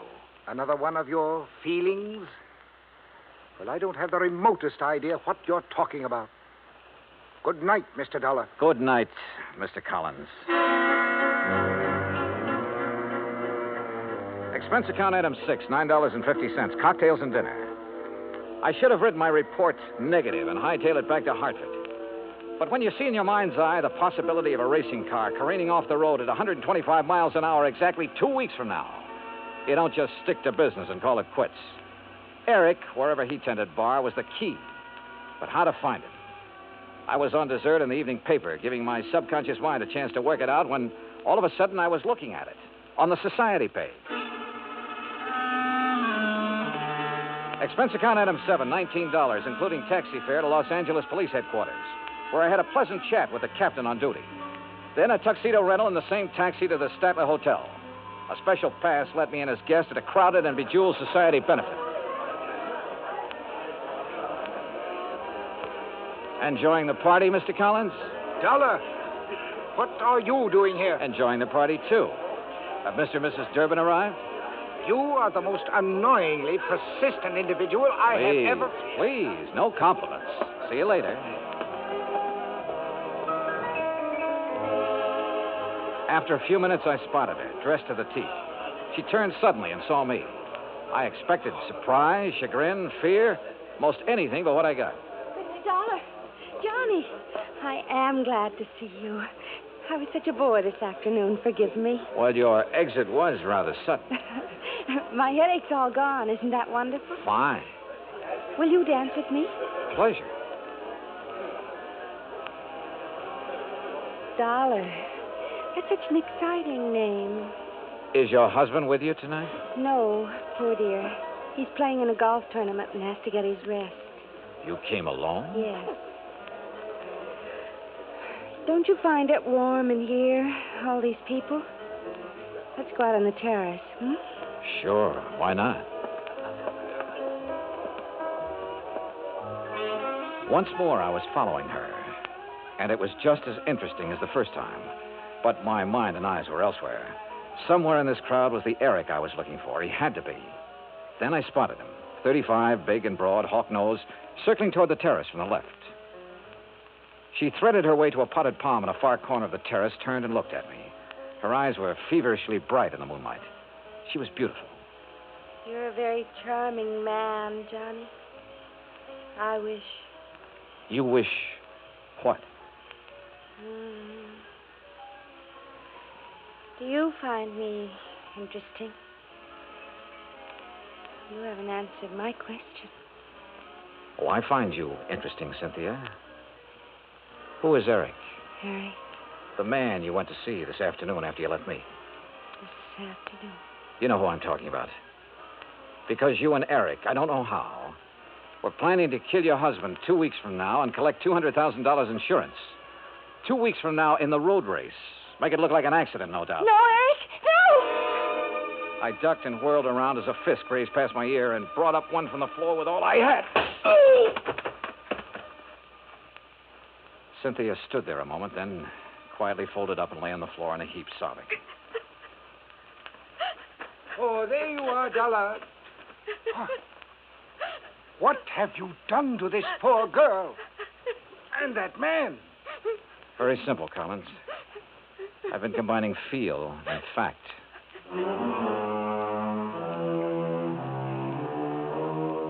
The house dick and I got them out of there.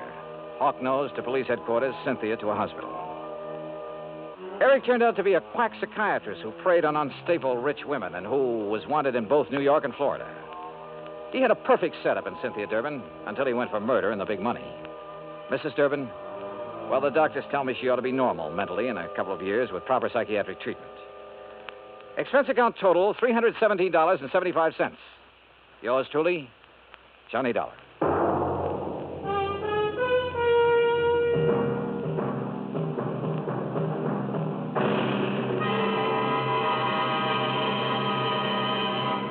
Our star will return in just a moment. Our flag now numbers 50 stars, and behind each star there stands yet another flag, representing one of the 50 states. North Carolina's state flag bears the initial of her name on either side of a white star. Above, on a yellow scroll, is the date May 20th, 1775. Below, on a similar scroll, is the date April 12th, 1776. The 1775 date stands for an early Declaration of Independence, known as the Mecklenburg Declaration of Independence. April 12, 1776, was the date of the first Constitutional Convention held in Halifax. The Halifax Resolve was a document that placed the Old North State in the front rank, both in point of time and spirit, among those colonies which demanded unconditional freedom and absolute independence from any foreign power. North Carolina's state flag, the flag of the 12th state to enter the Union, was adopted on March 9, 1885. Now, here's our star to tell you about next week's story. Next week, a beautiful yacht, a beautiful, charming girl, and a man who wished he'd never heard of either of them. Join us, won't you? Yours truly, Johnny Dollar.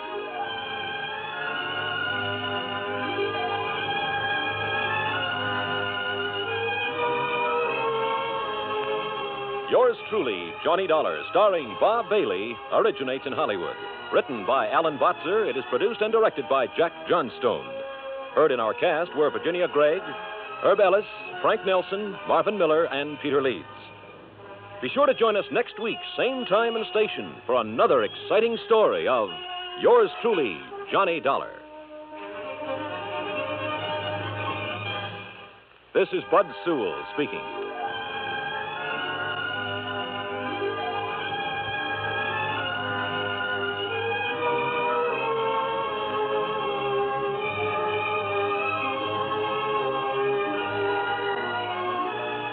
This is the United States Armed Forces Radio and Television Service.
Johnny Dollar. This is Fred Porter, Johnny. Miniatures. Miniatures? You know those tiny paintings, portraits usually done on porcelain? Oh, yeah, I know what you mean. But I don't think I ever heard of any Reimer collection. There are half a dozen of them stolen from the Reimer galleries in Philadelphia. Cost us something over $20,000 insurance. Never found them, huh? Well, here's the thing. I just got a phone call from Wilbert Reimer. He wants to see you just as quickly as possible. About those miniatures. He wouldn't say, Johnny, but I'll bet on it. And he insisted that you and only you be brought in. Huh. Funny, since I had nothing whatsoever to do with the case. Why not, with your reputation? But I thought you usually had a staff man Plus that took the care. fact that our company investigator at that time was Jerry Pitcher. Jerry Pitcher? Yep. The one who was suspected of complicity in some of the cases he was supposed to be investigating? That's the one. Well, wasn't he suspect in that robbery? Yeah, but neither we nor the police could ever pin anything on him. All we could do was fire him and warn the other insurance companies to look out for him. Fred. Yeah? Any idea where Jerry Pitcher's operating now? Not the least. After the Reimer episode, he simply disappeared. There was talk of his having skipped the country, but nobody was sure of it. I wonder if Reimer's suddenly got a lead on him. There's one way to find out. Okay, Freddie, I'll grab the first train.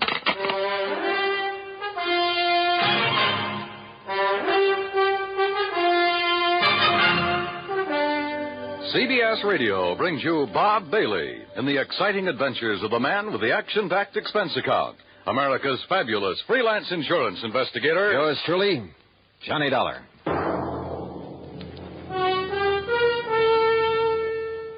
And now, Act One of yours truly, Johnny Dollar.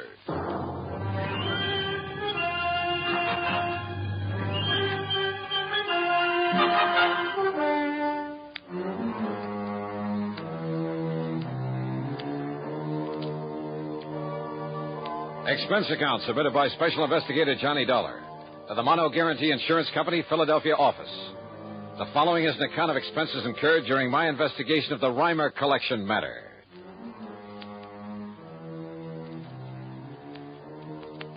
Expense account item 1, $8.25 train fare and incidentals, Hartford to Philadelphia, PA. Item 2, 70 cents for a taxi to the Reimer Galleries over on Walnut Street. Mr. Reimer turned out to be short, slightly gray, and very, very British. Let's go into my office, Mr. Dollar, where we can talk undisturbed. Yeah, sure, Mr. Reimer. Well, the art business must be pretty good with a crowd like this in the store. Pardon me, miss. In here, please. Hey, thanks. Well, the gallery is rather well patronized this morning, isn't it? Will you sit down, please? Thank you.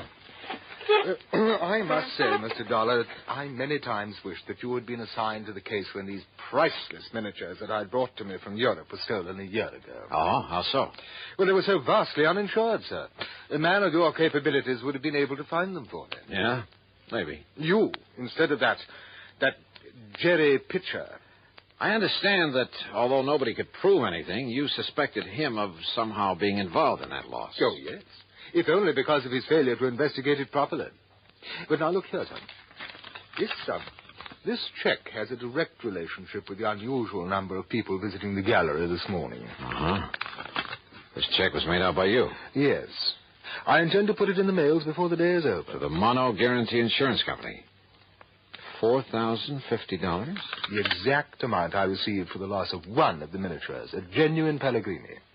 But you collected something like $20,000 in all. On the 6th it was stolen, yes. But now, suddenly, and most mysteriously, the Pellegrini has been returned to me. What? And, of course, the people out there in the gallery, most of them connoisseurs, would be interested in seeing it again, wouldn't they? Yeah, I should think so. As a matter of fact, I've already found a buyer for it. Who?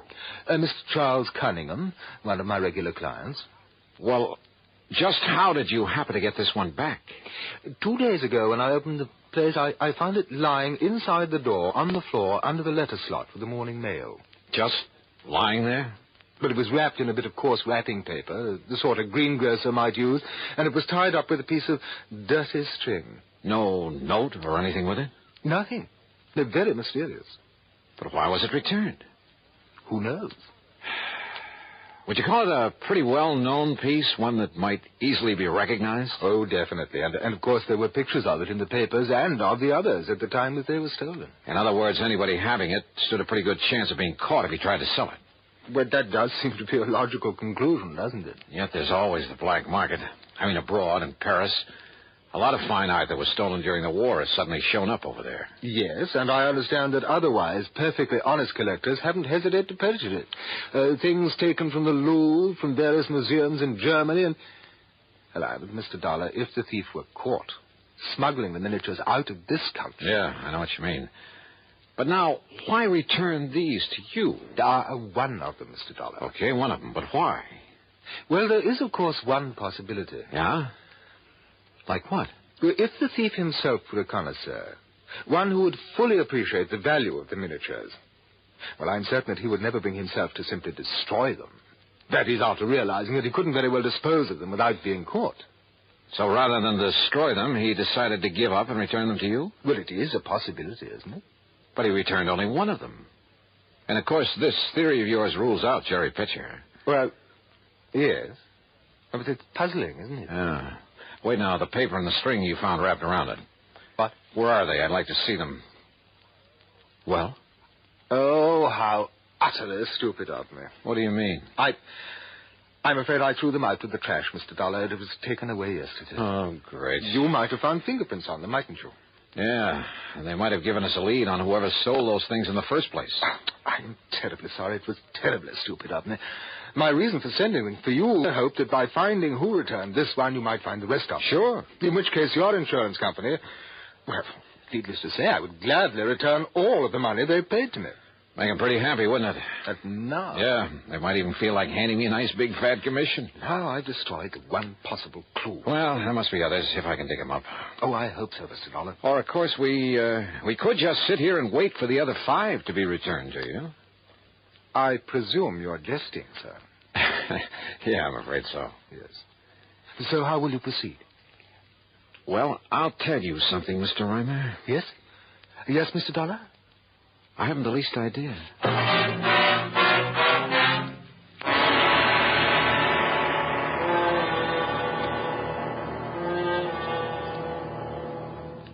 And now, Act Two of yours truly, Johnny Dollar, in the Reimer Collection Matter.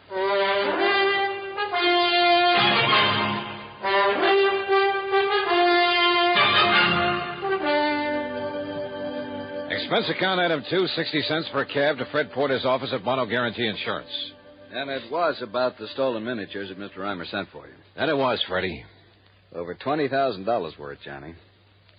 Well, has he some idea now about who might have taken them? Fred, one of them, a Pellegrini, has just been returned to him.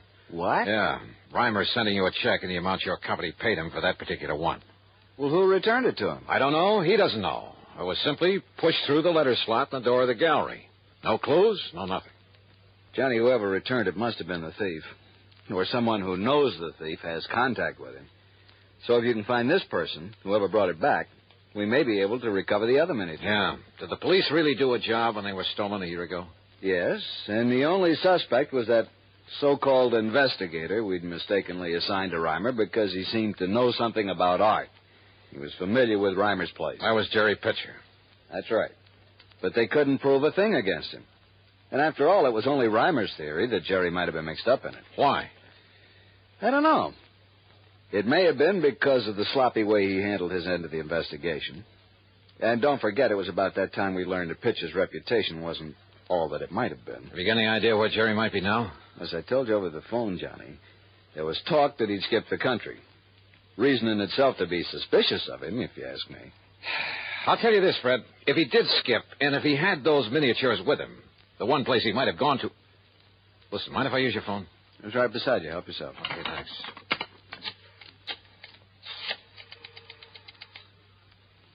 Hello, operator. I want to put through a call to Paris, France. Paris? Johnny... Just take it easy, Freddie, and stay close to this phone so that you can hear.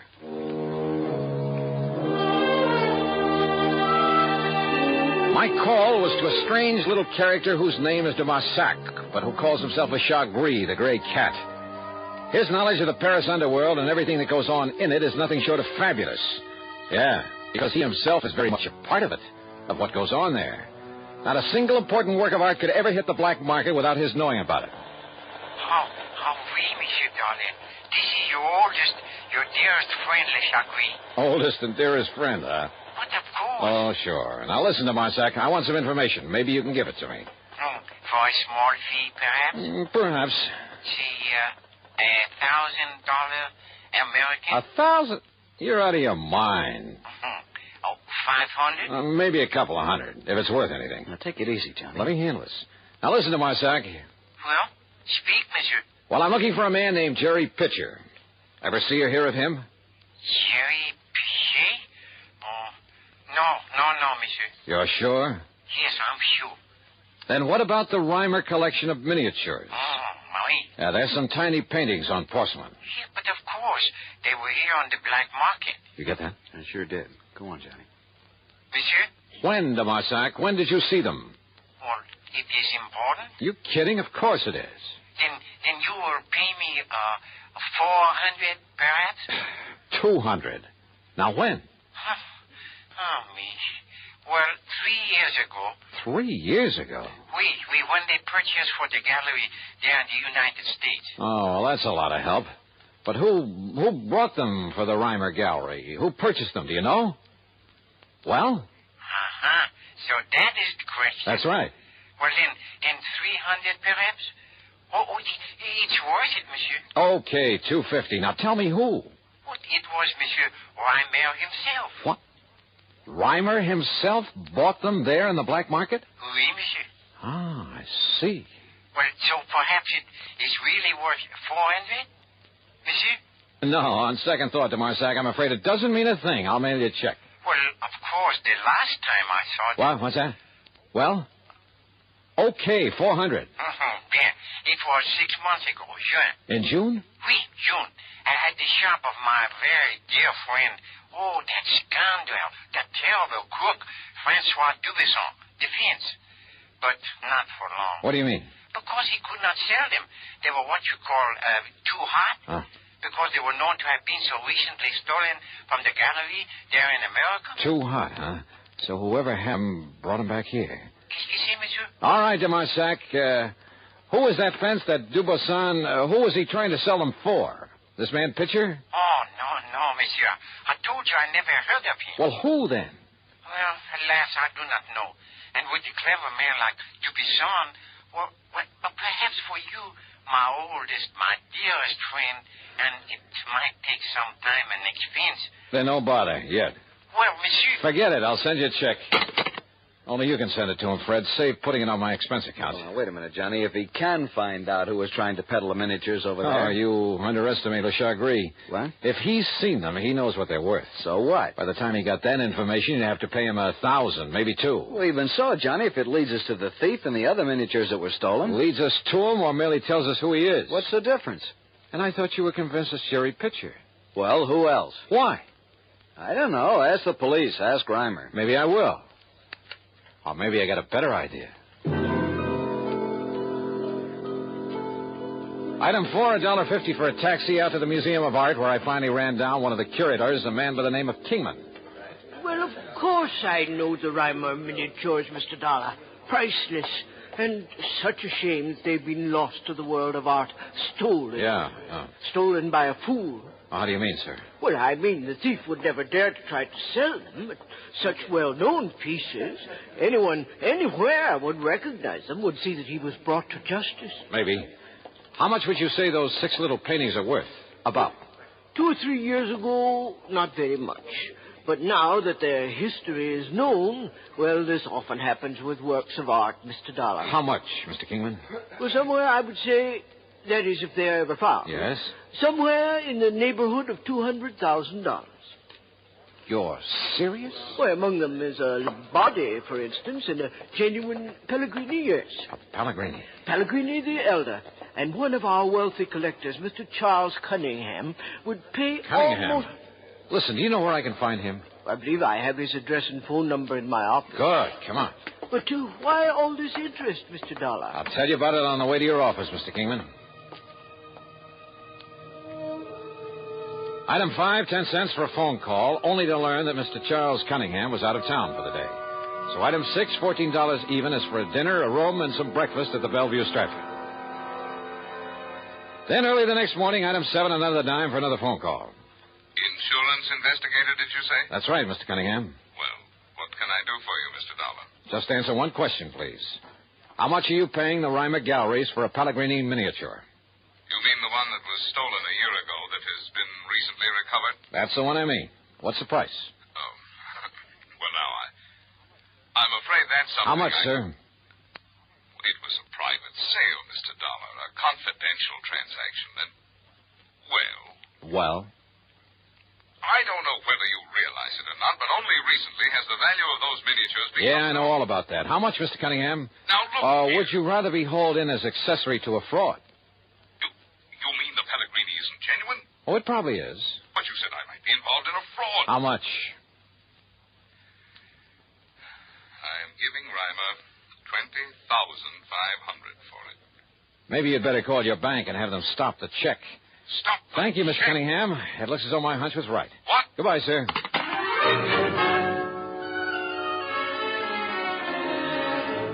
Item 8, $1 for a taxi to Fred Porter's office. Item 9, another $1 for a cab for the 2 of us to the Reimer Galleries.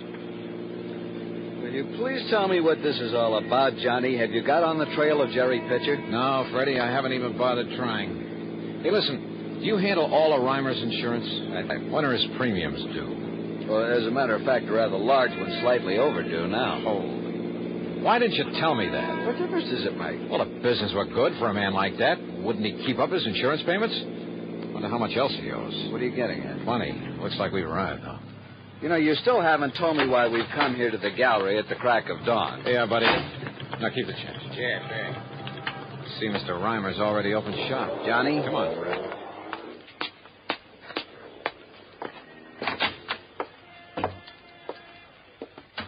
Well, Mr. Reimer. Oh, Mr. Dollar, I am indeed glad to see you. Indeed. Indeed. Good morning, Mr. Porter. Mr. Reimer? Look here, Mr. Dollar, here on this table. What? Another of the miniatures, a Lombardi. What? Yes, lying on the floor under the mail slot, just like the other that was returned. I can't believe it.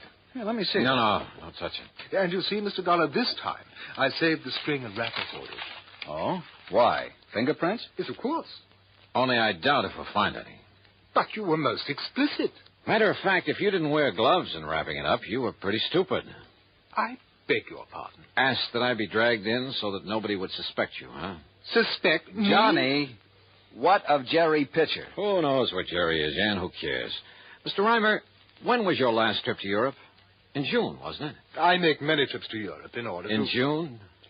Well, yes, it was. But now, look here. Let's go back to your office. I want to look at your bank statements for the past year. Mr. Dollar. Or would you rather I just call in the cops? I don't know what you're talking about. Real honest business you've been running, huh? Of course. But you didn't hesitate to buy stolen, smuggled artworks on the Paris black market. Now, look here, sir. I suppose I should have started thinking when you told me those miniatures were considerably underinsured. What? Yeah, because you insured them before their true value really became known. But by the time you did know it, you'd already pulled the fake robbery, collected the insurance on them to keep your business going. Well, now, please. You tried to sell them in Paris then, but they were too hot. That was in June. But you still needed money, didn't you? But have I denied So that you had to bring them back. After all, you'd only collected about $20,000 on them. And now you could sell them for $200,000 at least. Is this true?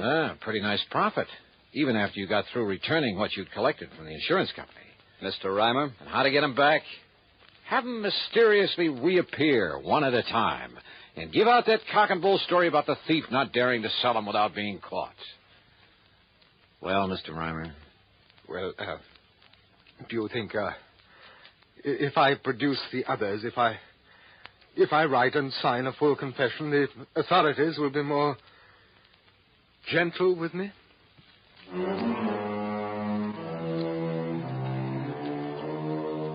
Son of a gun, why do they do it? Won't they ever learn? What's the matter with people, anyhow? Some people, that is. Oh, well, expense account total, including the trip back to Hartford, $35.50. And Freddie, don't forget, a nice fee on this one, as well as a check to Le Chagris over there in Paris.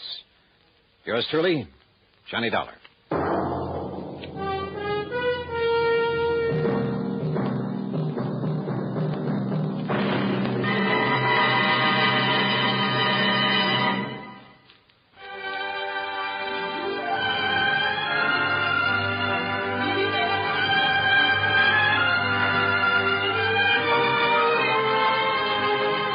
Yours truly, Johnny Dollar, starring Bob Bailey, originates in Hollywood and is written, produced, and directed by Jack Johnstone.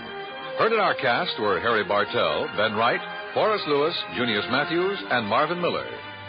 Be sure to join us next week, same time and station, for another exciting story of yours truly, Johnny Dollar. This is Dan Cubberly speaking.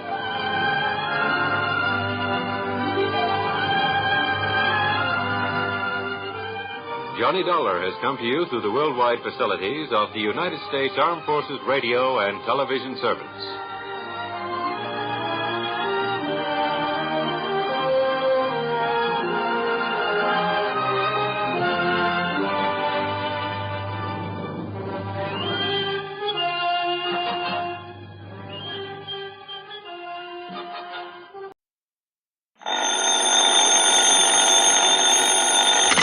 Johnny Dollar. George Reed, Johnny, at Floyd's of England. Well, hiya, George. What can I do for you? Well, Johnny, I'm afraid I've got myself into a rather embarrassing situation. Yeah, what have you done this time? One of the company's most important clients is a man named Orson Ogilvy Terwilliger, retired. He's a collector. He lives down near the little town of Bethel, New York. Where's that? Across the Hudson, east of Poughkeepsie, between Monticello and Coshocton in the Mongob Valley. Yo, hold it. I better look it up on the map. Yes, I wish you would, Johnny. Then go on down there right away. Oh, why not? But what for? Terwilliger insists that someone from the company, preferably I, call on him immediately. Immediately, Johnny, regarding some change he wants to make in his life insurance policy. What kind of a change? Well, I haven't the least idea, but it's a really sizable policy. How sizable? Over $500,000. That's sizable. With a double indemnity clause. Wowee. You can see why it's important that we cater to this man. All right, so why don't you tear on down there? Well, you see, Johnny, oh, dear. Yeah? What's the matter, Georgie? I'm making this call from the city jail. You what? No, some fool traffic cop. I mean, one of our fine highway patrolmen. Well, I'm afraid in my anxiety to get down to see Mr. Terwilliger, well, I may have been speeding a little, and, well, I made the mistake of arguing with this officer quite vehemently, Johnny. No. And, well, my hearing isn't until tomorrow morning. Well, look, why don't you send somebody else from the office to see this man? And have my own employees find out what's happened? All right, then telephone him. And have him find out? No, please, Johnny. Go down there and... Listen, I'll double whatever your expenses are and give you $100 besides. Oh? But now, is that really all there is for me to do? Just find out from him what change he wants in his policy? Yes. But why do you ask that way? Oh, nothing. Only every time you hand me one of these real easy assignments, I find I'm lucky to get out of it alive.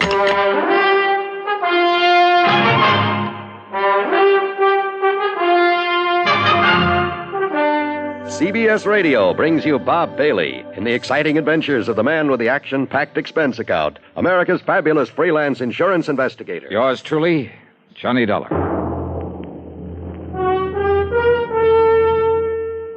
And now, Act One of yours truly, Johnny Dollar.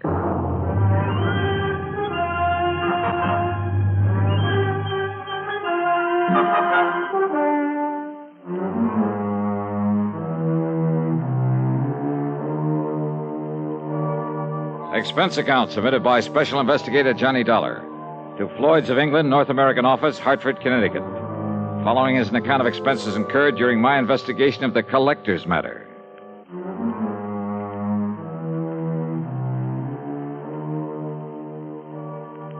Expense account item 1, $9.85 for a cab to Bradley Field and a plane to New York. Item 2, $50 deposit on a rental car, and I drove north and west on 6 and 17 and finally Route 17B in my search for the little town of Bethel.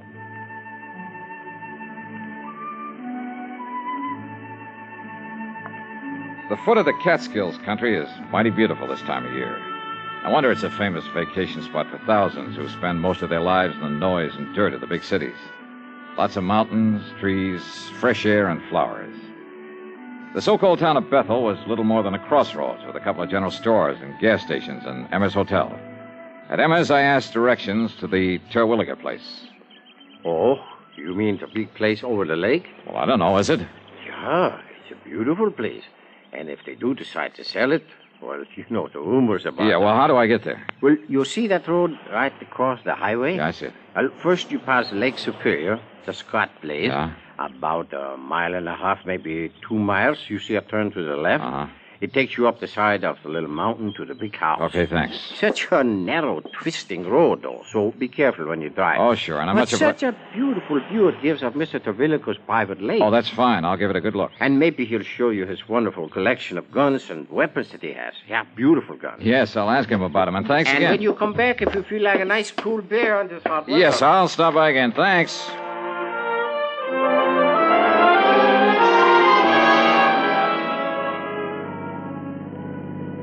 I passed the Lake Superior he'd mentioned. Then a couple of miles beyond, made a left turn that put me on the narrow, winding road up the side of a hill above another, a smaller lake. I wondered why Terwilliger, with all his money, hadn't improved this road, and thought of what might happen to someone trying to negotiate it too fast. Well, I didn't have time to think about it for long. Huh?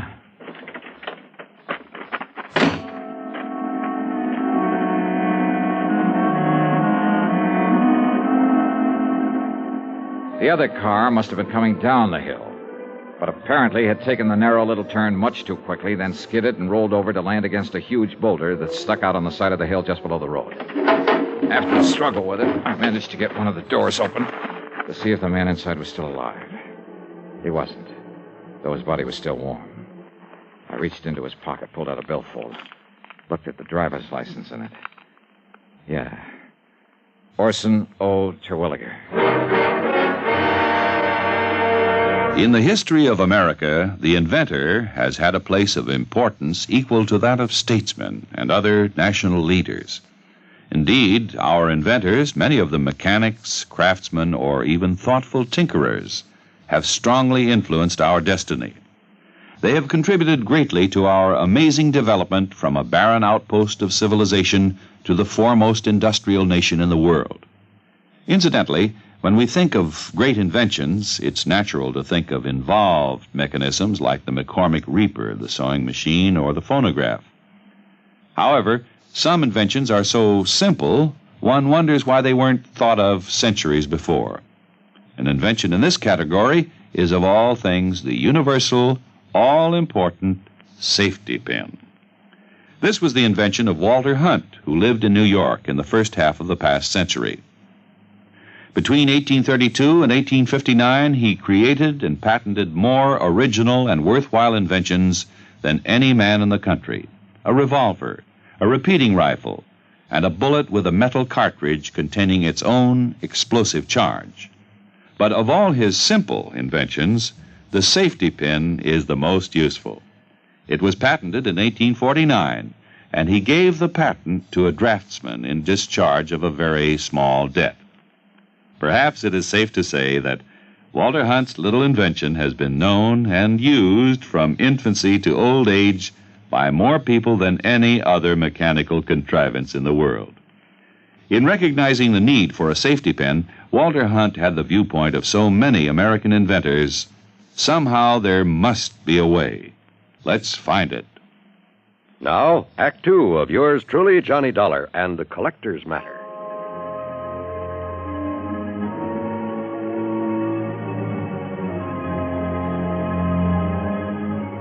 Yeah. The man lying there in the car that had skidded off the road was the man I'd come to see. Orson O. Terwilliger.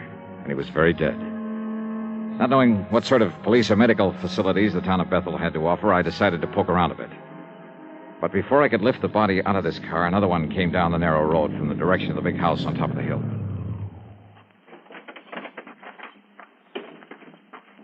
Well, stranger, did you have some trouble with your... Oh, no, that's Orson's car. This gal was a doll, maybe 5'2", with blonde hair and, for a moment, sparkling blue eyes.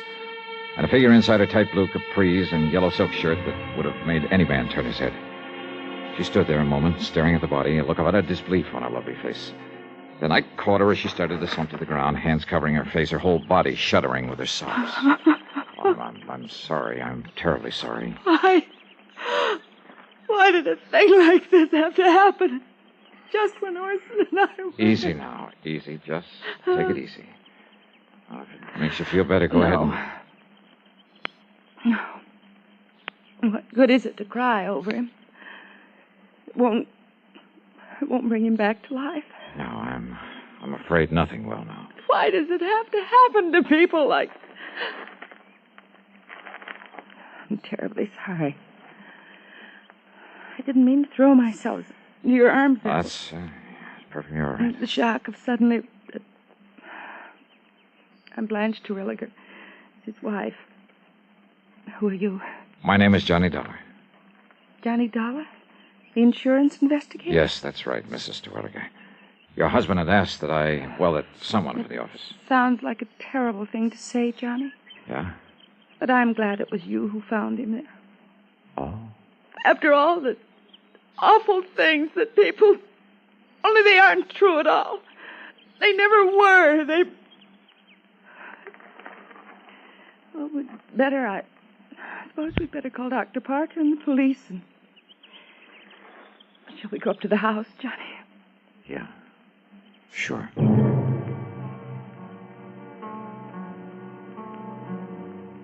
At the house, I made the call to Dr. Parker. In a matter of minutes, he and another man, a Mr. Harry Allen, arrived, and together we went back and inspected the scene of the accident. No question to me. No question at all. Yes, Mr. Dollar, I'm the whole police force here in Bethel. Somebody's got to do it. I see, Mr. Allen. Chief. Don't you agree, Doctor? Plain as day, isn't it? Yeah, Chief.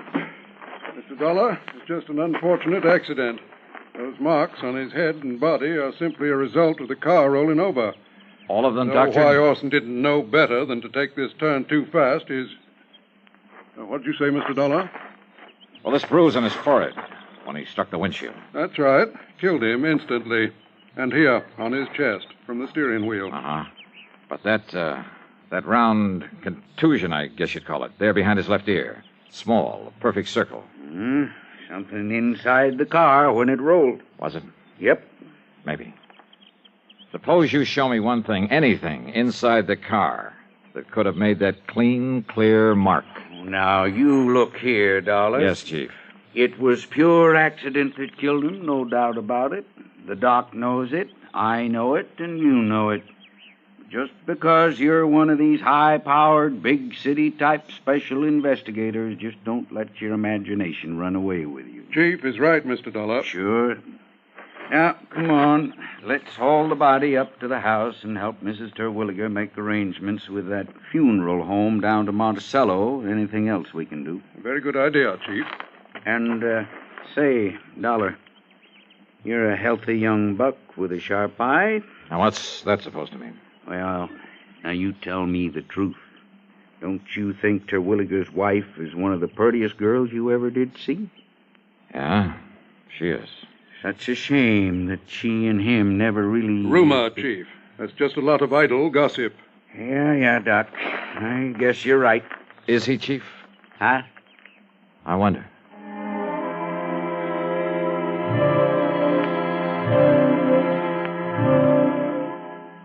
Up at the big home on the hill, Mrs. Terwilliger, only I called her Blanche now, at her insistence, she called to make arrangements for her husband's funeral. Considering her obvious shock over the whole affair, she was doing very well. She'd also called one of the local garages to remove the wreck of the car. It would be so horrible to have to see it there day after day. That car, the thing that killed him. Yes, I know what you mean.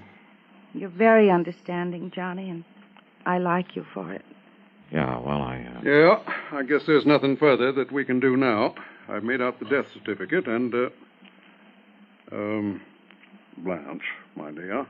Yes, Doctor. You sure you wouldn't like to come down the hill, stay with Mrs. Parker and me until this is all over? Oh, no, Doctor, but thank you very much. You've all been wonderful to me, and I appreciate it. That means you too, Chief Allen. Oh, now, it's a real pleasure, Miss Blanche. Well... Yeah, I suppose we... Oh, but Johnny, Yes?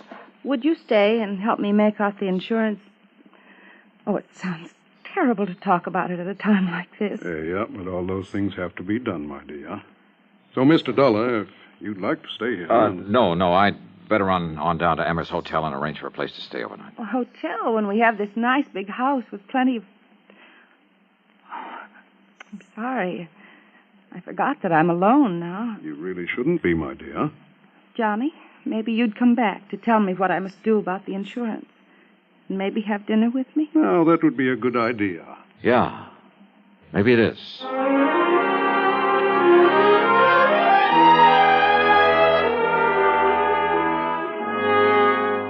Expense account item 3, 90 cents for a phone call at Emmer's Hotel. Orson Terwilliger is dead. And, George, there's just one thing I want to know. Johnny, I simply can't... Yes, what is it? Who are the beneficiaries of Terwilliger's insurance? Why, there's only one. His wife, Blanche Terwilliger. Yes. I knew it. George, is that policy pretty much a standard form? Yes, it is. Double indemnity, as I think I told you. But he said he wanted some changes made. Well, to quote him exactly, he said he wanted to make a change in it. But frankly, I can't imagine what or why. 5 will get you 10. He wanted to change the beneficiary. Really? But the beautiful Blanche played it smart. She didn't give him a chance. Yes, I suppose that is a... What? Yeah. Now, Johnny, no, listen. If you mean what I think you do, what I mean is... Yeah, George. Give it some thought.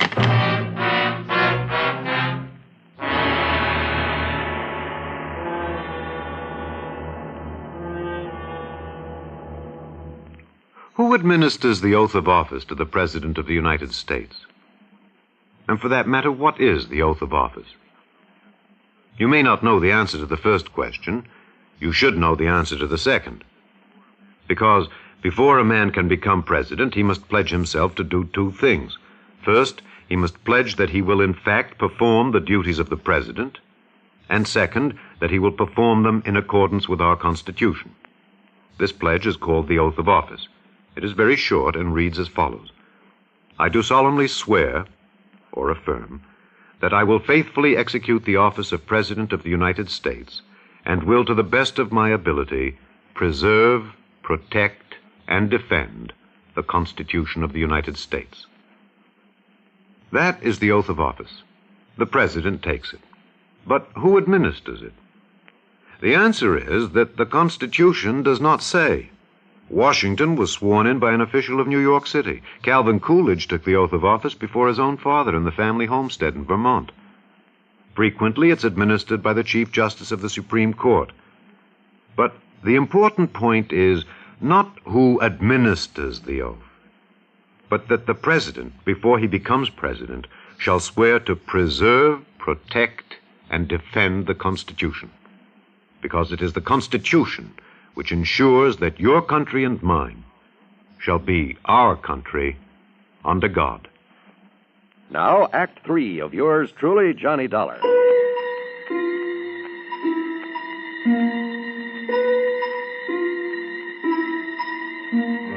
Dr. Parker and Chief Allen were convinced that Terwilliger's death was accidental. Well, I wasn't.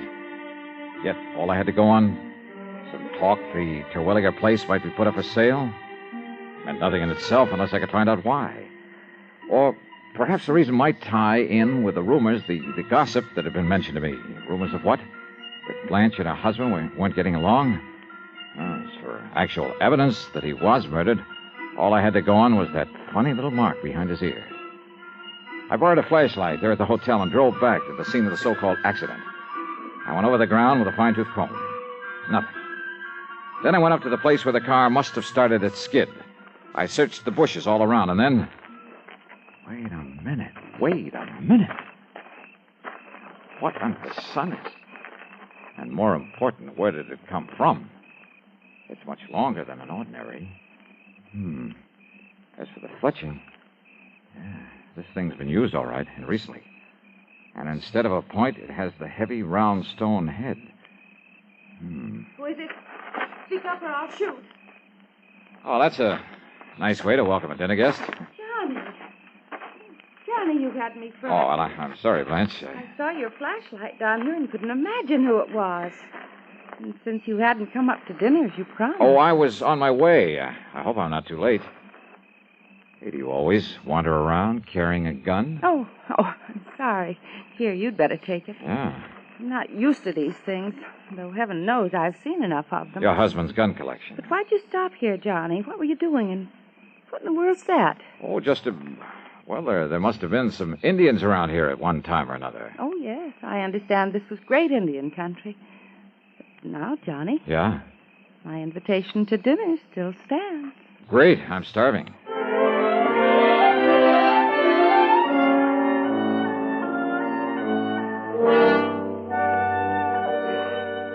Oh, mighty fine dinner, Blanche. More coffee? I'm almost embarrassed, though. Now, why do you say that? But a chance to be close to someone is, well... More coffee? Oh, no, it's not another thing. Well, then, let's go in by the fire in the library and talk. Johnny. Yeah? It's a great comfort to have you here, and Thanks. You don't mind if I hold your hand? Kid stuff, huh? No, it isn't. Now, this collection of weapons you were going to show me. No, you have to look at it. Well, I'd kind of like to. All right. It's in the library, too. Okay. You know, Blanche, with your figure... What I meant was you must have been quite the athlete when you were in college. Now, what brought that on? Swimming? Tennis? That sort of thing? Sure, everything. Blanche Ransom, girl athlete. Pistol team? The way you handled this gun a while ago. Only a person who knows guns has the proper respect for them. Well, I still don't like them. Then all things considered, it's better that I keep this one. What? All things considered? Your husband had to drive very slowly around that curve, didn't he? Yes, but I guess he didn't for once, or he wouldn't have... Slowly enough so that somebody couldn't have missed him with a pea shooter, much less a deadly weapon. Johnny, what in the world... Archery was your best event, wasn't it? Archery? Yeah. I'm afraid that's why I took your hand. Johnny... Calluses like that come from only one thing, using a heavy bow, a hunting bow. This one here on the wall? Now, Johnny, listen, honestly... Honey, why did you do it? Why did you do it, Blanche? I don't know what With this bow And with the arrow I found out there, Johnny. with its flat, round, heavy stone head, just before he reached that curve in the road. Well, All right, Johnny. But listen, if you knew how long I've... If you knew what I had to... Listen, please. murder for a chance on a lousy $1 million. I guess I lost, didn't I? Oh, yeah. You lost.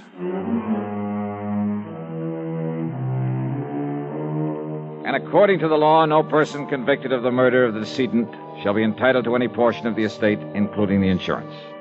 But just don't forget my commission on that amount. Expense account total, including room and board at Emmer's and the trip back to Hartford, $185.60. Doubled. Yours truly, Johnny Dollar.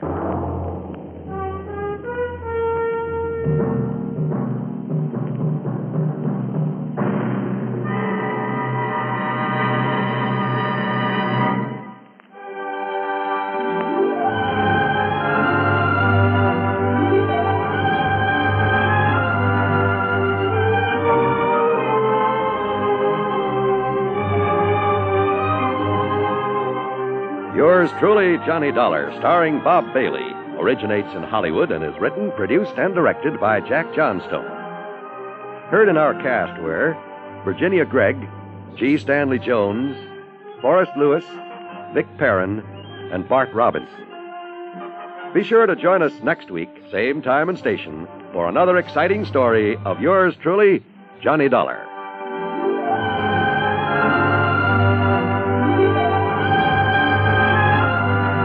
This is John Wall speaking.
Johnny Dollar has come to you through the worldwide facilities of the United States Armed Forces Radio and Television Service.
Johnny Dollar. This is Jack Price, Johnny. Corpus Christi, Texas? That's right. Try Western Life Insurance Company. No. No. No, Johnny. I've just taken over the office of Providential Property Insurance down here. Oh, that's a good company, Jack. Only I'm beginning to wish I had. Oh, what's the matter? Less than a week heading up this operation, and I get presented with a claim for $465,000. Wowee. But maybe, I hope, You could keep us from having to pay it. Well, I don't know about So, that. Johnny, if you'd like to earn yourself a nice big commission in addition to your expense account, of course. Now, let me see. My commission on $465,000. Tell me all, Jackson. You fly on down here and I'll be glad to. Right, I'll grab the first plane I can.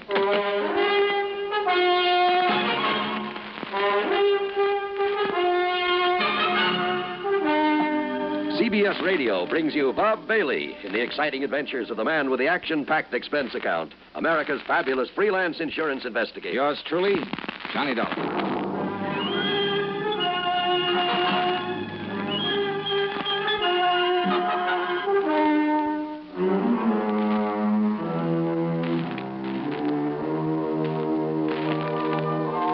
Expense account submitted by Special Investigator Johnny Dollar to the Providential Property Insurance Company, Corpus Christi, Texas office. Following is an account of expenses incurred during my investigation of the canned canary matter. After hanging up on him, I realized that Jack Price hadn't told me a single thing about the case he wanted me to handle. But who cares when it means a commission on nearly $500,000? So item one on the expense account is $128, plain fare and incidentals, Hartford to Corpus Christi, Texas. Price met me at the Cliff Mouse Airport. We piled into his car and headed for town. Johnny, I've made a reservation for you at the Driscoll Hotel on North Broadway. Oh? You get yourself a good night's sleep, and you can start on this matter first thing in the morning. Well, what's the matter with right now? At least you can tell me what it's all about. Well? The Canary Diamonds. Canary? Yeah. You mean they're for the bird? Oh, now, wait. I'm sorry. Matter of fact, Johnny, they happen to be the most perfectly matched set of yellow diamonds in the world. A necklace, a brooch, and a solitaire and a ring. Called the Canary Diamonds because of their color. No. They were stolen from Mrs. Clara Barnes Smithwick Tyson Brownfield. Oh, brother, that's a mouthful. Now, who is she? The reason she's so loaded with jewels, and about everything else an old lady could want, is that Tyson made a few $1 million in oil, and when he died about 4 years ago, he left her a considerable fortune, mostly in the stock market. Tyson? J.R. Tyson. I thought you said her string of names ended in Brownfield. About a year ago, she married young Augustus Brownfield. Oh, I see. Brownfield loaded, too? He's been up and down over the years. Mostly down, I'm afraid. Until he married the rich widow Tyson. Well, yes. How old is he? 10 or 15 years younger than she is. About 45, I'd say. So that's it. Now, Johnny, you and that suspicious mind of yours. What, Jackson? You'd make a suspect out of your own mother. Oh, look, where there's nearly $500,000 involved. But you're wrong if you think he had anything to do with the loss of these jewels. I'm sure of it, Johnny. Yeah, we'll see. I've known Gus Brownfield for years. I'm sure he's on the level. That's why, in spite of all his wife's money, he's trying so hard to make a go of his little cannery business. Cannery? It's just a small operation for the luxury trade. What do you mean? Oh, kumquats, guavas, lychee nuts, things like that. For the fancy restaurants. Real expensive stuff. Oh, I see. His customers are mostly places like Antoine's in New Orleans, Romanoff's in Beverly Hills, the Chambord in New York. Even some of the fancy cafes in London, Paris, and Rome. But now, how and when and where did these Canary Diamonds disappear? Well, it was several weeks ago. They'd gone out for the evening. No servants? Only the deaf old cook in her little room in the basement. The others were all off duty out of the house. And? Well, when they got home, she went to the wall safe to put back a pair of earrings she'd worn. When she opened it, she found the Canary Diamonds were gone. Anything else taken? No. In spite of the fact there were other valuable things in the safe. They called in the police, I hope. Oh, of course. Well, what did they find? Nothing. Fingerprints? Whatever prints may have been on the dial of the safe have been carefully wiped off. The only thing the police are sure of is that it was a professional job.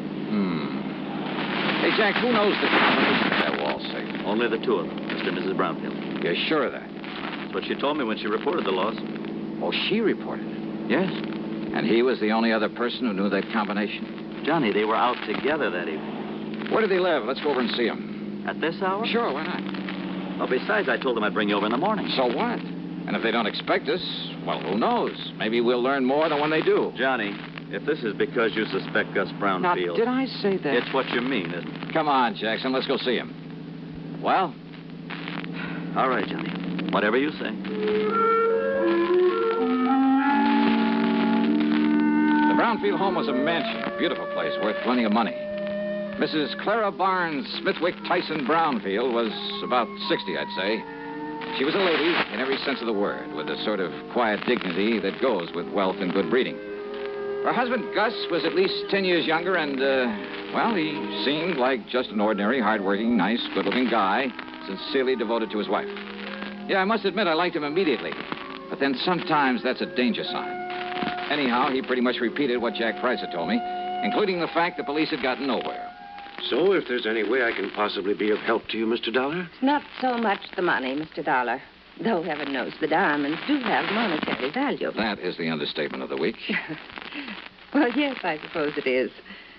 But when I think of some thief taking those beautiful stones out of their lovely mountings to dispose of them... Mr. Brownfield, you and your wife were together all the time the night they were stolen? Yes, we were attending a party at the home of... Oh, no, wait. Yeah? Why, yes, dear. You left us for a few minutes to go over to the cannery. Yes. Why? Well, when we'd passed it on the way to the party... Yes? Well, I'd noticed that someone had left the lights on. Probably someone who'd worked late. Who? Well, frankly, I don't know. Well, go on, please.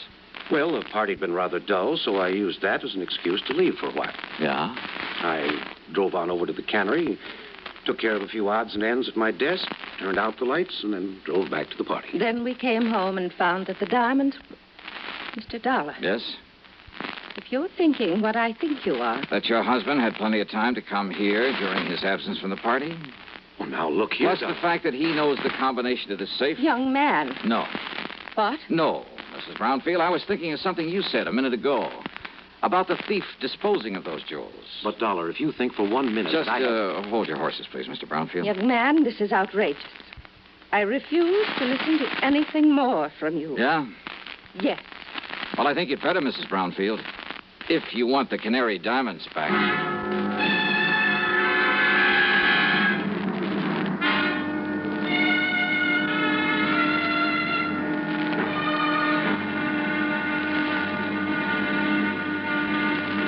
Next time you refresh, enjoy a frosty, ice-cold Pepsi-Cola. Sociability, Charlie. All right, Kay, how's this?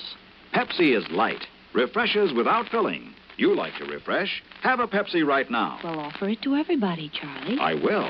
Enjoy Pepsi at the fountain. It's delicious at home, too.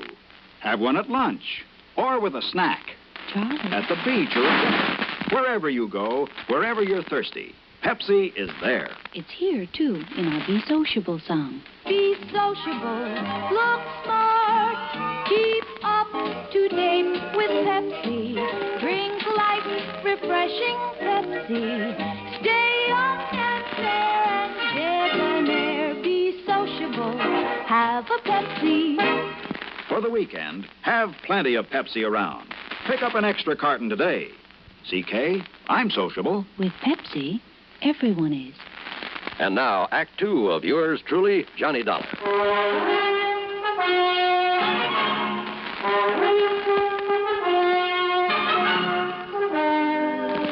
Dollar, this is ridiculous. Is it, Mr. Brownfield? And I suppose the fact that my cannery business is not particularly profitable. Oh, I didn't know about that. I suppose you've decided that that's a motive for the theft of the diamonds. Well, I suppose it could be, couldn't it? Now, listen, Johnny, this is ridiculous. Take it easy, Jack. This is not only ridiculous, it's insulting. I must ask that you gentlemen leave this house immediately. Mr. Price? Of course, Mrs. Brown. Now, just a minute. No. I've had enough of this. Did I say I suspected your husband, Mrs. Brownfield? Did you need to? No, because I didn't mean to. What? That's right.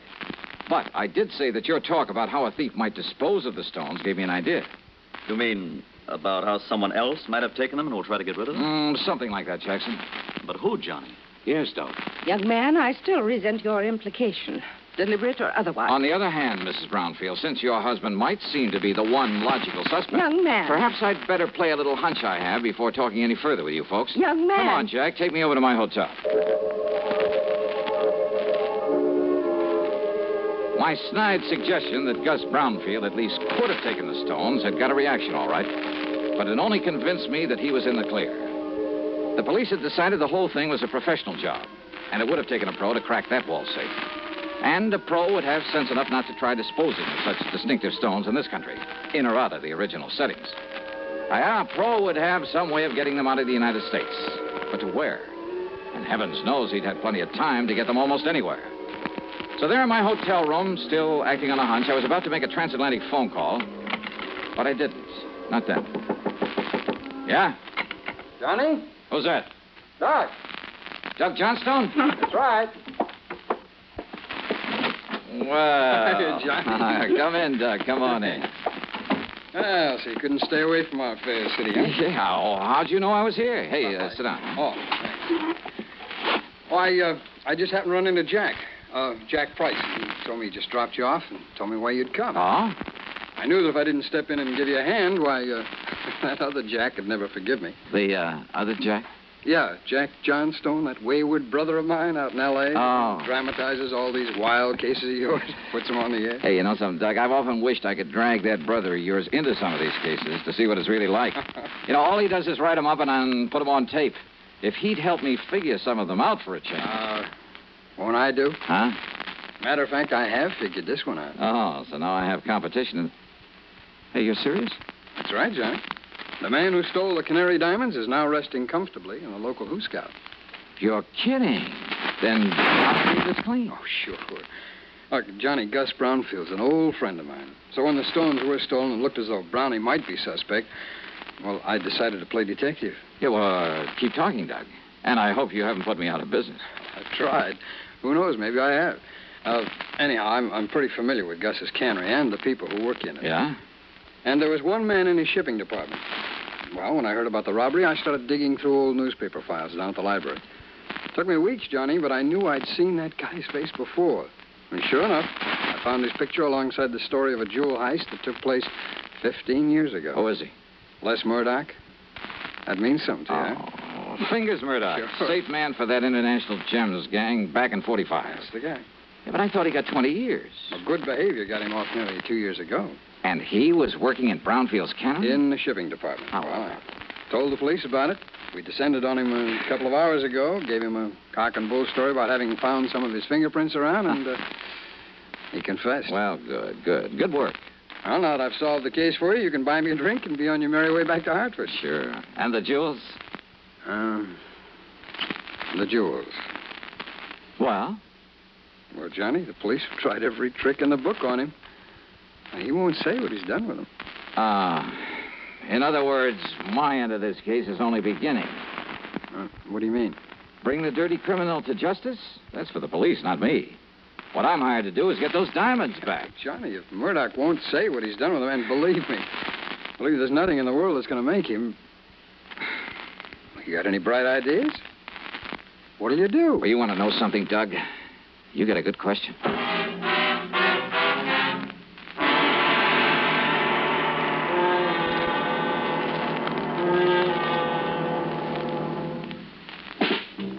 Smoking more now, but enjoying it less. Have a real cigarette. Have a Camel. So good. Have a Camel cigarette. So rich. Have a real cigarette. Have a Camel. So mild. Have a Camel cigarette. And here's the reason why. Best tobacco makes the best smoke. Have a Camel cigarette. You can say that again. Best tobacco makes the best smoke. Have a Camel cigarette.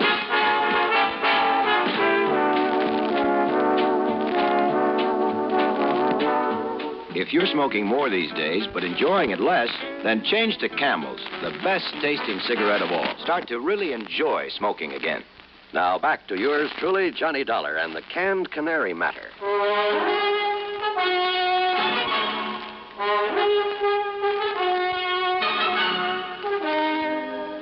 I went down to the Corpus Christi Central Jail and wasted an hour trying to get something out of Fingers Murdoch. Go on, Dollar. Get out of here and let me sleep. Murdoch. And don't give me this bull again about going easy with me if I tell you where the rocks are, because I know better. Look, listen to me, will you? Instead, I'll just serve another stretch, and then when I get out... If you live that long. Then I'll pick up the dough for him and live on Easy Street. Then you passed them on to a fence, huh? Did I say that, Dollar? Now, go on. Get out of here. You bother me. Then I remembered about some of Murdoch's earlier activities, about his international connections, about the impossibility of successfully disposing of the Canary Diamonds anywhere in the United States. Item 2, 10 cents for a phone call to Mr. Brownfield.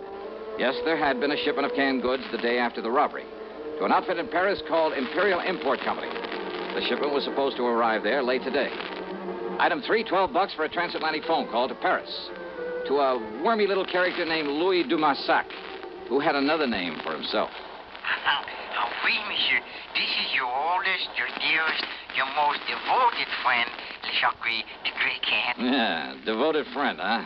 You mean as long as I keep forking over good American dollars for information? But of course, monsieur. Sure. If somebody else came along with a bigger bankroll, you'd sell me out in a second. Oh, no, mon ami. You touch me to the quick. Sure. I mean, to have you put it so bluntly. All right, now tell me just one thing. What do you know about canaries? Canaries? That's right. Uh-huh. Well? They are for the birds. Wait, well, monsieur, that's not a very funny thing I've just said. Oh, very funny. So what about the canary diamonds? Well, alas, I've never heard of them. But I'm sure that for a slight consideration, if I can find out all about them for you, say for $500. Now listen, your old pal, Francois Dubuisson, the fence. Yeah, Dubuisson. What? Oh, that miserable, that no good, that double-crossing. I love him dearly. Now, what's that mean? Millions he's made smuggling jewelry and paintings into this country from your United States. Now, with your help at times. But of course, monsieur. But now what has he done? What has he done? Closed up the antique shop that he used as a front for his operations. You mean he skipped the country? Oh, no. He's still here in Paris. Doing what? Is it not unthinkable that so clever a crook should turn to a legitimate business? Under another name? What kind of business? Produce. Produce? Oui. Caviar from Russia, cheese from Holland, fine sausages from Germany. And canned tropical fruit from here in the States. Oui. Yeah, but how did you know? And he calls it the Imperial Import Company. That is so. Then tell me where I can find him and I'll cable you $100. But of course.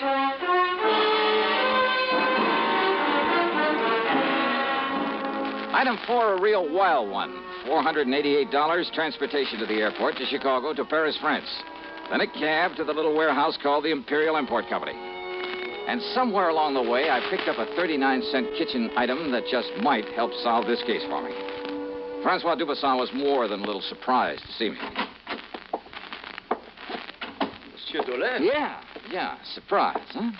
And what are you doing here in Paris, huh? Well, I want you to help me find some stolen jewels, Dubuisson. I help you? Mm-hmm. After the trouble you have made for me in the past, it is to laugh, monsieur. Yeah, well, you go right ahead and laugh. But maybe I can persuade you. By waving that pistol in my face, huh? I want to look at your latest shipment of canned goods from the United States. Canned goods? That's right, monsieur. Come on now. Where do you store the stuff for this phony import business you're using as a front now? If you will put down that gun... Maybe through this door, huh? Well, we'll see. Monsieur! Well, now, how about this? Will you kindly explain what you mean by this intrusion, huh? Yep. 10 cases of fancy tropical fruits from the Brownfield Cannery in Corpus Christi, Texas. And why not, sir? Only one of these cans doesn't contain fruit. I beg your pardon. As if you didn't know. All right, here you are. Take this and we'll get to work. And just what is this, eh? Well, now, Dubuisson, that's a fine old American institution. It's called a can opener. Yeah, I'll pry open the cases and you open the can. Monsieur. Uh-huh. Until we find the canary diamonds. All right, here now. We'll start with this case right here. Oh, I know nothing of the canary diamonds. You are going to wield that can opener until you do. Monsieur Dolin. 24 cans to a case, 10 cases. That shouldn't take you too long, though you might raise a handful of blisters. There you are. Get started, brother. Have you forgotten? You have no authority here in Paris. Oh, have you forgotten this 38 might give me all I need? And, of course, I can always call in the police. Police? But I won't unless you make me, Dubuisson. I would not like the police. Oh, I know. And if you want the truth, when it happens, I'll kind of hate to see them catch up with you. Huh? Sure, with you in the clink, I wouldn't know where to turn when I'm over here looking for something smuggled in from the States. Then, but all I'm interested in at the moment is watching you get to work with that can opener. Well, go ahead, Dubuisson. No. No? What do you mean by that? It will not be necessary. I shall show you the case, the very can that contains the canary diamonds. That easy, huh? Oui, monsieur. Each of them bears a mark known only to me. And, of course, to the unfortunate fingers murder who stole them. Too bad, Dubuisson. Eh? Well, I'm really kind of sorry to hear that. You are sorry? Yeah. I'd kind of hoped to stand here and watch you sweat some of the rottenness out of your system.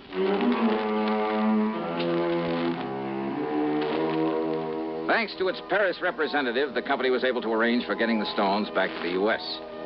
As for Dubuisson, well, I suspect he was long gone when the police arrived at his place.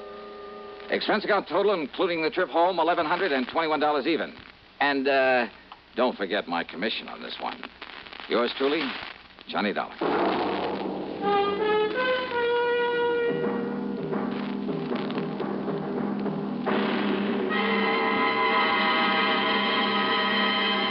Hi. Maybe you'll recall this tuneful reminder of times past.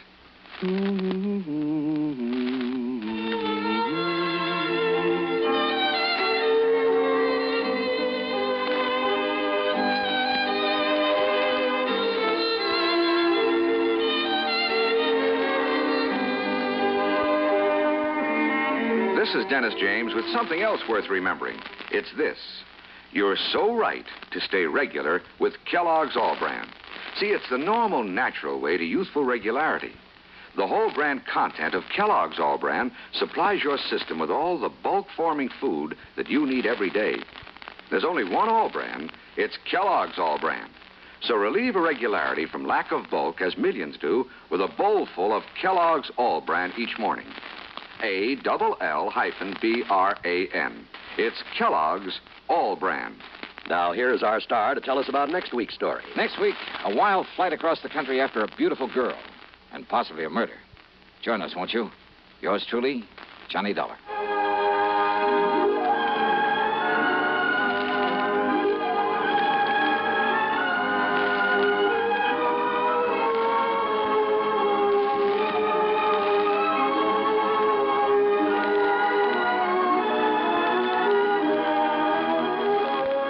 Truly, Johnny Dollar, starring Bob Bailey, originates in Hollywood and is written, produced, and directed by Jack Johnstone. Heard in our cast were Virginia Gregg, Jack Edwards, Russell Thorson, Stacey Harris, Jack Crucian, Forrest Lewis, and Tony Barrett. Be sure to join us next week, same time and station, for another exciting story of yours truly, Johnny Dollar.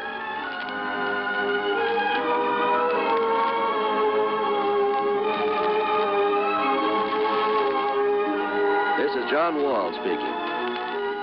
Greed for Gold promises doom from suspense on the CBS radio network. You know, Dooley, I've been reading up on hypnosis. Come here and let me try it on you. I'm an officer of the law and don't approve of making a man divulge his secrets. However, I'll stand by in case there's criminology involved. I just want to clear up some of his problems, Officer Suggs. But I haven't got any problems. I'm the soul of contentment. Maybe that's your trouble. You're too contented. Lie down, Dooley. You're going to sleep. I feel so good. He's under my influence. Now, little tyke, get up. Go straight to the beer of your choice. Astounding. He's heading for Utica Club. 'Cause Utica Club will still take the trouble to age beer the natural way. Utica Club, you see. He's got no problem. He's a happy, well-adjusted beer mug. Brewed by the West End Brewing Company of Utica, New York. You're tuned to 590 WROW in Albany. From Hollywood, it's time now for Johnny Dollar. Howdy, Mr. Dollar. My name is Jake Denham. I own a cattle ranch out here in Craig, Colorado. How'd you like to come out here and see me? Colorado? That's right. I have a policy with one of your companies, Tri-Western, office over in Denver. Well, what seems to be the trouble, Mr. Denham? Trouble? Oh, nothing like that. Not at all. Then why have you called me? Well, you see, the brand I use in my beef cattle is a Lazy JD. Yeah, you said your name is Jake Denham. That's right. But JD is your initials, too. Oh, yeah. Yeah. And the lazy part fits me to a T. But now why have you called me? Well, you see, I listen to your radio program every week. All those insurance cases you handle all over the country. Glad to hear it. And I thought the Lazy JD being your initials, too, and all the local color out here, and, well, maybe you'd like to come and get some local atmosphere for one of your stories. Oh, now, wait a minute, Mr. Denham. If you have some insurance matter you'd like me to investigate... Well, no. I told you why I thought you ought to come. So can you, right away? You sure there's nothing wrong out there? No, like I said, a lot of local color. Nice place to stay here at the ranch. How about it? Well, I've a couple of days' work on some reports to finish up. Then right after that, huh? Well... Good, good. I'll be waiting for you. Goodbye. Look. And everything's really okay, huh? Goodbye. Mr. Denham, I think you're lying through your teeth.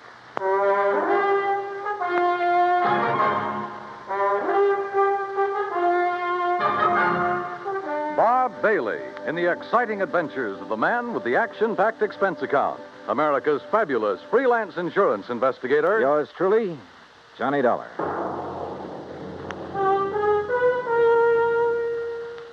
And now, Act One of yours truly, Johnny Dollar.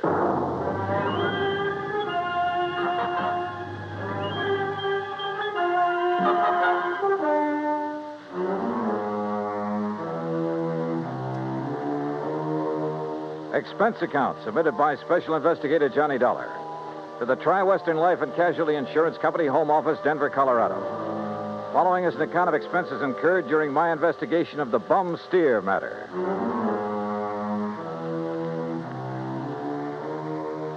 Expense account item 1, 370, long-distance call to Hal Versky, my contact at Tri-Western in Denver. Johnny, good to hear from you. You out in this neighborhood? Nope, still in Hartford. Hal, I want you to okay an expense account for me. Well, now that depends. Listen, do you know a client of yours by the name of Jake Denham? Yes.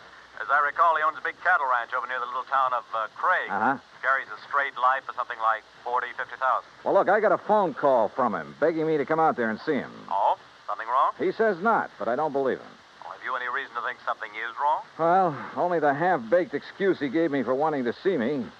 Look, Hal, I realize this is just a hunch, but... Certainly sounds like it to me. But my hunches have saved your company a lot of dough on occasion. So how about it? Okay. Put it this way. If you run into something out there and clear it up, we'll pay the freight. If not, well, you just go ahead and have yourself a vacation at your own expense, okay? Oh, now, why don't you relax that iron grip on the purse strings for a change, huh? Why? What would you do? Okay. But I warn you, Hal, if this does turn into a case for your company, my expense account is going to knock you right off your feet. Oh, now, wait a minute. Bye-bye. Johnny. It took me nearly 4 days to clear up the reports I had to finish. I wish now it hadn't, that I'd left Hartford immediately. Expense account item 2, $133. Plane fare and all the incidentals I could think of, Hartford to Denver. I got there shortly after 7 a.m. Item 3, $50 deposit on a drive-your-own car, in which I promptly headed north and west on Highway 40. That is, after getting out of the traffic in Denver itself, and believe me, that town has it. The 200-mile drive to Craig was routine, except for the lush green hills, the snow-topped mountains, the vast meadows and forests. Colorful Colorado, they call it, and it sure is. Finally, about noon, I pulled into Craig and stopped at the Cosgrove Hotel for lunch. That's item 4, $350. From the waitress, I got directions to the Lazy J.D. Ranch. About 8 miles south on the Yampa River, just off Route 789. You want some dessert? Oh, no, thanks. This is fine. Hey, you one of the relatives? Relatives? Oh, of course not. You're too late. Too late for what? It was real beautiful, though. Half the town turned out for it, and most of the big ranchers. What are you talking about? Oh, my gosh, it's after 1:30. Look, I'm not supposed to be on duty now, and I got a date with my boyfriend. Hey, well, now... Excuse me, now, I wait gotta a go. second. Just pay the cashier in the lobby. Well, but look, Okay.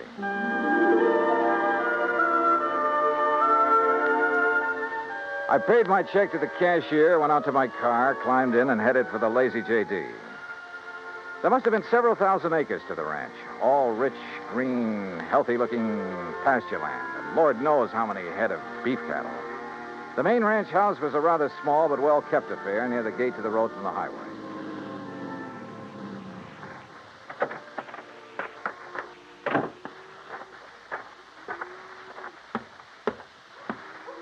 And then I saw it, a long piece of black crepe hanging on the doorframe.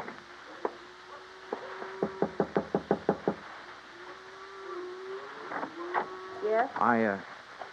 How do you do? My name is Dollar, Johnny Dollar. Oh, Johnny Dollar. Why didn't you come before? What?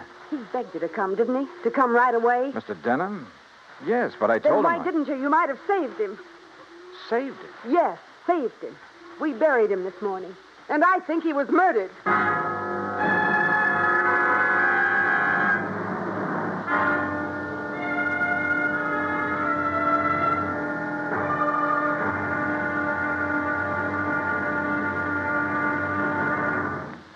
Act two of yours truly, Johnny Dollar, in a moment.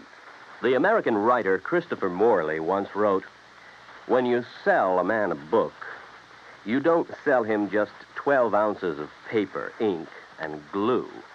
You sell him a whole new way of life," unquote. Now, that goes double when you give, not sell, a book.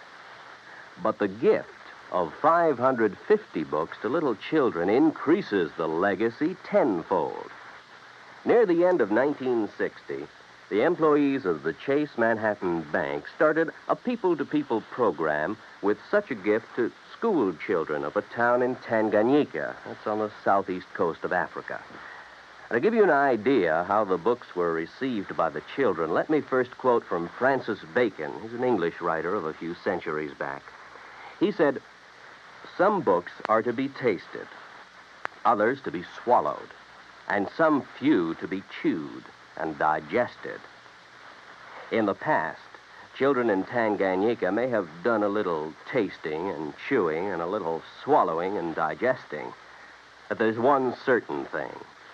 They wound up devouring the books they received from the United States. And they did so much of it that they, the ones in high school anyway, were able to reach the level of English children their age and pass the exams at the same time. That takes a lot of book learning, as they say. Now, the gift of these books from the United States of America may have seemed a small thing to the senders, but the boys in Tanganyika who received them know that they've opened a whole new way of life. They've greatly increased understanding in the classroom of freedom, the right of all men everywhere. And now, Act two of yours truly, Johnny Dollar and the Bum Steer Matter. The tall, beautiful girl standing in the doorway of the ranch house at the Lazy J.D. outside of Craig, Colorado, was dressed in black. The red about her eyes showed that she'd been crying. But there were no tears in them now. Jake Denham was my father, Mr. Dollar. I'm Virginia. And you think he was murdered? Why do you think he called and begged you to come out here? Any idea who might have done it? Yes, Big Mike Craven. Who's he?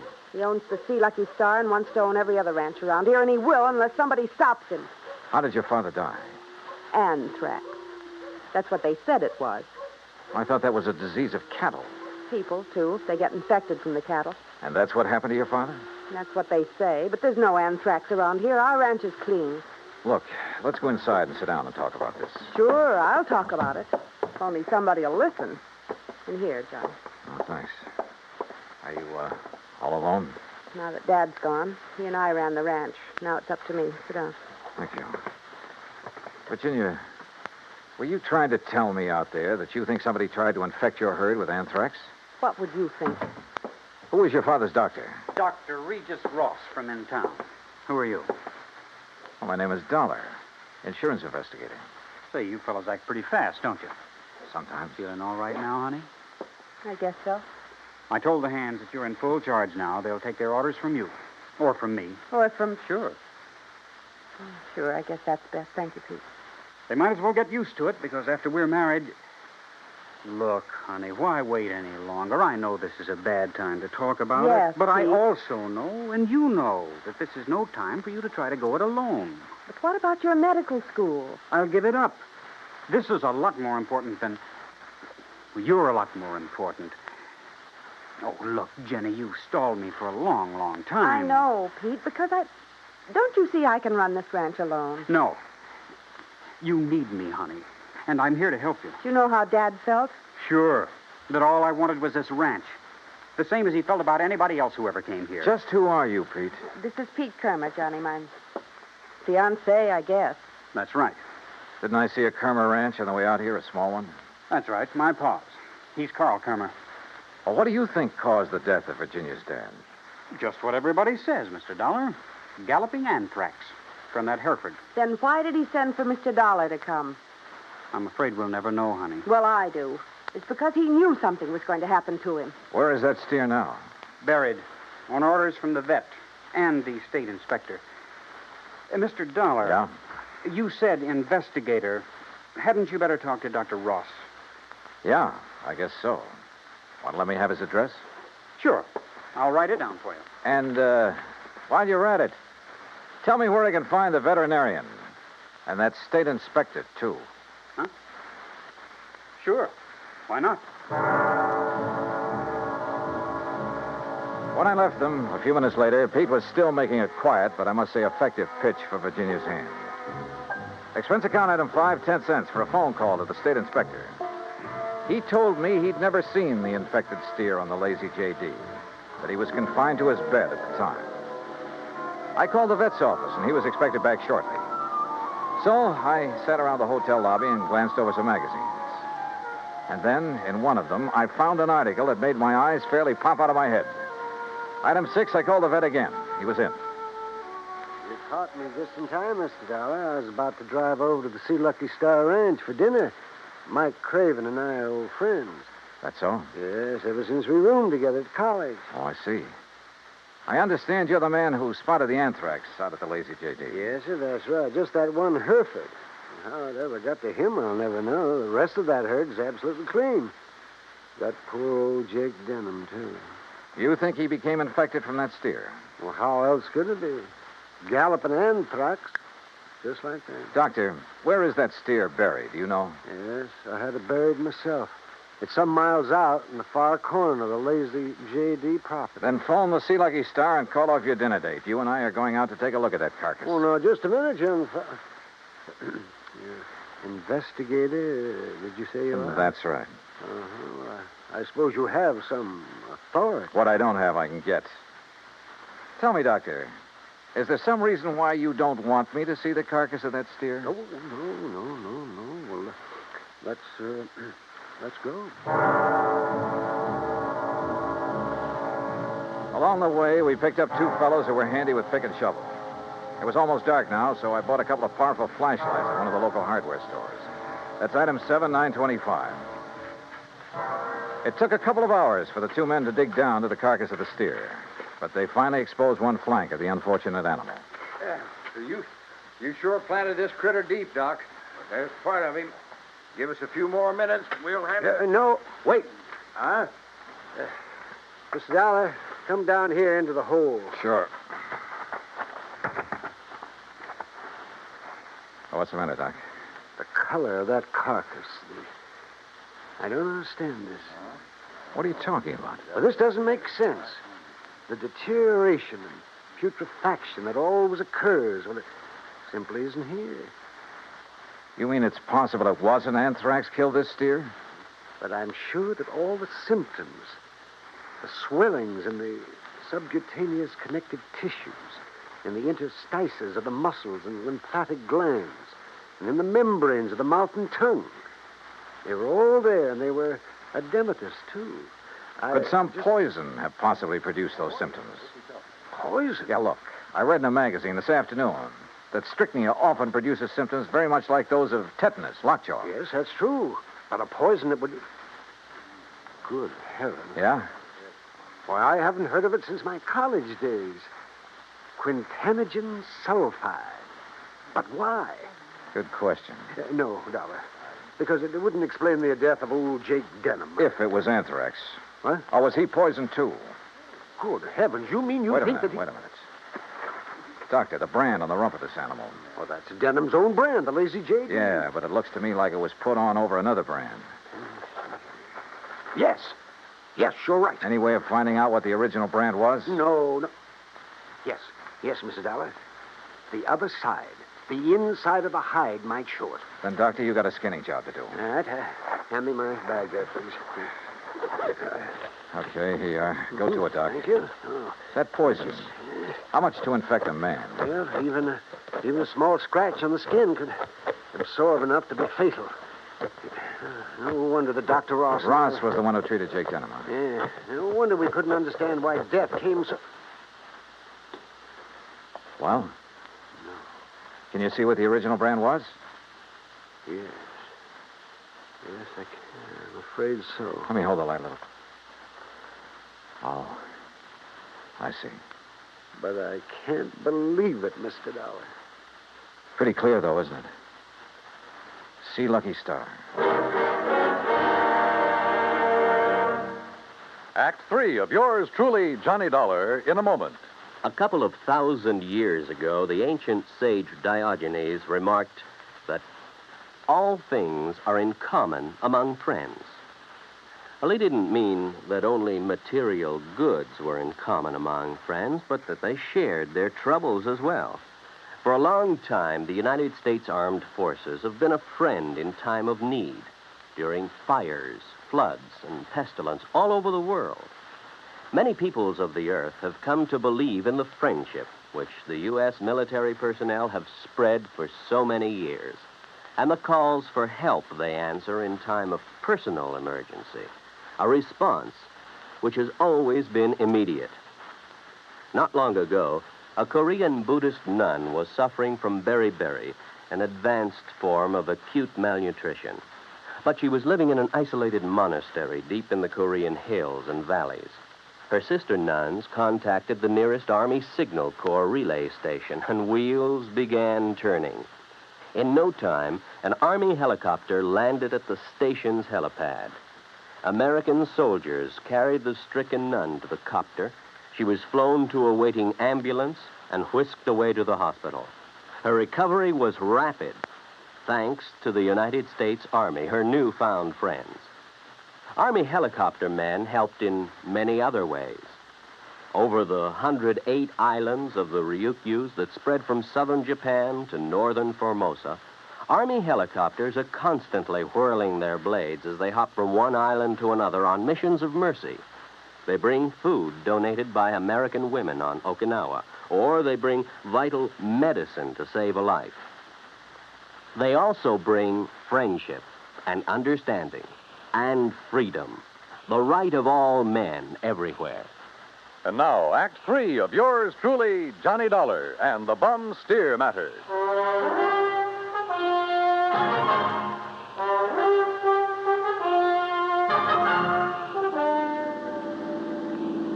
Looks pretty bad, doesn't it, Mr. Dollar? Yeah, Doc. It looks as though this Hereford steer was brought over from the Sea Lucky Star, was rebranded with a Lazy JD, was given the poison to make it look like it died of anthrax. Yeah, but Mike Craven, who owns the Sea Lucky Star, I know him, Dollar. I've known him ever since our college days. Medical college? Oh, no, just during the preparatory years. But Big Mike couldn't have done a thing like this. Big Mike has wanted to get his hands on the Lazy JD for years, Well, hasn't he? of course, so have a lot of other big ranchers, but I'd stake my life on it. He'd never do it. Hey, wait. Yeah? You should have taken that left turn to get to the Sea Lucky Star. That's not where we're heading. Yeah. Well, then where? If I remember correctly, it's this road to the right, here. Well, you mean the K-Bar K? Got any better ideas? Well, I'll be... Here.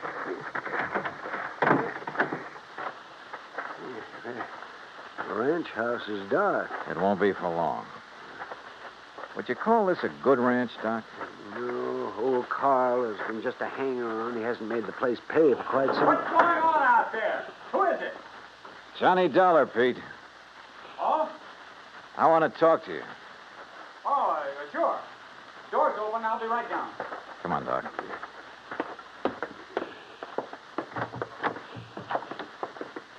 Let's see if I can find the light switch. This flashlight will do. And we're going on upstairs. Huh? Wait down there. I'll be right down. We'll be right up. Well, now, wait a minute, if you don't mind. Wow. Nice place you have up here. Look, I asked you to wait down. Dr. Cummings. I'm sorry, Peter, but this... How'd you make out with Virginia Denham, Pete? Convince her to marry you? That's none of your business, Mr. Dollar. Now, just what do you want? Pretty nice ranch to get your hands on, that Lazy JD. I beg your pardon. Combination bedroom and study, huh? As Virginia told you, I've been going to college. Yeah, medical school. Nice set of books you have here. Of course, I'll have to give that up now. Oh, you're going to have to give up a lot of things. What? Where did you get it, Pete? What was the name of that stuff, Doctor? Quintanogen sulfide. What do you know about... Well? I don't know what you're talking about. Then why the marker in this book on toxicology? Marker? That was a foolish thing to do, Pete. A dead giveaway. Yeah, I told you. I don't know what you're talking about. Yep, right here. Intelligent sulfide. I never heard of it. You're lying, Pete. No. Giving it to that Hereford was probably a cinch. Listen, you... But how did you give it to Jake Denham? Dollar, that's something you'll never live to know. Oh, look, now, wait a minute. Put the thing away. No. Now stand back. I said, look out. You... Stop! Oh, thanks, Doc. I guess he'd forgotten all about you until you landed that chair on his head. Yes. Now, I suppose I'll have to patch him up a bit. Oh, absolutely. He'll have to look nice for the trial, won't he, Doc?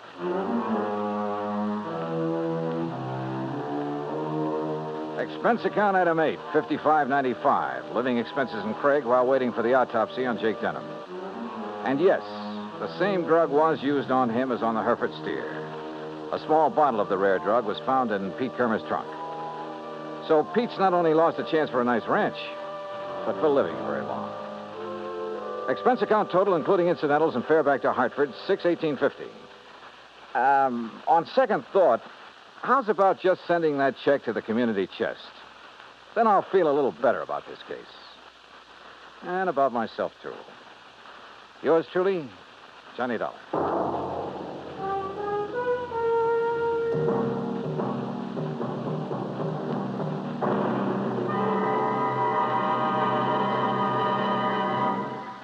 And now, here is our star to tell you about next week's story. Next week, an old ghost town out in Montana.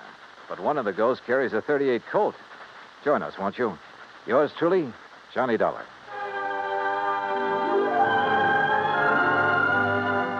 Yours truly, Johnny Dollar, starring Bob Bailey, originates in Hollywood. It is produced and directed by Jack Johnstone, who also wrote tonight's story. Heard in our cast were Virginia Gregg, Gene Tatum, Will Wright, Jack Edwards, Howard McNear, Sam Edwards, and Forrest Lewis. Be sure to join us next week, same time and station, for another exciting story of yours truly, Johnny Dollar. Dan Cubberly speaking.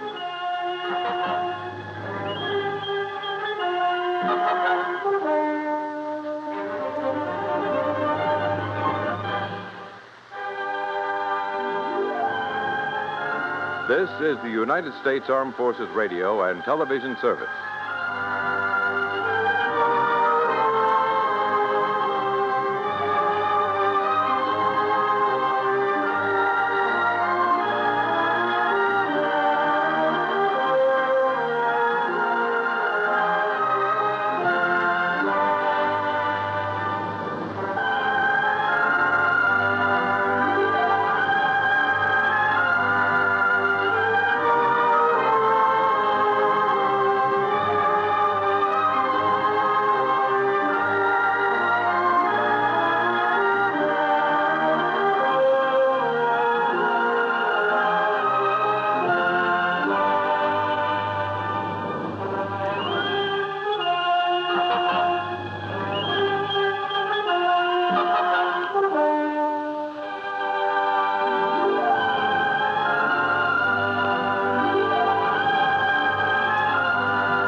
Johnny Dollar.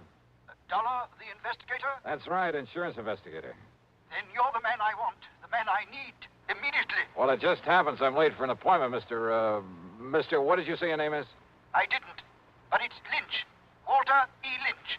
And you must come out here right away, Mr. Dollar. Protect me. Protect you? Yes. I live over here in Manchester. Manchester, Connecticut? Yes, that's right.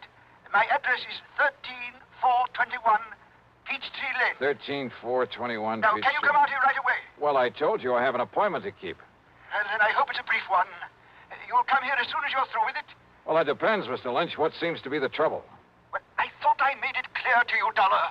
My life has been threatened. Well, isn't that something for the police to handle? The police? After all, unless there's insurance involved. Why, of course there is. My own Oh, what company, Mr. Lynch? company. Yeah, that's right. Well? Now, what is the matter with you? What difference does it make? If my life is in danger, I need your protection. Okay. Who made this threat against your life and why? Oh, good heavens, man, do I have to go into that sort of detail on the telephone? Well, unless I know what this is all about and, look, you didn't answer my question, Mr. Lynch. Have you told the police about this? Do you think I'd call on you if I had? But if your life has been threatened, the thing And I to do... tell you it has. What is the matter with you? All right, then. Call in the police. Now, you listen to me, Dollar. Meantime, if I find any legitimate reason why I should make an investigation, Don't you understand? I'm not asking for investigation. I'm asking for protection. And I tell you, the people for But you now, to look, call... you have my name, you have my address. Now, you get on over here. But don't you see? I can't shall be just... waiting for you. Mr. Lynch. Okay, mister, go ahead and wait. Of all the crackpots. I wonder, though. Yeah? Johnny? Yeah, that's right. Pat McCracken, Johnny, Universal Adjustment. Oh, say, Pat, will you find out for me what company, if any, holds a policy on a Walter E. Lynch over in Manchester? Sure, Johnny. But listen, I thought you were going to be here in my office at 10 o'clock sharp. Pat, I'm sorry, but this I need phone... your signature on a deposition for that arson matter you covered last I week. know. And I've got to have it right away. See, one of our men will take it with him out to the coast on the 10:30 plane. And, Johnny, it's 8 minutes after right now. Yeah, I see it is. Pat, I'll be there in 3 minutes flat. Okay. Meantime, look up that Walter Lynch for me, will you? Okay, just get on over here. Right.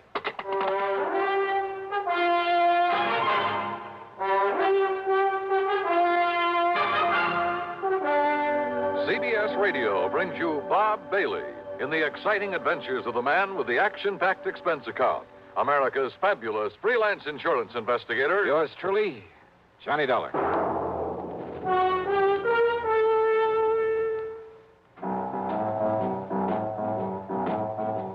Talk about best-selling records. Here's a familiar tune about America's best-selling filter cigarette, Winston.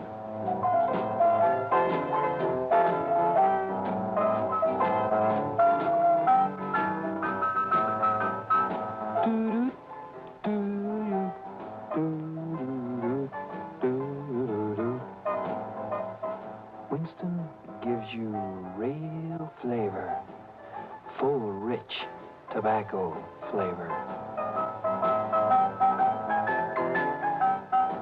And you know, that's because only Winston has filter blend up front.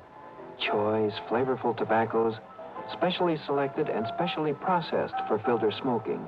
No wonder Winston tastes good, like a cigarette should. Smoke Winston.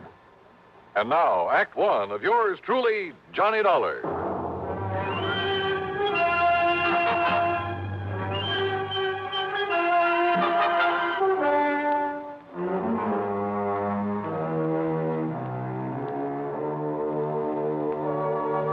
Expense account submitted by Special Investigator Johnny Dollar to Eastern Trust and Insurance Company, Home Office, Hartford, Connecticut. Following is an account of expenses incurred during my investigation of the hapless Ham matter.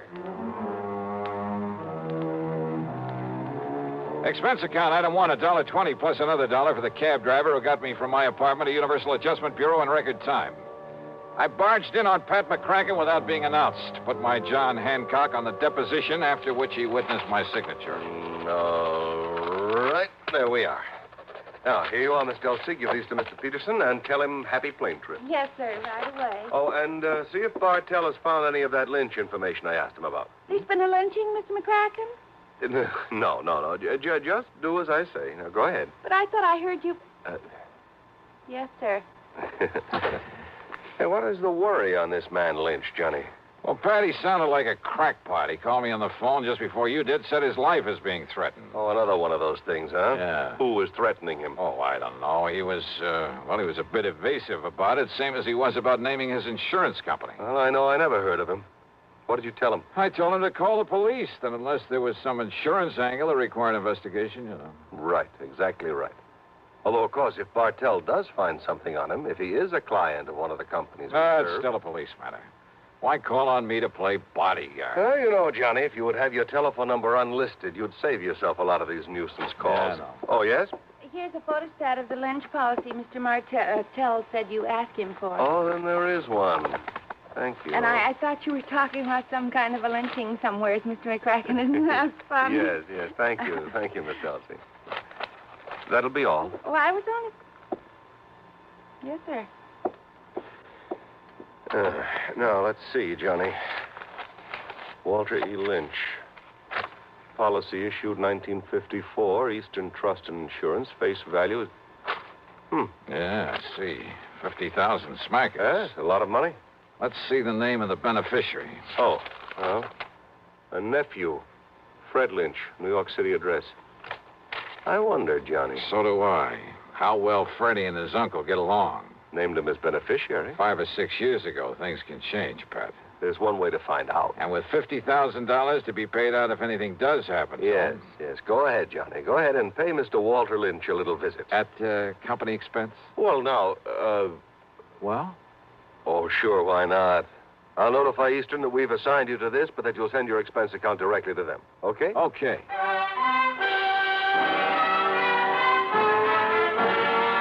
It was only about 13 miles from my place to Manchester, and I used my own car, but I saw no reason for not using the old expense account, so item 2 was $4.60 for a tank full of gas.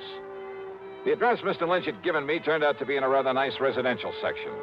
The house was a small but attractive Cape Cod affair, surrounded by stately elm trees.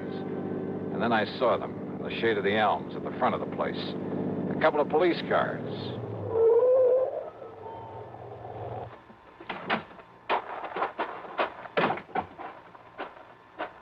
Just a minute there, mister. Huh? Oh, hi, officer. Who are you and what do you want around here? Oh, my name is Dollar, Sergeant Johnny Dollar, insurance investigator. I came here to see Mr. Lynch. Insurance investigator, huh? Any credentials? Better let me see them. Oh, sure, you're okay. Here you are. Hey, what's happened around here? Okay, Dollar. You boys act pretty fast, don't you? What do you mean? Is Mr. Lynch in some kind of trouble? I'd call it worse than trouble, Dollar. He's dead. He's what? That's right. Murdered. Well, then I'd better get inside there and see what's what. Yeah, Dollar. Sure, maybe you better.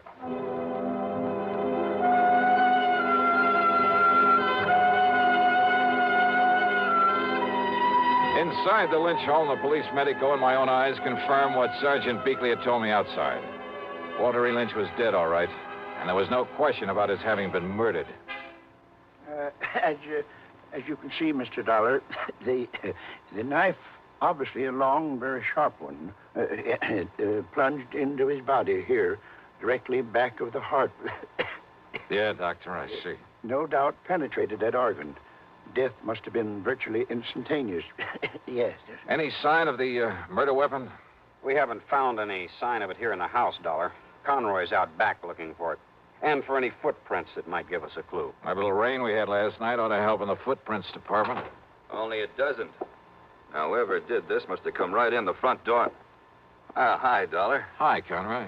Sergeant, you want me to see what's holding up the boys from the lab? Yeah, I'll give them a call. Right, you are.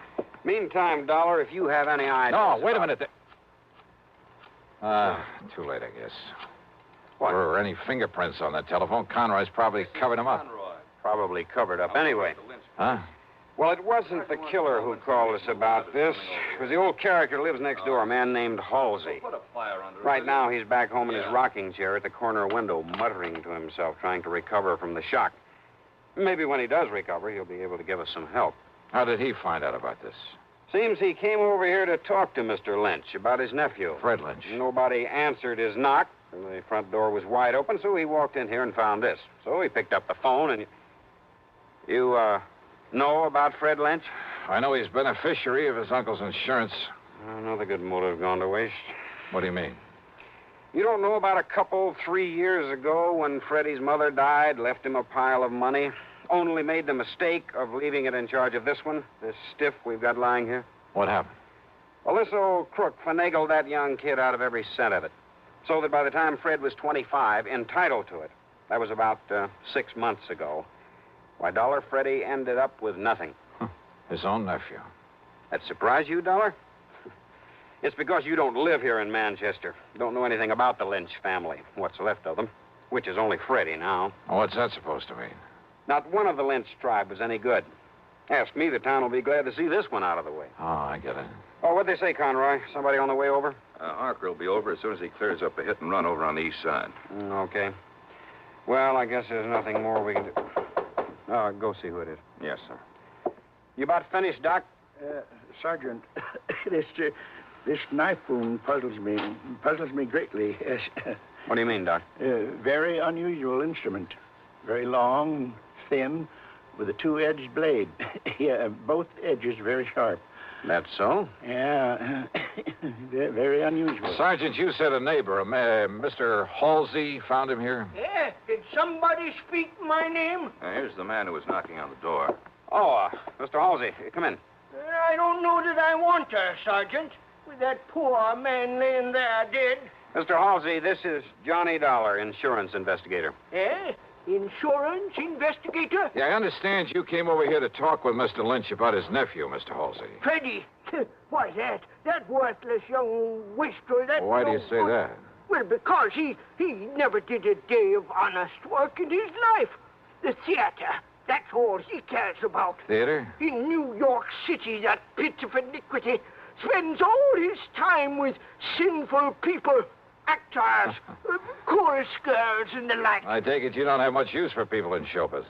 Scum of the earth. That's what they are. That's all they are. Yeah, and well... he's one of them. Now, Mr. Halsey, and if you... when I saw him here this morning... What?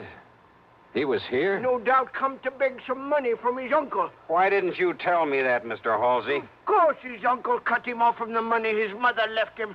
Wouldn't you have done the same? Mr. Halsey, listen, will you... Yes? Well, wouldn't you? Look here now. An actor he is in that sinful city down there. Wait a minute. You say that Freddie was here this morning? Yeah, of course he was. When? That's why I finally made up my mind to come over here and talk to Walter about him. What time was he here? Well, from 9:30 to a few minutes of 10.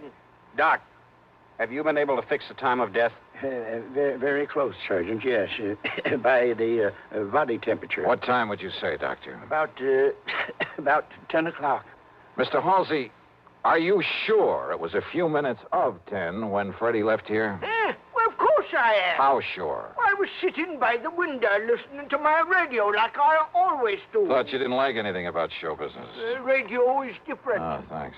Freddie left this house just before the WDRC announcer gave the time as 10 a.m., and radio time is accurate time. I see what you meant, Sergeant, about a motive going to waste where Freddie was concerned. What are you talking about, Dollar? The doc says death was about 10 a.m. I know.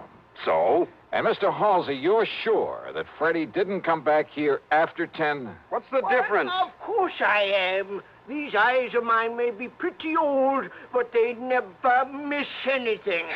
Well... What's the difference, Johnny? Freddie's the one that killed him. Lord knows he's the one logical suspect. No, Sergeant. Doc says approximately 10. So, all right, it was a few minutes before Freddie left here. So Freddie killed him. Now, look, everything ties up. Yeah, and the kind of a knot that's going to hang that boy. No, Sergeant. I wish it was that easy. Oh, of course it is. Motive, opportunity, everything. It all spells Freddie Lynch. No. Conroy put a tracer on him. Right, Sergeant. Sergeant, I'm afraid you're wrong. How can I be? That is, if Mr. Halsey is sure of his times. Of course I am. On the radio Okay, Dollar, why? Because Walter E. Lynch was still alive after 10 o'clock. What are you talking about? How do you know? Because he'd called me on the phone. Because I myself was talking to him at exactly 8 minutes after 10.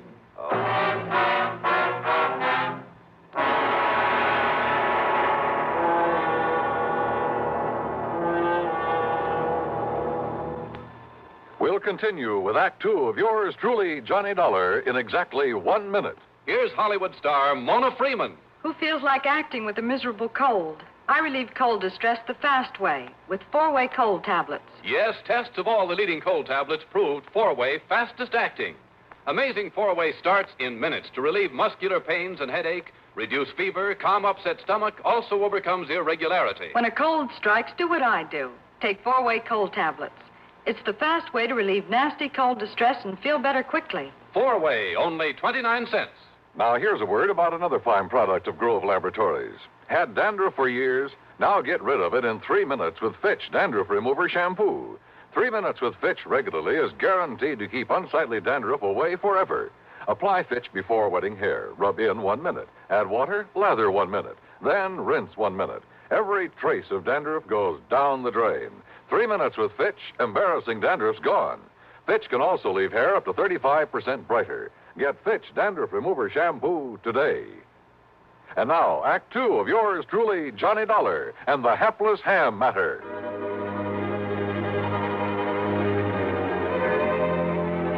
No question about it. I was the perfect alibi for Freddie Lynch. Freddie had left his uncle's house a few minutes before 10. I had talked with his uncle at 8 minutes after 10. Yeah, and when the police checked up, they learned that Freddie had taken a bus to New York at 10:15. On foot, and he was on foot. Old man Halsey had seen that. He had to leave the house before 10 to make that bus. I told you, young man, these eyes of mine may be old, but they never miss a thing. He was on foot, all right, and he left this house before 10 o'clock, and he didn't But now wait a minute. If someone else came in here to commit the murder after Freddie left, why hadn't old man Halsey seen that person? You're right, Dollar. Nobody else came here, so it must have been Freddie killed his uncle. All right, now look, Sergeant. Only how could he? Because if you talked to Mr. Lynch at 8 minutes after, and Freddie was on his way to the bus station, and he had to be... Wait, then Sergeant. it's impossible. Dollar, this really bugs me. All right, listen, the murder weapon. Very unusual. I know, Doc, you told me. It must have been something I'd never seen before. I wouldn't be too sure about that, unless you feel the same way Mr. Halsey does about show business. What? Terrible, sinful, iniquitous, immoral. Yeah, maybe you're right on this one. What are you getting at, Dollar? I'm getting out. Was that an express, that bus that Freddie took to New York? No, it was a local. But I don't see Then what... with luck in my own car, I can beat him down there. Do you know where he lives, Mr. Halsey? I certainly do. All right, where? At 1231 West 43rd Street. Good. I'll see you later. Now, Dollar... Oh, and Sergeant, maybe you can fix any tickets for speeding I pick up along the way. Somehow, just lucky, I guess, I managed to reach the address in New York without getting pinched. A $10 bill of the superintendent, that's item 3, got me into the rooms of Freddie Lynch. The walls were plastered with theatrical programs and playbills, most of them from summer playhouses, off-Broadway shows. In a closet, I found some costumes he'd used in various productions. In one corner was a battered shield with a broken spear beside it. Some heavy oriental belts and jewelry. The long robe of an Arabian desert rider with a sort of turban to go with it. Yeah, everything fitted in very nice.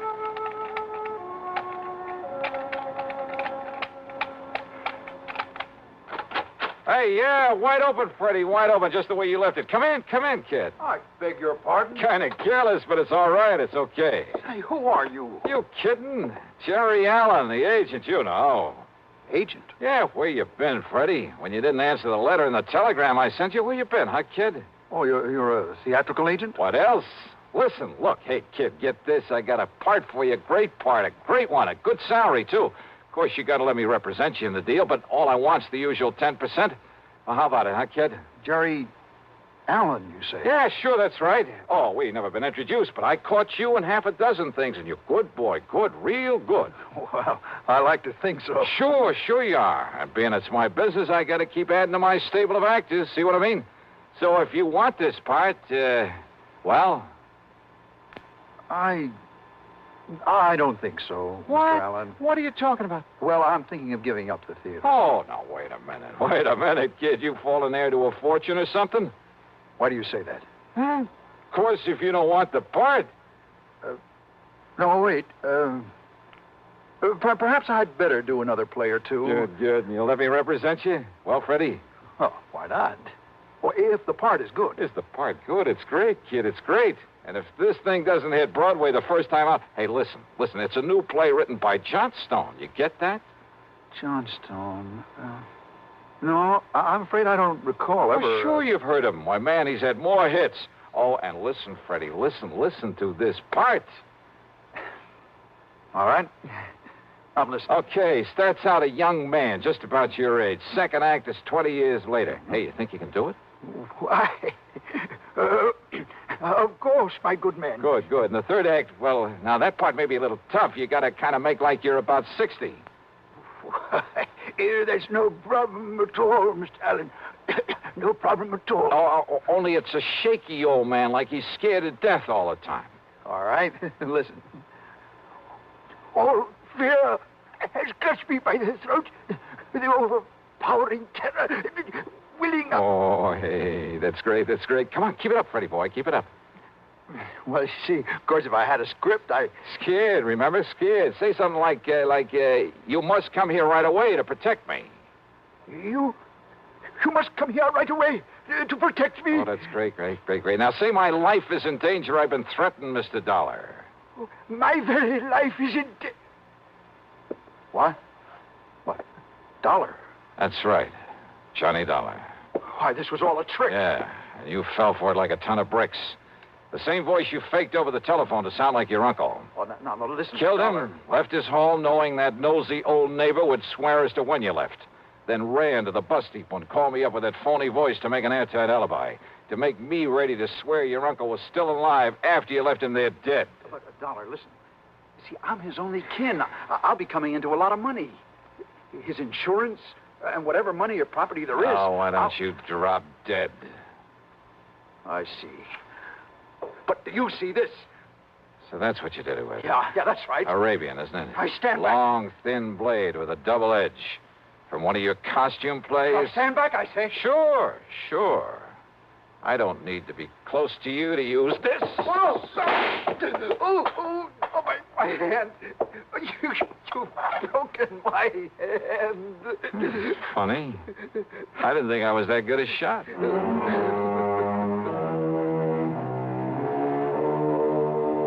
So now I'll have to make another deposition for the sake of another trial. And I'm sure that hamming it up in court won't keep Freddie from playing out the rest of his life in front of a captive audience. Expense account total, including a flock of incidentals, well, let's call it $100. Yours truly, Johnny Dollar.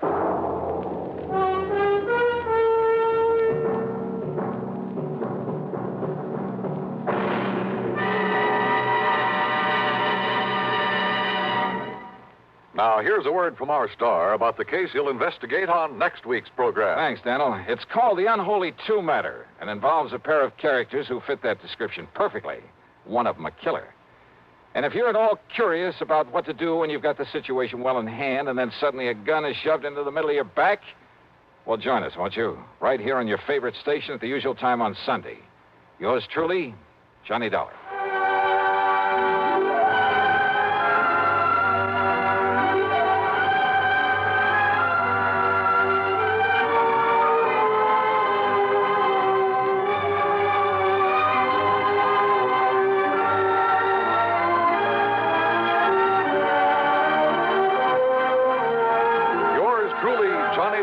Starring Bob Bailey, originates in Hollywood and is written, produced, and directed by Jack Johnstone. Heard in our cast were Virginia Gregg, Chet Stratton, Lawrence Dobkin, Sam Edwards, Herb Ellis, Ralph Moody, and Junius Matthews. Be sure to join us next week, same time and station, for another exciting story of yours truly, Johnny Dollar. This is Dan Coverly speaking. Next, Ray Bradbury's science fiction classic 0 Hour as suspense follows on the CBS Radio Network. And Johnny Dollar. Earl Foreman, Johnny. Oh, hi, Earl. How are things down in sunny Florida? I don't know. You what? I'm calling from Green Mountain Falls, Colorado. What under the sun are you doing out there? Fishing trip? Hardly. Because if it is, I'll join you. I want you to join me, all right, but no fishing. I got a problem, Johnny. One of my important clients has disappeared. Ah, I see. Okay, Earl, I'll grab the next plane.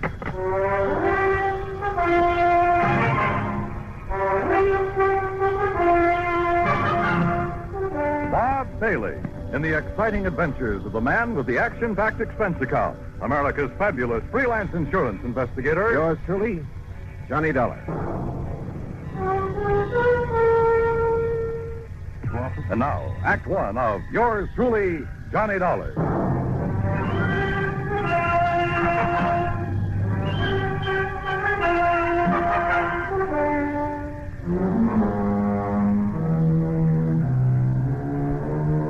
Expense account submitted by Special Investigator Johnny Dollar. To the Tri-State Life and Casualty Insurance Company, attention Earl Foreman. Following is an account of expenses incurred during my investigation of the Three Sisters matter.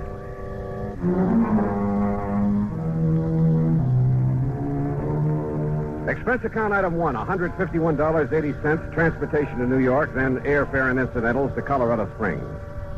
Earl met me at Peterson Field, the municipal airport. Oh, I'm glad to see you, Johnny. Hi. Toss in your bags and hop in. Okay, sure. And where's this Green Mountain Falls you called from? A little place about 12, 13 miles east of here.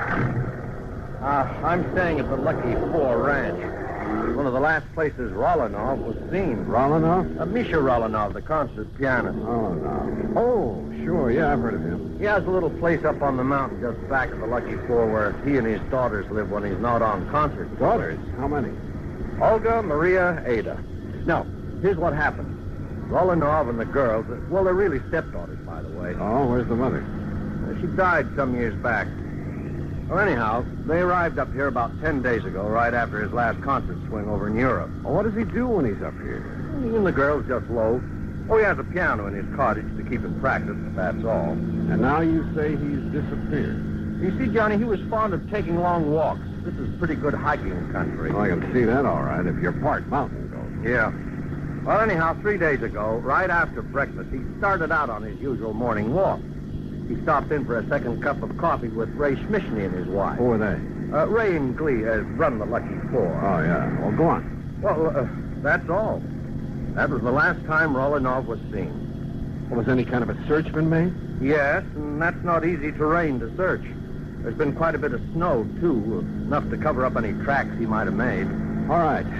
Do you know of any reason he might have wanted to disappear? No, I don't think so. I knew him very well, Johnny. I've known him for years. Of course, he occasionally got fed up with having 3 girls around his neck all the time. Silly man. Well, that who wouldn't, but he loved them, I'm sure. Especially Ada, the youngest. She's a brilliant pianist. Hey, Earl, tell me, how did the girls feel about him? Really feel about him? Oh, no, just a minute. Well, you said yourself they aren't his own blood. Well, just wait till you meet them and decide for yourself. Yeah, Earl, I will.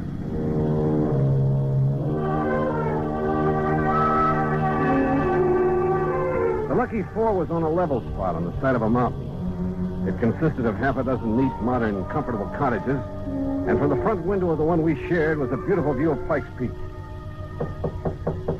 Huh? Oh, come in, Ray. Come in.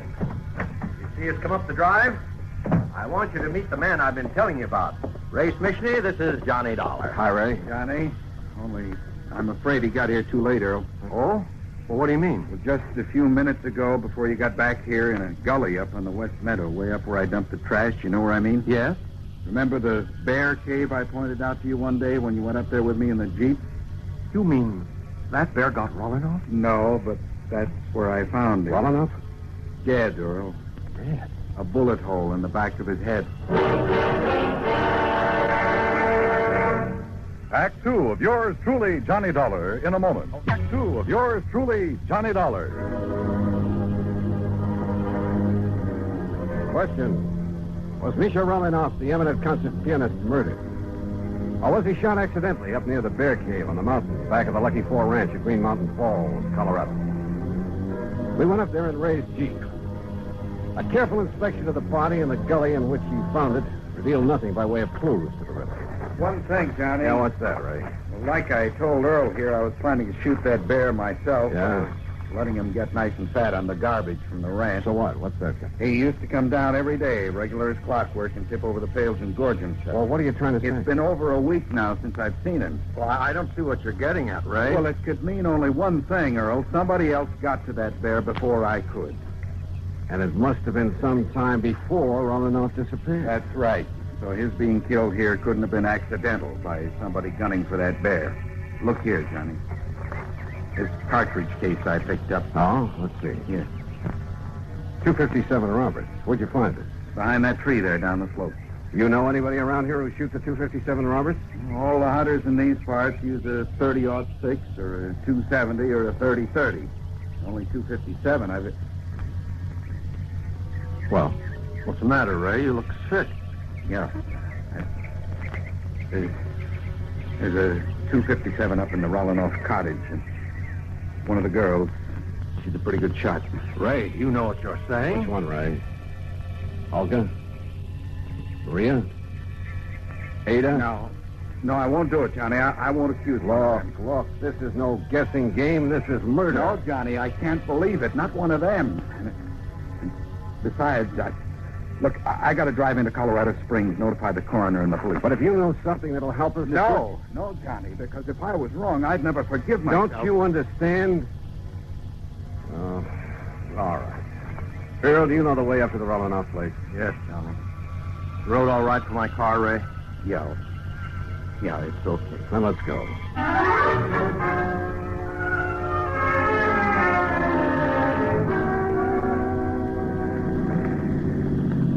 Hey, take it easy, Earl. This road isn't much wider than the car. I know it.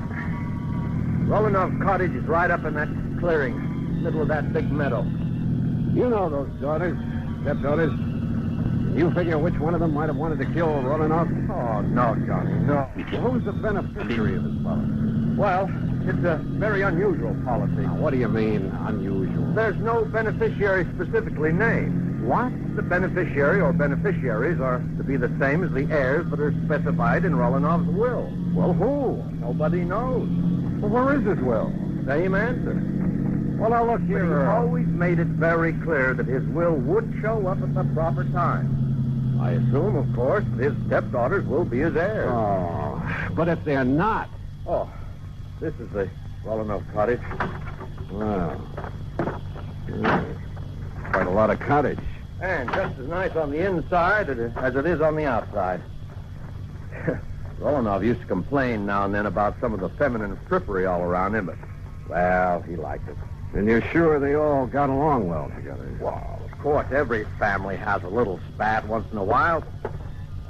Johnny, now listen to me. Earl, we shall see what we shall see. I know that after what Ray said, the evidence kind of seems to point to one or all of them, but, well... Yes? Oh, hello. To say the girl who stepped through that door was beautiful would be the understatement of the week. Tall and striking, dressed in something that looked like Schiaparelli or Christian Dior, as though she'd just stepped out of Charles or the Ritz. And if her two sisters were anything like this... Johnny, I said this is the older sister, Olga Rollinov. Johnny. Oh, I'm sorry. Hi, Johnny. Hi. Daydreaming? Yeah, I guess so. So you're the investigator Earl told us about. Come in, won't you? Sure, thanks. Have you found out anything about Daddy? Olga, that's what we... No, Olga, we haven't. Oh, dear, such a terrible thing. Oh, wait a minute, Johnny. You wait. Ada, we have guests. Oh? Hello, Earl. Oh, hello, Ada. And this good-looking man is Johnny Dollar. Hi. Hello. Well, that's a nice, warm welcome. Ada, why don't you go in and fix your hair? You look a fright. That plain old house dress, really. What's that you're playing, Ada? It's the last thing Daddy wrote. He wrote it frantically the morning it was almost as though he knew something was going to happen to him. Oh, come now. And then he had to write it before it did happen. Oh? Where were you, Ada, the morning he left? Right here, Johnny. Playing this for the first time. Ever since he's disappeared, I've been trying to figure if it had some special meaning. Oh, Ada, that's such a silly idea. Is it? What did you mean by that, Olga? Oh, it's really... Well, it's like a lot of other silly ideas she gets over her music. Yeah, like what? A lot of things. As though she should be the concert artist in the family instead of Daddy. Maybe now that he's gone, I will be. I'll be greater than he ever was. Oh, sure. And I'll do it in memory of him. You'll do it for your own self-glorification. I'm sorry, son. That's all right. Incidentally, where were you that morning, Olga? In Colorado Springs. I went shopping right after breakfast. Or rather, window shopping. Oh. I need some new things so badly, and... Well, you know, I have to keep up with the styles, or I'd look like our poor little artist here. Oh, yeah. So, where was your other sister, Maria? I don't know. Oh, Ada, stop that! When I left the house, she and Ada were doing the dishes. Well, you weren't helping. I told you, Johnny, I had to go into the spring. Oh, yeah. Where is she now? Oh, Maria's probably out in the hills somewhere, camping all Maria's right here, Olga. Hello, Earl. Well. Oh, come in, dear. This is Johnny Dollar, the investigator Earl said that you was getting. Yes. So I see. Well, investigator? I saw two. And I didn't like what I saw. Maria was dressed in khaki shirt, breeches, and hunting boots. And hanging in the crook of her arm was a high-powered hunting rifle.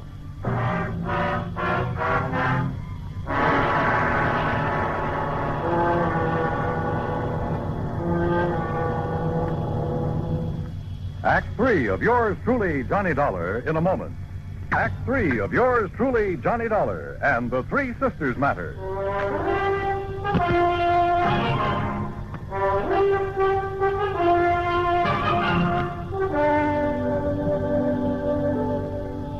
How about aiming that rifle the other way, Maria? Oh, sure. I'll set it down the corner. It's empty, needless to say. Better let me see it, huh? Oh, I told you it's empty. Are you a hunter too, Johnny? You talk as if you were, dear. Are you, Maria? Do you do a lot of shooting? Shooting, yes. Killing. Oh, Tramping around these mountains, blazing away at anything that moves just for the sake of... How about that, Maria? Oh, it gives me something to do. Kind of a relief. What else is there to do in this godforsaken place? Have you any other guns? A little 22 that I use for plinking. We all use it. Why? I want to see that one you put in the corner, Maria. Sure. And please don't start waving it around the way you did. Here you are. Why are you so interested in it? Oh, I... 30-06. That's right. Johnny? And your only other one is a 22. That's right. But why? That's no 22 up there over the mantel. That's Daddy's son. An LT-57. Oh? Get it down for me, Maria. Why? And why all these questions, Johnny? Better tell them, Johnny. Yeah, I guess. Tell us what? We found your father's body. Body? Johnny, you can't mean that. I'm sorry. He was shot by a high-powered rifle. Where? Where is he? What happened? This is terrible, Johnny. Tell me. What are you crying for, Olga? I suppose you're glad, Maria. Because now you can do what you please. No more of those boring concert trips all over the world. No more of this godforsaken place, as you call it. All right, now I listen, suppose Maria. you're glad because now you'll have money, fancy clothes, Europe, the Riviera, South America, men. Stop! Stop talking like that. Why? Because it's true. No, because it's... Ada, for heaven's sake, stop playing that thing over and over and over. What are you trying to do? Drive us out of our minds? No, I'm trying to find out why Daddy wrote it. What compulsion made him feel he had to write it before he left that morning? Hey, wait a minute. Well, all I have to say Wait, is... I said. What is it, Johnny? Ada, get back to that piano. What? Sit down. Play that thing again. Now play it, slowly. Stop. Johnny, what under the sun are you doing? Listen, Earl. The notes on the piano run from A to G like this. Don't you see? The first three notes of that thing she's been playing are A, D, A. Listen. A, D, A. Ada? Yes. Daddy wrote it as a message to me. Oh, now, wait a minute. The rest of it now, quickly. D, E, F, A, C, E, deface. E, D, G, E, edge. C, A, G, E, cage. D, E, D, bed. What is that supposed to Ada, deface, edge, cage, bed. The canary cage. Right. And that's exactly what I'm going to do. Tear out the base of that cage. Don't hurt them at first. Will somebody please tell me what this is all about? Hey, look here. Look. It has a false bottom. Yes, but look what's in it, hidden there. Yeah. Last will and testament of Misha Rolinoff. Johnny. Plus... What does it say, Johnny? That note with it. Daddy's handwriting. What? Earl, it looks like Rolinoff put the finger on his killer. Johnny, what does it say? And my reason for deliberately omitting her from my will. Omitting whom from his will? What are you talking about? Read on, Johnny. Let me see. is not only because of the self-centered life she's always led,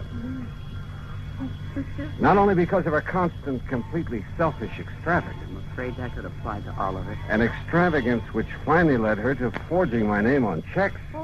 Who, Johnny?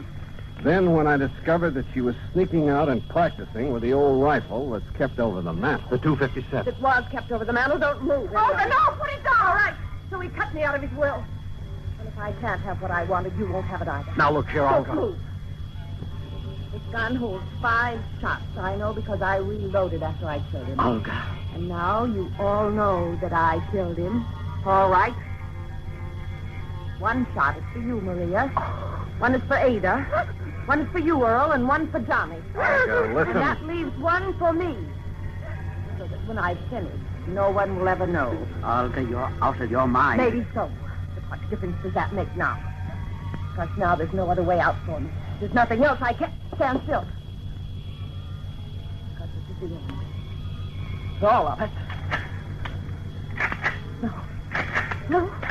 It's empty. It's empty. The gun won't stop me. There's Maria's gun. Not for you. I'll got to leave you. You treat this. Oh.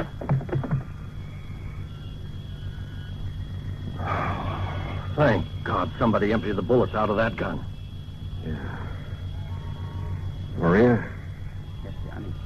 Ada and I, we didn't want to believe it. We tried not to, but I guess we knew that when Daddy disappeared, she must have somehow said something like this might happen. And she did kill him. Yes, she did. Oh, Johnny.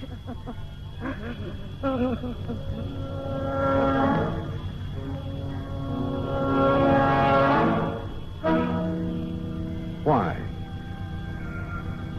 Why? What kind of a mind could be so twisted? Expense account total, including fare back to Hartford, $351.20. Remarks? None. Yours truly, Johnny Dollar.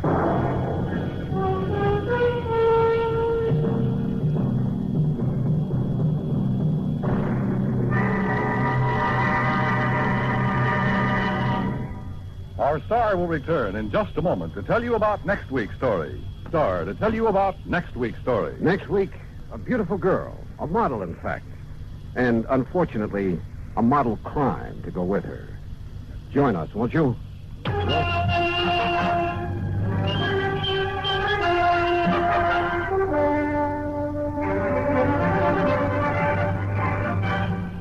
This?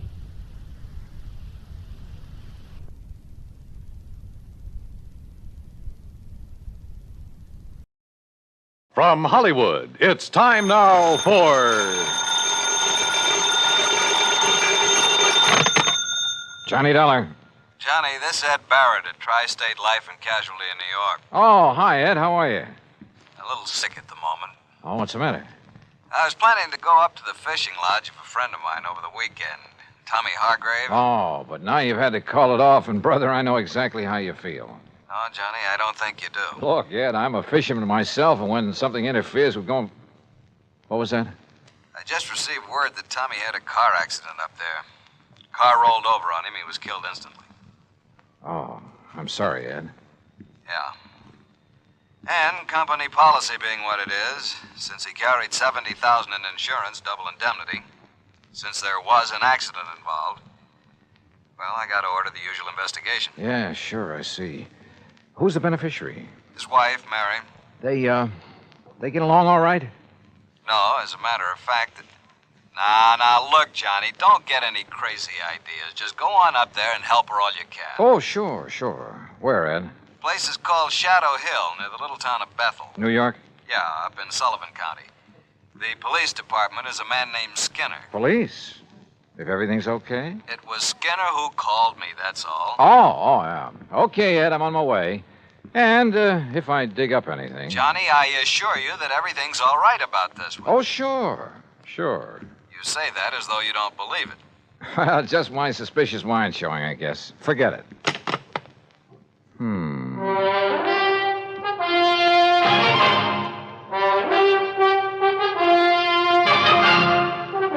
Bob in the exciting adventures of the man with the action-packed expense account, America's fabulous freelance insurance investigator. Yours truly, Johnny Dollar.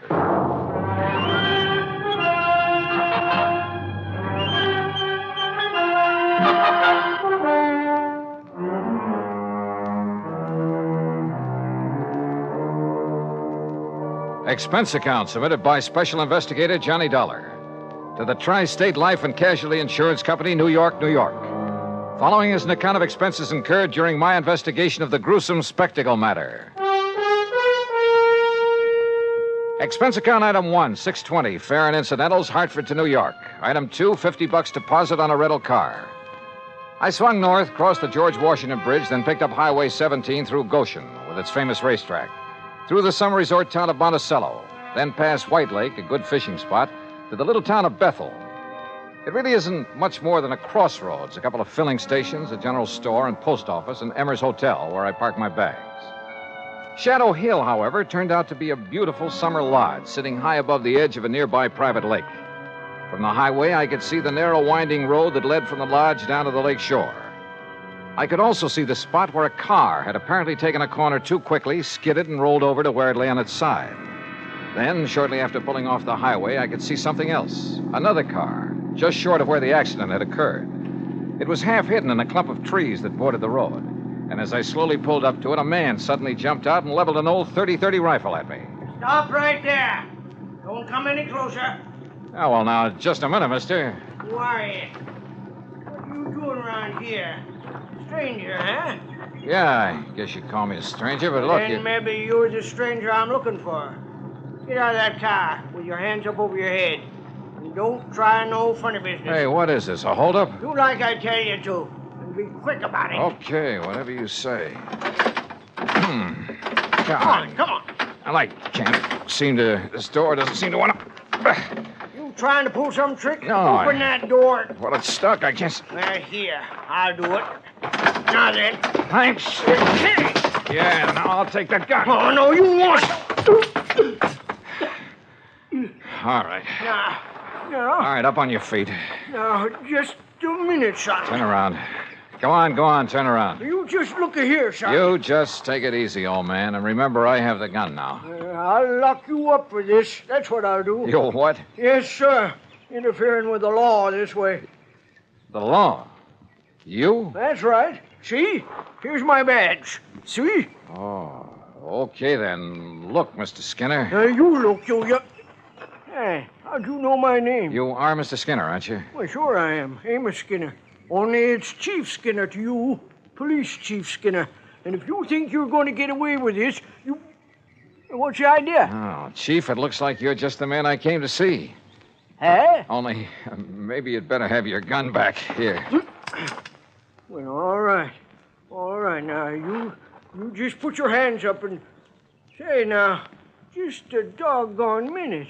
Who are you? Johnny Dollar? Johnny Dollar? That what you said? That's right. The Johnny Dollar? I'm an insurance investigator. Well, praise be to Betsy. Well, I might have known there was someone like you, the way you outsmarted me. Banging the car door against me that way. Oh, I'm sorry about that, Chief. Well, Johnny, I'm real proud to meet you. And believe me, son, I'm just mighty glad you're here. Oh? Why do you say that? Just you look here, Johnny, over the edge of this road. Look. You see it down there? That car? Is that the car in which Mr. Thomas Hargrave was killed? Oh, you know about that? That's what I came here to investigate. Well, all right then. Now, you listen here to me, Johnny. Well? I'm the one that telephoned down to Mr. Hargrave's insurance company down to New York. So I understood. I did it as a favor to Mary. That's his wife. On account of she was so broke up and all. Never did like her, but she was pretty upset. Very considerate of you, Chief. And I told the insurance company just what I told everybody else. That Tommy Hargrave took this turn in the road too fast. Now, you see the turn right above here? Yeah, that's a sharp one. Well, he took this turn too fast and skidded off the side, and the car went over and pinned him underneath it, and that was it. Killed him. Well? Well, all right. Now, Johnny, I just come over here from old Doc Walton's. It was down the dock that I took Tommy's body yesterday just after it happened. And you know why I come back here? Well, I can think of one good reason. Yeah. From something you just told me. Yeah. And from what I can see of the car down there. Yeah, well, it was because I suddenly started thinking, how could a man who knows this road so well ever make a mistake of... Hey, what were you going to say? Well, Chief, that car was coming down the road, down from the lodge, wasn't it? Yeah, that's right. That means he made a left-hand turn right here. Correct. The car went off the road, fell on its side, and leaned right where you landed, right where you see it, right on top of Tommy Hargrave. That car is a sedan. Yeah, that's right. And even from here, I can see that the windows are all closed, except for the one next to the driver's seat. Correct. But now... Then it's obvious it didn't roll completely over. No, sir. It just flipped over on its side and slid down there. And yet you say that Tommy Hargrave's body was under it. That's right. Under the right side of the car where we practically had to dig it up. Hey? Uh-huh. Can you tell me how he could have fallen under that side of the car, windows closed? Johnny, Yeah. Tommy was murdered. That's what. And the car pushed over on him to make it look like an accident. And Johnny, you proved it. A couple of other things we've got to prove, Chief. Hey? Like what? Who murdered him? And why? Act two of yours truly, Johnny Dollar, in a moment. Our flag now numbers 50 stars, and behind each star there stands yet another flag, representing one of the 50 states. Rhode Island's state flag is white with an anchor, first used as a colony symbol in 1647. The motto Hope was added in 1664, when the government was organized under a charter from King Charles II. A circle of 13 gold stars were added for the original 13 colonies. This is the flag of a unique colony and state, which carried out a most noble experiment in freedom. The Royal Charter of 1663 reads, "To hold forth a lively experiment, that a most flourishing state may stand and best be maintained with full liberty and religious concernments." Rhode Island's state flag, the flag of the 13th state to enter the Union, was adopted on May 19th, 1897. And now, Act two of yours truly, Johnny Dollar, and the gruesome spectacle matter.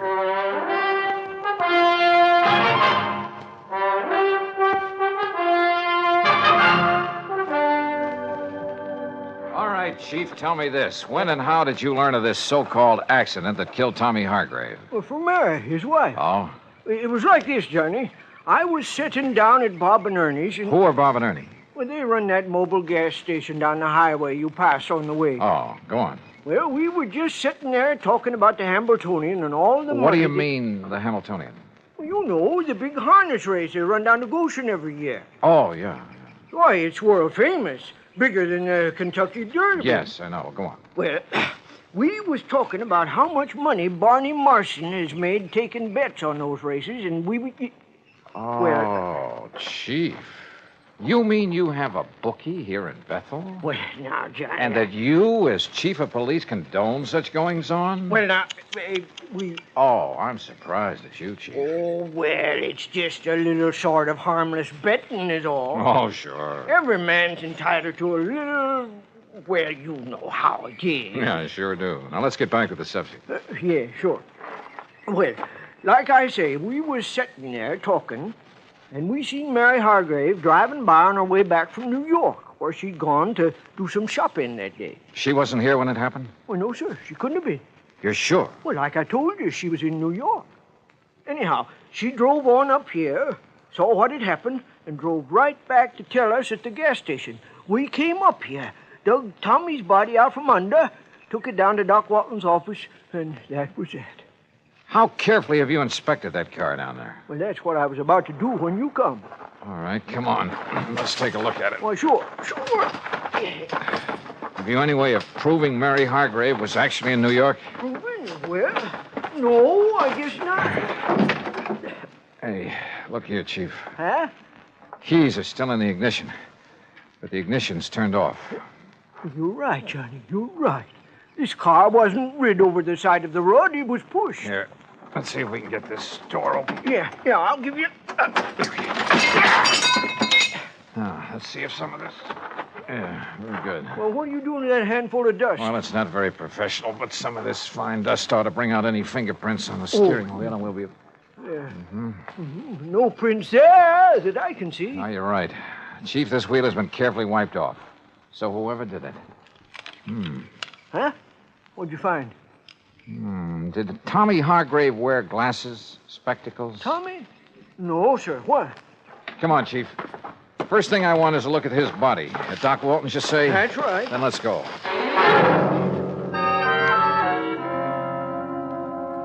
Well, as a matter of fact, it was I who suggested to Amos, to Chief Skinner, I should say, that he go back and have another look at that car, Mr. Dollar. Just why, Dr. Walton? Because a couple of things about this body made me wonder. Look here, the way the clothes are torn, as though he'd had some kind of a struggle. Scratches and contusions on his hands. But more important, here. Yeah? Here at the base of the skull, this mark. Up where that car is, there are no rocks, no stones, no anything that could make a mark like this. And there's another on the face below the eye. You know what that looks like to me, Doctor? Oh, what's that? The mark from the butt of a .38 automatic. And I've seen plenty of them. My Betsy, Johnny, you're right. Then that would indicate Hargrave was murdered. And the car pushed over on him to make it look like Yes, sir. And Johnny and me found a few other things around that car that would indicate the same thing. Doctor, I understand Tommy Hargrave did not wear glasses. No, not that I know of. Of course, Mary, his wife... She wears them? Yes, she does. Can't do without them. What kind? Well, just regular tortoiseshell, you know. Something like these, maybe? Well, no. Granted, one lens is smashed and part of the frame is broken, but is this the kind she wore? Yes, Mr. Dollar, I'd say so. Of course, a great many Johnny, surely you don't think his own wife... They didn't get along too well, did they? Well, no, but after all, when any couple's been married 10, 11 years... Also, she just happens to be the beneficiary of his sizable insurance policy. Good heavens, Mr. Dollar. Yeah, I think we'd better pay a little visit to Mrs. Mary Hargrave.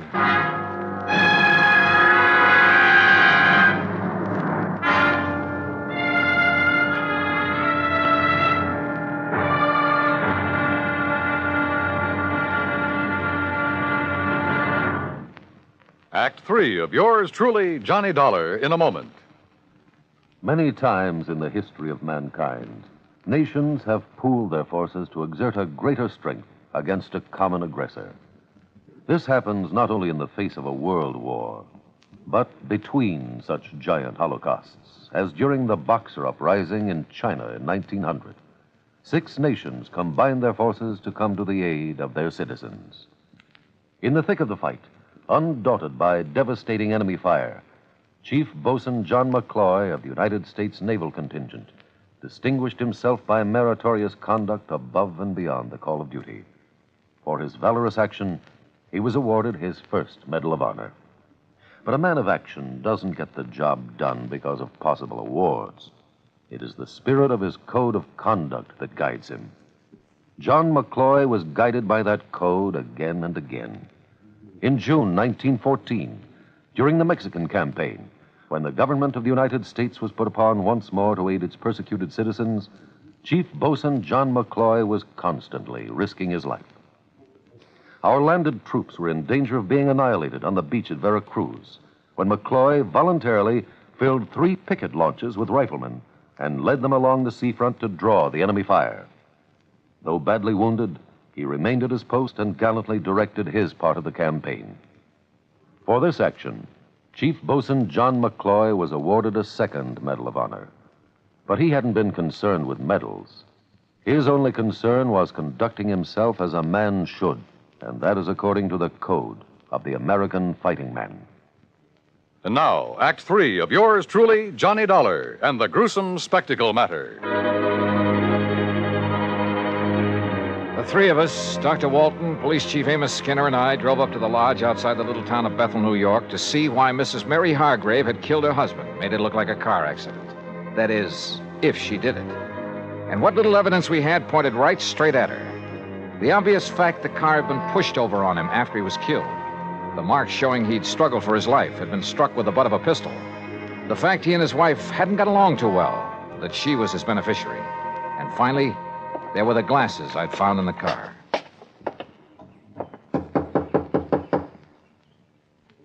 Betsy, I wonder if she found out you were here, Johnny, and has flew the coop. Isn't that her car in the yard? Yes, Mr. Dollar, it is. All right, then. If she is here, well, sir, I'll arrest her right on the spot. No, let me handle this. But, Johnny... I said please, let me handle it. Yes? Oh, Dr. Walton and Chief Skinner. That's right. And this here is Mr. Johnny Dollar. Oh, yes, Mr. Dollar. Mr. Barrett at the insurance company phoned that you'd be here.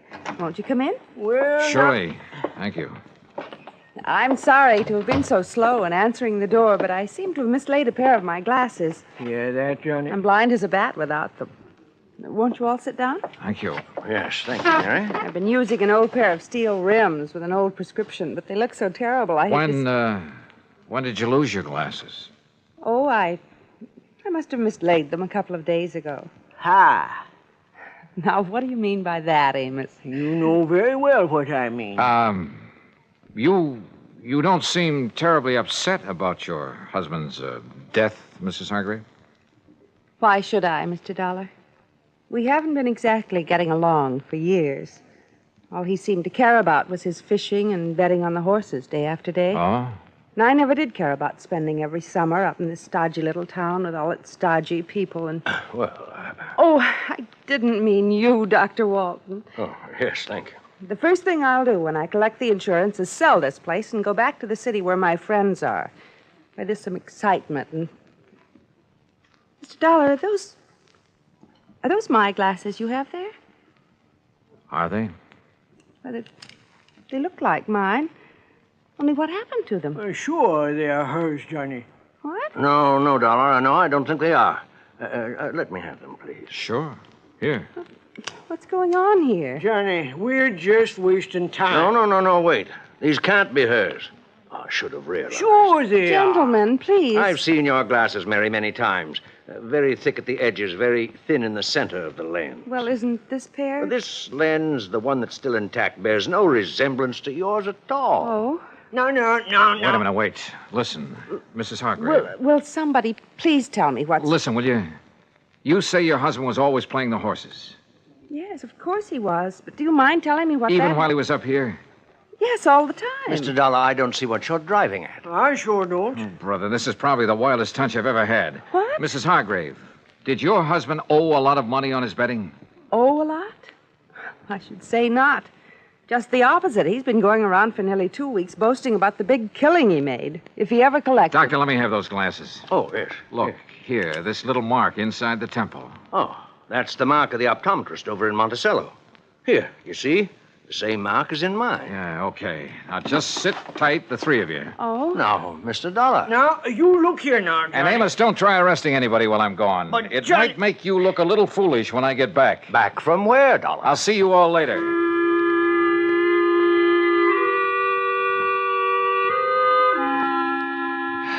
Well, that's really just about all there is to this case. Oh, except, of course, for the fact the optometrist in Monticello had no difficulty at all in matching the glasses I'd found with the prescription of... Yeah, you guessed it. They had belonged to the bookie Chief Skinner had told me about, Barney Marston. Of course, Barney wanted to put up a fight when we faced him with the facts. But then he couldn't seem to explain the various and sundry bruises he was carrying around until we reminded him of the fight he'd had with Tommy Hargrave. Yeah, he'd killed him and pushed the car over on top of him. The reason for it all? Simple. Tommy had won a cool $25,000 from him. Had threatened to put him out of business if he didn't pay, which he couldn't.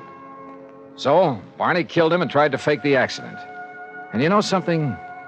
I have a sneaking suspicion Chief Amos Skinner isn't going to stand for any bookies operating in Bethel, New York from here on out.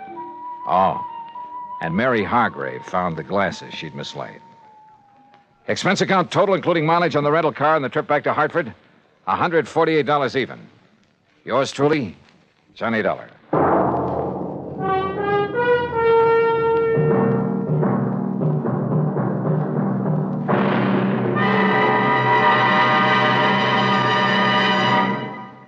Our star will return in just a moment. Our flag now numbers 50 stars, and behind each star there stands yet another flag representing one of the 50 states. Kansas' state flag is dark blue, and in the center is the state's seal, surmounted by a large sunflower, the official state flower. The seal reflects the history of Kansas, the train of ox wagons going west, for most of the great roads passed through Kansas. An Indian is depicted chasing a herd of buffalo, recalling the words of the official state song, "Oh, give me a home where the buffalo roam." For this truly was the home of the buffalo and Indian. The East is represented by a rising sun, and the promise of future prosperity is indicated by the steamboat on the river and the farmer plowing the field. Above a mountain range are 34 stars, for Kansas was the 34th state admitted to the Union. Over all is the state motto, Ad astra per aspera, to the stars through difficulties. Kansas state flag, the flag of the 34th state to enter the Union, was adopted on March 23, 1927. Now, here's our star to tell you about next week's story. Next week, well, listen. I promise you the most unusual case and some of the most unexpected people you ever... Well, join us, won't you? Yours truly, Johnny Dollar.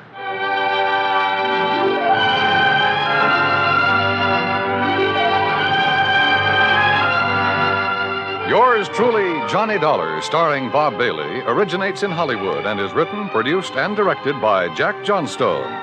Heard in our cast were Virginia Gregg, Harry Bartell, Junius Matthews, and Joe Kearns. Be sure to join us next week, same time and station, for another exciting story of yours truly, Johnny Dollar. This is Dan Coverly speaking.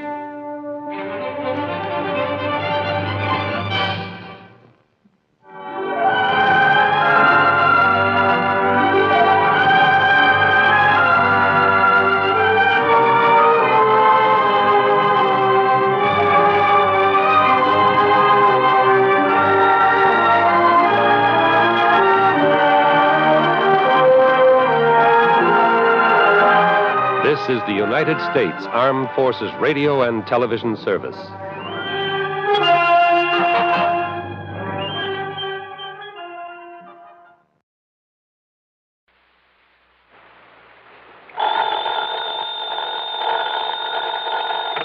Johnny Dollar. Hi there, Johnny. This is Helen Daner. Helen Daner? That's right. I live out here in Morro Bay, California. I see. Insurance with one of the companies you represent, the Greater Southwest Insurance Company. Oh, yeah, I do a lot of work for them. But also, Johnny, do you mind if I call you Johnny? Well, no, not at all, Miss Daner. Or is it Mrs.? It's Miss, or better still, just Helen. As I started to say, I not only have that insurance, but, Johnny, I never miss that radio program of yours where you tell all about those exciting cases you solve. Sometimes I just don't see how you do it.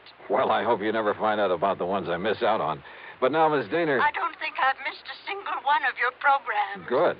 I'm your most loyal listener, and I think you're wonderful. Well, thanks. And that's why I'm calling you instead of the police about this. Well, look, Miss Daner, Oh? Yes. Calling about what? Johnny, if the police weren't able to nab them, isn't that what you say, nab them? Yeah, sure, but go on. Well, Johnny, these terrible people might suspect that I'm the one who told the police about them. What people, Miss Daner? And if that happened, well, I guess you can just imagine what they might do to me. Well, who are these people you're talking about, and just what is it they're up to? All right, Johnny. Now listen carefully. Yeah. Yes? Miss Daner? Hello? Hello? Hello?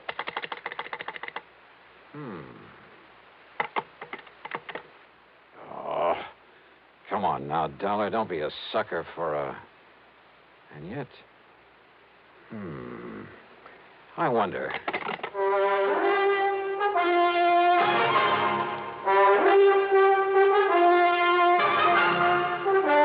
Bob Bailey in the exciting adventures of the man with the action-packed expense account, America's fabulous freelance insurance investigator. Yours truly, Johnny Dollar.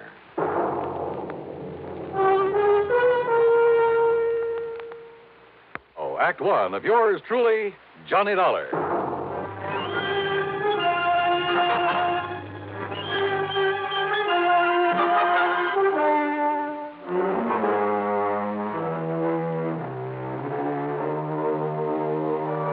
Expense account submitted by Special Investigator Johnny Dollar to the Greater Southwest Insurance Company, Home Office, Los Angeles, California.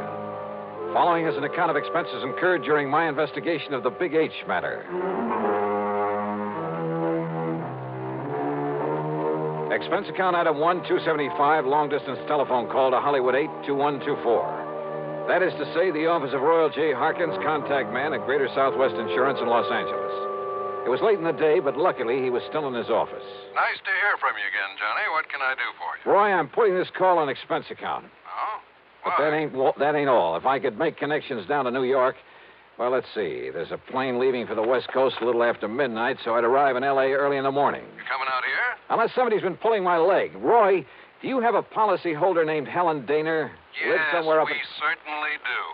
Well, now, what's that mean? She's an elderly woman, a spinster, who lives up in the little town of Morro Bay. That's about 200 miles north of here. Johnny, she called this office early this afternoon. She demanded your phone number there in Hartford. And? Well, I didn't give it to her. Why not? Because she wouldn't say why she wanted to get in touch with you. Oh, fine. And knowing how busy you always are, well... But then, just a few minutes ago, I began to wonder about it. Yes? Well, after all, if she wanted to contact you about some insurance matter... Yeah. What? Well, did you call her back? Yes, since we handle all her insurance.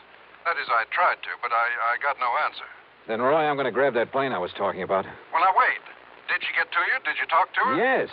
And it has something to do with her insurance? Plenty. So I'm flying out there, Roy, at your company's expense. Now, just a minute, Unless, Johnny. of course, you'd rather pay off her insurance to some beneficiary. Johnny. Then just be sure to have a rental car waiting for me when I pull into the airport. Item 2, 162.85, plane fare. The big mainliner took off from New York's International Airport promptly at 12:30 a.m. At 6:30 Pacific time, I stepped off the plane at L.A. International. Dollar, over this way. Oh, hi, Roy. I didn't exactly expect you to be here in person this early in the morning. Well, I am. I've got a rental car ready and waiting for you out at the curb. Good. But listen, you still haven't told me what this is all about. Because I'm not too sure myself. But you sounded over the phone as though something's happened to the old lady. Miss Helen Daner, I mean. That's exactly the way I meant it to sound. And since I still haven't been able to get her on the telephone... Well, what? What's happened to her? I don't know. This my car? That's right. Oh, start making some sense, will you? I wish I could. Well, do you actually know that something's happened to Miss Daner? Nope. But if it hasn't, I've got to do everything I can to prevent it. Johnny, prevent what? Royal, I only wish I knew. Johnny!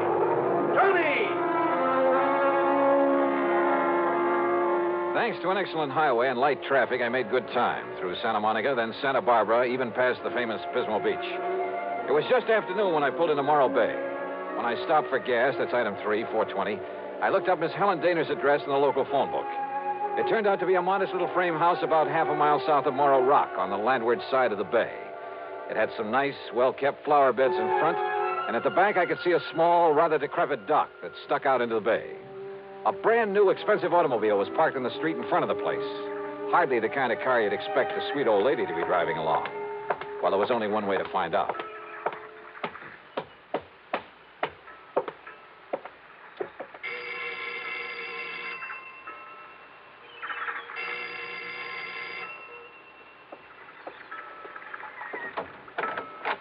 Yes? Miss Helen Daner?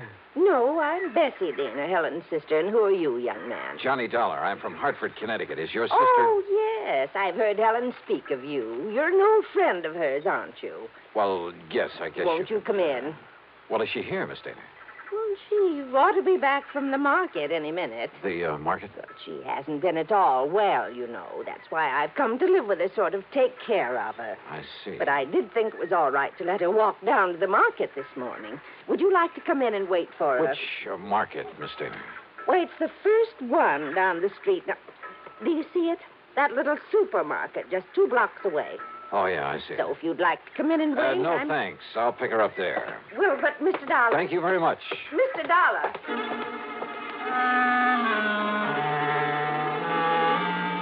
There was something very funny here, but I wasn't sure just what. Or maybe I'd just fallen for some gag on the part of a fan on my radio program who wanted to see her favorite hero in person. In any event, there was one sure way to find out, from Miss Helen Daner herself. And if she was still at the market. But as it turned out, I got that well-known kick in the face. Why, of course I know Miss Helen Noir well, sir. Then will you please point her out to me? Miss Helen Daner? That's right. Oh, but she isn't here, sir. Oh. Then perhaps she went to some other store. Most certainly not, sir. What? We deliver everything that she orders to her little house up the street. Well, that still doesn't prove Well, anything. you see, Miss Helen hasn't been out of that house for weeks, hasn't budged. You're sure of that? Why, of course I'm... Why, what's the matter, sir?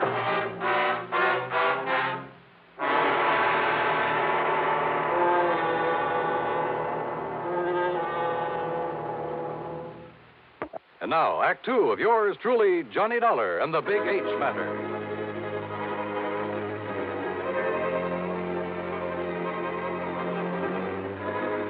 If old Miss Helen Daner, who telephoned me in Hartford, asked me to come out here to Morro Bay in California, if Miss Daner hadn't budged from her little house in weeks, why had her sister told me she was at the market?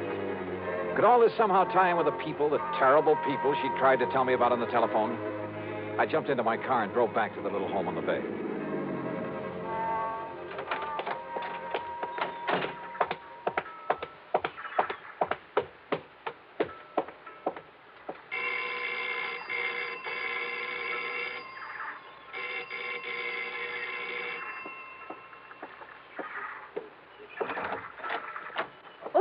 Mr. Dollar. That's right. Now, where is Helen Daner? Oh, Sister came back while you were gone. Came back without my seeing her? Now, listen, I was... Yes? Well, the manager of that market said she hasn't been out of this house for weeks. What? Oh, you must have gone to the supermarket. Well, where else? And just because she isn't shopping there anymore... Oh, now, look, Miss Daner, you told me... Won't you come in? I think she'll be terribly disappointed if you don't. You see, she's told me all about you now. In the couple of minutes I was away from here? An insurance investigator. I think it's awfully thrilling. But now come in and see her. I think she's been kind of expecting you. Yeah. And if you'd like to know what I think, Miss... Good Lord.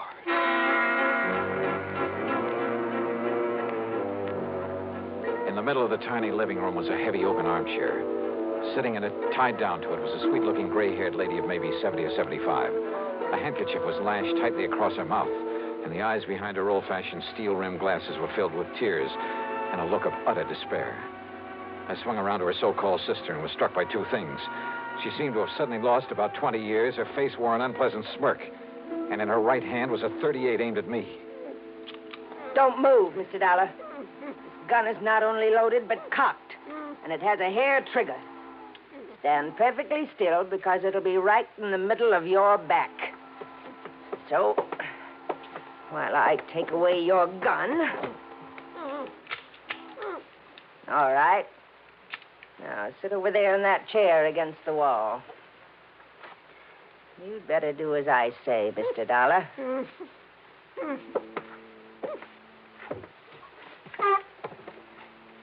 Now, we may have to wait a little while. So get one thing straight. Any move, any tricks, and I pull this trigger. Mind telling me what we're waiting for? You'll see. And why you've tied her up that way? That is Helen Daner, isn't it? Why, what's the matter, honey? Getting a little short of breath with that gag in your mouth? Well, then why don't I take it out for you? No, Dollar. Not a single move. Just crossing my legs. Sure. Here now, honey. Don't want you to conk out on it. After all, you may be of some use before we're through with this caper. There you are. Johnny, I don't know what... These terrible people, they sneaked in while I was phoning you. Yeah, Helen, I guessed that. If only you hadn't come, but I thought maybe... They're smugglers, Johnny, of the worst possible kind. You tell them, honey. It'll help to kill time while we're waiting for Pete and Dollar. Okay. They're smuggling in narcotics, heroin, from the way down in Mexico. Oh, pretty smart picking a spot as far up the coast as this. If only I'd known.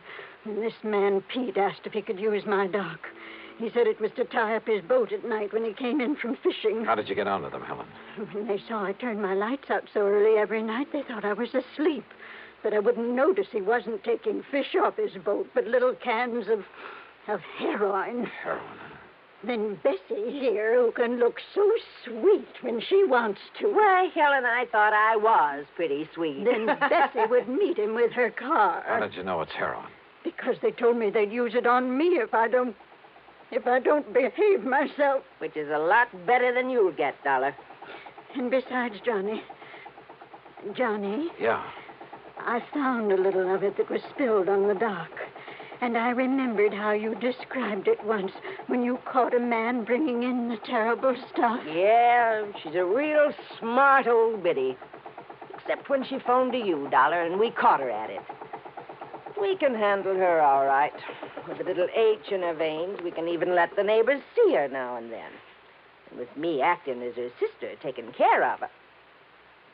Oh, listen, here he comes now from the dock. Just relax, Dollar.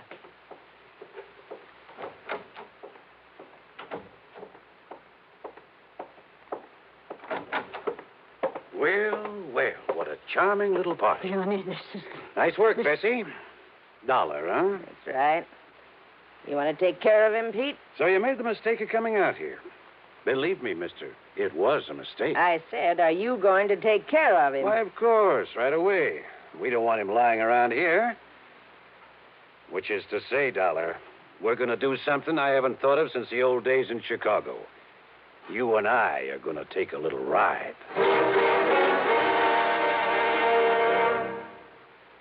Act 3 of yours truly, Johnny Dollar. Take a little ride, huh? That's right. Chicago style. Exactly, Dollar. Oh, no, Johnny, don't you see what that means? He's going to take All her right, out. all right, honey. Just keep out of this. No, I won't. Pete's going to kill him. That's right. Now, shut up. Oh, now, just a Dollar. minute. You. Sit down. Bessie, be sure you keep the gun on him. Oh, don't worry, Pete. I had a silencer, though. I'd get rid of him here and now. Has it occurred to you, Pete, that I may have left word with them that if I'm not heard from... Now, don't try to be cute, Dollar. Sure, it occurred to me. I dismissed it. For the simple reason that you couldn't possibly have had any reason to know what you were getting into out here. So forget it. What are you going to do with him, Pete? Well, whatever it is, it'll have to wait till after dark, when this one-horse town closes up for the night. Well, then what? Well, I've got to be sure that Dollar's body won't be found until No. Shut up. until we're through with this operation. That means a week or... Wait, I got it. What, Pete? Up on Cayucas Beach. Cayucas? Yeah, that little town 5 or 6 miles north of here. There's a big pile of rocks, a big cave in them. Nobody'd ever think of looking in there. So as soon as... Oh, what are you doing? Just digging out a cigarette, if you don't mind. No, sure, go ahead. But this is one time the condemned man won't enjoy a hearty meal. Johnny, isn't there anything? To think I got you into this. I told you to shut up. Listen, I told you. Oh, no, you don't.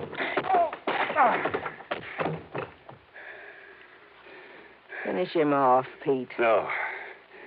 No, we'll wait for dark and do it right.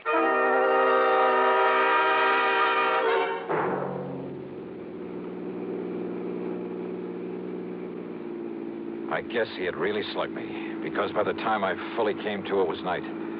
I was in the back seat of a car driving along the highway beside the ocean. Pete was at the wheel. Beside him, leaning over the back of the seat watching me, was Bessie. And the .38 in her hand was aimed straight at my head. You're sure the old lady won't be able to work herself loose, Bessie? I'm sure. If we'd had any sense, Pete, we would have brought her along on this ride, too. It would have saved us a lot of trouble. Oh, so you've woke up, Dollar. Yeah. Well, just stay put in that back seat. Any funny business, and I said any funny business. Just trying to dig out a cigarette. Stay back in that seat. Yeah.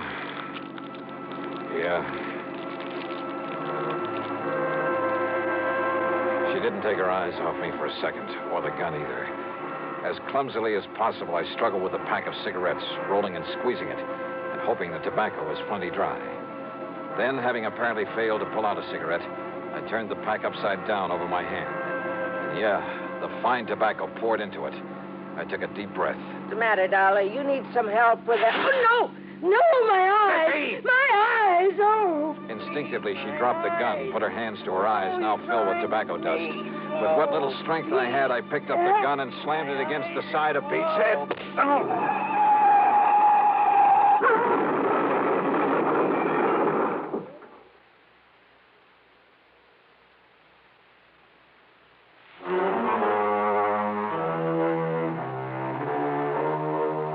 It was a commercial trucker driving one of those big interstate trailer jobs who pulled off the highway to give us a hand.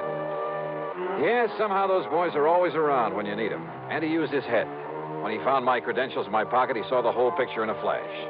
So he hailed down the first police car that came along and turned both Pete and Bessie over to them. Miss Helen Daner, bless her heart, the spunky little old character was tickled pink to be involved in the whole thing. Yeah, she just can't wait to go to court and testify against those two. Expense account total, including the trip back to Hartford, $447.45. Yours truly, Johnny Dollar.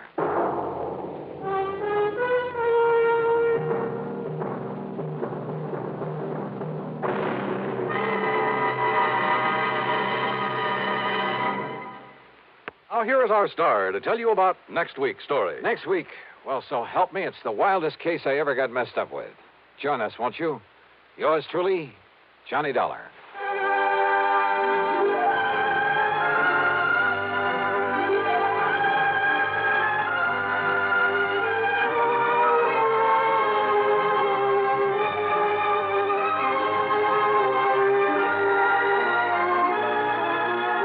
Yours truly, Johnny Dollar, starring Bob Bailey, originates in Hollywood and is written, produced, and directed by Jack Johnstone.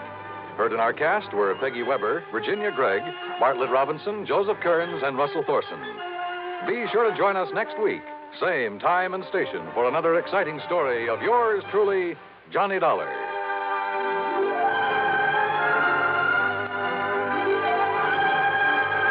This is Dan Coverly speaking. Johnny Dollar. Well, here I am. I'm home. Huh? Who, I said I'm home from my vacation. Wow, great. Good for you. So, when are you going to come over and ask me to marry you? Oh, it's you. Who else? Well, I don't know. How about if I pop the question right now? Well, go ahead. Will you marry me, Paula? You bet your life. What, Paula? Who else? Why, you two-timing. This is Betty Lewis. Yeah, I know. Come clean with me, Johnny. Who's Paula? Oh, now, does it make any difference? Paula who, Johnny? Johnny? Oh, Smith, Jones, Brown, you pick one. You rascal, I could... You were kidding me, weren't you? Weren't you kidding me? Oh, yeah, sure, I guess so. Oh, sure, honey. With this crazy business of mine getting slugged and shot at all the time, why, you know as well as I do, it wouldn't be conducive to a happy married life. Not for either of us. Yes, I know, honey, but someday... Yeah, someday. Anyhow, I'm home again for my extended vacation, so... So, how about dinner and a show and a big night all around? I'd love it. Say 7 o'clock? Make it 6:30 and I'll have cocktails ready and waiting, right here at 11325. Eddie, my love, it's a deal. Good. I'll see you in exactly 7 hours and 31 minutes. On the nose. Bye, honey. Yeah. Well, let's see now. Yeah, honey. Huh?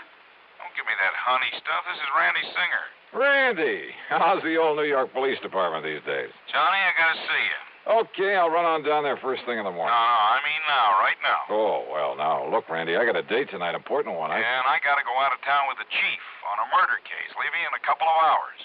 Maybe gone a week, maybe longer, so grab a train, will you? Well, if I can be sure of getting back here by early this evening. Back there in Hartford is where you should be, as quickly as possible. Huh? After I've talked to you. So if this timetable I have means anything, you can grab a train in about 20 minutes. Well, now, listen, Randy, I'll I don't... have the boys in the prowl car pick you up at Grand Central Station. Listen, will So you? grab your hat and come on. See you, Johnny. Randy!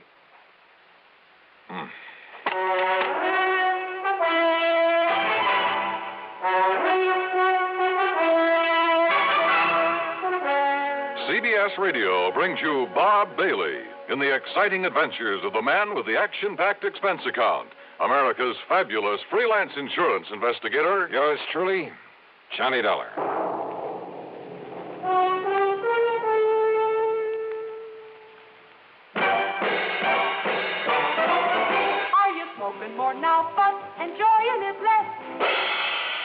real cigarette, have a Camel. Are you missing the smoke? The nation likes this. Have a real cigarette, have a Camel. Are you looking for flavor and mildness? Have a real cigarette, have a Camel. The best tobacco makes the very best smoke. Have a real cigarette. A real cigarette. A real cigarette, have a Camel. If you're smoking more today, but enjoying it less, try Camels. More people smoke Camels than any other cigarette. Any filter, any king, any regular. The Camel blend of costly tobaccos has never been equaled for rich flavor and easygoing mildness. The best tobacco makes the best smoke. Have a real cigarette. A real cigarette. A real cigarette, have a Camel. And now, Act One of yours truly, Johnny Dollar.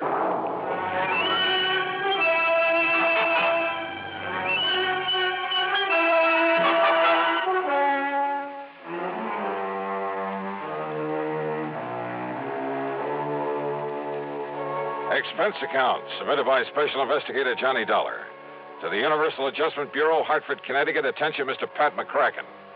Following is an account of expenses incurred during my investigation of the double identity matter.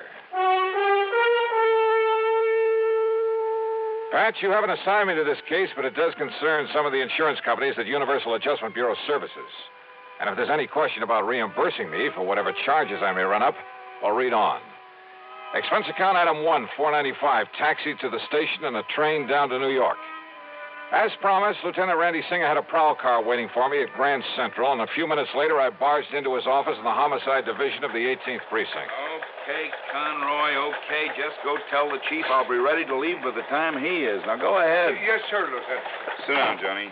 Glad you could make it. All right. Tell me one thing, Randy. Is this an insurance matter? It sure is, or rather, they are. They? Maybe you weren't called in on them, but, brother, you should have been. Here, look here. Fall 1956. John R.V. Brownfield. Lived in a small apartment over on the east side, but the old boy had a lot of money. So what happened? Somebody knock him off? His death was pronounced a suicide, overdose of sleeping pills. Yeah, happens all the time. Does it? The insurance company that paid off was Eastern Casualty and Trust. Oh? How much? $41,000. Beneficiary? His wife. He'd only been married to her a couple of months. And after she collected, well, she just sort of dropped out of sight. Ask me, a lot of those companies of yours pay off too fast. Now, what do you mean by that? Listen, September 1957. Franklin P. Ogborn died the same way. Insurance paid to his widow was $30,000. Tri-Mutual Insurance Company. Well, now, Randy, the mere fact that he also died from an overdose... Listen, will you? August 1958. Peter William Gerhardt. Same thing. His widow collected $50,000. Are you trying to say you don't think they were suicides, Randy? I'd bet my bottom dollar on it. Why? Now, here's the last one, middle of last month. William Earl Chadwick. $25,000 to the widow. I said, why? Johnny, in every case, the marriage was only a few weeks old. A good-looking young girl and a wealthy old man.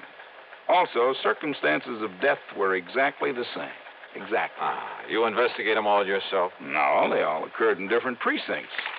So until I started digging through these files, until I realized that all these men had been married, and for only a short time, mind you, had all been married to the same girl. What? Yes, sir. You're sure of that? She used a different name every time, and we have no pictures of her, but, Johnny, according to the description by all the people who'd seen her, well, Johnny, it's one and the same gal. Okay, Randy, as long as there was insurance paid by some of the companies I work for. Right. Now, so far, I've been running this down alone on my own hook until I could really spot her. So what happens when I finally do locate this dame? I'll bite. What happens? She turns up outside my bailiwick. Also, I suddenly got to go out of town for a week, maybe longer. But you, being right there. Yeah, right where? Hartford. That's where I've traced her to. Oh? Do you know her name? Sure do. So I'm handing it over to you, Johnny. You've done me a lot of favors over the years, so, well, maybe you can collect yourself a nice commission. Oh, what is her name, Randy? She lives at 11325 East Maple Drive. 11325. That's right, and she goes by the name of Lewis. What? Yep, Betty Lewis. What's the matter, Johnny?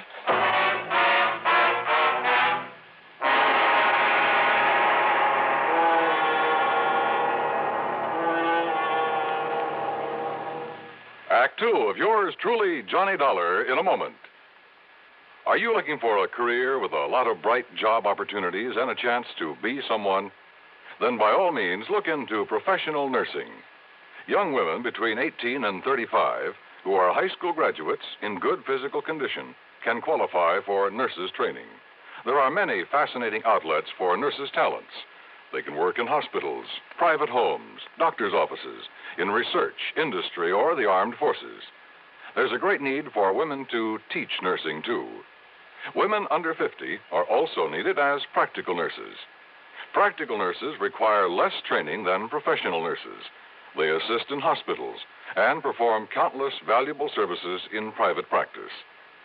This message is also addressed to men because there's an increasing number of men going into both professional and practical nursing. So, find out if you can qualify for a nurse's career. Inquire at your nearest hospital or inquire at your nearest school of nursing. And now, Act Two of yours truly, Johnny Dollar and the Double Identity Matter.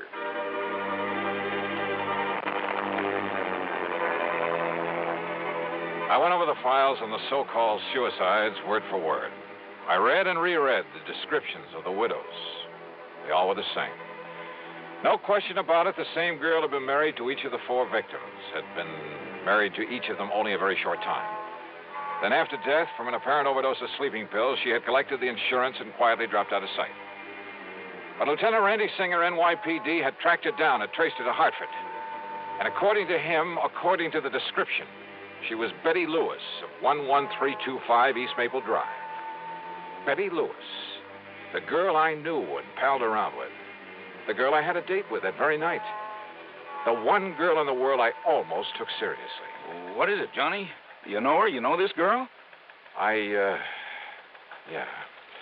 That is, I think I've seen her there in Hartford, Randy. Good. Then go back there. Get next to her, Johnny. Trip her up. Make her spill the beans about these murders. Murders?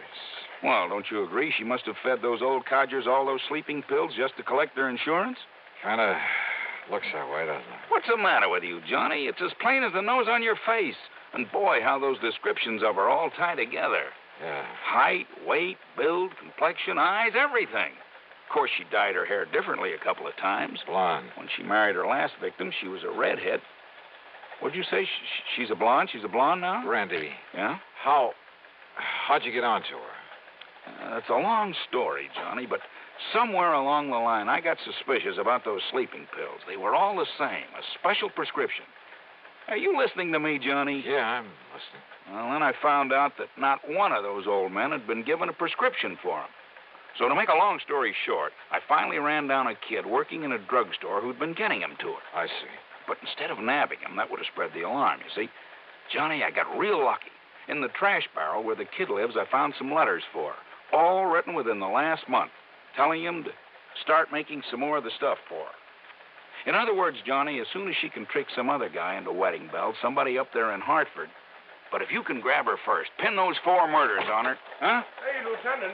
Yeah, Conroy, what do you want? That newspaper reporter that was here to see you. Ah, what newspaper reporter? I told him you was tied up with Johnny Dollar on that suicide run. You what? Well, I seen them files there on your desk. Conroy, you dope, when the chief and I get back from this trip, Oh, that's another thing, Lieutenant. Huh? The chief said if you don't want to start pounding a beat again, well, you see, he's been waiting out front for you for about 5 minutes. Conroy, you crazy? Why didn't you say so? Tell him I'm coming. I'm coming right away. Yes, sir, I'll tell you. Johnny, will you take it from here? Down. Sure, Randy. Attaboy. It's truly Johnny Dollar in a moment. Meet star Stuart Irwin. Nothing's worse for an actor than a nasty cold. To feel better quickly, I take wonderful 4-way cold tablets. A fast way to relieve cold distress. Right. Tests of all the leading cold tablets proved 4-way fastest acting. 4-way starts in minutes to relieve muscular pains, headache, reduce fever, calm upset stomach, also overcomes irregularity. Take my advice. For your next cold, take 4-way cold tablets. The fast way to relieve those cold miseries. 4-way, only 29 cents. And now here's a word about another fine product of Grove Laboratories. To get rid of embarrassing dandruff in 3 minutes, change to Fitch Dandruff Remover Shampoo. 3 minutes with Fitch regularly is guaranteed to keep unsightly dandruff away forever. Apply Fitch before wetting hair, rub in 1 minute. Add water, lather 1 minute. Then rinse 1 minute. Every trace of dandruff goes down the drain. 3 minutes with Fitch and embarrassing dandruff's gone. At the same time, Fitch can brighten hair up to 35%. Get Fitch Dandruff Remover Shampoo today. And now, Act 3 of yours truly, Johnny Dollar. Hi, Johnny. Betty, what are you... what are you doing here? Hey, don't I even get a kiss after being away for a solid month? Betty, tell me. And don't you think I'm the one who's entitled to ask the questions? After all, honey, you stood me up. Or did you completely forget about our date for this evening? Listen, will you? Much as I hate to admit it, I guess maybe you were right, darling. Yeah? About what? No decent kind of a married life, that sort of thing. You wore out on some case, I suppose. Yeah.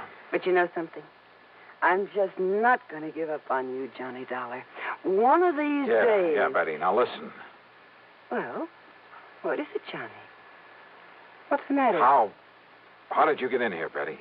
Well, when you didn't come for me as you promised, and when you didn't answer the telephone, well, I was afraid something terrible might have happened to you, so I drove on over here to see you. The door was wide open, so I just came on in. I started looking around for you in the den and the bedroom, and then that's when you came in. Betty, your vacation. Well, it's about time you asked me about that. I missed you while I was away, honey. A whole long month. I mean, where did you go? You didn't get all those pretty postcards I sent you? From the Poconos and Atlantic City and New York? New York. How long in New York? Oh, a couple of days going and a couple of days coming back. That's all? Of course it is. Johnny, whatever's the matter with you? Your hair, Betty. What? What color was it before? Well, I like that. What color? Tell me. You mean to say you think I'd dye or bleach it or something? You know very well that I... Johnny, what's come over you? My desk there. Well, yes, I wondered about that, darling. I hope you're not always that sloppy, leaving things scattered around that way. All right, Betty, listen. And do you always leave that window to the fire escape open when you go out? That window? To say nothing of leaving the front door open, too. Hey, Betty, look. Look, it's been jimmied open. See the marks here. Well? Yeah, see, look. Here, where it was pried open. See there. Well, it's just like my mailbox. Sure. You seem almost happy about it. Well, maybe I am. Or did you think maybe I had... Only you know darn well I can't even use a can opener properly. Well, now, listen, Johnny, will you please tell me what this is all about? Why are you acting so strangely? Betty Lewis. What? Listen, darling, has all this big mystery anything to do with that newspaper headline I saw? Some kind of a suicide case? You don't know anything about that. So that's why you were so late. And Johnny, does it have anything to do with your window being forced open, your desk being rifled this way? Yeah, I think so. And maybe you're coming here. Maybe you scared away whoever it was. Wait a minute. What? Wait a minute. Did you say that your mailbox out at your little house, did you say that thing had been forced open, too? While I was away. I don't know whether anything was taken because I don't usually get much mail, but the tiny lock on it was broken. You came back yesterday. Late last night. And then today, well, you see, the mail's always delivered during the day while I'm at the office. What time, Betty? Oh, I don't know.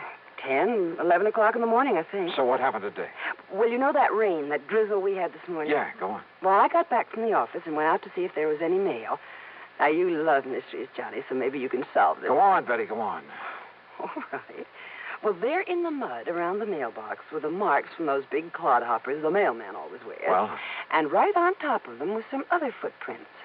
High heels, Johnny. Of course. The shoes must have been almost exactly the same size as mine. So, do you suppose maybe somebody else, some woman, has been using my mailbox and my address while I was away? You bet I do. Betty Lewis. What? 10 or 11 o'clock, you said. Oh, you mean the mailman? That's exactly what I mean. Now, listen. I want a key to your house. Oh. Will you marry me? I'm serious, Betty, and tomorrow morning you go to the office as usual. Don't you mean if I feel up to it after we finish celebrating my homecoming tonight? That party's going to be tomorrow night. Tomorrow? Because I have a sneaking suspicion that by then we're going to have something to really celebrate. Oh, like what, dear? The solution of 4 murders. Oh, Johnny. Shortly after Betty left for the office the next morning, I established myself in a little house on East Maple Drive. I parked myself behind the filmy curtains at one of the front windows. Then I waited. At 10:31, the mailman walked up. In addition to a couple of letters, he left a small package in the mailbox. It didn't take much to guess what was in it. I waited some more. An hour and a half. Did whoever that package was intended for, and I was sure it wasn't Betty, did they know the mailbox was being watched? After all, they knew from the newspapers that I was on the case. But unless they appeared to collect this package, I had no case. Then it suddenly occurred to me, the important thing was to be sure of having that package myself as evidence. So after making sure the street was clear both ways, I slipped out the front door, walked casually out to the mailbox.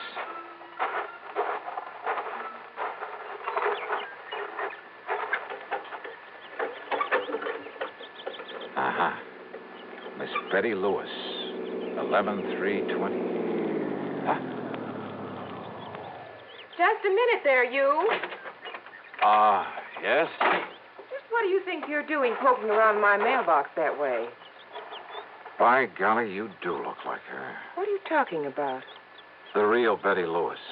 Well, I'm Betty Lewis. Now, if you don't mind, that package you just took out of the mailbox. Sorry, miss, whatever your name is, but I need it as part of the evidence. Evidence? Yeah. That'll pin the murders of 4 husbands on you. Johnny Dog. That's right. All right. Give me that package. Oh, put that thing down, I'll lady. pull the trigger, Johnny, if you don't give me that package. Give it to me. Okay. Whatever you say. You dirty... Maybe you're a lousy shot. No, you're hurting me. Oh. Okay, now back in your car. Now, listen. Johnny, listen. Get in. Listen, Johnny, I'll make a deal with you. And you're driving, lady. Right straight to police headquarters.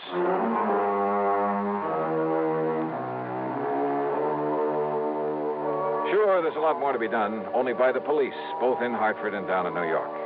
But there's not much doubt about the outcome, especially since the kid who supplied the drugs broke down and said plenty. The insurance companies, well, the money she had left can be prorated among them, and that'll be that. My problem, of course, will be explaining things to Betty. But you know something? That may have its pleasant aspects, too. So expense account total, well, call it $20, provided there's also a fee on this one. Yours truly, Johnny Dollar.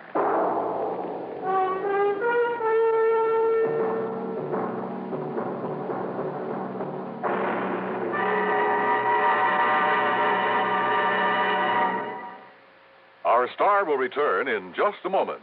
Constipation is something people don't talk much about, but it can be a problem for anyone, even doctors. And when constipation occurs, it's interesting to see just what doctors consider important about a laxative they might use or recommend. Now, a majority of the doctors we heard from had this to say. A laxative should be effective, gentle, as close to natural acting as possible, and a medicine that can be used with complete confidence. Well, pleasant-tasting chocolated X-Lax is effective. Overnight, it helps you toward your normal regularity. X-Lax is gentle. Next morning, it gives you the closest thing to natural action. And that's why many doctors and millions of people use X-Lax with complete confidence. X-Lax, the laxative that helps you toward your normal regularity gently, overnight. Is X-Lax in your medicine cabinet? Now, here is our star to tell you about next week's story. Next week, the wildest bunch of crooks I ever tangled with. Join us, won't you? Yours truly, Johnny Dollar.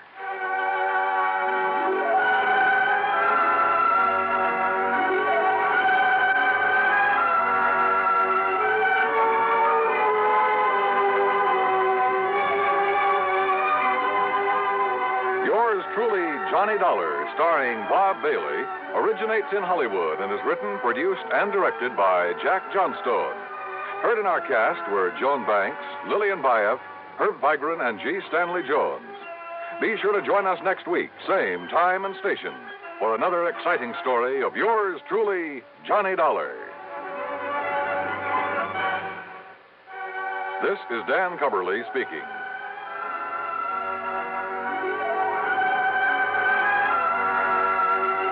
Fate stacks the cards against a jittery gamble in suspense.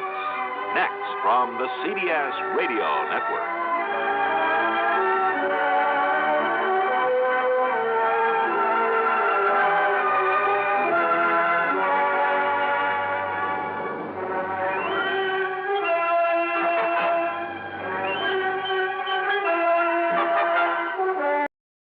From Hollywood, it's time now for...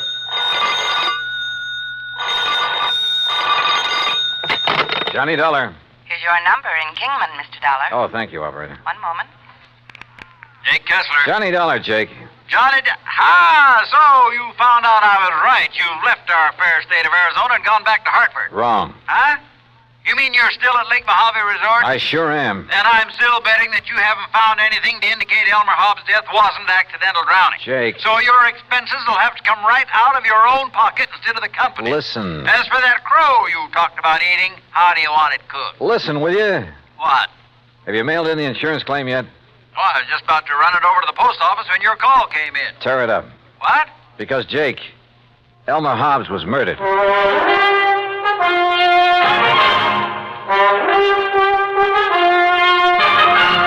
Bob Bailey in the exciting adventures of the man with the action-packed expense account, America's fabulous freelance insurance investigator. Yours truly, Johnny Dollar.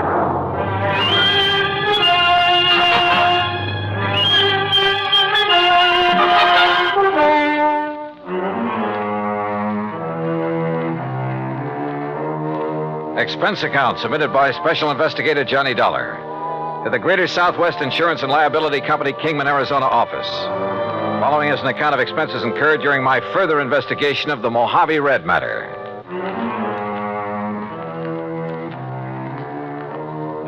Expense account item 1, 20 cents for the phone call to Jake Kessler in Kingman. I made that call in the office there at Lake Mojave Resort. And needless to say, Jake didn't quite believe me at first. Murdered?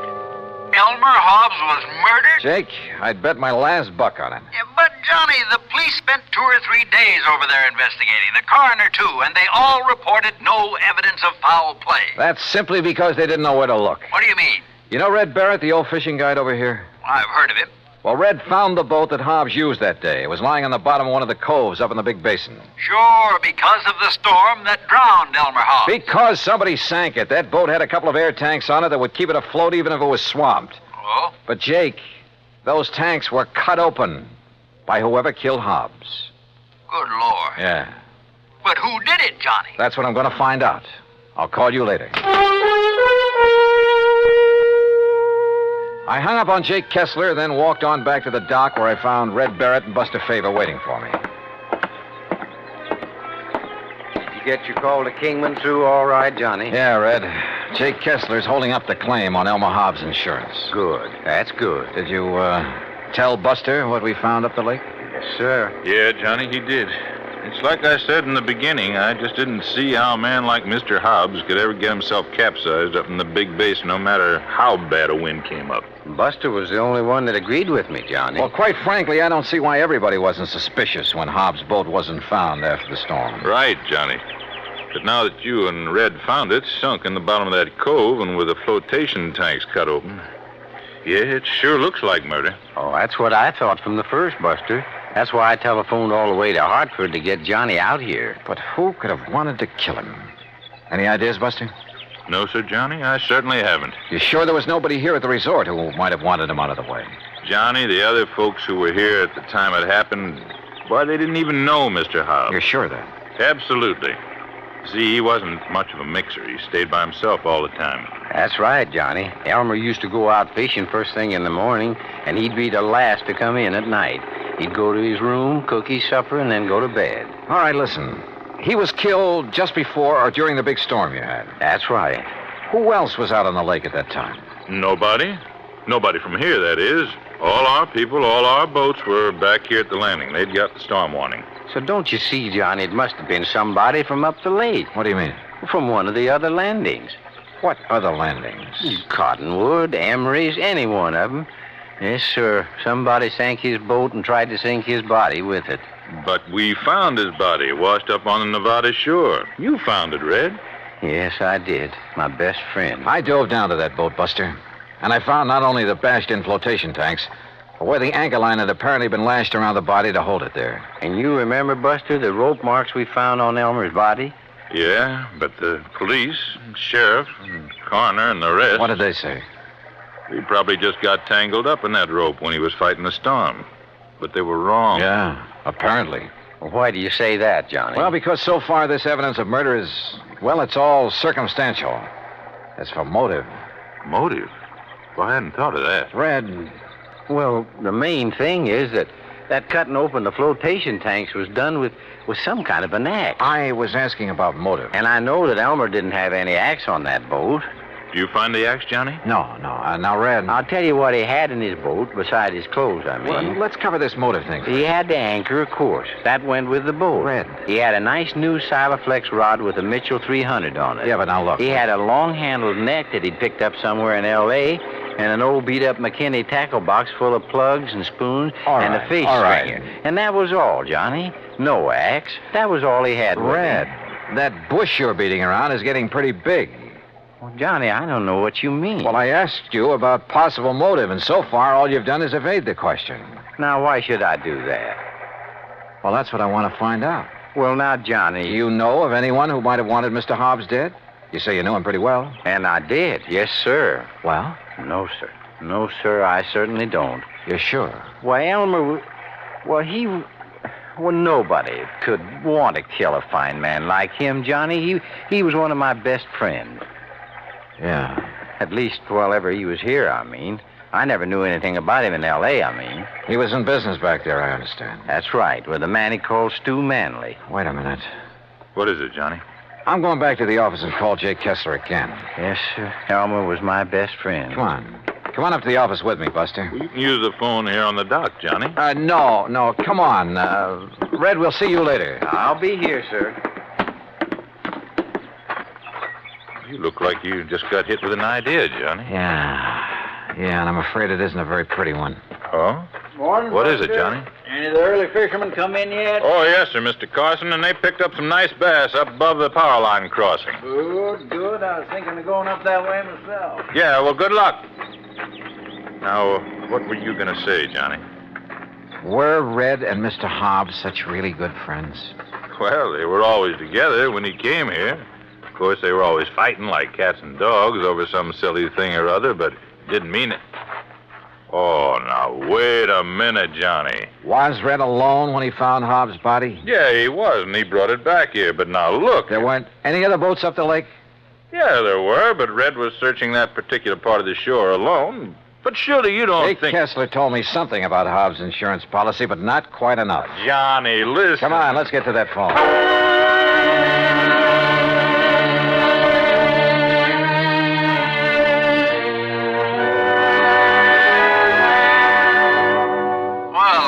Don't you think you ought to call in the police? No. If you're right, that is. No, let me handle this alone for the moment. Now listen, Jake. Yeah?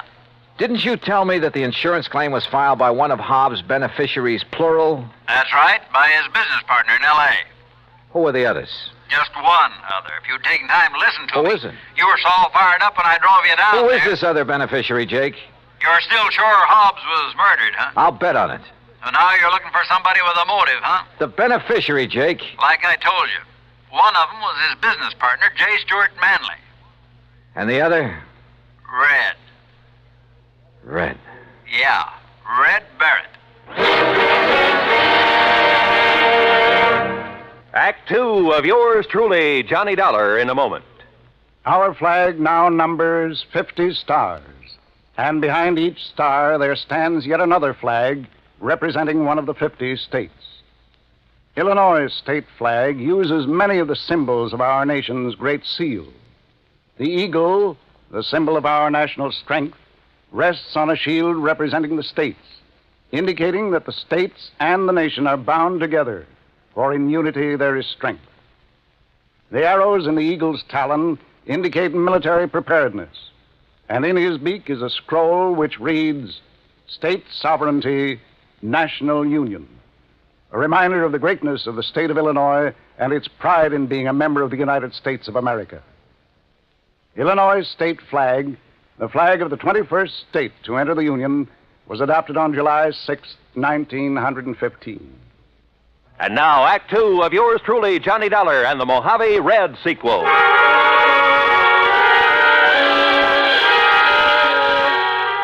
Two people who I knew stood to gain by the death of Elmer Hobbs. One, his business partner, J. Stuart Manley in Los Angeles. The other, Red Barrett, fishing guide at Lake Mojave Resort, who said he'd found his body, who professed to have been his best friend. I wondered. I said as much to Buster Favors, who sat there in the office of the resort. Red do a thing like that, I won't believe it, Johnny. But he's the one person who could have engineered the whole thing, Buster. But why, then, would he lead us to the place where Mr. Hobbs' boat was sunk? And point up the fact it was deliberately sunk, and an attempt made to sink Hobbs' body with it? Oh, there's a cover-up? To make him look clean? Oh, no, Johnny. Well, the boat would have been found in that cove sooner or later anyway. I tell you, you're wrong if you suspect Red.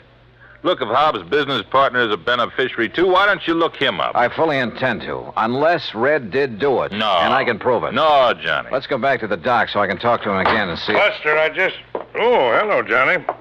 I suppose you've heard, Ham? Yes, Red told me. You're quite sure it was murder? Yeah. I'm sorry.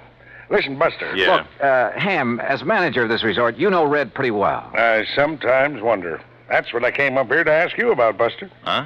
Did you send him skiting out of here? What? We just left him down at the dock. You mean you didn't see him tearing out of here in the pickup truck a few minutes ago?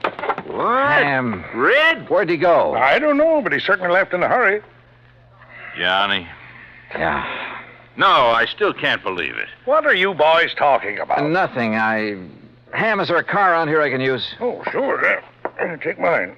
There are the keys. Thanks. Now, look. Incidentally, Buster, I was poking around where Red kept his fishing tackle trying to find that rig he borrowed from me last week. What did you find, Ham? Well, I thought Buster might know where the old coot got hold of that new spinning outfit. Silaflex rod. What? Yeah, and a brand spanking new... Mitchell Reel. Oh, yes. Oh, no. All right, Ham, Buster, you just sit tight. If Red comes back here before I do... Comes back? Yeah, say nothing to him about what we've learned. Just keep him here and tell him I'll return to talk with him later. Nothing else. But, Johnny... No, do as I say. Look, boys, what's going on I'll here? see you later. Well, now, Johnny... Red was one of Elmer Hobbs' beneficiaries. He was the one who'd found the body. He had the fishing tackle that had belonged to Hobbs. And when it was discovered by Ham Pratt, he'd left in a hurry. All pretty incriminating. Which is not why I took off in Ham's car. West on 77, south on 95, and west again on 66. Item 4, $1 even for a sandwich and a Coke and Barstow. Item 5, $4.80 for a tank full of gas at the sign of the Flying Red Horse. Then westward again. And always with an eye out for Red in the old pickup truck. Finally, as the sun was disappearing over the edge of the Pacific, I pulled into Los Angeles. The real estate office of Manley and Hobbs was closed. A directory at the nearest phone booth gave me J. Stuart Manley's home address. 1308 Pandora Avenue in the residential section called Westwood. The neat white stucco house was dark, the garage empty. I let myself in through a back door by slipping the lock with the aid of one of my business cards. It was hard to see inside, but I didn't want to turn on any lights.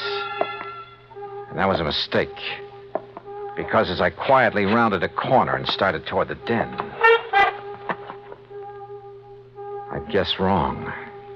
Somebody was at home, was in that den behind the now closed door. And that somebody knew that I was in the house. There was only one thing to do, try to bull my way through. Well, Mr. Manley, you're just... Oh, you killer! Wait a minute. Oh.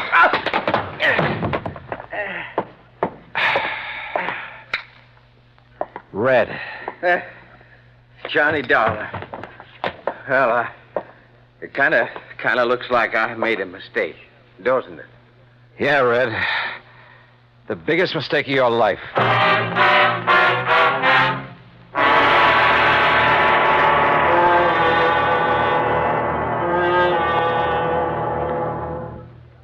Act 3 of yours truly, Johnny Dollar, in a moment. A question that has been asked many times is, at what age does a boy become a man? It isn't when he reaches the age of 21, but when the qualities of grit and determination within him make him face up to the responsibilities of a job to be done, no matter what the difficulties.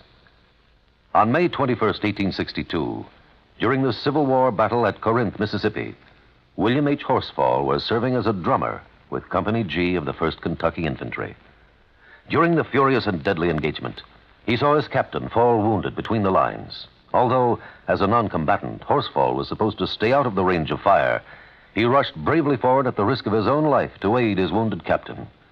Ignoring the fact that they were in the midst of a continuing and deadly hail of fire from both sides, the courageous drummer dragged the wounded officer to a place of safety, thereby saving his life. Later on, Horsfall grabbed a gun and some ammunition and went into the fight. But his commanding officer finally sent him to the rear, recommended him for the Medal of Honor, and gave him a furlough.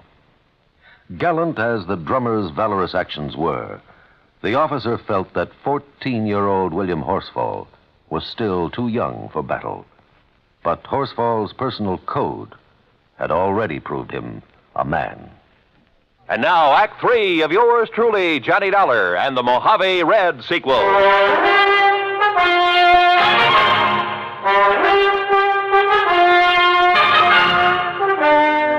You know what common sense tells me, Red? What, Johnny? That you and J. Stewart Manley were in cahoots in the murder of Elmer Hobbs. Oh, no, sir, you can't believe that. You told us that Hobbs had a Silaflex rod, a Mitchell reel in his boat. Yes, sir, he did. Just like the We reel. found him, Red, among your things back at the lake. Oh, you found mine, Johnny, that Elmer gave me to match his. Look. Now, look what I found here in Manley's closet. This was Elmer's rod and reel, Johnny. What? All strung up with a wobble right spoon on it, just the way he fished with it. And he could cast so accurate. You're sure this was his? Well, here's his initials right on the butt, and scratched on the reel, too. E.H. Yes, if you'd have looked, you would have found my initials on the rod there at the lake. But look here. Look what I found in the corner of this closet, all wrapped up, like to hide it. The axe. And I'm no detective, Johnny, but just look at these marks, like it was used to hack at some kind of thin metal. The flotation tanks on that boat. Maybe you are a detective, Red, and a good one. But why did you come tearing in here to L.A.? In the hopes, Johnny, I'd find these things. I thought from the first that Manley might be the one. Elmer never did really trust him. He told me that many a time. But you didn't accuse him when I talked to you at the lake. I wanted some proof. Manley'd not only get a hunk of Hobbs' insurance, but a share of the business. That's right, sir. I pulled a little trick on him, too. What do you mean? Well, I stopped along the way and I phoned him to make sure that he wouldn't be here for a while. Well, what did you tell him? I disguised my voice, Johnny, real good. That voice of yours? I told him that this was a friend, I said. That I thought he ought to know that you were working on the case. Oh. That if he'd left any evidence at Lake Mojave, he'd better get there and steer you away from it. Red. And that's the way I got him away from here so I could find this stuff. But if he's gone to Lake Mojave... Oh, I knew you could take care of him. And if I did find these things like I did, I was going to phone you there to be ready for him. Well, then why did you attack me when I came in here? Sorry, Johnny, but I thought maybe he'd got wise and come back and maybe recognized my voice after all. Exactly what happened, Red. Mr. Manley? Sir? That's right, J. Stewart Manley. And this is my wife, Mr. Dollar. Red. Shoot them. Kill them, Stewart. They're burglars, don't you see? And we caught them robbing the house. Quiet, Mary. I suppose that means we were right. That you did kill your partner, Elmer Hobbs. That stupid old man, fishing all the time instead of tending to the office, taking all the money. Mary. But now we'll have some money for a change. Own the business. Mary, shut up. I see you found old Elmer's things. No, sir. This fishing rod is his, not yours. Oh, put it down. Pretty foolish of you to bring that stuff here, Manley, especially the axe. I'm sure any good police lab will find traces of aluminum from the boat on it. Kill him, Stewart. They're robbers. Their fingerprints will be all over. Yeah, Mary's right. Your prowler's ransacking my house. And I can see the bulge of your pistol, Dollar. So any court in the land will uphold my right to kill you in self-defense. And Dollar, you go first. Listen, you think you can shoot as straight as I can cast a fishing plug? Huh? Like this? Oh, no.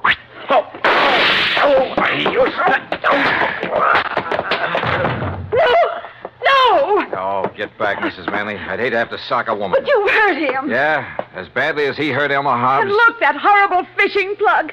The hooks have ripped his hand open. It's bleeding. That red-headed old fool throwing those hooks at him. Oh, quiet. Stuart, dear Stuart. Fred, that was a beautiful piece of casting. He almost tore his hand off with that plug. Well, Johnny, it was with Elmer's own rig. I think maybe he would have liked that. I hope so. But you know what I hope the most, Johnny? What, Red? That the fishing is real good up where Elmer is now.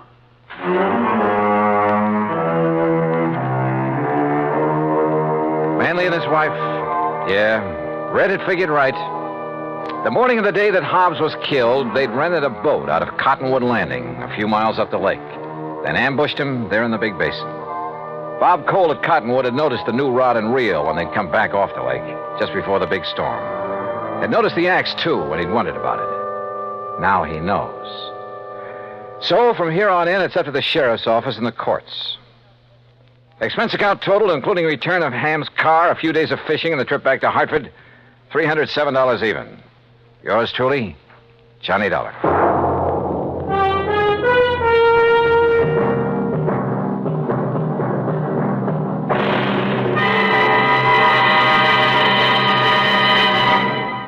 Our star will return in just a moment. Our flag now numbers 50 stars, and behind each star there stands yet another flag for each of the 50 states. New Mexico's flag is an ancient Zia sun symbol, a red circle on a field of yellow. Radiating from 4 points, which we might indicate as north, east, south, and west, are 4 parallel lines. 4 was a sacred number of Zia, the number most often used by the giver of all good gifts. The earth had 4 main directions, each with its own gifts. The year had 4 seasons, each with a different offering for mankind. The day had 4 phases: sunrise, noontime, evening, and night. Life had its 4 divisions: childhood, youth, manhood, and old age. Everything in life and nature was bound together in a circle, the circle of life and love, without beginning and without end. And in this great brotherhood of all things, man had 4 obligations. He must develop a strong body, a clear mind, and a pure spirit. 4th, and most sacred, he must devote unselfishly body, mind, and spirit to the welfare of his people. From this simple symbol, the Zia sun, we read the legend of a wonderful philosophy. The flag's colors of flaming red and golden orange represent the banners of Ferdinand and Isabella, which were carried by Columbus across the Atlantic. New Mexico's state flag, the flag of the 47th state to enter the Union, was adopted on March 19th, 1925. Now, here's our star to tell you about next week's story. Next week, some of the funniest old characters I ever meet. And a 10-year-old boy solves the case. Join us, won't you?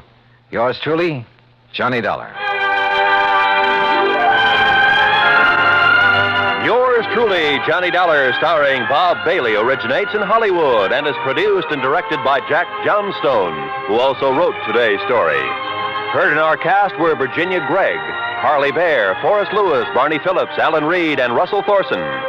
Be sure to join us next week, same time and station, for another exciting story of yours truly, Johnny Dollar. This is Roy Rowan speaking.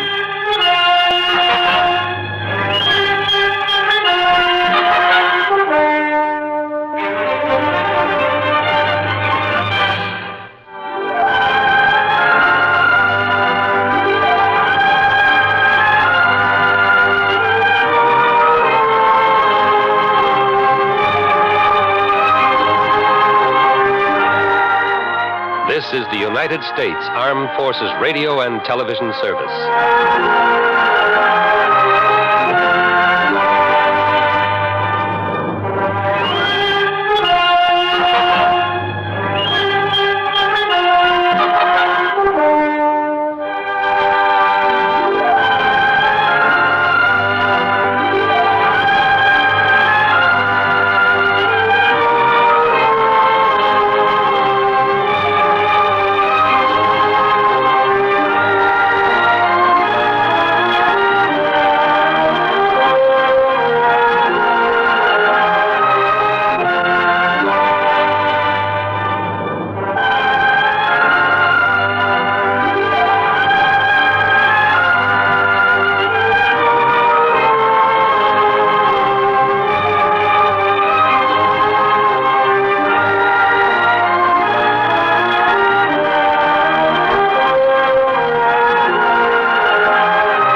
Johnny Dollar. Johnny, this is Don Boomhauer. Down in Sarasota, Florida? That's right. Don, how are you? How's the real estate business? Just fine, and business is booming. Yeah, I haven't seen you since I flew down there to do some fishing with our mutual pal, Earl Poorman.